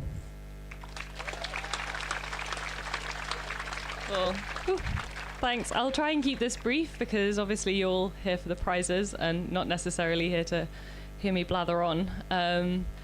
So Women's Henley, I actually have quite an interesting relationship with this regatta. I've either won, which has been great, or been knocked out fairly spectacularly in the first round, so quite black and white. I think it's very easy to talk about the victories and to kind of talk about those winning years, but actually it's nice to kind of acknowledge what you get in the years that you don't win and you don't succeed. And anyone who watched mine and Emo's career from Tokyo know that we are well qualified to talk about losing. So my first Women's Henley was actually in 2010. I was a very green junior, and I came and I was very overwhelmed by the whole atmosphere. I'd never been to such a big regatta. I'd never kind of done one-on-one racing down the booms, and it was a really incredible experience, but we lost very badly. But that really set us up for the next year, where I came back and got to race my first race as a lightweight, and I wasn't overwhelmed by the whole regatta, the crowds, the amazing atmosphere, and we could perform and win. My second epic loss wasn't an epic loss, but it was my first year at UL, and we trained in this lightweight quad, and we knew we were going to be up against a really, really strong Wallingford quad with a couple of girls from the under-23 team. And even though we lost, I think it was one of the most formative experiences of my rowing career, being in that crew and actually taking so much and learning so much from the other girls and having a really great time training and racing with them, even though we actually didn't get the result we wanted. I had a lot of fun, and it really kind of cemented that enjoyment of my first years at UL. And the final time I lost was in 2014. I did the single, and to be honest, in that one, I was caught napping off the start. I just did a really bad job, and I think when you do a really bad job, you learn and you do better. And I don't think I've been caught napping off the start since. Coaches may beg to differ, but for me, that one really kind of spurred me on to my final Henley Women's, which was a decade ago, a terrifyingly long time, which was my kind of first year transitioning into the senior team. I think it's really important because every single person here today that's going to come up and collect an award and has won has had a loss, and they've gone away and they've learnt from that, and they've turned it around and they've brought it back today, and they've crossed the line first. And that's such an important part of being an athlete, being part of a crew, and I really hope that you can celebrate that as part of your journey that's led you to where you are here today. So without further ado, I will hand back over and you can come and get your prizes.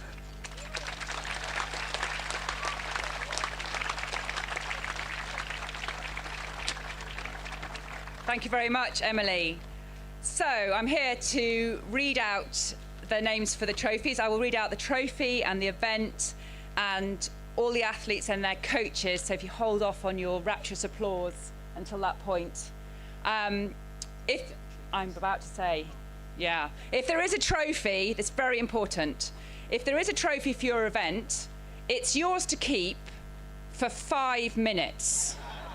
For photos, you get to take it back onto your table for photos, but I've been told to tell there's some sort of GPS tracker alarm. If it passes that barrier, that blue barrier, then all chaos goes off. So, you know, please 5 minutes and then bring your trophy back after you've had some good photos taken with it.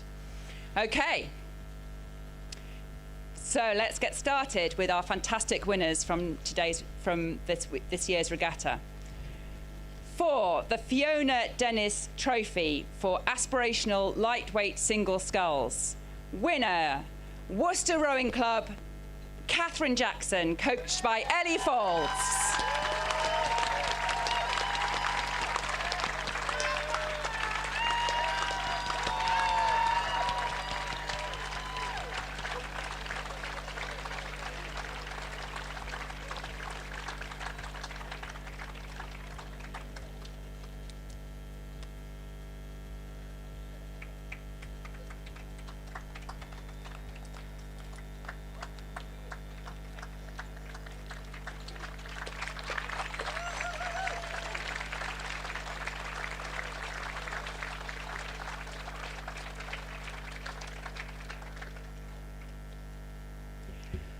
For the Championship Lightweight Coxers Pairs for the Parkside Trophy, Hermione Brewster and Alice Metcalf of Newcastle University Boat Club, coxed by Alex Lee.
Winners of the Championship Lightweight Double Sculls for the Haslam Palfrey Trophy, University of Birmingham Boat Club, Erin Meredith and Darcy Smith, coached by James Wilton.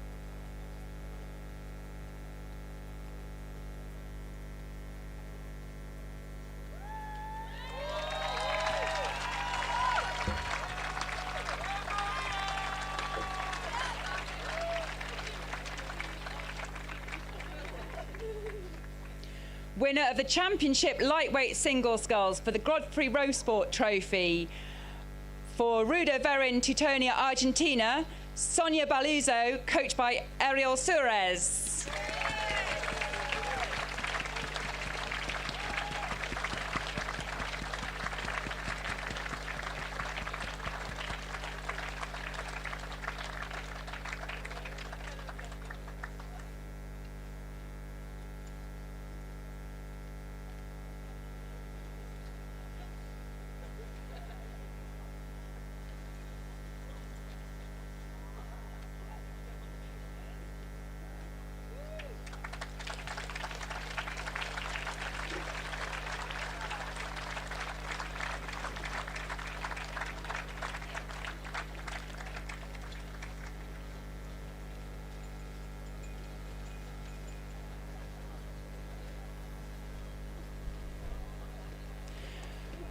Winner of the Aspirational Club 8s for the Copus Cup, sponsored by the Copus Partnership, Thames Rowing Club, Sophie Tinkner, Laura Haddon-Smith, Portia Light, Rebecca Cleffin, Aoife Chapman, Eleanor Davis, Sophia Stilling, Frances Munro and Annika Hansen, coached by Eliza Daniels, Sean Durkin and the whole of the Thames Rowing Club women's coaching team. Congratulations.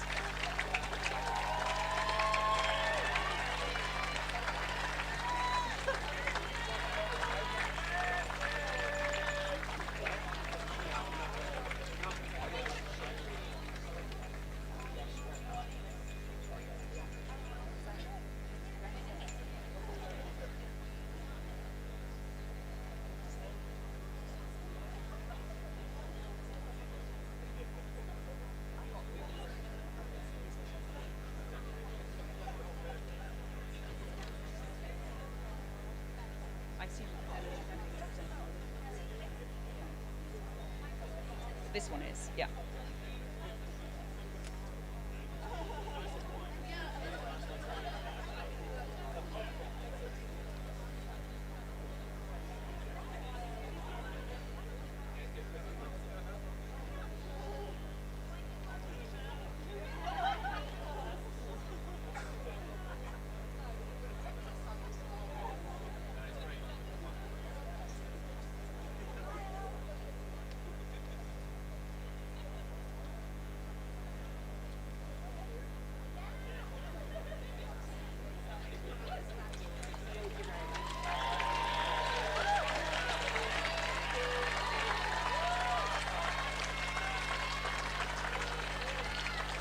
Winners of the Aspirational Club Coxus Fours for the Leicester Trophy, supported by Elise Cope, and the trophy will be presented by Sarah McKay on behalf of Elise Cope.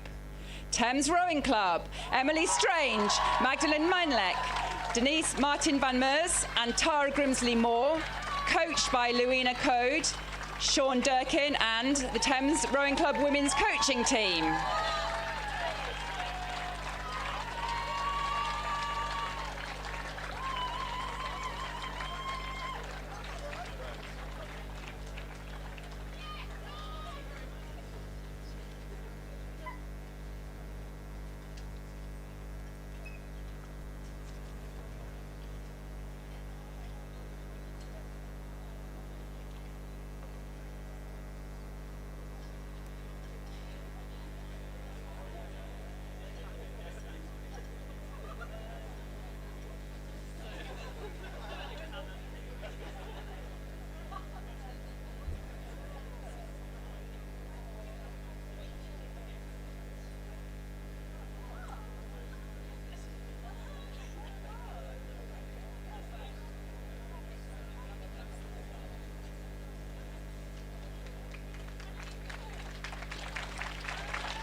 Winners of the Championship Coxus pairs for the Redgrave Challenge Bars, sponsored by Sir Steve and Lady Anne Redgrave. Aoife Casey and Jessica Martin of University of London Boat Club, coached by Tom Gale.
Winner of the Junior Single Sculls for the Di Ellis Trophy, Catherine Gardner of Hartpury University and College Boat Club, coached by Ben Smeaton.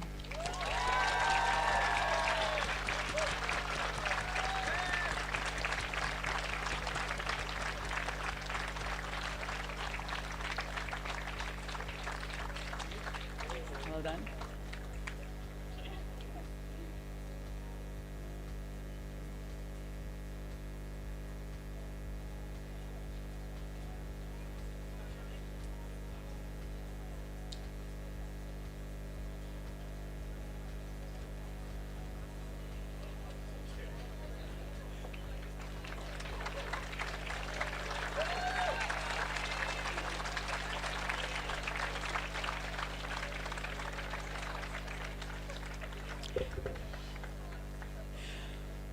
Winners of the Aspirational Academic Eights for the Kogan Foundation Cup, sponsored by the Kogan Foundation.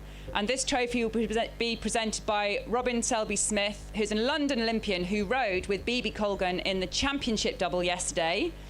Winners of this cup are Oxford Brookes University Boat Club, Daisy James, Maria Cowing, Millie Hurrell, Buzz Bourneman, Abby Newman, Olivia Dodrill, Clodna Mertger, Megan Colbert and Sophia Bernal, coached by Chris Tebb and Hugo Sanders.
Winner of the Championship Single Sculls for the George Innes Cup, sponsored by HUD Associates Limited, and this cup will be presented by Susanna McGuinness.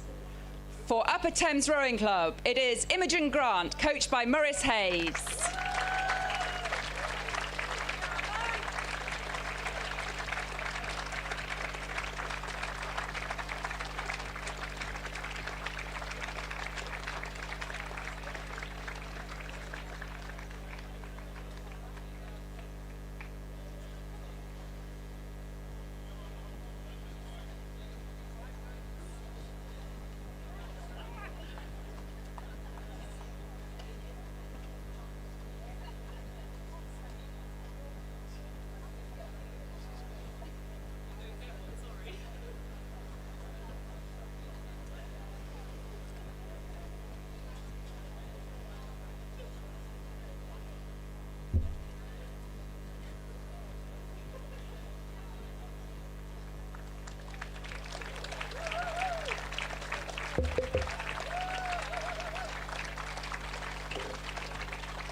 Winners of the Aspirational Quadruple sculls for the Chairman's Trophy, composite of Glasgow University Boat Club, Leeds University Boat Club, Nottingham Rowing Club and Strathclyde Park Rowing Club. Ella Gilbert, Louise Brooks, Ursula Fleming and Polly Swale, coached by Perry McCluskey and Matt Moll.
Winners of the Development Cox Fours for the Frank v Harry Cup.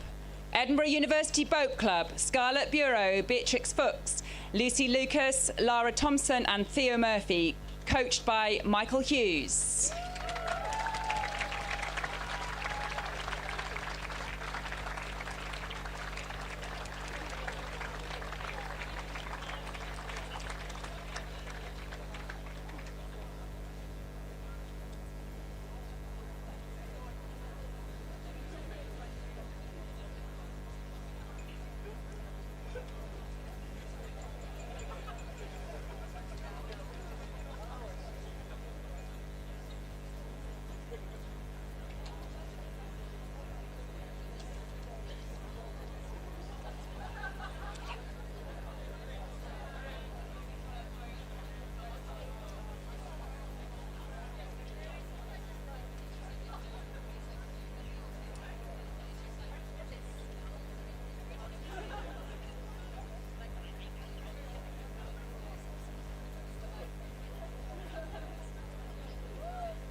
Winners of the Junior Double Sculls for the Rayner Cup, sponsored by Valco Limited.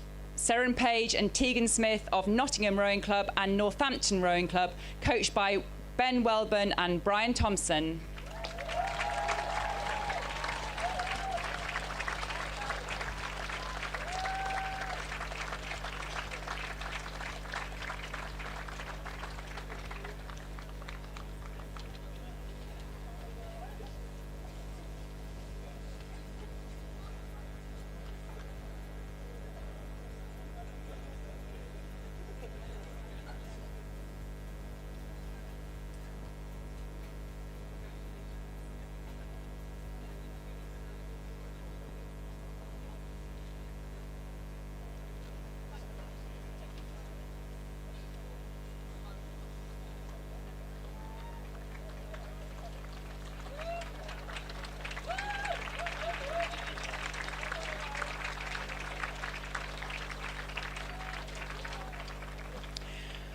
Winners of the Junior Quadruple Sculls for the B Langridge Trophy, sponsored by Philip Booth Esquire, and the cup will be presented by Philip Booth. Wycliffe College, Cassie Anderson, Eleanor Lawrence Preston, Daisy O'Reilly and Lily Rose Anderson, coached by Greg Flower.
Winner of the Aspirational single sculls for the Bernard and Pauline Churcher Cup, Hansine Marshall of University of St Andrews Boat Club, coached by Lewis McHugh.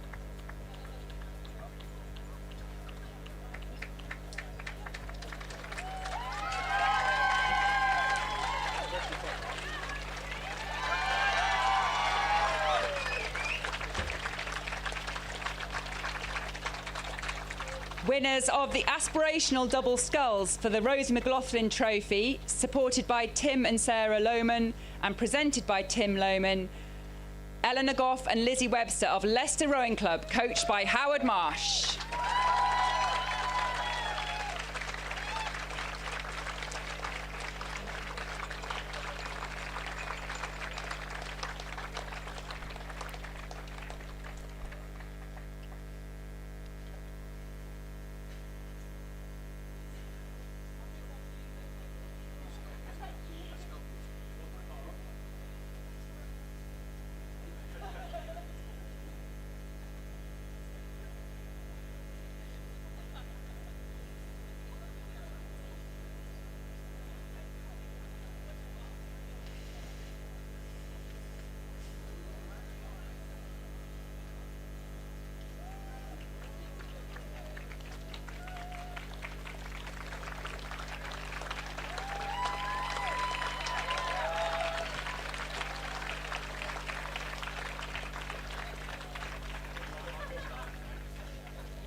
Winners of the Junior 8s for the Peabody Cup, sponsored by Kitchen Architecture, Headington School Oxford Boat Club, Francesca Butters, Eva Sartin, Isabel Jeans, Eleanor Duxbury, Selim Tawelde, Lucy Pillar, Eleanor Yap, Sophie Heisman and Alice Gelling, coached by Ryan Demain.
Winners of the Championship Coxers Fours for the Avril Bellicott Cup, sponsored by Simmons & Sons and presented by Antonia van der Venter, Molesey Boat Club, Eva Hoffmans, Shannon Kearney, Lily Pember and Alexandra Watson, coached by Samuel Tuck.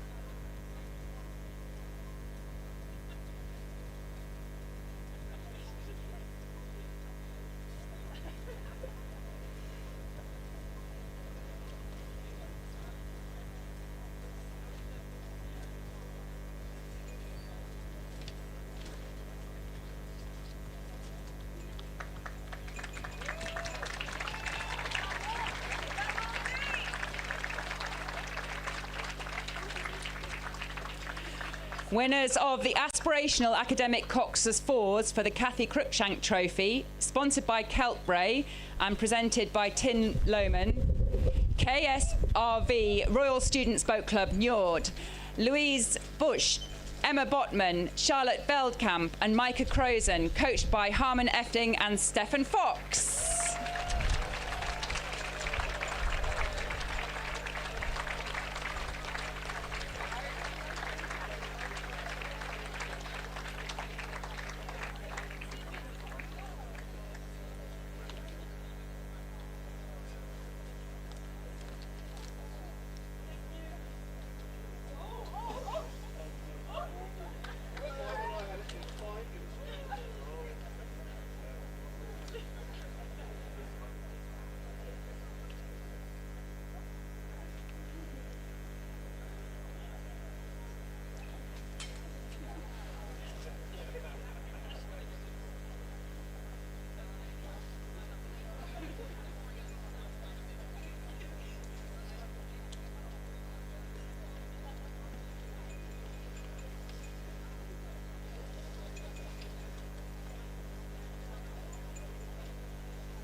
Winners of the Championship Double Sculls for the WPEER Cup, presented by Paul and Sophie Heights, Shannon Whelan and Isabel Lancaster of Reading University Boat Club, coached by Will Rand, Chris Bartley and Simon Williamson.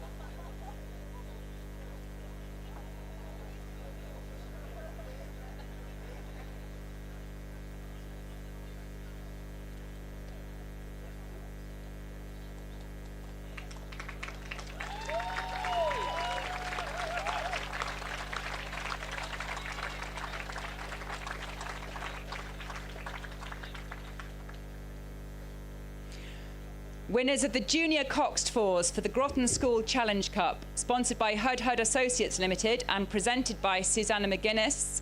Surbiton High School Boat Club, Amy O'Brien, Gracie Bates, Emily Shaw, Holly Sinclair and Hannah Jacobs, coached by Theo Darlow, Pete Robinson and Stuart Walker.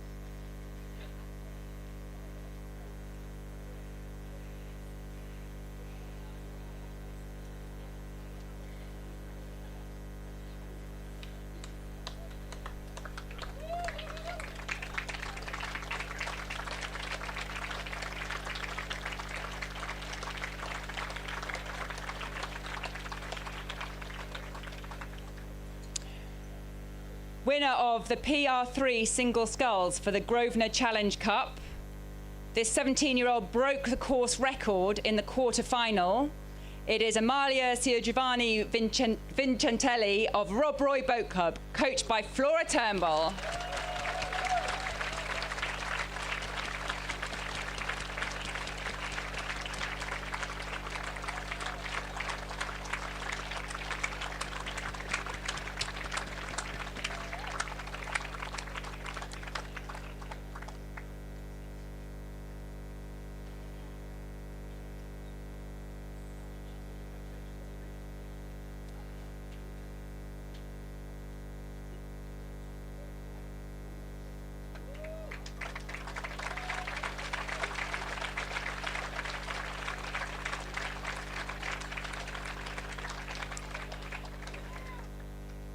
Winners of the Championship Quadruple Sculls for the Bourne Cup, sponsored by Spratley and Partners and presented by Robert Kennedy and Sarah Tassel.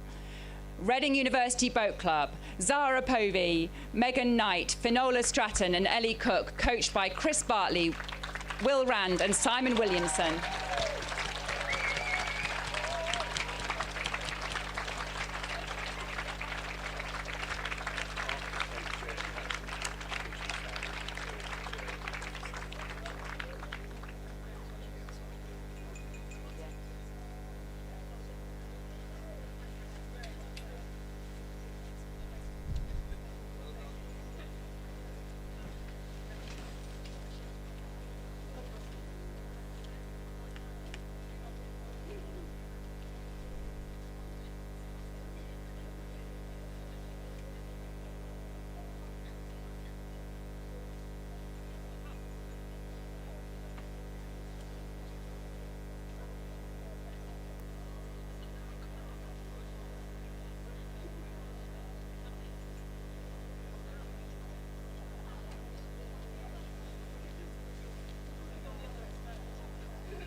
And finally, in that spectacular last race of the day, winners of the Championship 8 for the Ron Needs Challenge Cup, sponsored by Keltray, presented by Andrea Turchi-Cofoni and Barbara Marino. There will obviously be a presentation of Digby Fine English sparkling wine in the prize to celebrate with. Composite of Durham University Boat Club, Leander Club and University of London Boat Club. Anna Grace, Philippa Emery, Georgina Robson Ranger, Phoebe Snowden, Abigail Top, Zoe McKella, Catherine George, Lauren Carey and Erin Kennedy, coached by Richard Chambers, Harriet Taylor and Ross Hunter.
There's just a couple of last things to say. The first one is, please return your trophies to the table at the end. And all that's left to say really is thank you very much for supporting Henley Women's Regatta 2025. We look forward to seeing you all again next year. Spread the word, bring your friends, safe journey home. Those that are able to, please stand for the national anthem.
Final announcement. Apparently there are a lot of boat trestles left in the racking area, so if any of those are yours, please pick them up on your way past. Thank you very much.